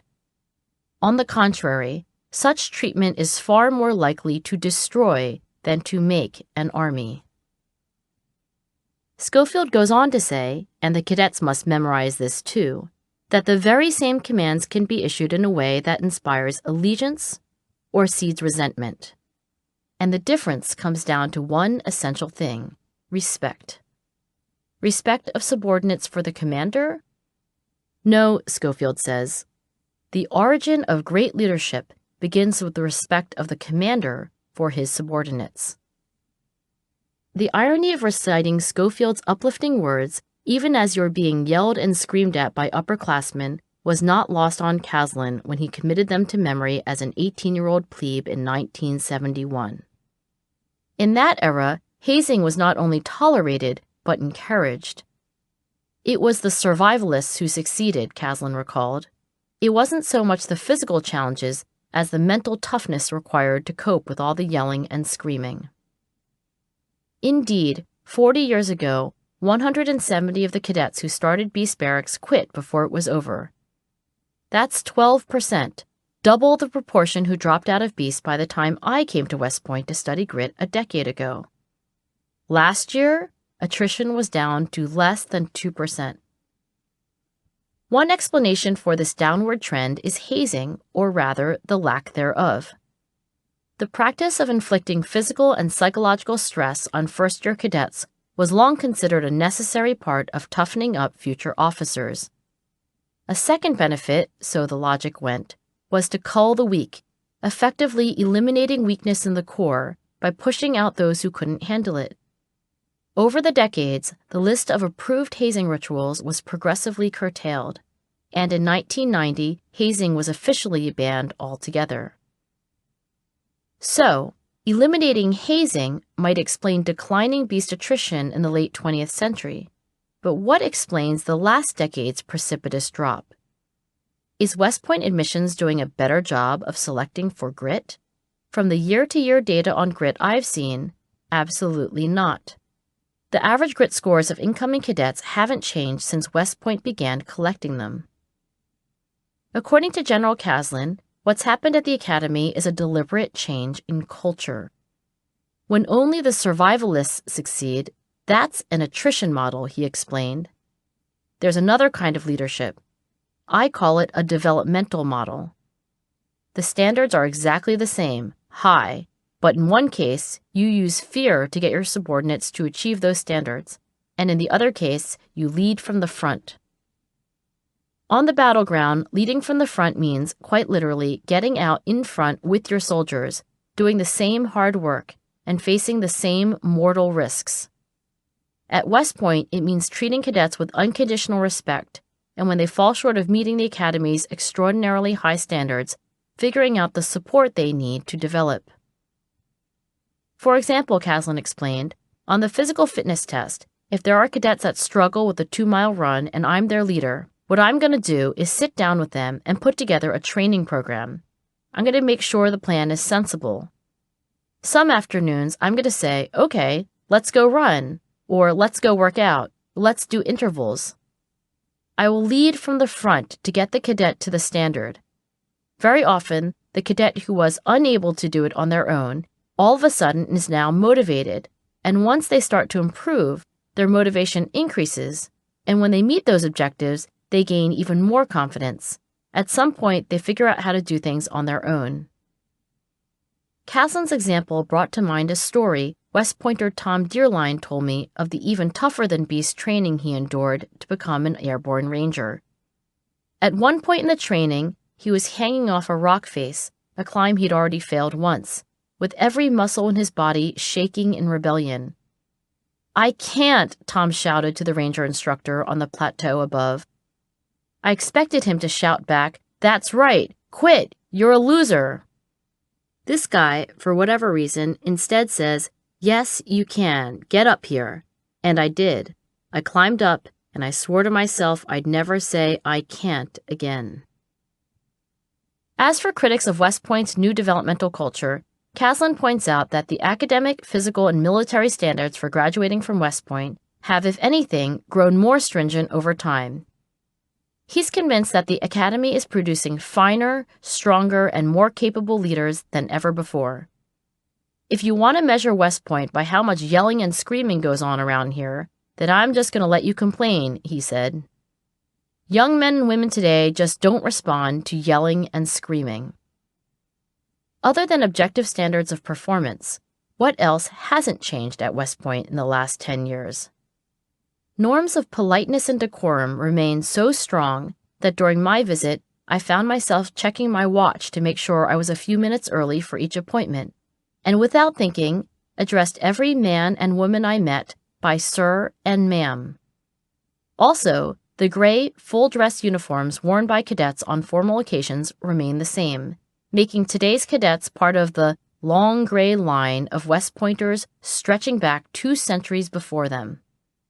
Finally, cadet slang is still spoken fluently by West Pointers and includes such improbably defined terms as firsties for fourth-year cadets and spoony for neat in physical appearance, and hooah for everything from I understand you to gung-ho to agreed to great job.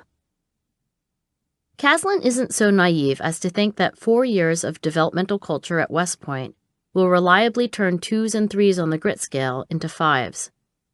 But then again, the varsity athletes, class presidents, and valedictorians who make it through West Point's 2-year admissions process aren't exactly the bottom of the barrel in grit. Importantly, he's seen people change.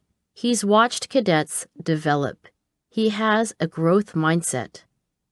You never really know, he told me, who is going to become a Schwarzkopf or a MacArthur. 2 years after Pete Carroll called to talk about grit, I got on a plane to Seattle. I wanted to see firsthand what Pete meant when he said the Seahawks were building the grittiest culture in the NFL. By then, I'd read his autobiography, Win Forever, in which he talks about discovering the power of passion and perseverance in his own life. He writes, "Personally, I have learned that if you create a vision for yourself and stick with it, you can make amazing things happen in your life. My experience is that once you have done the work to create the clear vision, it is the discipline and effort to maintain that vision that can make it all come true. The two go hand in hand. The moment you've created that vision, you're on your way, but it's the diligence with which you stick to that vision that allows you to get there. Getting that across to players is a constant occupation." I'd also watched Pete talk about grit and culture in his many interviews. In one, Pete is on stage in an auditorium at the University of Southern California, returning as an honored guest to the school where he'd coached the USC Trojans to a record 6 wins in 7 championship games over 9 years. "What's new? What are you learning?" Pete's interviewer asked. Pete recounted discovering my research on grit and its resonance with his own decades-in-the-making approach to coaching. In our program, Pete said, his coaching staff reinforces a culture of grit through innumerable competitive opportunities and moments and illustrations. Really what we're doing is we're just trying to make them more gritty. We're trying to teach them how to persevere. We're trying to illustrate to them how they can demonstrate more passion. Then he gave an example. In practice, Seahawks play to win. Offensive and defensive players compete against each other with the full-throated aggression and destroy the enemy intensity of a real game. The ritual of weekly competition-level practice, dubbed Competition Wednesdays, can be traced back to Anson Dorrance, whose book on coaching Pete devoured when he was crafting his own approach. If you thought of it as who is winning and who is losing, Pete writes, you'd miss the whole point. It's really the guy across from us that makes us who we are. Our opponent, Pete explained, creates challenges that help us become our best selves. Outsiders to Seahawks culture easily miss that point. Guys don't understand it right away, Pete said. They don't get it, but in time we work our way through it. For Pete, this means sharing in the most transparent way everything that goes on in his own head, his objectives, the reasoning behind his approach. If I didn't talk about it, they wouldn't know it. They'd be thinking, am I going to win or am I going to lose? But when we talk about it enough, they come to an appreciation of why they compete. Pete admitted that some players may have more to teach than they have to learn.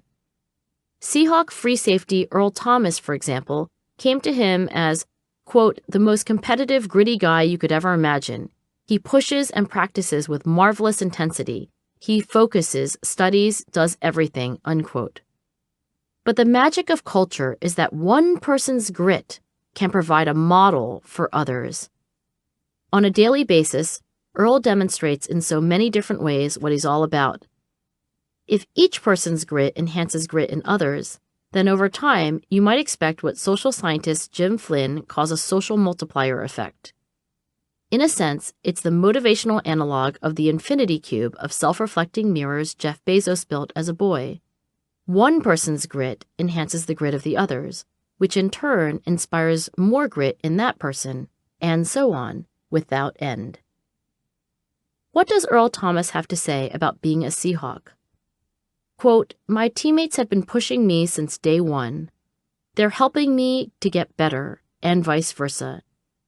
You have to have a genuine appreciation for teammates who are willing to put in hard work, buy into the system, and never be satisfied with anything but continuing to evolve. It's incredible to see the heights we're reaching from that humble attitude." Unquote. By the time I got around to visiting the Seahawks training facility, my curiosity had doubled. Making it to the championship game in successive years is notoriously hard, but the Seahawks had defied the odds and made it to the Super Bowl again that year. In sharp contrast to the prior year's win, which Seattle fans celebrated with a blue and green ticker tape parade that was the largest public gathering in Seattle's history, this year's loss resulted in howling, weeping, and the gnashing of teeth over what sports commentators deemed the worst call in NFL history. Here's a recap. With 26 seconds on the clock, the Seahawks have possession of the ball and are 1 yard away from a game-winning touchdown. Everyone expects Pete to call a running play. It's not just that the end zone is so close. It's also because the Seahawks have Marshawn Lynch, whose nickname is Beast Mode, and who's widely agreed to be the single best running back in the entire NFL. Instead, Seahawks quarterback Russell Wilson throws a pass. The ball is intercepted, and the New England Patriots take home the trophy. Since Super Bowl 49 was only the third football game I'd watched without interruption in my entire life, the second being the NFC Championship game the Seahawks had won the week before, I can't offer an expert opinion on whether, indeed, passing instead of running was the epitome of coaching misjudgment. What interested me more when I arrived in Seattle was Pete's reaction and that of the whole team. Pete's idol, basketball coach John Wooden, was fond of saying, "Success is never final, failure is never fatal. It's courage that counts." What I wanted to know is how a culture of grit continues, not just in the afterglow of success, but in the aftermath of failure. What I wanted to know is how Pete and the Seahawks found the courage to continue. As I look back on it now, my visit has an in-the-moment feel. My appointment begins with a meeting in Pete's office. Yes, it's the corner office, but no, it's not huge or fancy, and the door is apparently always open, literally, allowing loud rock music to spill out into the hallway. "Angela," Pete leans in to ask, "how can this day be helpful to you?" I explain my motive. Today, I'm an anthropologist, here to take notes on Seahawks culture. If I had a pith helmet, I'd be wearing it. And that, of course, gets Pete all excited. He tells me that it's not just one thing, it's a million things. It's a million details. It's substance and it's style. After a day with the Seahawks, I have to agree. It's countless small things, each doable, but each so easy to botch, forget, or ignore. And though the details are countless, there are some themes. The most obvious is language. One of Pete's coaches once said, "I speak fluent Carol, and to speak Carol is to speak fluent Seahawk." Always compete. You're either competing or you're not. Compete in everything you do. You're a Seahawk 24/7. Finish strong. Positive self-talk. Team first. During my day with the team, I can't tell you how many times someone, a player, a coach, a scout, enthusiastically offers up one of these morsels. But I can tell you I don't once hear variations. One of Pete's favorite sayings is, "No synonyms." Why not? If you want to communicate effectively, he said, you need to be clear with the words you use. Everybody I meet peppers their sentences with these Carolisms. And while nobody has quite the neutron-powered teenage energy of the 63-year-old head coach, the rest of the Seahawks family, as they like to call themselves, are just as earnest in helping me decode what these dictums actually mean. Compete, I'm told, is not what I think it is. It's not about triumphing over others, a notion I've always been uneasy about. Compete means excellence. Compete comes from the Latin, explains Mike Gervais, the competitive surfer turned sports psychologist who is one of Pete's partners in culture building. Quite literally, he explains, it means to strive together.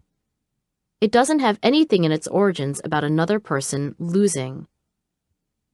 Mike tells me that two key factors promote excellence in individuals and in teams: deep and rich support and relentless challenge to improve. When he says that, a light bulb goes on in my head. Supportive and demanding parenting is psychologically wise and encourages children to emulate their parents. It stands to reason that supportive and demanding leadership would do the same. I begin to get it. For this professional football team, it's not solely about defeating other teams. It's about pushing beyond what you can do today so that tomorrow you're just a little bit better. It's about excellence. So for the Seahawks, always compete means be all you can be, whatever that is for you. Reach for your best. After one of the meetings, an assistant coach catches up to me in the hallway and says, "I don't know if anyone's mentioned finishing to you." Finishing? One thing we really believe in here is the idea of finishing strong. Then he gives me examples. Seahawks finish a game strong, playing their hearts out to the last second on the clock. Seahawks finish the season strong. Seahawks finish every drill strong. And I ask, but why just finish strong? Doesn't it make sense to start strong, too? Yes, the coach says, but starting strong is easy. And for the Seahawks, finishing doesn't literally mean finishing. Of course not. Finishing strong means consistently focusing and doing your absolute best at every moment from start to finish. Soon enough, I realize it's not only Pete doing the preaching. At one point, during a meeting attended by more than 20 assistant coaches, the entire room spontaneously breaks out into a chant in perfect cadence. No whining, no complaining, no excuses. It's like being in a choir of all baritones. Before this, they sang out, "Always protect the team," and afterward, "Be early." Be early? I tell them that after reading Pete's book, I made be early a resolution. So far, I had yet to be early for almost anything. This elicited some chuckles. Apparently, I'm not the only one who struggles with that one. But just as important, this confession gets one of the guys talking about why it's important to be early. It's about respect, he tells me. It's about the details. It's about excellence. Okay, I'm getting it. Around midday, I give a lecture on grit to the team. This is after giving similar presentations to the coaches and the scouts, and before talking to the entire front office staff. After most of the team has moved on to lunch, one of the Seahawks asks me what he should do about his little brother. His brother's very smart, he says, but at some point his grades started slipping. As an incentive, he bought a brand new Xbox video game console and placed it, still in its packaging, in his brother's bedroom. The deal was that, when the report card comes home with A's, he gets to unwrap the game. At first, the scheme seemed to be working, but then his brother hit a slump. Should I just give him the Xbox, he asks me. Before I can answer, another player says, "Well, man, maybe he's just not capable of A's."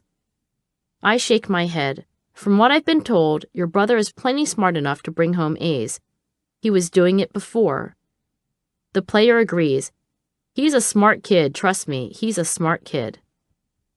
I'm still thinking when Pete jumps up and says with genuine excitement, "First of all, there's absolutely no way you give that game to your brother. You got him motivated. Okay, that's a start. That's a beginning. Now what? He needs some coaching. He needs someone to explain what he needs to do in the specifics to get back to good grades. He needs a plan. He needs your help in figuring out those next steps. This reminds me of something Pete said at the start of my visit. Every time I make a decision or say something to a player, I think, how would I treat my own kid? You know what I do best? I'm a great dad, and in a way, that's the way I coach. At the end of the day, I'm in the lobby, waiting for my taxi.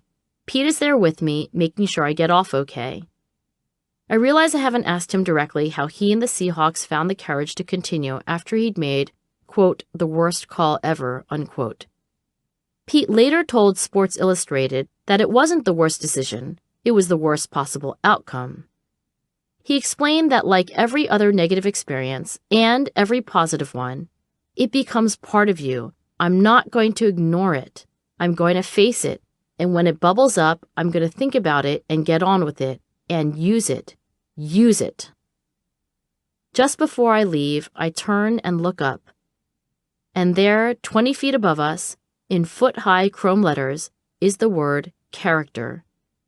In my hand, I'm holding a bag of blue and green Seahawks swag, including a fistful of blue rubber bracelets stamped in green with L.O.B. Love our brothers. Chapter 13. Conclusion. This book has been about the power of grit to help you achieve your potential. I wrote it because what we accomplish in the marathon of life depends tremendously on our grit, our passion and perseverance for long-term goals. An obsession with talent distracts us from that simple truth. This book has been my way of taking you out for a coffee and telling you what I know. I'm almost done. Let me close with a few final thoughts. The first is that you can grow your grit. I see two ways to do so. On your own, you can grow your grit from the inside out. You can cultivate your interests. You can develop a habit of daily, challenge-exceeding skill practice. You can connect your work to a purpose beyond yourself. And you can learn to hope when all seems lost. You can also grow your grit from the outside in. Parents, coaches, teachers, bosses, mentors, friends. Developing your personal grit depends critically on other people. My second closing thought is about happiness. Success, whether measured by who wins the National Spelling Bee, makes it through West Point, or leads the division in annual sales, is not the only thing you care about. Surely you also want to be happy, and while happiness and success are related, they're not identical. You might wonder, if I get grittier and become more successful, will my happiness plummet? Some years ago, I sought to answer this question by surveying 2,000 American adults. We wanted to show how grit relates to life satisfaction, measured on a scale that ranged from 7 to 35, and included items such as, if I could live my life over, I would change almost nothing. In the same study, I measured positive emotions such as excitement and negative emotions such as shame. I found that the grittier a person is, the more likely they'll enjoy a healthy emotional life. Even at the top of the grit scale, grit went hand in hand with well-being, no matter how I measured it. When my students and I published this result, we ended our report this way. Are the spouses and children of the grittiest people also happier? What about their coworkers and employees? Additional inquiry is needed to explore the possible downsides of grit. I don't yet have answers to those questions, but I think they're good ones to ask. When I talk to grit paragons, and they tell me how thrilled they are to work as passionately as they do for a purpose greater than themselves, I can't tell whether their families feel the same way. I don't know, for example, whether all those years devoted to a top-level goal of singular importance comes at a cost I haven't yet measured. What I have done is ask my daughters, Amanda and Lucy, what it's like to grow up with a gritty mom. They've watched me attempt things I've never done before, like write a book, and they've seen me cry when it got really rough. They've seen how torturous it can be to hack away at innumerable, doable, but hard-to-do skills. They've asked at dinner, do we always have to talk about deliberate practice? Why does everything have to come back to your research? Amanda and Lucy wish I'd relax a little and, talk more about Taylor Swift. But they don't wish their mother was anything other than a paragon of grit. In fact, Amanda and Lucy aspire to achieve the same. They've glimpsed the satisfaction that comes from doing something important for yourself and others, and doing it well, and doing it even though it's so very hard. They want more of that. They recognize that complacency has its charms, but none worth trading for the fulfillment of realizing their potential. Here's another question I haven't quite answered in my research. Can you have too much grit? Aristotle argued that too much or too little of a good thing is bad. He speculated, for example, that too little courage is cowardice, but too much courage is folly. By the same logic, you can be too kind, too generous, too honest, and too self-controlled. It's an argument that psychologists Adam Grant and Barry Schwartz have revisited. They speculate that there's an inverted U function that describes the benefits of any trait, with the optimal amount being somewhere between the extremes. So far, with grit, I haven't found the sort of inverse U that Aristotle predicted or that Barry and Adam have found for other traits like extroversion. Regardless, I recognize that there are trade-offs to any choice, and I can appreciate how that might apply to grit. It isn't hard to think of situations in which giving up is the best course of action. You may recall times that you stuck with an idea, sport, job, or romantic partner longer than you should have. In my own experience, giving up on piano when it became clear I had neither interest in it nor obvious talent was a great decision. I could have given up even earlier, actually, and saved my teacher from having to listen to me sight read all the pieces I hadn't practiced the week before. Giving up on becoming fluent in French was also a good idea, even though I did enjoy it and picked it up more quickly than I did piano. Less time spent on piano and French freed up time for pursuits I found more gratifying. So, finishing whatever you begin without exception is a good way to miss opportunities to start different, possibly better things. Ideally, even if you're discontinuing one activity and choosing different lower-order goals, you're still holding fast to your ultimate concern. One reason I don't worry much about an epidemic of grit is that such a prospect seems so removed from our current reality. How many days have you come home from work and said to your partner, "Gosh, everyone at the office is just too gritty. They stick with their most valued goals too long. They try too hard. I wish they were less passionate." Recently, I asked 300 American adults to take the grit scale, and after receiving their scores, to tell me how they felt. Many said they were happy with their scores, and some wanted to be grittier. Nevertheless, in the entire sample, there wasn't a single person who, upon reflection, aspired to be less gritty. I'm certain most of us would be better off with more grit, not less. There may be exceptions, grit outliers who don't need to be any grittier, but those exceptions are rare. I've been asked on more than one occasion why I feel grit is the only thing that matters. In fact, I don't. I can tell you, for example, that grit is not the only thing I want my children to develop as they round the corner from childhood to maturity. Do I want them to be great at whatever they do? Absolutely. But greatness and goodness are different, and if forced to choose, I'd put goodness first. As a psychologist, I can confirm that grit is far from the only, or even the most important aspect of a person's character. In fact, in studies of how people size up others, morality trumps all other aspects of character in importance. Sure, we take notice if our neighbors seem lazy, but we're especially offended if they seem to lack qualities like honesty, integrity, and trustworthiness. So, grit isn't everything. There are many other things a person needs in order to grow and flourish. Character is plural. One way to think about grit is to understand how it relates to other aspects of character. In assessing grit along with other virtues, I find 3 reliable clusters: I refer to them as the intrapersonal, interpersonal, and intellectual dimensions of character. You could also call them strengths of will, heart, and mind. Intrapersonal character includes grit. This cluster of virtues also includes self-control, particularly as it relates to resisting temptations like texting and video games.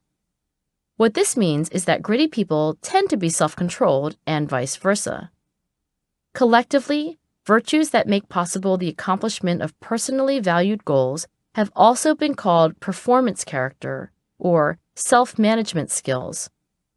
Social commentator and journalist David Brooks calls these resume virtues because they're the sorts of things that get us hired and keep us employed.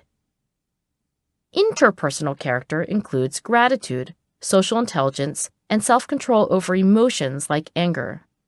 These virtues help you get along with and provide assistance to other people. Sometimes these virtues are referred to as moral character.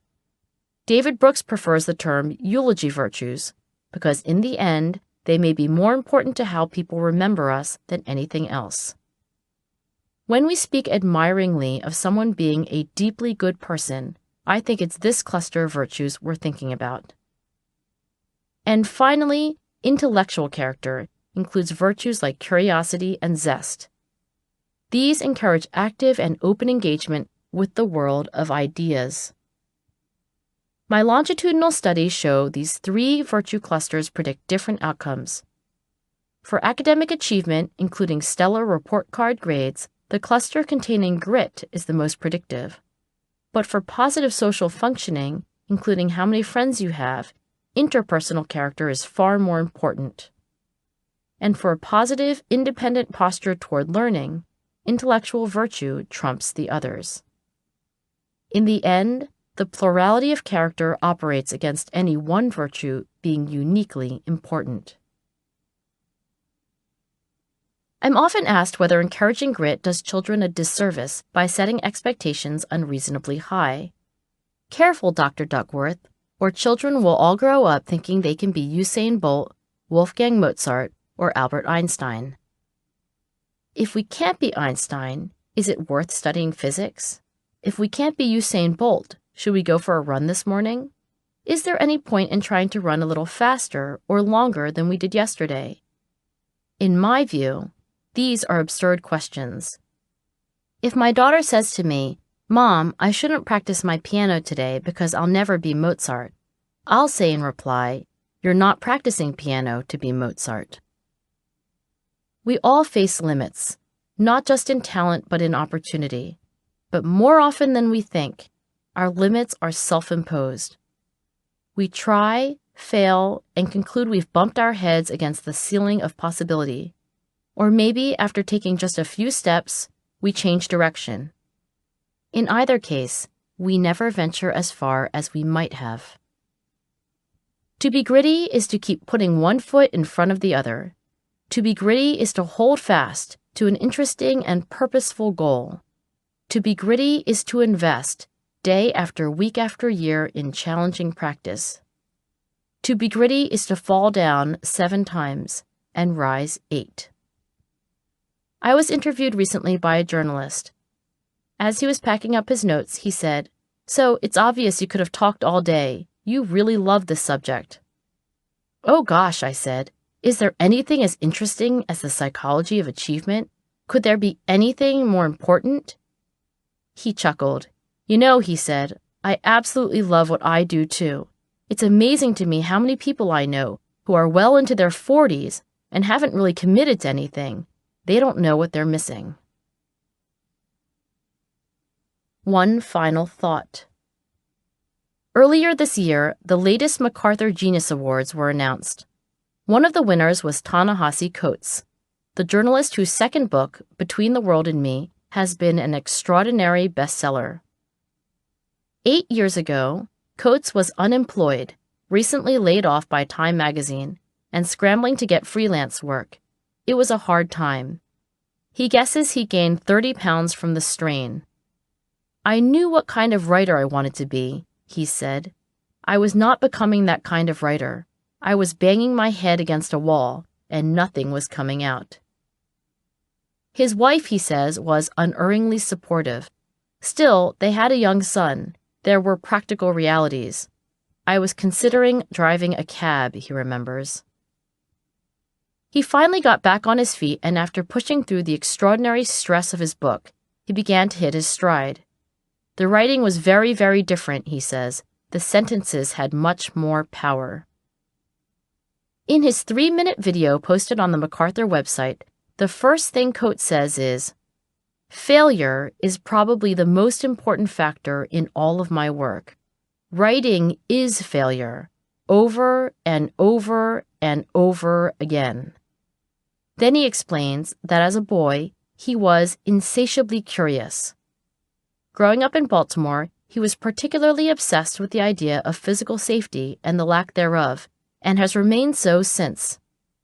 Journalism, he says, lets him keep asking the questions that interest him. Toward the end of the video, Coates offers the best description of what it's like to write that I've ever heard. To give you a sense of his intonation and the cadence, I'll read you the words as I heard them, as a poem. The challenge of writing is to see your horribleness on page, to see your terribleness and then to go to bed, and wake up the next day and take that horribleness and that terribleness and refine it, and make it not so terrible and not so horrible, and then to go to bed again, and come the next day and refine it a little bit more, and make it not so bad, and then go to bed the next day and do it again, and make it maybe average, and then one more time, if you're lucky, maybe you get to good. And if you've done that, that's a success. You might think Coates is especially modest. He is, but he's also especially gritty. And I've yet to meet a MacArthur Fellow, Nobel laureate, or Olympic champion who says that what they achieved came in any other way. "You're no genius," my dad used to say when I was just a little girl. I realize now he was talking to himself as much as he was talking to me. If you define genius as being able to accomplish great things in life without effort, then he was right. I'm no genius, and neither is he. But if instead you define genius as working toward excellence ceaselessly with every element of your being, then in fact, my dad is a genius, and so am I, and so is Coates. And if you're willing, so are you.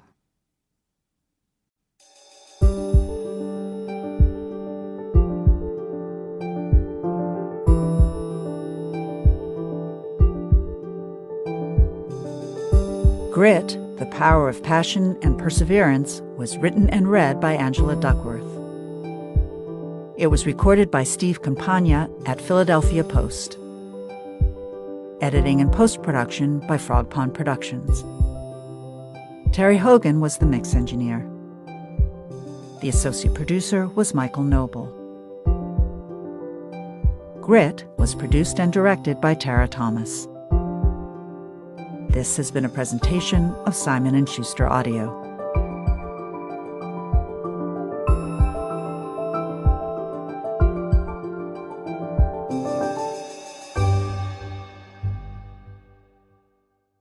Grit is available in print from Scribner.